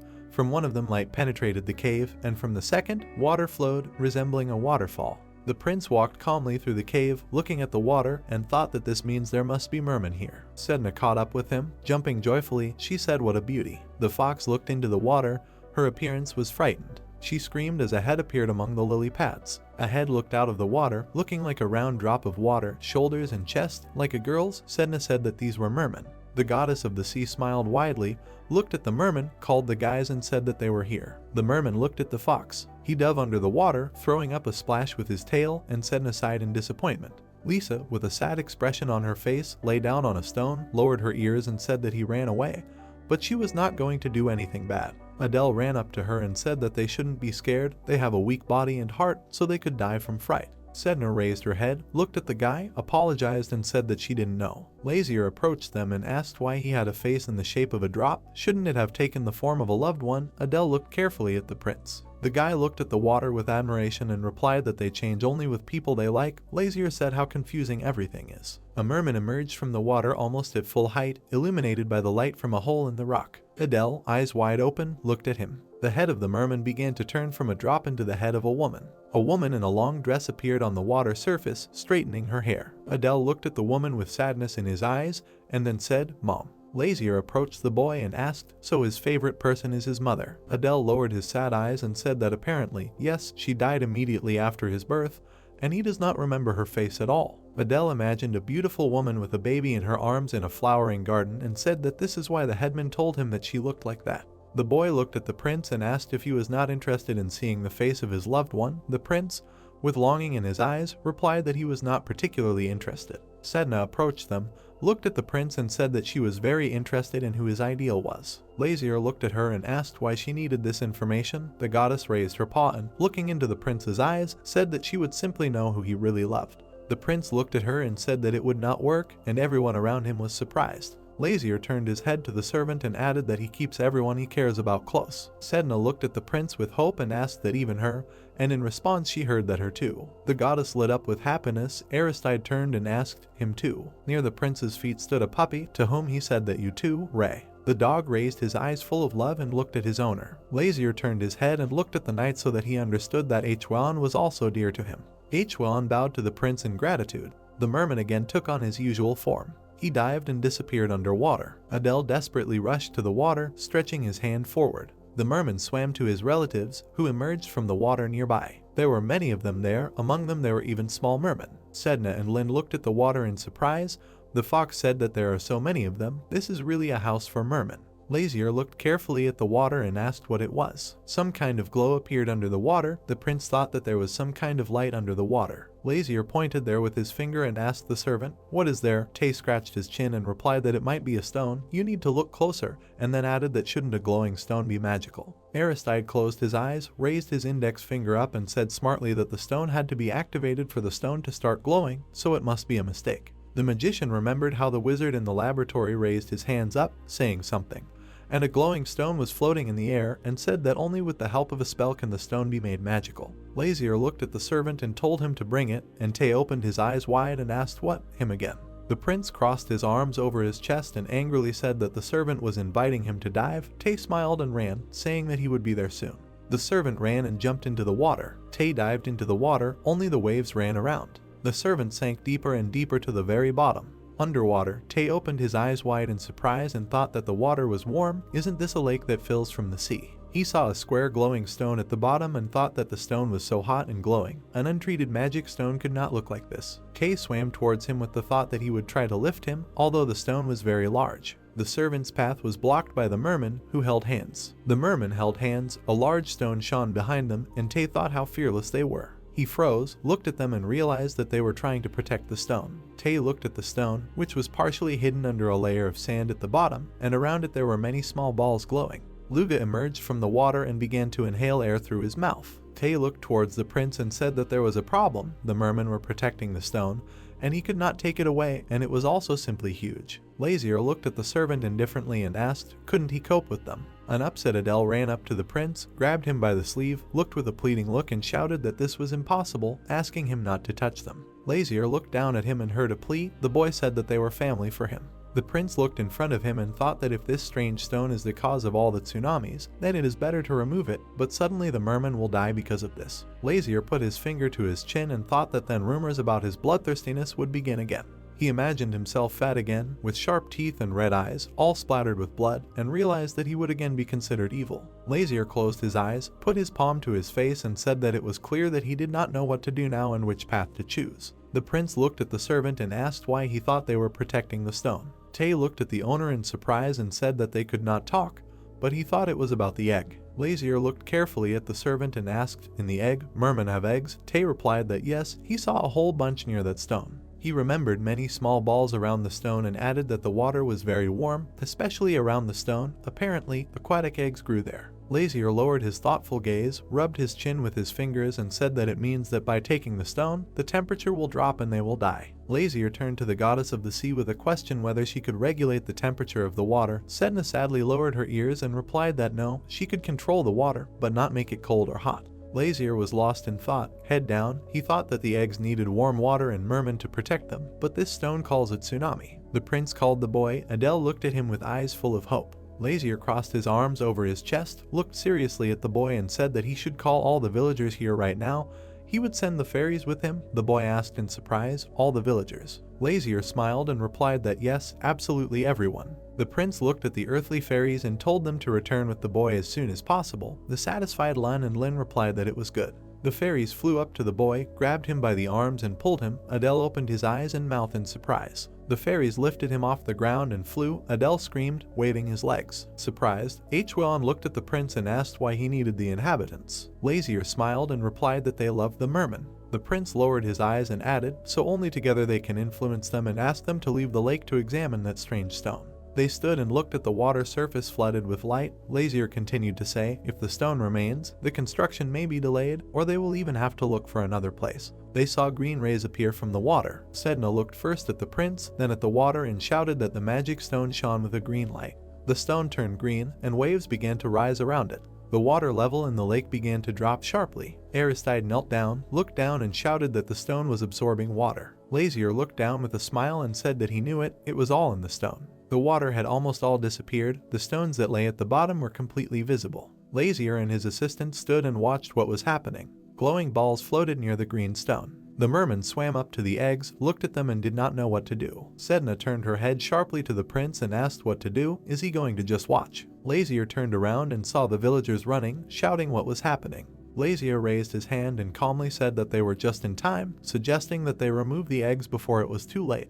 The residents froze and looked in surprise towards the stone, saying, wow, these are aquatic eggs, but what kind of green stone is there? The villagers turned around and looked at the prince, who said that this was the core of the cave, which they were trying to protect. Lazier looked at the large shining stone and said that it was this that called huge waves here. The prince remembered the bare land, covered only with sand and stones, and said that due to the constant tides that the stone provoked, no one can live in this part of the sea. The inhabitants replied that no one except them, their cave is blessed, therefore. Lazier did not let them finish and said irritably that it only seemed so to them, but the truth was completely different. The inhabitants stood and looked at him in disbelief, and the prince continued to convince them that when this stone was not in the cave, tides did not occur. Lazier folded his hands on his chest, looked at them seriously and said that they were fools since they did not understand this yet. It was not a blessing, but a curse. The villagers began to look at each other in confusion and say, then what should they do? They will have to leave here, but where? And what will happen to the mermen? Is the prince really proposing to throw them out? Lazier got angry and said if they want to save the mermen, they must move the eggs now. The village head looked at the prince and said, that means he called them to. Lazier didn't let him finish, looked at the headman and asked if they wanted to save the mermen. People started looking at each other. Residents collect eggs in baskets and use ropes and ladders to lift them to the top. The mermen watch what is happening in confusion. Hwon, Lazier and Tae look down. The servant says in surprise that they quickly agreed to help. The prince answered because they were used to trusting each other. The woman squatted down and told the merman that they would die here without water. The merman answered her something in his own language. These creatures turned out to be very small. They could fit in the palm of your hand. The woman extended her hand and invited them to go with the villagers. The mermen were confused and did not know what to do. The merman swam up to the woman, lowered his head, and drops of water began to rise from it. A handsome young guy appeared in front of the woman. The guy took her finger, and she looked at him in surprise. The woman with kind eyes looked to the side and thanked him for trusting her. A village resident approached the woman and asked who she was, and the woman smiled and replied that her first love.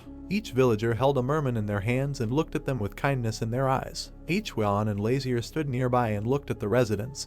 The prince thought that they were turning into those whom you really miss. Lazier put his finger on his chin and thought that this really is a temptation for people. The prince remembered his parents, the emperor, who missed his brother and sister and thought that as far as he knew, people are weak in the face of their temptations. Then he imagined rich people standing around the table, looking with emotion at the merman in the center of it, and the idea came to mind that if everything was done correctly, it could be a good bait to attract rich people and members of royal families to his kingdom. Lazier smiled and said to himself that he came to build a tunnel, but found a real treasure. The village chief approached the prince and asked what else they should do. Lazier pointed to the goddess of the sea and said that Sedna would help maintain water balance for the mermen. The goddess smiled in response and asked them not to worry, she could handle it. Adele ran and called the prince. Lazier calmly said that he himself would deal with the magic stone.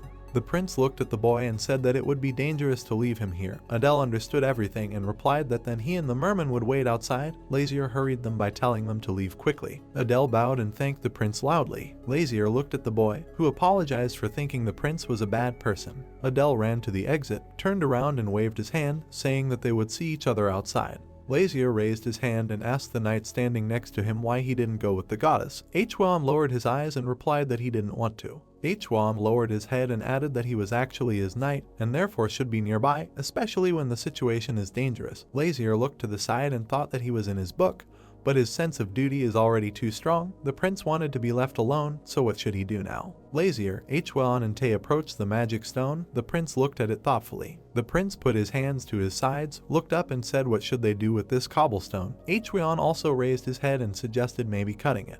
Lazier asked, "What's the point?" Suddenly he has roots from below and asked the servant to try to lift the stone. The knight looked at the smiling servant, who replied, "Of course." Tae walked up to the stone, grabbed it with his hands and said that he would try. Hwam looked at the servant who was trying to lift the stone and thought that he knew that Tae was an unusual person, but trying to move a huge stone with his bare hands was too much. Tae grabbed the stone harder and it began to move. The stone rose, roots appeared from the ground. Hwam opened his mouth wide in surprise. Tae threw the stone over his shoulder, smiled and said that it wasn't buried that deep. Tae was afraid that if he lifted it, the whole cave would collapse, but so far everything was fine. Ray was standing at his feet. Hwam asked the prince in surprise that how could a stone be so light. Lazier smiled and replied that no, Tae was just very strong. Huge waves crashed against the rocks. The exit from the cave was flooded with water. At the top of the cliff there grew a dense forest. The trees stood in the snow. In a clearing among the trees, a ladder appeared from the ground. The heroes walked up the steps. The last one was Tae, who was carrying a huge stone on his shoulder. Hwam turned around and told everyone to hold on. They were almost out.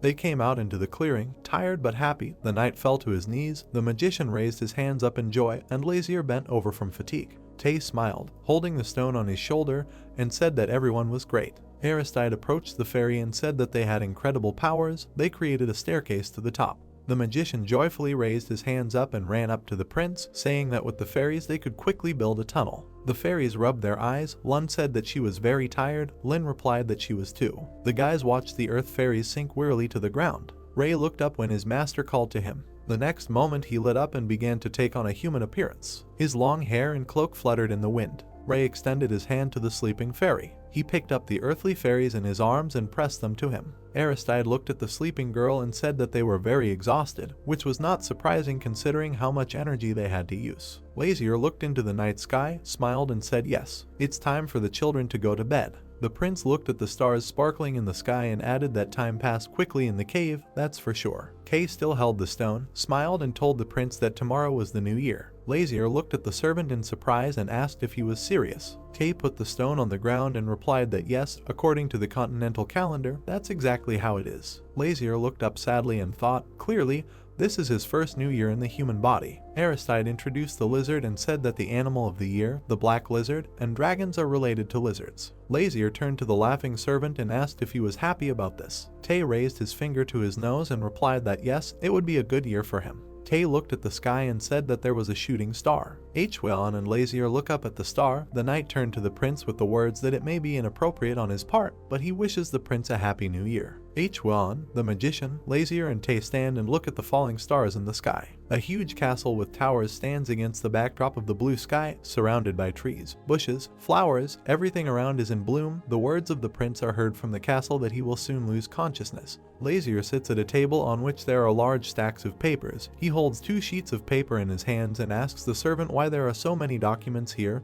He sent letters to all states. Tae, watching him, replies that of course. The servant lowered his eyes and said that many wanted to enter into an alliance, but he refused everyone on the orders of the prince. For now they are only in an alliance with the Kana's empire. Lazier signs the document saying that yes, they should establish an exchange between their countries. The prince turns his head to the servant and says that they will not be too greedy, they need to act carefully. The construction of the tunnel should be accelerated if they want to improve trade with other countries. Then Lazier asked what the situation is now. Tay introduced the people and fairies involved in the construction of the tunnel, the rails along which the stones are transported, and said that the fairy queen sent many of her subjects to the construction site, so everything goes quickly. Aristide helps them control all the processes and complete them on time. Lazier looked down thoughtfully and said that this was reassuring. Through the window one could see how the prince turned to the servant and asked what happened to the city for the watermen.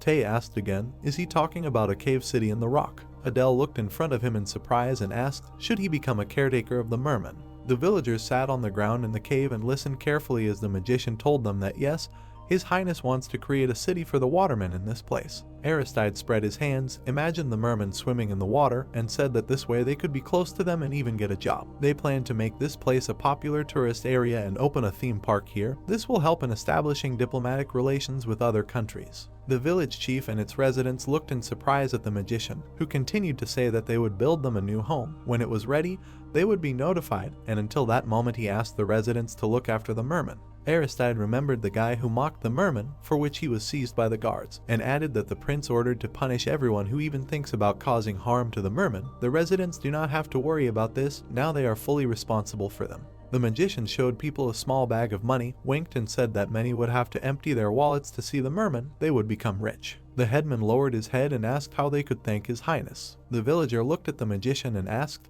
but who would want to pay to see the merman? Aristide smiled joyfully and replied that, as far as he knows, many aristocrats have heard about them and are already heading to the kingdom of Jerira. The woman asked again, is this really true? Night fell, moonlight illuminated the castle tower, stars were shining in the sky. Lazier lies with his head on the pillow and sleeps, and the moonlight illuminates his head. Tay walked up to the owner's bed, looked at him with a smile and said that he didn't even feel that someone was nearby. Tomorrow was the festival of the goddess of the sea.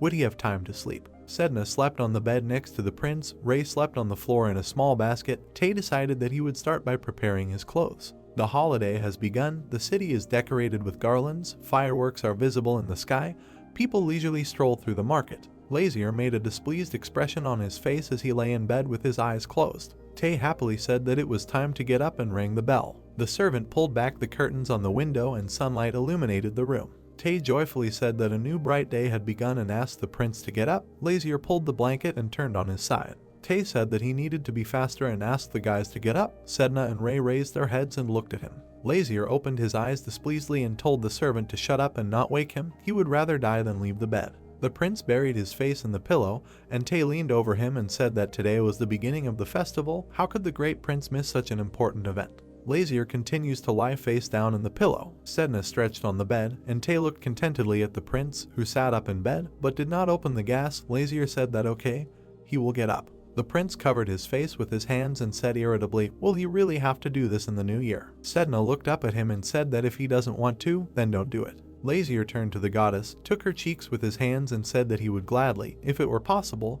Why this event at all? Sedna replied that she did not know. The goddess looked at him, touched his cheek with her paw and said, what to do, since he doesn't like it so much, maybe she should close the festival. Lazier looked out the window, and Sedna continued to say that everyone would listen to her, this is her festival. The prince looked down, smiled slightly and said that no, the festival must be opened according to the rules, no matter how much he liked it. But Jerira is under the patronage of the goddess of the sea, so it is an important holiday for the whole country. Lazier extended his hand to her and added that she was his main character, so it was time to get ready. Sedna agreed with him. Residents of the kingdom went to the church, which was located near the market. The men were carrying boxes and bags of produce, the counters were full of various fruits. Residents walk along the market stalls, a little girl, arms outstretched, runs to her mother. People with joyful faces stood and looked at the clown who was juggling balls. Lazier raised his hand to his mouth and yawned. Hwan, a yawning prince, Sedna in the form of a girl, Ray in human form walked through the market. Lazier said that the event was already over. They could safely go home, why else stay for the festival? Sedna replied that she wanted to look at the stage. The goddess looked around and joyfully said how many people there are,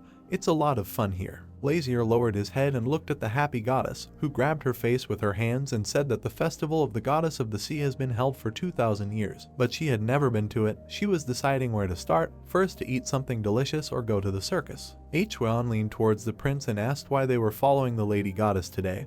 Lazier lowered his eyes and replied that he himself did not want this, but if he left her alone, she would get into trouble like last time. The prince reminded him of the story of how Sedna drank wine, sat with a bucket on her head and lay in a puddle. Hwan looked at the prince knowingly. Lazier approached the tent. The residents bowed to him as a sign of greeting and respect. The prince looked at the people and noted that their opinion of him would improve if he were present at the festival. Hwan closed his eyes and bowed to the prince, saying that was true. A great idea. Hwan and Lazier walked towards the goddess, who was squatting and looking at a small cage. The prince approached her and asked what she was doing. Sedna responded by asking him to look. A white rabbit with red eyes sat in a cage and trembled. Sedna looked at him worriedly and said that he was poor, how scared he was in this cage. Lazier folded his arms on his chest, looked at the rabbit indifferently and said, "How can it be, poor thing?" Sedna remembered how she was chained to the bottom of the sea and could not escape. Then she said that it was difficult when they were forced to sit and wait like this. Hadn't the prince thought about that? Lazier looked to the side and said that he was not interested in weak animals. Sedna looked up at him with surprised eyes and said, "What do you mean he doesn't like weakness?" Lazier looked at her, and she added that if she were an ordinary weak fox, would he hate her? Sedna turned away, grabbed her hat with her hands and realized that the prince needed her strength, not herself. Sedna remembered how she ran through the air over the sea, and thought that she was a heavenly creature and he just needed the help of the goddess of the sea. Lazier lowered his head, scratched the back of his head and called to the goddess. Sedna raised her head and looked at him questioningly. Lazier looked down and said that there were none, which means he chose the goddess because of her power. The prince looked at her and added that he had no regrets, but why did it upset her so much? Sedna opened her eyes in surprise and heard him say that she was with him now. The goddess smiled. Sedna stood up abruptly, laughed and said that this was good, and asked the prince to buy her something tasty. Lazier and Tay looked at her in surprise. The prince asked what to buy her. Sedna tries a purple spiral lollipop. All the heroes walk along the road, each with a lollipop in their hand, and happy Sedna rides ahead and says how delicious it is. The two girls laughed when they saw two guards in cloaks eating candy. Lazier brought the lollipop to his mouth and said it was amazing how one piece of candy could improve your mood. Hwan looked away and told his highness that they were not children. So why? Lazier told him that nothing could be done. Sedna wanted them to eat together. The prince looked at the knight seriously and asked if he really didn't want to eat what he bought. Hwan laughed and replied that he would only be happy. Ray walked calmly behind and looked at the candy. Sedna turned around and looked at him. The goddess approached him and asked, "He doesn't know how to eat candy, doesn't he have them in the demonic world?" She asked him to look at her. Sedna took out her tongue and licked the lollipop. Ray brought the candy to his mouth and repeated this action. Ray told the heavenly creature that she had a pleasant voice. Sedna looked at him joyfully and asked again, "Is it really pleasant?" Ray looked at her and said, "But." Sedna and Ray stood and looked at each other. The guy said that she can also be very scary. The streetlights lit up. There were a lot of people at the market. The dog and the goddess stood in the middle of the trading area. Ray looked at the girl seriously and said that his master would never leave her unless she turned her back on him. Sedna looked up at him and heard that she would never leave him. Ray put a circlet with bat wings on his head and asked the prince to look at it. And Ray continued, "Despite everything, he came back and saved me." Ray remembered how he was lying as a little puppy, and his owner descended into the demonic world and said that he was giving him the name Ray. And Bilden looked at the dog with red eyes and repeated so that he would remember that his name was Ray Rabido. Ray put his hand on the goddess's head and asked her not to worry. Sedna lowered her eyes and replied that yes, okay. She raised her head, laughed and thanked the demonic creature. Sedna handed him another sweet and asked if he wanted another candy. Ray shook his head. They turned their heads in the direction where the children were running, shouting joyfully that there would be fireworks soon, and that they should quickly run there. Sedna, smiling widely, ran up to the prince and called him to watch the fireworks. Tay and Lazier looked at her in surprise. Sedna lowered her eyes, began fiddling with her fingers and asked, "Or are they not allowed?" Lazier scratched his head and said, "Okay, they will go." The goddess jumped for joy and shouted that this is great, they are going to watch the fireworks. A burning ball flew into the night sky. The whole sky lit up with beautiful and colorful fireworks. In the clearing, Tay, Lazier, Ray and Hwan were sitting on a blanket and looking up, and Sedna was joyfully jumping up in front of them, saying that it was so beautiful. Tay looked at the smiling prince. The servant asked if the king liked it. Lazier turned his head to him. The prince looked thoughtfully into the sky. They looked at the beautiful fireworks in the sky. Lazier added that it was not so bad to enjoy freedom sometimes. A huge and large-scale fireworks display was in the sky and brightly illuminated the earth. Sedna opened her bright eyes wide, looked attentively at the fireworks and shouted how beautiful it was. The fireworks began to slowly fade away. Hwan looked at the girl carefully and said with a smile that he thought these were the last fireworks. Sedna fell sharply onto the blanket, leaned on her hands and, covering her eyes, said that it was a shame, she wanted to look longer. The main character turned sharply to the girl, called her and with a smile began to take something out of his inner pocket. A moment later, he pulled out a pendant on which hung a bell making a pleasant sound. The girl leaned sharply against it, looked carefully and shouted with a smile that it was a ball that made a beautiful sound. Lazier smiled slightly, looked at her carefully and noticed that it was a gift, but she didn't believe him and asked again. Sedna quickly put her hand behind her collar and felt for the chain. The girl took it in her hand, looked attentively and noticed how this one was, she liked it too. The blue ball suddenly lit up with a bright light,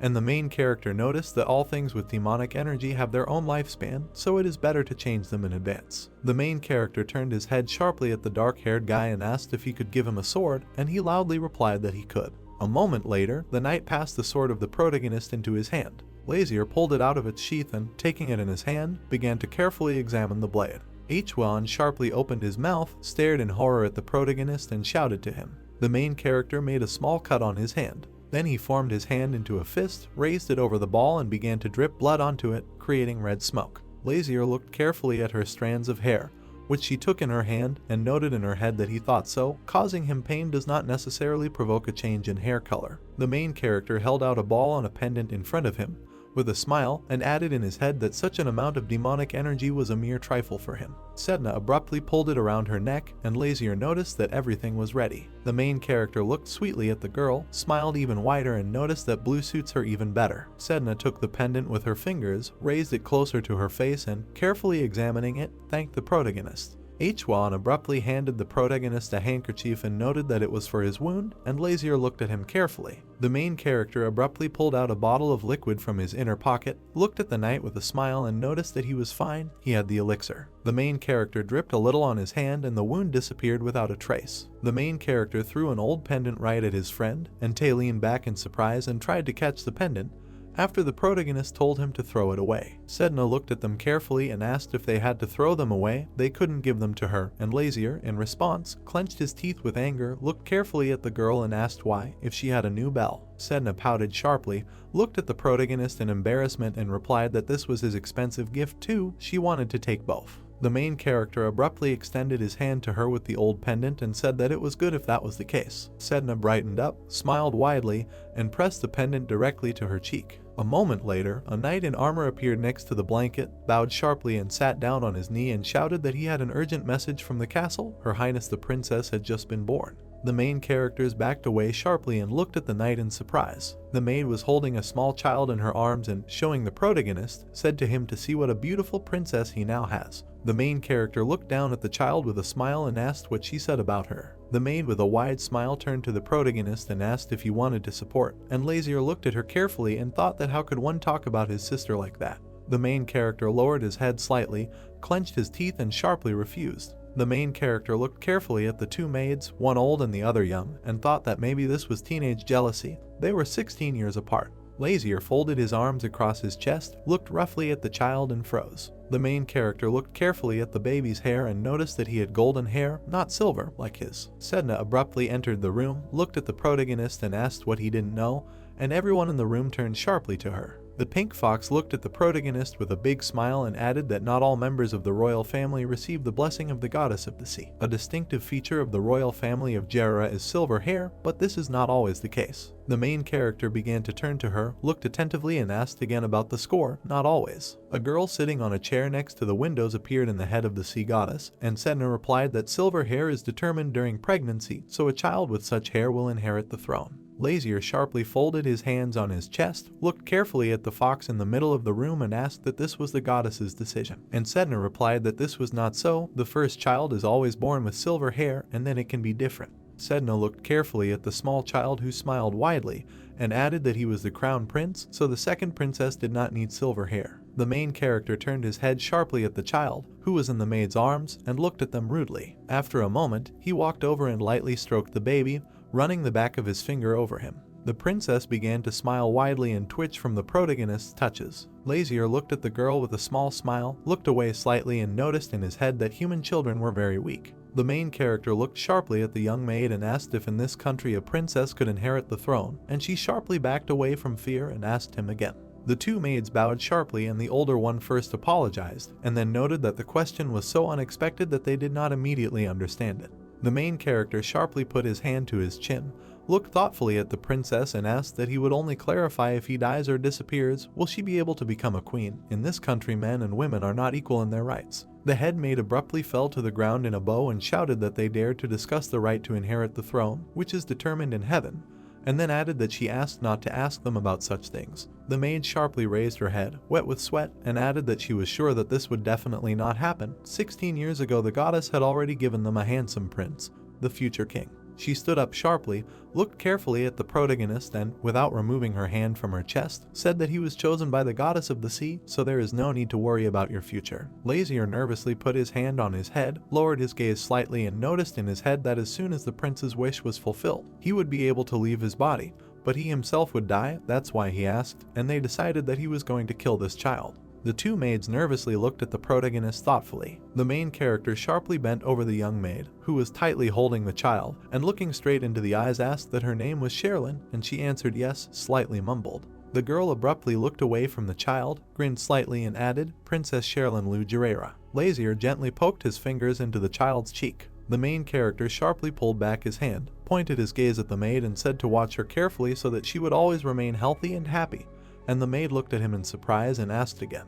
Lazier sharply folded his arms across his chest, stared rudely at the maids and asked what was surprising about his desire. Sherilyn was still his younger sister. The two maids lit up, smiled widely and, looking at the protagonist, shouted that they would try very hard. The main character abruptly left the room and two maids bowed after him. Lazier and Sedna confidently walked straight down the corridor. Tay smiled broadly, looked carefully at the protagonist and noticed that he was waiting for him, and the main character clenched his teeth and carefully looking at his comrade asked what happened. Kay smiled sharply, closed his eyes and replied that the dove had returned from heaven. Lazier smiled widely, looked at his comrade with glowing eyes and asked if he had brought an answer. Sedna smiled broadly, looked straight ahead with her glowing eyes, and called out to the angel named Jakiel. The goddess of the sea closed her eyes and, slightly opening her mouth, shouted that he had returned from heaven, and a dove with a green crest looked at the main characters standing behind. Jakiel sharply lowered his head, closed his eyes and said that he told the heavenly king about the divine demons. A moment later, a curtain of smoke appeared in the room. Jakiel abruptly turned into a human and stared attentively at the pink fox, then noted that His Majesty ordered the protagonist to investigate their appearance. Lazier walked up to him abruptly, stared irritably and asked what he already knew about them, and the angel looked at him and replied that he thought so. The main character smiled sharply, looked carefully at the guy with wings and said that this was amazing, and he thought that at least this time he could put him into a stupor, and Jakiel put his hand to his chin and, covering his eyes, said that he also sent him a letter. Lazier opened the letter and began to read it with a smart look, while Tay carefully peeked behind him. The paper showed a map of the area with places marked in red. The main character stared at the red circles and asked what was marked by the red lines, and Jakiel replied that there were big problems. Jakiel looked confidently at the protagonist and, opening his mouth slightly, added that celestial creatures are responsible for observing and reporting on human lives. The places circled in red are the cities where celestial demons have been seen. The main character sat down on the sofa, laid out the map on the table, and the main characters carefully stared at it. Sedna carefully studied the map and shouted that there were a lot of them, and Tay looked at her with wide eyes and noticed that he thought there were fewer of them. Lazier put his hand to his chin, looked carefully at the map and stated that there were about 23 places. Jakiel lowered his head to the map, narrowed his eyes slightly and said that even now they were receiving reports of new heavenly demons. Most likely their number would soon increase, so they would like to ask him, the Demon King, for help. The main character blossomed after his words, turned his gaze on him and looked thoughtful. Lazier sharply tensed his gaze and angrily remarked that he should speak carefully, depending on how he expresses himself, whether he agrees or Jakiel gets a fist in the nose. Jakiel suddenly became nervous and backed away. The angel looked carefully at the gloomy protagonist and noticed that the next heavenly king had been born. Lazier sharply looked up at him, looked carefully and, opening his mouth, asked what already. This is the one in the fruit that the heavenly fairies took. A boy with large wings and white hair appeared in the angel's head, and then said that this is how, thanks to him, His Majesty was able to be born without problems. He is the strongest heavenly king, possessing the purest white color. The main character sharply raised his head, looked at the angel in confusion and asked what it means. Thanks to him, let him follow the words. And Jackal looked away laughing and scratching his cheek, said that in any case he was asked to convey words of gratitude for the fact that he looked after the next heavenly king. The angel turned his head to the protagonist, looked carefully and said that maybe he wants to meet him or even give him a name. Lazier looked at the angel carefully, opened his mouth slightly and asked irritably why he would give a name and meet this little guy in heaven. Jackal nervously lowered his head, slightly closed his eyes and slowly opened his mouth and replied that the next heavenly king was not in heaven right now. The main character opened his mouth and eyes wide in surprise and then asked again.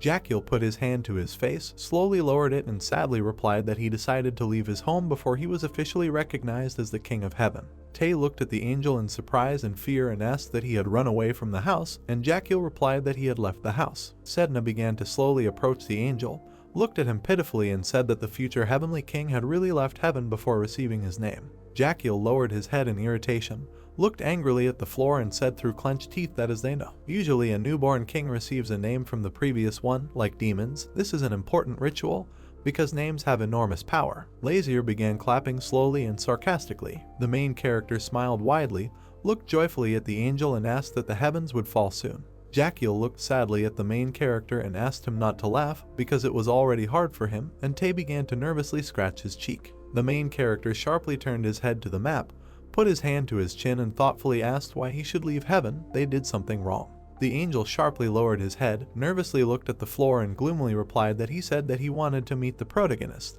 The main character looked at the angel in confusion and began to glow. Lazier looked at the angel nervously and made a sound of annoyance. Jackal bowed sharply, looked at the floor and stated that this is why now all of heaven is more focused on finding a new king and not on the heavenly demons. He asks them to inform him immediately if they meet him.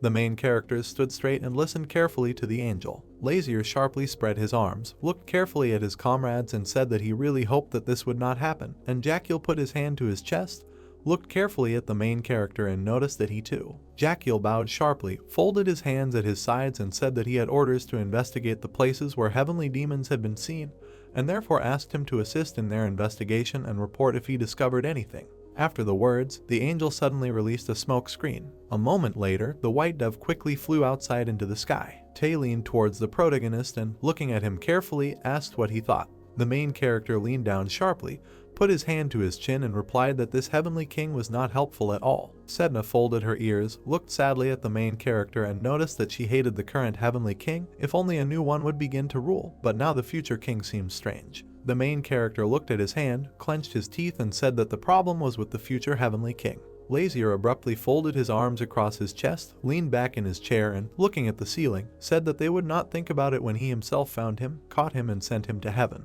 Tay folded the card, carefully tied it up and took it with both hands, and the main character added that the problem now is the increasing number of heavenly demons. Ray stood straight and looked emotionlessly at the protagonist, and he said that although not even in numbers, but in their skills. Imbilden put his hands on his head, fell to his knees and doubled over in pain, and the main character said that they are not so strong and do not live long. Is it possible to simply copy the abilities of demons and angels? After such words, everyone in the room understood the protagonist's thought and opened their eyes wide. Lazier looked sadly at the table in front of him and added that suddenly, they would be able to copy even his abilities as a demon king. Tay sharply raised his hand, smiled nervously and, covering his eyes, noticed that this is impossible. The strength of the demon king and ordinary demons is completely different. No one can cope with such an amount of energy.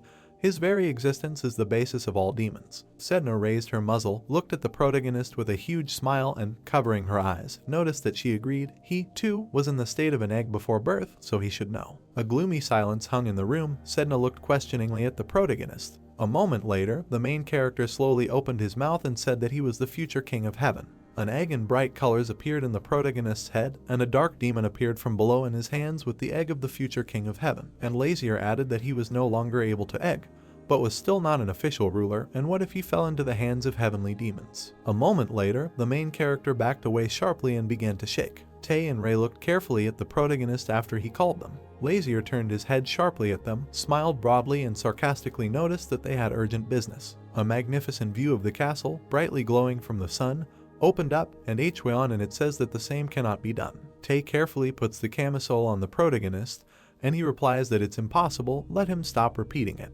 Hwan sadly lowered his head, looked at the floor and noticed that he was leaving again, where this time. The main character carefully looked at the ground while his comrade dressed him and answered that he was going to the temple. The blonde knight was surprised, looked up in surprise at the protagonist and asked what to the temple of the goddess of the sea. Ray carefully leaned against the wall and dozed off, and the main character asked if there was another one in Jerir. Hwan looked attentively at the protagonist and, with his mouth slightly open, asked what Lady Sedna was with them. Why was the temple needed? Lazier sharply turned his head towards the knight, looked at him carefully and replied that he was not going to meet the goddess, but for information that only bishops would tell. Hwan looked at him carefully and noticed that for this he could simply convene scientists, and Lazier put his hand on his side, smiled sarcastically and tilted his head and noticed that he was going to look around there and look for the necessary books. Hwan quickly bowed, put his hand on his chest and said that he understood and was going to prepare to leave. The main character tilted his head back with a smile, looked carefully at the knight and asked why there was so much grumbling if he agreed anyway. The main character entered a luxurious marble temple trimmed with white stone. The priest slowly bowed, the two assistants behind also bowed, closed his eyes and introduced himself as Saul, the archbishop of the temple of the goddess of the sea, and may her blessing be with them forever. Sedna smiled widely, looked carefully at the clergyman and shouted that he should not worry and that she would always be able to protect him. The pink fox looked carefully at the surprised clergy and realized what she had blurted out. A moment later, she nervously raised her muzzle, opened her mouth slightly and added that the goddess herself had told her so, the messenger. The main character monotonously lowered his head, looked at the bishop and noticed that he had heard that he had a large repository of ancient books. Saul looked carefully at the protagonist, stretched out his hands in front of him and asked him about the repository of wisdom. He would take him there. The main characters entered a beautifully clean office that sparkled in the sunlight. The bishop extended his hand to a row of books, looked carefully at the protagonist and said that if he was looking for a specific book, he could help, and the protagonist waved his hand in response and replied that it was not worth it, he could handle it himself. Lazier put his hand to his chin, looked carefully at one of the shelves and asked that all the temples were connected. The bishop opened his mouth wide in surprise and looked at the prince in fear and asked what exactly he meant, and the main character, without turning his head, answered that he could freely interact with each other without being tied to a religious direction and country. After the protagonist clarified, Saul smiled broadly and replied that of course it is possible. Even if their gods and teachings are different, divine power and blessings are still similar. The main character looked carefully at the second floor of the library and asked that they could communicate freely, and the bishop replied that through the use of divine power it was possible. He wanted to contact a certain place. The main character smiled broadly, tilted his head at the bishop and replied that with everyone he could reach. Saul opened his eyes wide and asked the protagonist again. Lazier carefully began to pull out the book and ordered that he tell everyone that Crown Prince Jerir was looking for one person. The main character looked carefully at the open book and added that he does not know the age, but he is a young guy, white hair, white eyes, white skin. He is so white that he does not even look like a person. After the protagonist's words, the bishop opened his eyes wide and looked at the protagonist in surprise. The clergyman abruptly looked away from the protagonist and asked what it meant. He didn't even know his name, and the protagonist, without looking up from the book, replied that he thought he didn't know him himself. Lazier sharply turned his gaze to the bishop, looked at him angrily and added that he told everyone that he needed to be caught as soon as they saw him. Saul looked carefully at the protagonist and, opening his mouth slightly, noticed that a young man with white eyes and white hair is not the most common appearance. Maybe he can ask who he is and why he is looking for him. The main character imagined in his head how a white dove flew into his window when he just got up, and said that he had a dream in which a dove flew to him and told him to find a heavenly child. The main character turned his head sharply at his approaching comrades and added that at first it seemed to him that this was a simple dream, but the goddess's messenger also saw it, so it was unlikely to be a simple accident, and the bishop stared in surprise at the pink fox. A moment later, Saul opened his mouth wide, looked at the protagonist in surprise and, imagining two angels with trumpets in his head, shouted in his head that this was a prophecy. The bishop and his assistants bowed sharply and said that they understood him.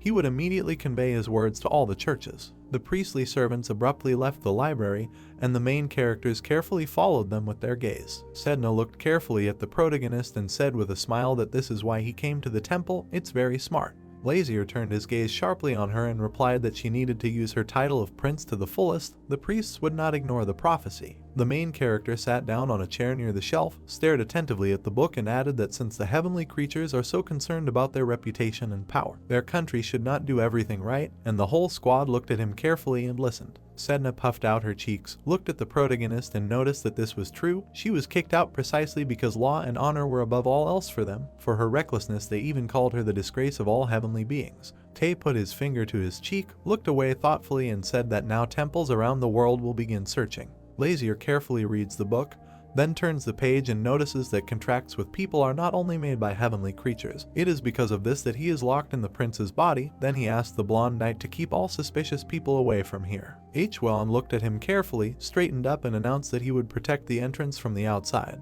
The pink fox abruptly turned her head away, looked at the protagonist with interest and noticed that she had heard a little about contracts with demons and about temples too. Tae smiled broadly, looked at her carefully and said that demons do not have divine power. People want to get part of it, so they enter into contracts with heavenly creatures.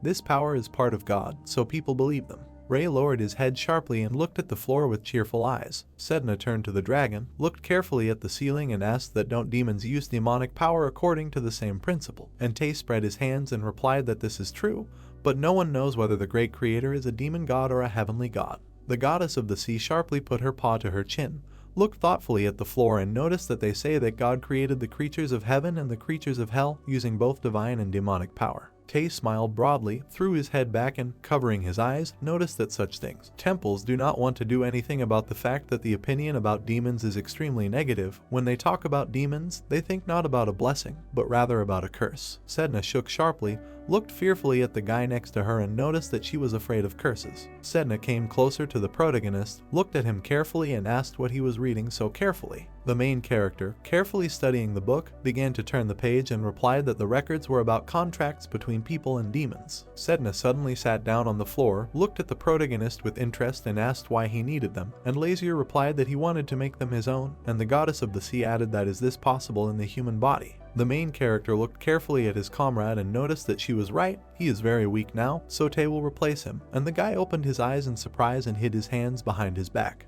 Tae sharply put his hands in front of him, laughed nervously and asked how he dared. The main character looked at him angrily and asked why he was refusing, and Tae straightened up sharply, looked over the protagonist and shoutingly replied that there was no way. He would do everything. Lazier abruptly closed the book and heard the question of how they could win these people over to their side. Sedna smiled widely, looked carefully at the protagonist and answered loudly, with blackmail. Lazier looked at her, opened his mouth slightly and, putting the book aside, noted that this was not a bad idea, but there is a better one. Even from this book it is clear that people who enter into contracts with demons are not accepted in society. A man with a golden emblem on his back appeared in the protagonist's head, and Lazier added that those who received the stigmata were revered as priests. Then he imagined a dark and gloomy world in his head in which demons were flying, and a person looked at it in horror. And the main character added that those who entered into a contract with demons were considered the scum of society.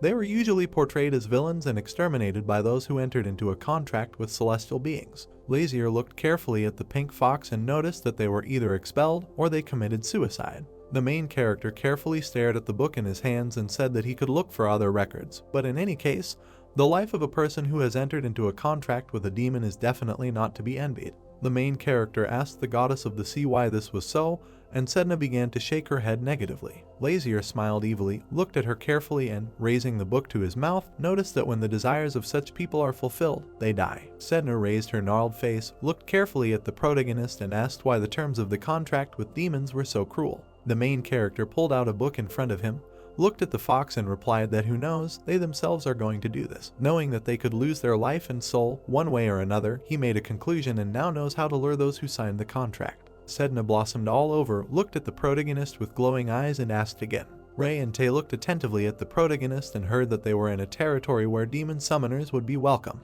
Lazier slightly tilted his head, looked at his comrade with a smile and added that if the summoning of demons is legalized, they themselves will come to Jerir. Tae stood opposite the protagonist and noted that it was dangerous, and Lazier folded his arms across his chest and stared at the dragon. Tae opened his eyes wide, imagined demonic dogs in his head and added that Jerir, of course, was quite lenient, even accepting demons like Blackie. A burning fleet on the water appeared in the guy's head and then added that, God forbid, this would become a pretext for an attack from other countries. Lazier extended his hand in front of him, looked carefully at the guy and said that isn't it better in any case. If he wants to rule the whole world, wars cannot be avoided. They can use the demand for equality for a discriminated minority to justify war. Tae extended his hand in front of him, put the other on his chest and said that Jerir is still very weak, okay with small countries. But if they collide with big powers, they will not find victory, and the tunnel connecting Jerir and Kaunas will take another year to build. The main character thoughtfully lowered his head, looked at the floor and heard Tae add that at least until then it was better to remain calm. Sedna came closer to the guy, looked carefully at the protagonist and noticed that he was right. He was not going to fulfill the wish of his contractor through human powers. Lazier lowered his head gloomily, looked carefully at the fox and replied that his wish is not a problem for him. They do not know where the next heavenly king is, and this is an emergency situation in which the holy demons are playing the game. In this confused world, it will be difficult to keep under control in the heavenly kingdom and the holy demons, and also Thay Thanatos. Tay trembled sharply and looked at the ground in fear. The main character looked at him menacingly and asked since when he became such a coward, trembling in the face of war. The training fortress appeared from behind the treetops, and the bright sun illuminated it. Tay handed the letter directly to the blonde knight. Hwan sharply took hold of it and asked that it was a note from the prince, and Tay, slouching, answered positively. Hwan opened the letter and carefully began to read each line. A moment later, he opened his eyes wide in surprise after reading something about a connection with a criminal organization. The blonde knight handed the note back and asked what the prince had actually ordered him to do. Tay raised his hand, a violet flame appeared above it, and covering his eyes, the knight said to follow him, because this is a secret mission and don't tell anyone about it. Hwan sharply sheathed his sword, looked carefully at the guy and asked where to go, and Tay put his finger in front of him and answered that how could he, a faithful servant, not know this. He was ordered to accompany a very clumsy sir named Hwan. After such words, the fair-haired knight backed away and asked again in surprise. Tay bowed, put his hand in front of him and, smiling broadly, noted that he didn't have to take anything with him. This place was right next to the palace. They were leaving right now, so close that they wouldn't even need a horse. Their task after the secret meeting would be just as simple. Tay and Hwan headed out of the castle. They walked through the forest and at some point Tay leaned over slightly and exhaled loudly, and Hwan turned his gaze on him. The blonde knight looked carefully at the guy and asked if something serious had happened. Tay sharply raised his head upward, smiled broadly, and, opening his eyes wider, replied that he didn't know, the weather was too good, he didn't like it. Tay sadly lowered his head, crouched slightly and said that he watered his houseplant once every 2 days, but it suddenly dried up. Moreover, birds flew into the room, shit on the bed and flew away. The gardener could not take care of the garden. The trees were in terrible condition, and the meat for lunch was too tough, and Hwan looked at him and listened carefully. Tay sharply opened his eyes in surprise when Hwan noticed that it was okay that he was not with the prince. The dragon sharply turned its head at him and shouted how slow-witted he was. Tay sharply turned his head straight, began to sob loudly and shouted that the prince hated him terribly. Hwan turned his head to the guy and asked with a smile if something happened in the temple. Since then his condition began to deteriorate. Tay carefully wiped a tear from his eye, moved his hand to the side and joyfully, looking straight, noticed that he was right and apologized for calling him slow-witted, and Hwan stared at him angrily. The fair-haired guy made a malicious look, looked in front of him and said that the prince must hate him for his sharp tongue. Tay began to shake both hands in despair and shouted that he would never dare to talk to him like that, and Hwan looked at him and asked why. Tay sharply lowered his gloomy head, plunged into his dark thoughts and replied that he simply did not live up to his hopes and spoke out like the last coward. Turned out to be a useless servant and dared to worry, doubting the prince's abilities. It would be better if he tore out his tongue in the same place. After these words, Tay put his hands in his hair and began to smash it. Hwan raised his smiling head upward, looked carefully and noticed that he was not there. He cannot say, but didn't he do this out of worries about the prince? He had not yet ascended the throne, and besides, he was not immortal. Hwan turned his head at the guy and added that it was obvious that this was the reason for the excitement, and Tay put his hands on his sides and looked at the knight in surprise. Tay folded his arms across his chest, continued to walk straight and thanked the knight for being the only one who supported him, and Hwan rushed after him. They came to a gloomy corner of the forest. There was complete fog around and Tay tried to see where they needed to go. Tay confidently walked on and told him to follow him, and Hwan began to look around in fear. Among the fog there was a sign with a picture of a full glass of beer. Tay knocked gently on the door twice. Hwan looked carefully at the door and asked if they had come to the right place, and Tay looked at him and answered that he was sure it was there. A voice was heard from the door, which answered that they were closed for now, let them return when the sun sets. Tay put his hand to his mouth, looked carefully at the door and noticed that they had come from the palace. They needed to meet someone. Could they open the door? There was deep silence behind the door after his words. Hwan looked carefully at the door and noticed that he would have to wait until the night, and Tay turned his head at him and, holding out his fingers in front of him, noticed how naive he was. Tay put his hand to his mouth, looked at the knight and said that he did not see that eye watching them through the keyhole, and Hwan trembled slightly and stared straight at the hole. Tay straightened up, folded his hands on top and stretched, and then said that he was trying to be polite and even knocked. A moment later, he suddenly raised his leg and hit the door with a powerful blow. The dragon struck a powerful blow directly at the door, causing it to shatter. The door flew into the room, and the man who stood behind it flew with it. The bald man quickly and powerfully flew into the wall opposite the door. He fell unconscious behind the bar, and Tae and Hweon looked carefully at the empty room. Everyone sitting in the bar turned in horror and looked carefully at the passage. Hweon and Tae walked inside and were instantly surrounded by a crowd of men. The knight looked carefully at his comrade and asked if there was any other way, and Tae smiled widely and, covering his eyes, replied that if they had opened it right away, he would not have had to do this. One of the crowd looked menacingly at the guests and, running his finger across his throat, shouted what they were doing, and the man next to him clenched his teeth in anger and shouted that he was speaking from the palace, so he was now their king or something. Tae sharply raised his hand, looked joyfully in front of him and asked who is the boss here. He needs the guild master Fatus, he is not here. The red-haired man put his hand in front of him and, crouching, asked why the hell their master had given up to him. Let him get out of here if he doesn't want to die. Tae closed his eyes sharply, shook his head slightly and replied that this would not work. Then he told his comrade to look at them. As a human being they do not understand. A moment later, Tae glowed with a violet flame, looked angrily in front of him and said furiously that since they didn't understand, he would destroy every single one of them. And that would be right. Tae turned his smiling head at the men, examined them carefully and said that since they did not understand the words, they would have to finish them all off here. One of the men came out of the crowd pushing another and looking menacingly asked what these arrogant phrases were. A moment later, the entire squad of men began to twitch sharply after shouting that they had set the brains of these guys. Hweon abruptly looked away with a sad look, reached for his sword and asked what happened in the end. Tae jumped back sharply, gritted his teeth and waved his hand with the crystal. Then he hit his hand and there was a powerful purple explosion. Violet rays began to fly out from a house in the middle of the forest, blinding everyone around. A moment later, the house creaked slightly and heavy smoke rose in it. A man with blue hair was lying on the floor and breathing heavily. The entire bar was destroyed, with unconscious men lying on the floor. Tae held his hands in front of him. There were dark marks on the floor around him, and Hweon looked at it all in surprise. The knight sharply opened his mouth in fear, became gloomy and wondered how to compensate for such damage that was not his doing anyway. One of the men began to slowly crawl out from under the collapsed beam and asked who they were. Tae suddenly sat down next to him, looked at him with a smile and replied that he had said that they had come from the palace, and that man stared at him carefully. Tae took a silver bracelet out of his pocket and began to twirl it on his finger. The man suddenly became gloomy, looked at him in fear and, sweating, thought that this was a silver bracelet symbolizing royal power. Hweon slowly approached from behind, looked carefully at the man and asked for forgiveness for the inconvenience. They did not come to them for a showdown, but to talk about how to avoid such unpleasant quarrels in the future. The man opened his mouth slightly, leaned his elbows on the wall and shouted angrily that they still wanted to negotiate after what their store had been turned into. A moment later, 3 people wearing blue capes and carrying staves entered the room from another room. 3 men armed with powerful and dangerous weapons emerged from another corner,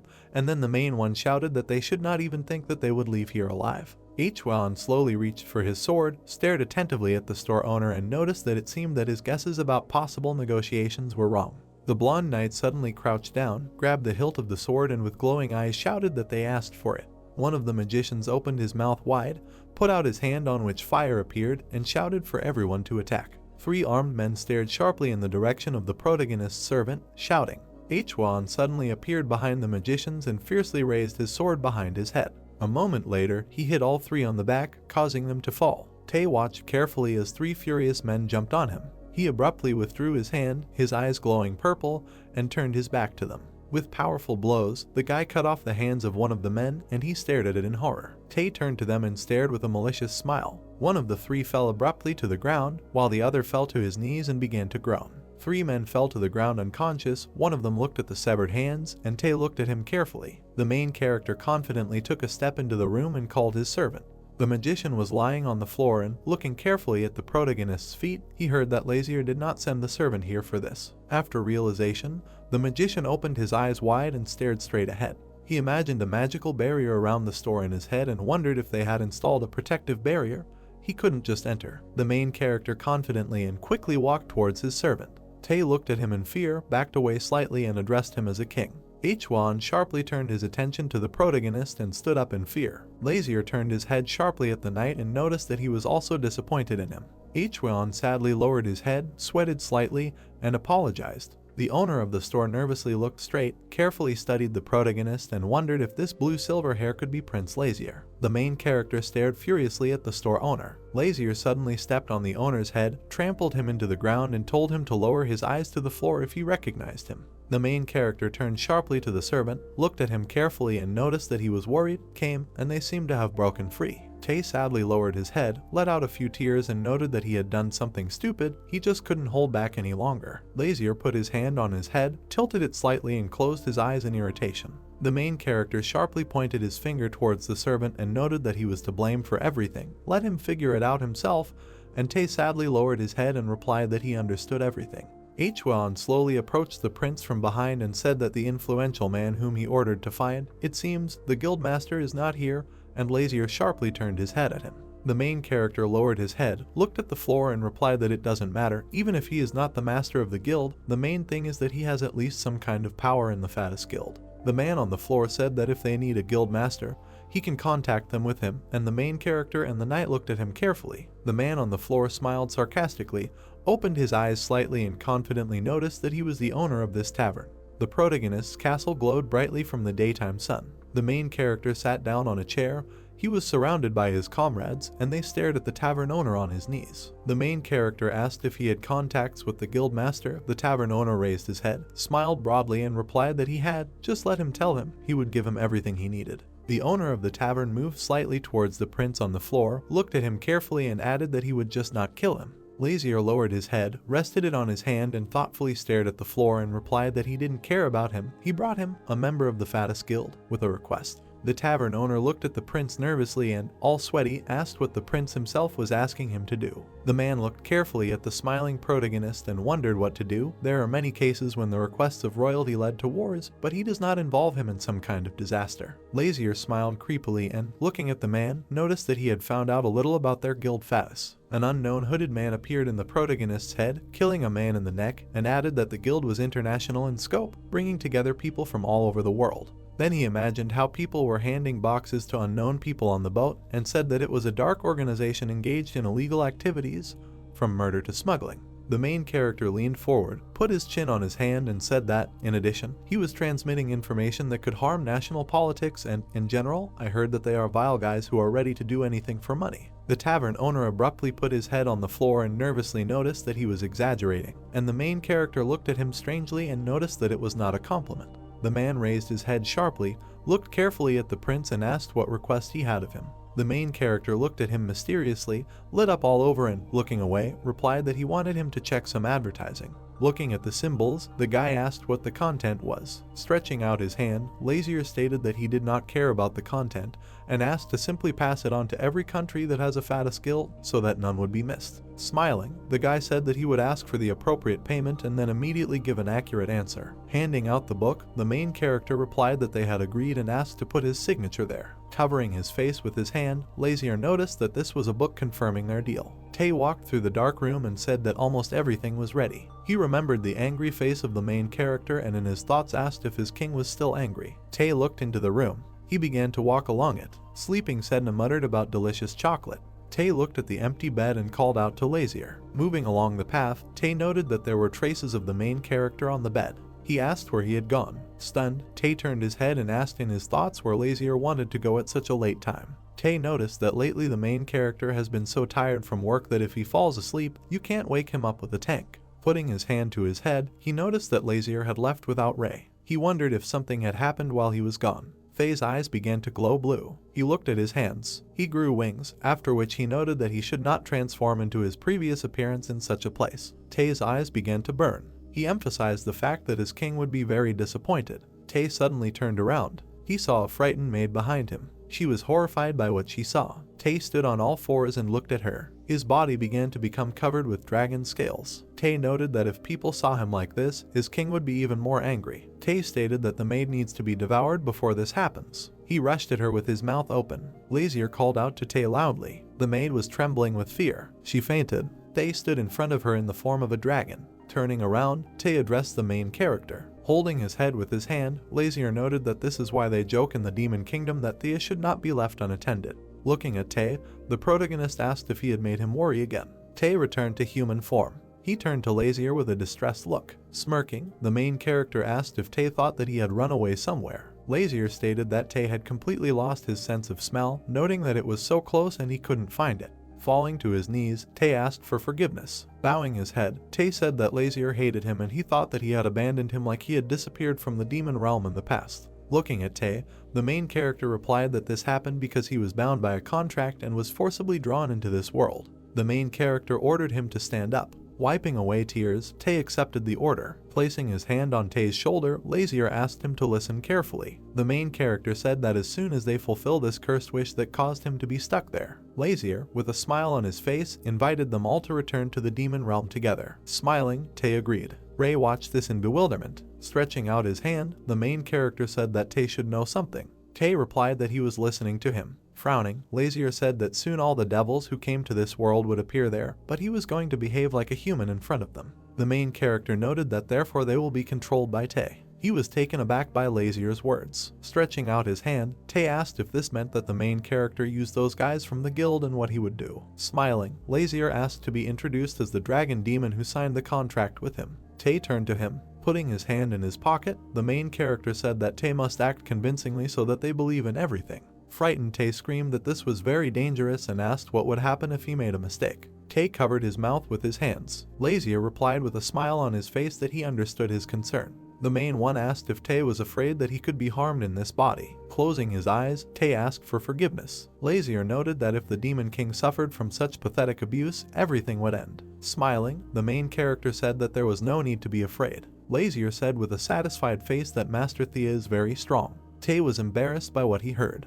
The starry sky enveloped the castle. The main character suggested they go inside. Sunlight illuminated the castle. Entering the room, they said that an ambassador from the Oblang Federation was coming to see them. Frowning, Lazier asked about the Oblang Federation. Pointing his finger upward, Tay noted that it was a federation formed from the 17 islands of the southern archipelago, adding that it was said that the combined territory and wealth of all these countries far exceeded the territory and wealth of the Kana's empire. Putting his hand to his chin, Lazier noticed in his thoughts that the devils he was waiting for did not come, and an ambassador appeared from the south out of nowhere. Sitting at the table, the main character asked what the purpose of the visit was. Tay replied that everyone says differently, however, it seems to him that his main goal is the exchange of magic stones. Crossing his arms, Lazier thought about how other countries' mouths were watering when they heard about the Kanas and Jerira alliance building an underwater tunnel. The main character wondered if they began to move for the attention of the Kana's empire. Lazier noted that only the western continent is still doing nothing. He calmly said that it was strange. His gaze fell on the night light hanging on the wall. Tay asked if the main character was talking about after the Oblang Federation. Lazier replied that this was not so and that he was talking about the western continent. Tay noted with a puzzled look that they were a little suspicious, noting that everyone was showing so much interest in Jerira, but there was no reaction. Tay noted that from his research, this is not at all similar to Jerira's policy of isolation. Lazier asked if they also had a temple. Throwing up his hands, Tay replied that this is so and there are a lot of temples abroad. He suggested that in those parts people hope in God, since they have nothing but dry places. Looking at Tay, the main character asked in this case to send their man to them so that he could find out everything in more detail under the pretext of inviting Sharielen for 100 days. Folding his arms, Lazier said that if they weren't going to move, it would be a good idea to scout out their area first. There was a golden sign hanging on the arch. The stranger, with a smile on his face, said that he was very glad that the prince met their delegation in person. Placing his hand on his chest,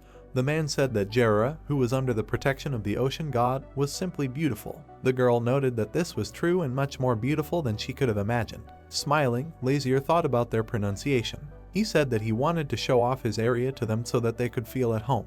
Laughing, the stranger said that the prince was very smart. Showing the book, the main character noticed that before starting to look at the merman, he asks them to sign there. Lazier noted that this was something like a guest book. Sitting down, the main character sighed. Leaning towards him, Tay asked if he was okay. Lazier asked if it was like that, noting that he was simply going crazy from the terrible pronunciation of these fools. Many people in dark capes stood in front of the water. Tay noted that the main character should get used to the Oblang pronunciation, noting that they are very important guests. Lazier was sitting on the bench. The guy approached him. Bowing his head, he introduced himself as Shul T. Sweeve, the representative of Swift Island. Smiling, he stated that he had heard that it was the main character who opened the door of Jerira, which was a great joy for them.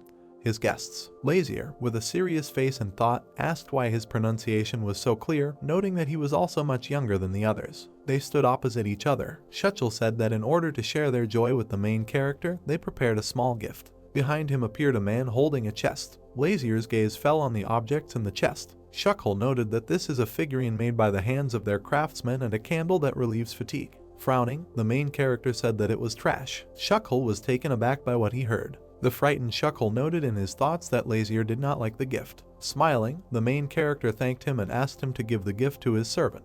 Bowing, Lazier said that he had urgent business and it was time for him to go, and they could calmly enjoy this place. Bowing, the people thanked the prince. The main character and his comrades left them. The stunned Shutchel noted in his thoughts that this could not be allowed and he was obliged to apologize if he had ruined his mood. Sunlight filtered through the treetops. Moving through the forest, Shutchel said that he lost them. He noted with a distressed look that he did not know the way and he needed to immediately catch up with him and talk in private. Shutchel suddenly turned around. From behind the bushes he saw the river. A blue light illuminated his face. Shutchel watched the river, on which the sun's rays fell. He looked at the creatures splashing in the water. Examining them, Shutchel asked if they were mermen. One of the mermen noticed him. He hid underwater. Sitting at the edge of the shore, Shutchel greeted them, noting that they were the same mermaids. He extended his hand. He brought it to the water. Waving his arms, Shutchel asked if they were scared. He asked for forgiveness, adding that he did not want to bother them. He would not harm them, but would just take a closer look. He put his hand in his pocket and asked if they liked cookies. He extended his hands, which contained many cookies. The mermen began to emerge. Smiling, Shutchel said that they were cowardly, just like him. The mermen climbed out of the water. They began to turn into people. Taken aback, Shutchel asked if it was his father. Shutchel said with a smile on his face that he heard that they were showing the image of a loved one. He thanked them for allowing him to see him again. Bringing the cookies to the water, Shutchel said that it was in gratitude to them. Sedna screamed that this was impossible, which made Shutchel scared. She jumped out from behind the bushes and said that this shouldn't be done. She started eating the cookies from his hands. Looking at him, Sedna said that he was a merman killer, noting that they would die if they ate cheese or chocolate. The enraged Sedna asked if they had explained to him that one should not come close to mermaids and feed them with anything. Pointing his finger, Shutchel began shouting that it was a talking fox. Sedna declared that she was not just a fox, but a messenger of the ocean god. Shutchel closed his mouth and asked if she was the messenger of the ocean god. Turning her head away, Sedna said that although she looked cute, she was a very scary fox and he should be on his guard. A blue aura began to emanate from her. Shutchel noted in his thoughts that this great blue-silver divine power. Taken aback, Shutchel wondered if this was the god of the ocean. Sedna was taken aback. Looking at her, Shutchel declared that she was not a messenger of the ocean god, adding that such powerful divine power did not emanate from messengers. Surprised, Sedna asked if he could see her strength. Stunned, Shutchel asked if she was the goddess of the ocean. Frowning, Sedna reported that even the priests who control divine powers cannot see her divine power. Her eyes began to glow red. She said that he was somehow strange and asked if he was really human. They suddenly turned away. Lazier turned to him. Peeking out from behind the bushes, the main character asked what it meant that Shutchel was not a person. Smirking, Lazier asked if it was possible to elaborate. Shutchel, sitting on his knees, looked at him. Putting his hand to his chin, the main character asked what his name was. Bowing his head, Shutchel introduced himself. Smiling, Lazier asked if he had special eyes, since he could see Sedna's divine power. There was a smile on Shutchel's face. The main character noticed that an ordinary person does not see anything like this, except that Sedna can speak. Lazier approached him point blank. Crossing her arms, the protagonist asked if it was true that he hid his identity and was following him. Lazier asked what his goal was. The main character's eyes began to glow with a blue light. He said that no matter how you look at it, he does not seem like an ordinary person since he was able to disguise himself like that. Puzzled, Shutchel looked away. He asked for forgiveness with a serious look, adding that he did not want to deceive him and he had no bad intentions. He brought his hands to his headband. He started to take it off. He took off the bandage from his head. Taken aback, Sedna asked if Shutchel was a girl. Smiling, Lazier said that he would ask again what her real name was. Putting her hand to her chest, she replied that Shutchel was her nickname, and her real name was Caswella T. Swift Lion. Looking at the main character, Caswell noticed that she was the first Princess Swift. The main character calmly asked if this meant that she was the heir to the throne. Looking at Lazier, she replied that it was so. Smirking, the main character said that it was somehow strange. The person was also the heir to the throne. Dark energy emanated from Caswella. Caswella asked about how she could see what the human eye could not see. She folded her palms and asked what else she had to hide, just as Jarrah was under the protection of the ocean god. The main character looked at her carefully. She said with a serious look that their country Swift was under the protection of the devil. Hwan was taken aback by what he heard.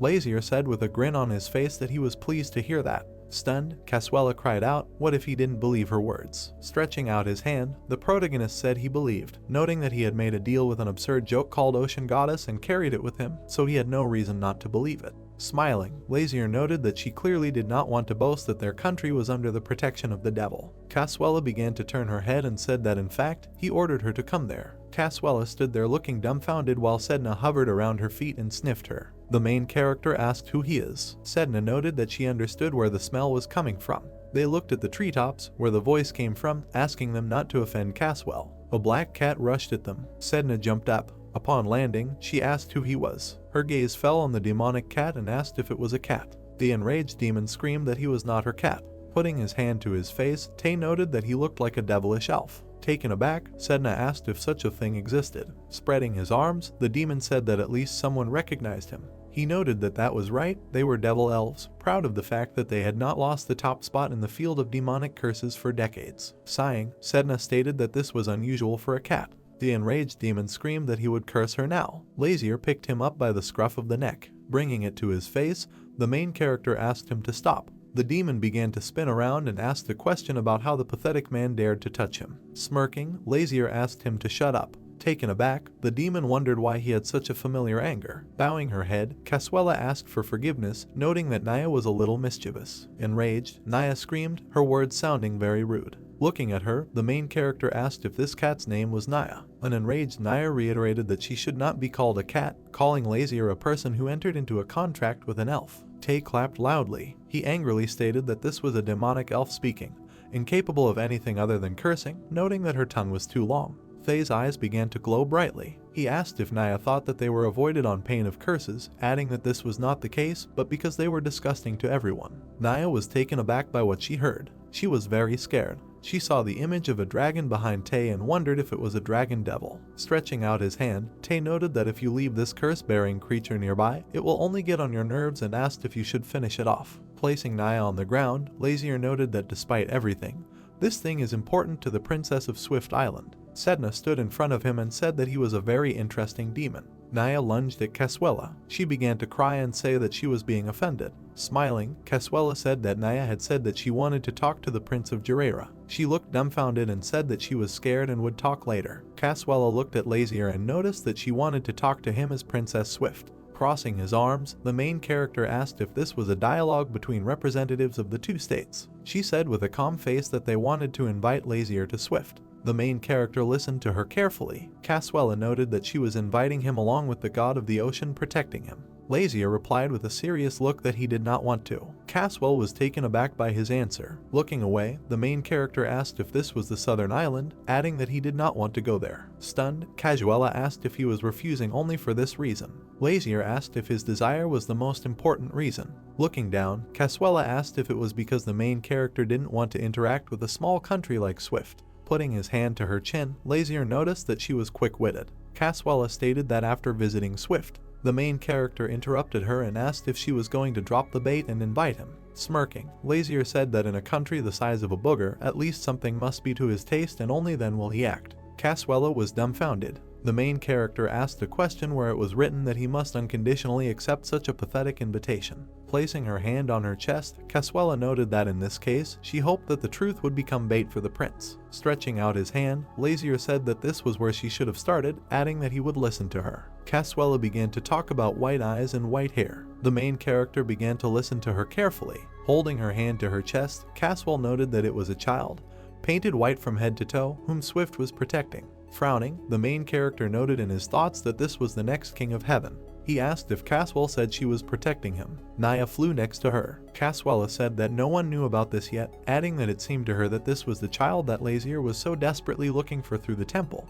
Looking at her, the main character asked why he should believe. Closing her eyes, Caswella replied that if he did not believe, then nothing could be done, but this was the obvious truth. She imagined the outline of a man with wings floating in the air. Caswella said that she was the first to find this man who descended from heaven on white wings. Naya stated with a pleased look that she was the first to find him, sensing divine power. Casuela looked at Naya, who was sitting on her shoulder. She noticed that Naya said that this was not a person and that no one should know about him. Standing in front of Lazier, Casuela noted that this is why she hid him in her city so that no one would notice him. The main character fell into thought and noted that he hoped he was lucky since he was discovered in such a small country and was not exposed to the whole world. Lazier said he accepted the invitation. Casuela was surprised by what she heard. Smiling, she asked if it was true. Lazier calmly announced that he would go to Swift Island with the Oblang delegation. The main character began to leave and said that they would see each other. She followed Lazier with her gaze and, with a cry, thanked him for accepting the invitation. Turning around, the main character asked what Naya was doing there, adding that she should follow him.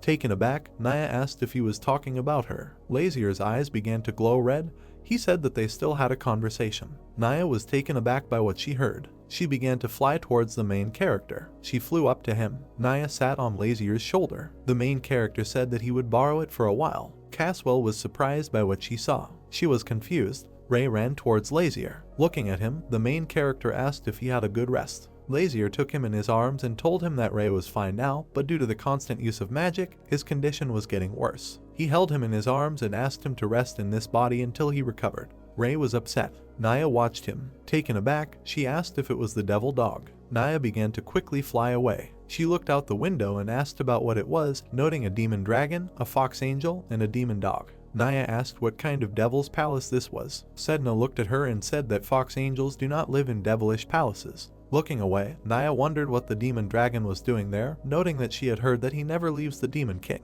Pointing his finger, Tay declared that he had signed the contract. Lazier sat down on the bed. Stunned, Naya screamed that she couldn't believe that the demon dragon left the demon king and also signed the contract in a human body. Smiling, Tay replied that, first of all, he was a demon who, like Naya, had drawn up a special contract with a person. Observing the main character, Naya asked if he had a special soul. Smirking, Lazier asked if she thought he was interesting, seeing that he had gathered demons and angels there. The main character noted that in the future there will be even more of them. Lazier asked if she followed him because she felt something special and even left her contractor. Nia was taken aback by this question. The main character, with a smile on his face, assumed that she had arrived in Jera because she saw the leaflet. Naya replied that in Swift she saw a leaflet in the language of demons, on which it was written "Gather in Jera." She remembered the demonic mark and noticed that there was also a demon king's mark at the bottom of the leaflet. Naya noted that any demon would tremble at the sight of this sign. Frowning, she asked if Lazier was afraid of the demon king. Naya asked about who the main character is, adding that he doesn't look like an ordinary person.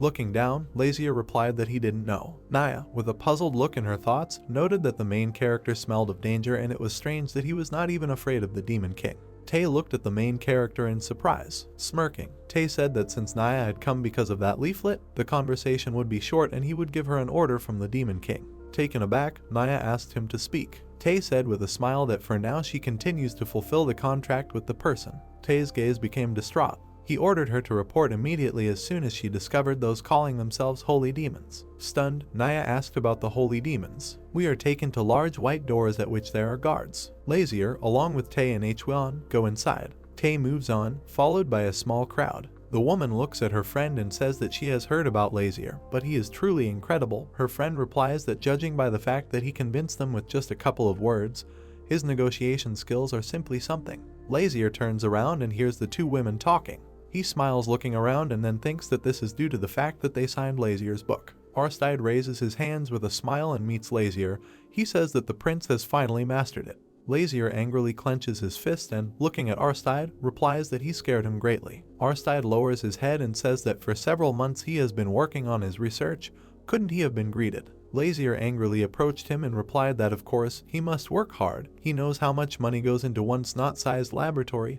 He can sit back if the salary is not needed. Arstide snorted angrily. Lazier came closer, looking at him menacingly, and asked what? Arstide laughed and said no, he would relax his face. Arstide smiled and clenched his fists and said that, by the way, does the prince know what he came up with this time? Arstide takes out a small black box and says that this is it. Lazier looks at it in surprise and then asks what it is. Arstide gives a thumbs up with a smile and says that this is the thing that allows you to communicate with distant places. Lazier asked what it was, a magiphone. Arstide raised the magic phone above him with a smile, and then shouted that, in addition, it had been upgraded, now it was able to support video communications. Arstide handed Lazier the tape recorder. Lazier asked that if this is the third, Then there is a second and a first. Arstide laughed and replied that these models play video and their performance is inconsistent.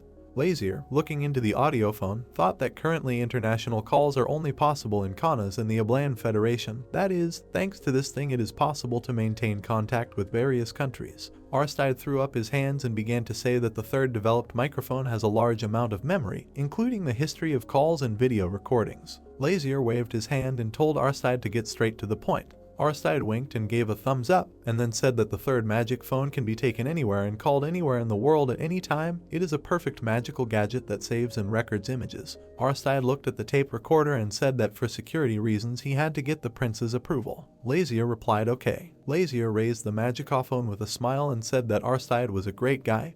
He invented it at the right time, it will soon come in handy. Lazier, looking at Arstide, added that, by the way, he had a hand in the construction of the underwater tunnel. Arstide replied that he only filled in the design, the construction was the work of the elves. Arstide put his hand on his heart with a smile and said that at the moment he and the master are focused on developing magical gadgets from the magic stone, all for the development of Jerrier. Lazier walked by and waved to him, and then said that okay, let him continue in the same spirit. And then Lazier looked menacingly in front of him and thought that Arstide was saying that this was for the development of Jerrier. Walking further down the corridor, Lazier began to wonder if this development would be a springboard for war. We are taken to the port to a large white ship. There are people in green capes on him. One of the guys looks ahead with a smile. Lazier, standing on the street, looks at everything around him. He thinks that there will be no war with the Federation of the South Island.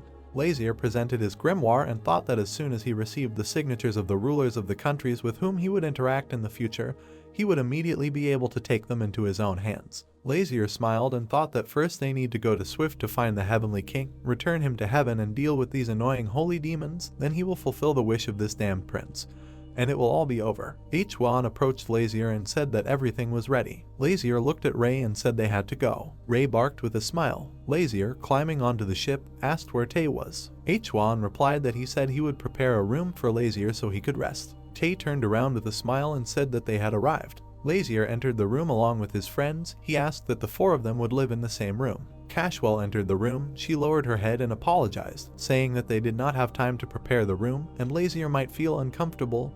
Lazier replied that he was already used to this. Lazier turned to Cashwell and said that, by the way, even though she was a princess, she didn't have to be so polite, just call him by his name. Cashwell was taken aback by this and asked what happened. Lazier calmly looked at her and said that in private he would also just call her Cashwell, let's go. Cashweller responded well. Lazier looked at Cashwell and said that he was not a prince, but Lazier. Cashwell smiled and said okay, Lazier. We are taken to a large white ship, it is sailing on the sea. Lane and Lung look ahead with displeasure. Nia approaches them and, frowning, looks at them menacingly. They make eye contact in the air and stare at each other in silence for a few seconds. And then Lin shouts that Nia is a traitor to his compatriots. Nia smiles widely and shouts that who knew this would happen, she doesn't want to sail in the same boat with the elves. Lin and Lun closed their eyes in displeasure, and Nia shouted that she hated these annoying and blood-hungry elves who curse others and take living souls. Lazier approached them and told them not to fight on the ship. Nia turned around and, looking at him angrily, shouted that he should try it.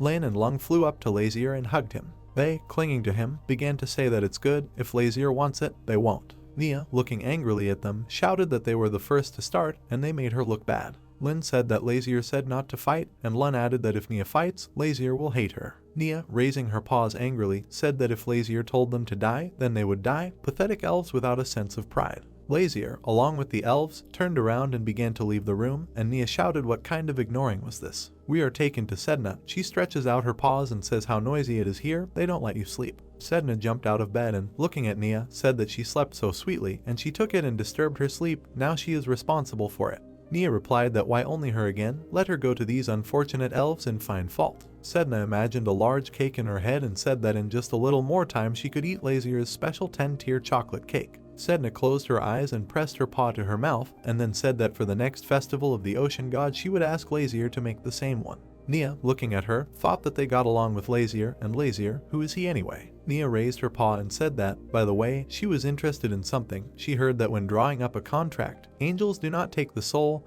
They say that they do not thirst for human blood or flesh, whereas they replenish energy. Sedna wrapped a red scarf around herself and, thinking, said that they accept prayers or offerings from people, such as a crocheted scarf. Sedna pointed to the side and imagined many different objects, and then said that either a fire filled to the brim with wood, fresh leaves collected early in the morning, or a whisk carefully woven by children. Nia shouted that it was all trash. Sedna smiled and replied that these are gifts of faith that the inhabitants present to the god of the ocean, and the more things she likes, the stronger she becomes. Sedna imagined various children and a man in her head, and then said that the young princes and princesses of Jarera came to her. The young prince, having become king, came to her again, and when she was kicked out of heaven and locked in the sea, she served as a god ocean for thousands of years. Sedna remembered how Lazier broke her bonds. She said that Lazier was a very special person for her. Sedna remembered how he grabbed the chain with his bare hands, from which strong energy emanated. Sedna said that Lazier saved her from gloomy loneliness at sea. She smiled widely and added that this is why she loves him very much. Nia turned pale at this and opened her mouth wide. Lazier walked forward with the fairies. He wondered who was talking about him again. We are transported to Lazier, who is walking along the corridors. He turns around and sees that the door to one of the cabins is unlocked. Lazier came closer and looked at this door. Looking in her direction, he thought for a moment and then said that it was better here than he thought. There was a bathroom, a gym, even an exhibition hall. Sedna, smiling, looked at Lazier and said that she wanted to go to an art gallery.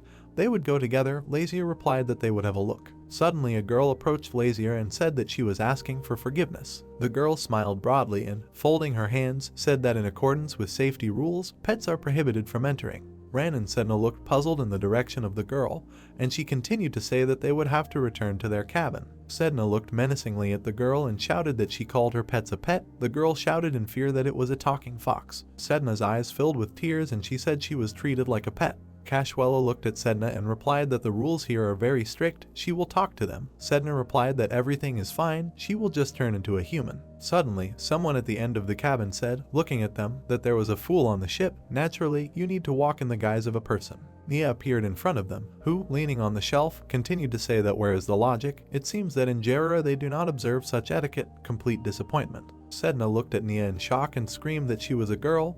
Nia smiled and asked what was strange. She was very beautiful even in a human body. Sedna looked at her with a smile and said that it was nothing strange, it was beautiful, but... Sedna laughed looking at her and asked what was wrong with her speech. Nia shouted that it was because she signed a contract in Swift's territory. Suddenly Lazier appeared behind Nia. He, looking at her, asked what she could do on Earth. She could even transform. Nia turned around angrily and screamed that whoever Lazier called that, now she will bewitch him. Lazier smiled and asked that she really couldn't do anything about her speech. It was her speech that spoiled her face so much. Everyone in the room laughed quietly, and Nia flew out of the room, shouting that they had arrived. She was infuriated that they were laughing at her. She was no longer talking to them. Cashwell flew out after her. Sedna looked in their direction and asked what was the point or leave her. Lazier replied that oh well, she would calm down and come back. Sedna lowered her face sadly and added that she didn't mean to laugh at her, but it seemed she was offended. Lazier looked at her with a smile and said that he was more worried about her clumsy transformation technique. In order to move around the ship, she needed to hide her ears and tail.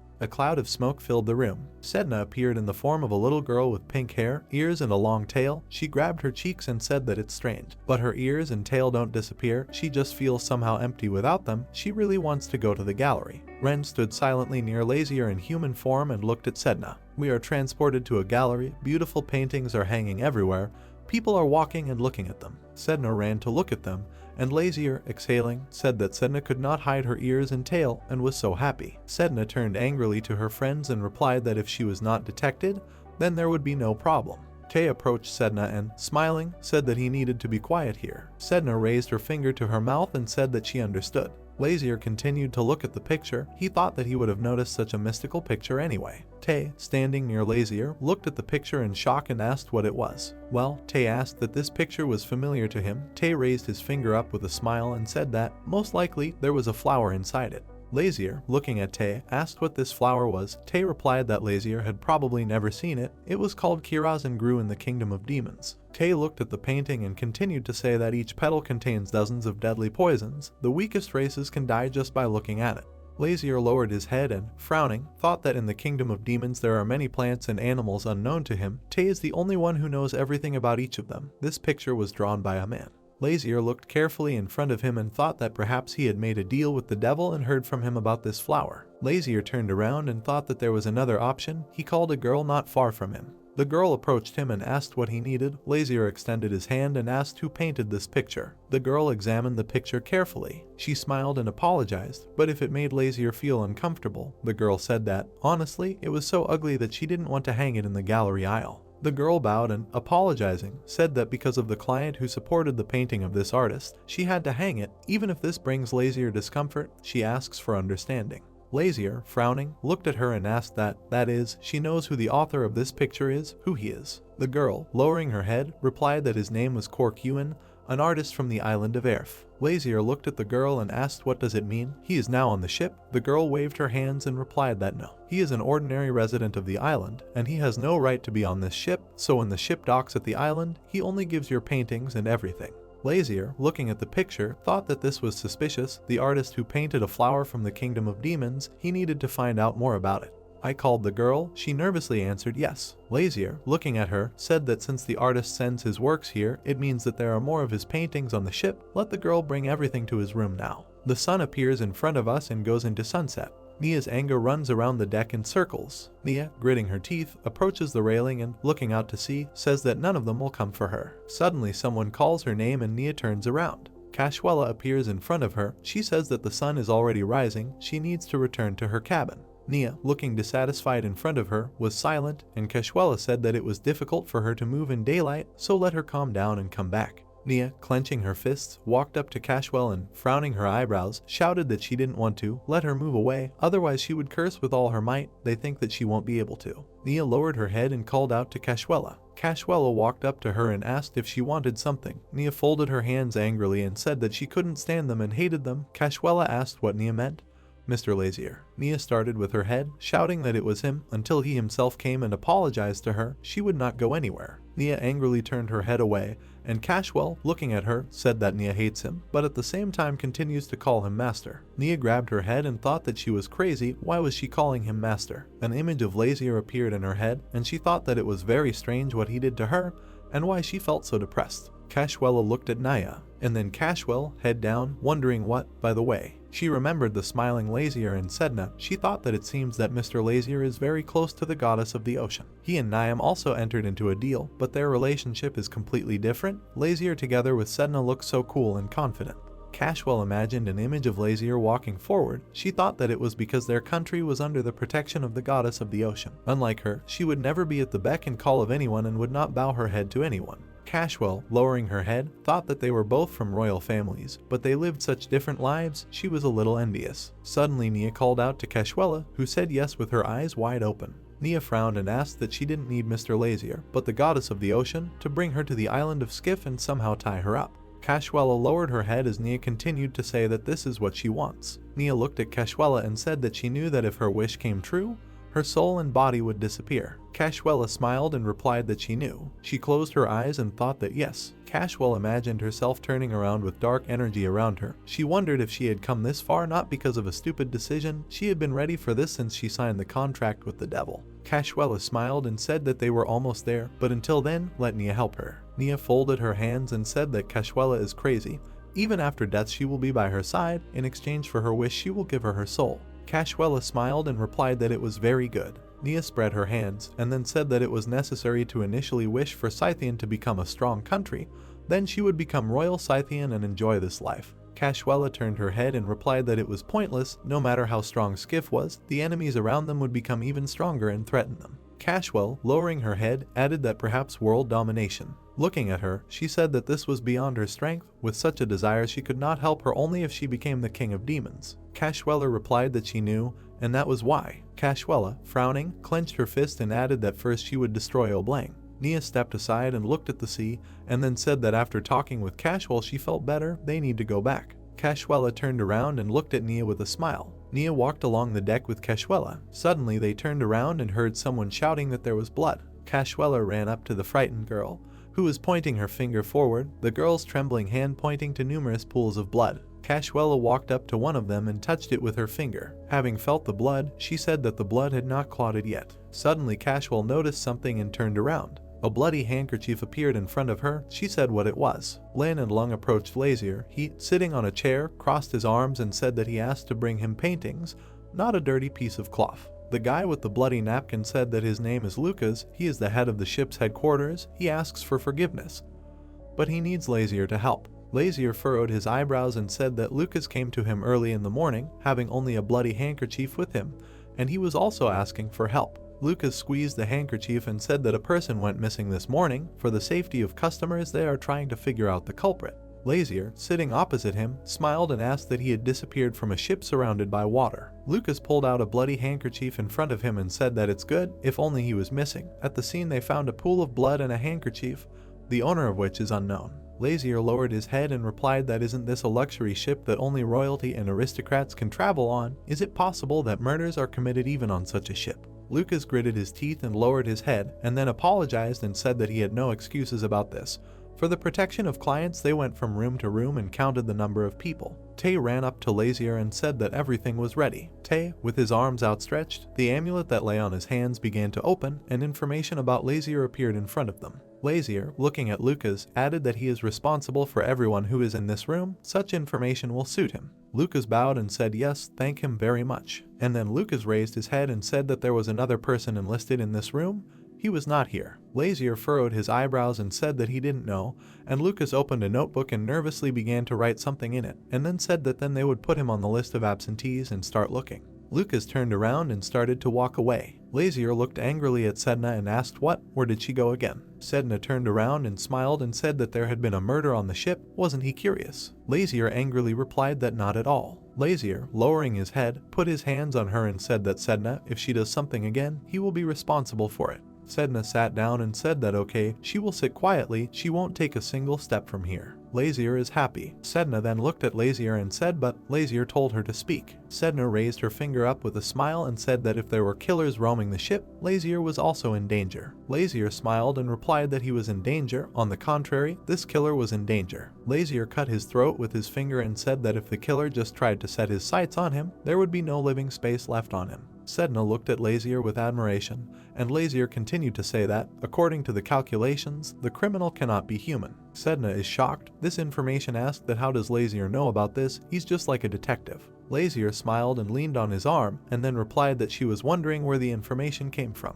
Gray eyes lit up, she clenched her fists and shouted yes several times. Lazier extended his hand and smiled, saying that he just felt it. Hearing this, Sedna looked at him in shock. And then she screamed loudly, stretching her arms up. What does this mean? Lazier looked at her calmly, and she said that Keshwela and Nia had not returned yet. Were they by any chance hurt? Lazier replied that Nia may look weak, but she is still a demon, no one around her will get hurt. Suddenly Sedna heard something and turned around sharply. The door in front of her began to open, and a girl came into the room, followed by several guys carrying paintings. The girl said that she brought them paintings by Cork Ewan. The guys put paintings on the floor in Lazier's cabin. Sedna looked at Lazier and asked who was the author of these ugly paintings. Lazier, folding his arms, looked angrily at Sedna and asked that the ugly ones, and he likes them, look pretty cute. Sedna asked what. She was depressed, lowering her face, and replied that she did not understand the beauty standards of demons. Tay approached the paintings and, having looked at them carefully, said that all the other paintings were also based on the realm of demons. Looking at the large rotten tree depicted in the painting, Tay said that such a tree can often be found in the demon realm.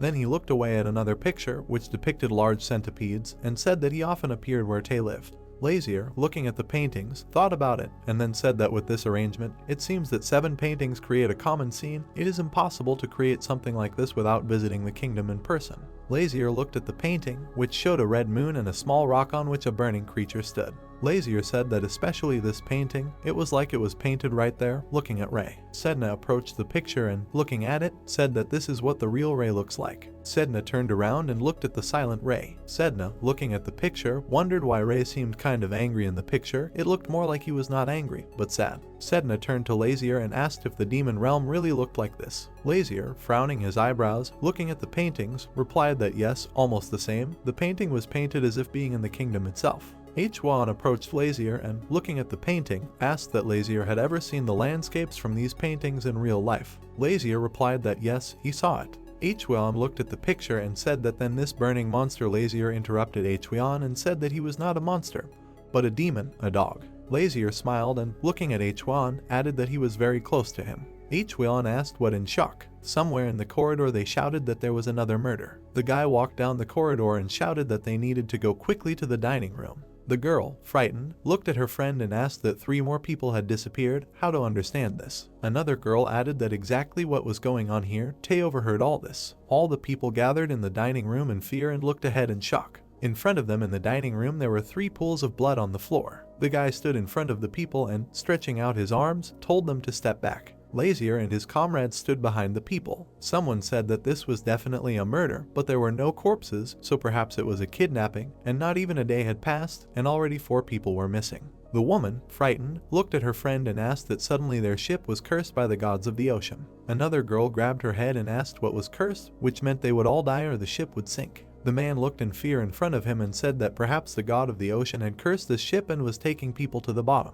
The other guy said that what they did wrong, like you, is too cruel. Suddenly everyone in the room froze in fear. Sedna shouted that if she, the goddess of the ocean, got angry, she would not curse the ship, but would simply destroy it. She doesn't even know how to curse. The guys turned around in fear, but they didn't see anyone. One of them asked that someone was very angry now, but why? The other guy replied that didn't she call herself the goddess of the ocean? We are transported to clear skies. Lazier walks along the deck with Sedna and Tae, and then Lazier says that Sedna is so hot-tempered, maybe then she will hang a sign on herself that she is the goddess of the ocean. Sedna blushed and replied that she was being insulted, that she was a monster or a murderer. Lazier sat down on one knee and stroked her head. Sedna said that she did something wrong. Why did they do this to her? Lazier replied that she knew that they had nothing to do with it. Tears began to fall from Sedna's eyes. She said others don't know about it. Why is she forced to endure insults for something she didn't even do? Lazier closed his eyes but said nothing. Sedna said it wasn't fair. Suddenly Sedna looked closely at Lazier and he said that it's good, he will find the real criminal. Sedna clenched her fists and asked that it was true that Lazier would catch him for her sake. Does Lazier really know who he is? Lazier turned away with a smile and said that no, why would it happen all of a sudden? Lazier looked at Sedna and said that, however, he had a way to catch him. Sedna looked at Lazier happily and asked if it was true. Lazier replied that yes, let them do it that way. Lazier walked past Hweon and said that if they don't take care of him, there will be even more problems. Lazier and Sedna walked around the ship. Lazier asked what he would get for catching the criminal. Sedna replied that whatever she wanted. Lazier and the others walk forward, and Sedna runs up to them, shouting to Lazier as he turns his attention to her and asks what she needs. Sedna walks forward, turning her head towards Lazier, saying that he seems to have grown a little. Lazier became embarrassed and lowered his head, while Thea raised his finger and smiled, saying that it was true. The principal had recently become much higher, while Lazier was talking about whether it was true, and he did not know for sure. Lazier raises his hand and tries to measure himself, saying that, really, yes. He looks at his hand and thinks that for sure he is in a human body, and it is natural that it will grow. After which he begins to sulk and thinks about how much this infuriates him. Sedna turns her head in surprise and she notices 2 guys sitting nearby, saying that are you really safe? Sedna jumps with a hug on one of them and says that she was very worried. After which the boy tries to move her away, saying that he thought that she was also missing, and the fox should quickly leave him behind. Lazier approaches an adult boy and talks about what happened and whether he is aware, but what he says is that he really means the incident with the missing passengers. After which the boy becomes serious and raises his hand closer to his face, saying that he was doing some research, so he came back late. While Sedna is having fun with the boy, Lazier is talking to the guy, saying that he was doing an investigation, and Lazier is wondering how they found out anything. To which the guy looks away and starts to worry. They say that he is very sorry, but no, however, he is sure of one thing. He looks straight at Lazier and says the culprit is not human. Lazier smiles as he says he agrees. Sedna looks at the 2 of them and tells them why the 2 of them sat outside instead of going inside. To which the guy smiles and begins to feel embarrassed, saying that well. And they look at Ray standing on top of him with his hands together. And while everyone is looking at him, the boy shouts that they couldn't come in because of him. Lazier, smiling, approaches Ray and looks at him, saying that he, as he should, was guarding the room. Ray smiles and steps back. Then from behind Ray, the Earth Elves crawl out, smiling, and say that Lazier has really already come. And while Sedna is smiling and worried, the boy from behind her points his finger at Ray and shouts that he is a dog. And at that moment he turns, looking at this boy. He hides behind Sedna, and while she looks at him, he says that no, but this dog bit him. And Sedna imagines it as if Ray bit this boy on the hand. After which she begins to laugh, while the boy becomes awkward and says that this is not funny. Smoke appears everywhere. Lazier looks at the flying black cat.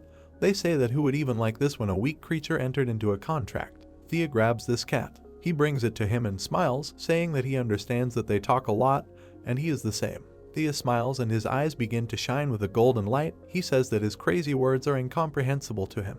The cat begins to worry very much and thinks to himself that this is not to say that he is being forced to reveal his true nature, after which he puts this cat on the ground, saying that okay, it seems they understood. Lazier leans his elbows on a shelf with books and, closing his eyes, says that they all already know what is happening, but this is not a disappearance and all the missing may already be dead. The guy gets worried, lowers his eyes and says that the probability of such an outcome is extremely high, and since a lot of blood was shed. Lazier raises his hand and says that they should try to find the culprit anyway, and he asks for their help in ensuring the ship's safe arrival at Swift Island. Lazier smiles, saying that today they will lure this scoundrel. The ship sails on the dark sea. Lazier falls asleep while the book lies on his face. Hwon guards his room with Ray. Thea looks into the mug and smiles. Sedna sleeps with the Earth Elves. The guy clenches his fists with the cat and is very worried. The cat looks at him, and he says that it is already very late and how much longer he will have to wait. Lazier picks up the book that was lying on his face and says that he can sleep. Lazier gets out of bed, and the guy is very worried, saying that he himself asked for help and he must do at least something, to which Lazier says that whether he is sleeping or not, there is no difference. And the guy lowers his eyes, listening to Lazier talk about how he just needs more production, so he asked for help, and the guy thought about the fact that he didn't even understand what he was thinking about. Lazier takes up his weapon and says that if this is so, then they will start well. Hwon is surprised by this and that he really wants it again. Lazier grabs his weapon and looks at it. He makes a cut with this weapon on his wrist. Hwon closes his eyes and places his hand on his forehead. The guy runs up to Lazier and grabs his arm, screaming about what he's doing. Lazier smiles as he talks about being luring. Drops of blood fall to the floor, and Lazier says that now he will clearly smell it and crawl here. The cat senses a similar aura from this blood and thinks that although it is weak, it is magic. Toad flies up to Lazier and, smiling, says that he thinks that something like this will work as bait and not even an ant will run to it. The guy looks at this blood and thinks that he will really come by the smell of blood, then the criminal is definitely not a person. After which they hear a roar. The guy is very surprised by this and looks around. Paintings nearby begin to shake. Red tentacles begin to emerge from one painting. Lazier grabs the guy. He throws it on the bed, and he, closing his eyes, is very surprised by this. Lazier tells the cat to protect him, after which Lazier takes out the elixir and drips it onto his hand. The Earth Elves wake up, look around, and talk about what is happening. Lazier looks at Hwon and says that the elves are on him, and he agrees with him. After which a certain entity crawls out of the picture with tentacles. Sedna is very surprised by this and says that he is coming out of the picture and that's who the culprit was. This is a plant with tentacles and moving around on its vines. And from another picture comes a huge centipede with a red beard. Lazier stands with Ray and Thea, saying great crawl out everyone. Lazier smiles, saying that he was waiting for them. Sedna climbs higher and, grasping the railing, looks at Laziera, thinking that he really knew about their involvement all this time. A fiery fox emerges from another picture. Ray gets very angry looking at him. One of the monsters attacks Laziera from above while he notices this. Lazier throws a punch, after which he cuts this monster into two parts. He turns his back and swipes with his blade, after which the monster's flowers increase in size. Tentacles attack Laziera. Hwon runs forward, shouting that he will sort it out, after which he cuts all these tentacles into small pieces. Lazier watches them fall to the ground near his feet. Sedna smiles, they say that she understood, and demons were locked in that picture. Lazier smiles and is clearly worried, saying that no, Sedna are not demons. And they watch how these monsters have increased in size, and Lazier says that these are just copies of them, and the artist's skills are better than he thought. Sedna smiles very much. Looking at Laziera, they say that he initially knew about these paintings coming to life, and this is truly incredible. Lazier looks forward, saying that no, he had no idea that this could be so, and the paintings could be intermediaries or the location of the circle for summoning monsters. Lazier lowers his eyes. They say that if he had drawn not demons, but angels, angels would have appeared. After which Lazier extends his hand, and Hwon and the others come forward, and he says that it means they are all fakes, and we need to get rid of them. Hwon chops the tentacles of this plant into small pieces. Ray fights the fire fox, attacking it in the torso. Thea smiles and uses purple magic, creating it everywhere. After which they all watch how the remains of these monsters are lying everywhere. These remains are starting to disappear. Sedna approaches one of the remains, saying that they are definitely fakes,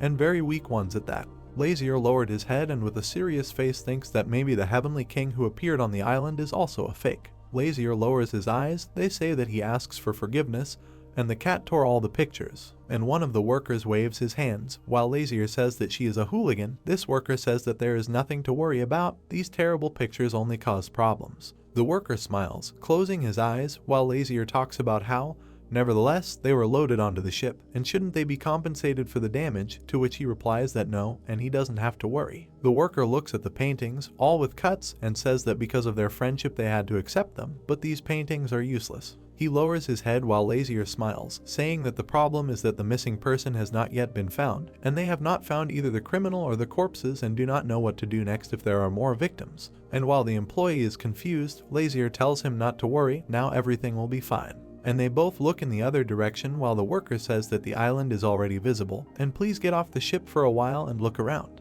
Despite this island from afar, the worker says that the country is small and tribal, but the people here are very kind, and people with outstanding artistic taste will have something to see. The worker shows a thumbs up and smiles, saying that it is interesting that the island itself is shaped like a giant whale. And Lazier smiles, looking at this island, saying that he has heard both the name of the island and the name of the giant solar whale, right? Their huge white ship approaches the island. Keith opens his eyes. They are getting closer and closer to this island, after which people begin to disembark from the ship. Lazier and the others stand and look at each other. Suddenly everything starts to shake. The guy is very worried, looking around, while Lazier asks him what that sound is, to which he replies that he doesn't know and is hearing it for the first time. Sedna lies on the floor and smiles, saying that she is so greeted. Lazier looks at her in surprise and asks if she knows this whale, to which she replies that yes, they saw him in infancy. She raises her head, saying that it used to be the size of her tail, but now it has become a huge island. Lazier lowers his head in disbelief, thinking about how it is with the size of a tail, and this story is about a species of sea god. Sedna lowers her head. They say that initially the god was very small, fragile, and in their first meeting he almost died due to a weak heart. He even suffered from the anxiety of small fish. And the guy, looking at Lazier with surprise, says that, sir, where he wants to go, to which Lazier replies that why does he need to know? He hangs his head, thinking that he isn't doing this because he doesn't want to go to Swift Island. And this guy puts his hand on his chest, saying that they didn't stay here for long, so there's not much time, and if they suddenly miss the next ship, they'll have to wait until tomorrow. Lazier moves aside, saying that it doesn't matter, and he needs to meet someone. If interested, he can follow him. The guy looks at Lazier, catching up with him, and asks about who he wants to meet. Lazier smiles and begins to shine, holding a certain parchment in his fingers. They say that he received a gift, and he needs to make a return one. And while they are looking at this guy, he says that they are really talking about the crust of Yun, but how will they find it? And the island may be small, but without any information it will be difficult to find it, to which Lazier says, why no information? And Thea stands there in surprise, holding Ray while Lazier says here's our information. Lazier brings the parchment to Ray, who sniffs it. Then he lowers his muzzle to the ground, and Lazier tells him to look. And they all run after Ray, who starts barking, and no one says that you need to follow him, and the smell of magic from the pieces of the painting will lead to the artist. And Code, watching Lazier, thinks that a very suspicious person who made a deal with this devil is using the demon dog as he pleases. And looking at his back, he thinks about who he is. They see Lug. Lazier and the others run up to Ray, who has stopped. They look into the sky and see many trees.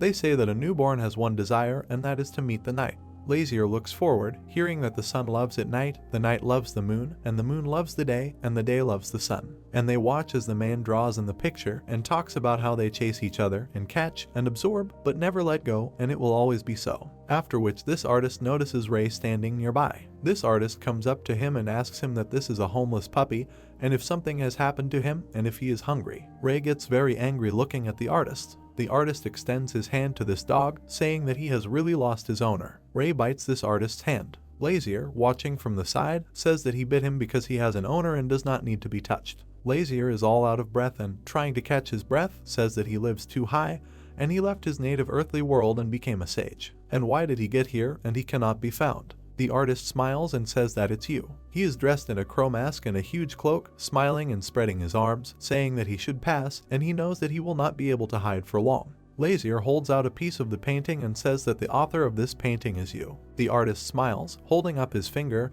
and says that is true, and she was an invitation to the demons. After which everyone else approaches Lazier while he lowers his head and talks about what it is. Lazier smiles at the artist and says that he sent the paintings and attacked them with animated monsters to lure them here. The artist smiles, lowering his head, and says that calling them monsters is somehow too much, and they are cute children in whom he has poured his soul. Lazier lowers his eyes and says that this is why the paintings are used for murder. And the guy looks at you, says that they are really both acquaintances, to which he smiles and says that he has no idea. He lowers his head, looking at Lazier, and thinks that he is sure this guy is not human. And the artist, smiling, says that they are configured to respond to magic and is glad that the invitation worked. Lazier smiles, clearly angry, says that it turns out that he loaded this junk onto the ship in order to survive the demons. What if they weren't on that ship? The artist touches his face with his finger, saying that, in my opinion, the paintings are loaded only on their ship, and they are on all the ships going along this route. And why call them trash? And while Lazier looks at the artist and talks about why he called on demons, he answers that it's simply because he likes demons. Lazier lowers his head and says that you are really a holy demon.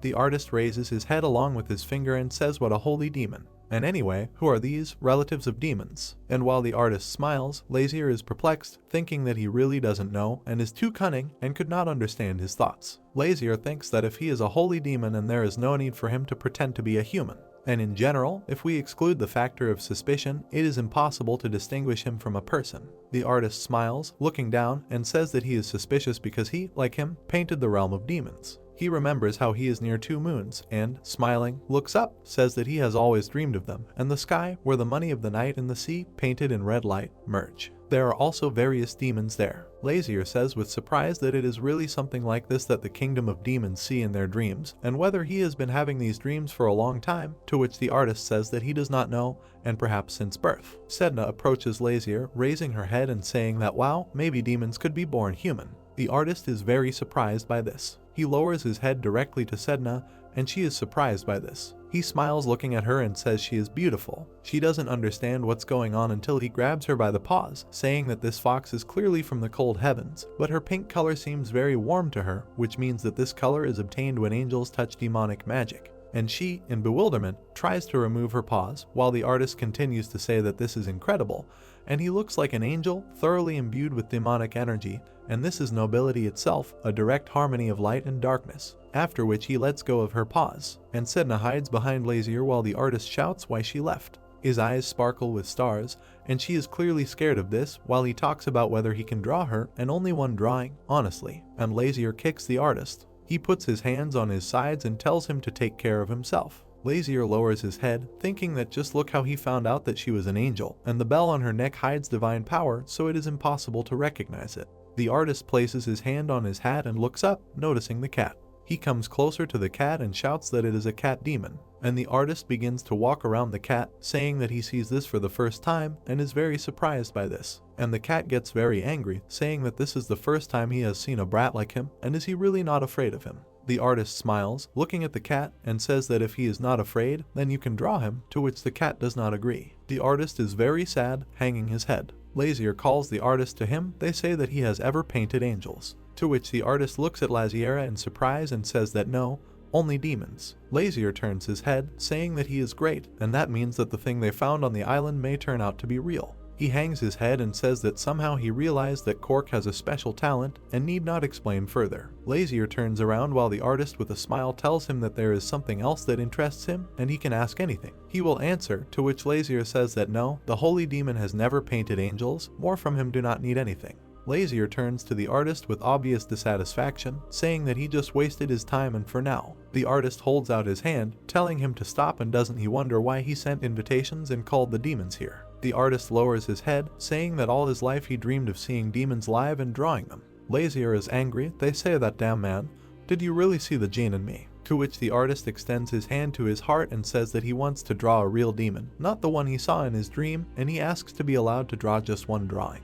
Lazier leaves, raising his hand, and they say that he is tired of him and let him leave them alone. And the artist puts his hands together. They talk about whether he can then just follow him and draw, and he won't get on his nerves. And Lazier looks at him clearly and contentedly while the artist tries to touch him. Lazier leaves, closing his eyes. They say that he should do whatever he wants. The artist smiles, saying thank you. And while Lazier leaves and everyone looks at how the artist goes to his portrait, they say that wait, his tools in a second he will take them. Hwan stands with the fairies near the shore. He looks up, thinking that the prince said to wait at the foot. For something he lingers. After this, he notices the prince and the others walking down the mountain, thinking that they have returned. And then Hwan is surprised to notice the artist following them, thinking about who this guy in the mask is, and is it really Cork? Sedna raises her head to Lazier. They say that how can you take such a suspicious person with you? And while the artist walks with a smile, holding his briefcase, she continues to talk about how suddenly he is in cahoots with the holy demons. Lazier, looking in profile, says that that's why he took him with him, and this is the only way to keep an eye on them and keep them close. Going forward, he says that he has a special talent, so perhaps he will come in handy somewhere, to which everyone agrees. And Lazier remembers Lilith and Eris, thinking that they will be very happy when they see him, and now they will have objects to study. The artist waves his hand, saying that, by the way, the silver-haired, blue-haired ones, what are their names, and you can't always address them as hey or you. Lazier smiles, thinking that we'll see what happens if he finds out his true identity. He turns around and calls his name. They say that he is Lazier and is the heir to the throne. Sunny Sky, a huge city on the Swift Islands. Lazier's ship approaches the ferry. The guy smiles, turning to everyone and saying that he welcomes them to Swift Island. Lazier and the others walk forward as he points to the carriage and says it will take you to the palace. And the guy smiles, extending his hand and telling them to sit down, and he leads them out. A carriage rides through the streets of this city. While the artist paints and Lazier has his eyes closed, Thea smiles, saying that their islands are so close that they got there in half a day. Lazier asks the guy how long it will take to get to the palace, to which he replies that they will arrive soon and they will be able to see him through the window. The artist pokes Lazier. He smiles as he takes out a purple-colored fish and tells him to take a look. Lazier is clearly indignant, saying that this is what it is, to which the artist says that he pulled out the demon fish from the drawing. Lazier looks at the artist, thinking that he thought that he would be scared when he finds out who he is, and nothing like that. The prince of some country does not bother him at all, and now he is an eccentric. After which Lazier grabs the fish from the artist's hands, and he throws it out the window while everyone looks on in surprise. And the artist is very sad, which is why he says that if he didn't like it, he should have said, why throw it away? Lazier looks at the artist, clearly angry, and says that he wanted to draw demons, so why doesn't he draw? To which he replies that he has no inspiration now, and he cannot draw like that. Lazier turns in the other direction, saying that a person would take him, and also says something about inspiration. And they notice huge towers in the window. They say that this is a palace. The carriage arrives at a huge gate. Thea helps Lazier out of the carriage while everyone else stands nearby. The guy is standing near the entrance. He smiles, looking at this gate, and thinks that he has finally brought the god of the ocean to their land. Then someone pokes him on the shoulder. He was very scared, and it turns out to be Lazier. He puts his hands in his pockets and, looking down, says that why is he so surprised? And will he really not see them off? And he is the owner of this place. He scratches his head and says sorry, Lazier. And he takes off his hood, and he has very long hair. And with a serious face, looking at everyone and raising his hand to his chest, he says that now they are all officially secret guests of Swift Lion. He smiles, walking forward, and says that it is official secret and a word that matches the current situation. He extends his hand forward to the aisle and says that he is leading them and they should follow him. There are beautiful green palm trees everywhere. Lazier and the others walk straight through the garden. They see beautiful trees with berries, and a huge statue of a jug pouring water into a fountain. While everyone is looking at this fountain, he talks about whether they can wait a little. The elves smile, looking at this fountain, and say that it is beautiful and very well made, and the water is very clear. They close their eyes and say that it smells nice here, and their souls become warm and cozy. He begins to bow to Lazier. They say that he should wait a little, and they will carry this child out. Then Lazier watches him leave. Lazier lowers her head, thinking that she will find out whether this heavenly king is real or not. He sits down on the edge of the fountain. Elves splash in this fountain and smile. Sedna approaches Lazier, saying why he didn't force the elves to take part in the construction of the canal and took them with him. She looks at Lazier in surprise as he talks about how this is an excuse. He closes his eyes and says that he promised the fairy queen that he would show them the world. And while everyone is looking around this garden, Lazier says that he takes them everywhere he is in order to keep his word, to which Sedna says that she understood. After which she feels bad, she lets her head down and closes her eyes. They say that something seems wrong with her. Her vision begins to blur, and she says that for some reason she feels dizzy. Lazier was very surprised by this, turning to her, and she falls straight into the fountain while Lazier screams her name. She fell straight into the fountain. Lazier stands up, very surprised, and thinks about what really happened. Everything around begins to tremble. Lazier looks around, wondering what the hell happened. After which a green magic circle is formed around this fountain. Lazier begins to examine it and thinks that it is a magic circle, and a blue ray appears from the sky, piercing the clouds. And while Lazier is standing in the center of the circle, everyone is trying to run up to him and help, and he shouts for them not to come near him and to leave. He looks at the sky and thinks about what kind of magic circle this is. He peers with his eyes, saying that this is a circle of summoning. and he sees a huge green magic circle of summoning in the sky. The elves were very surprised by this and hugged each other, flying up to the sky, and a circle located in the sky releases a beam. This beam hits directly the center of the fountain. Everyone around is covering their eyes with their hands from the bright light. Lazier also shields himself from this bright light with his hand. This fountain begins to shine very strongly. This light falls on the entire city. The end of the second season of Lazier's book. That's how this video ends. If you have sat through to the end, please don't forget to press the subscribe button and leave feedback. See you in the next video.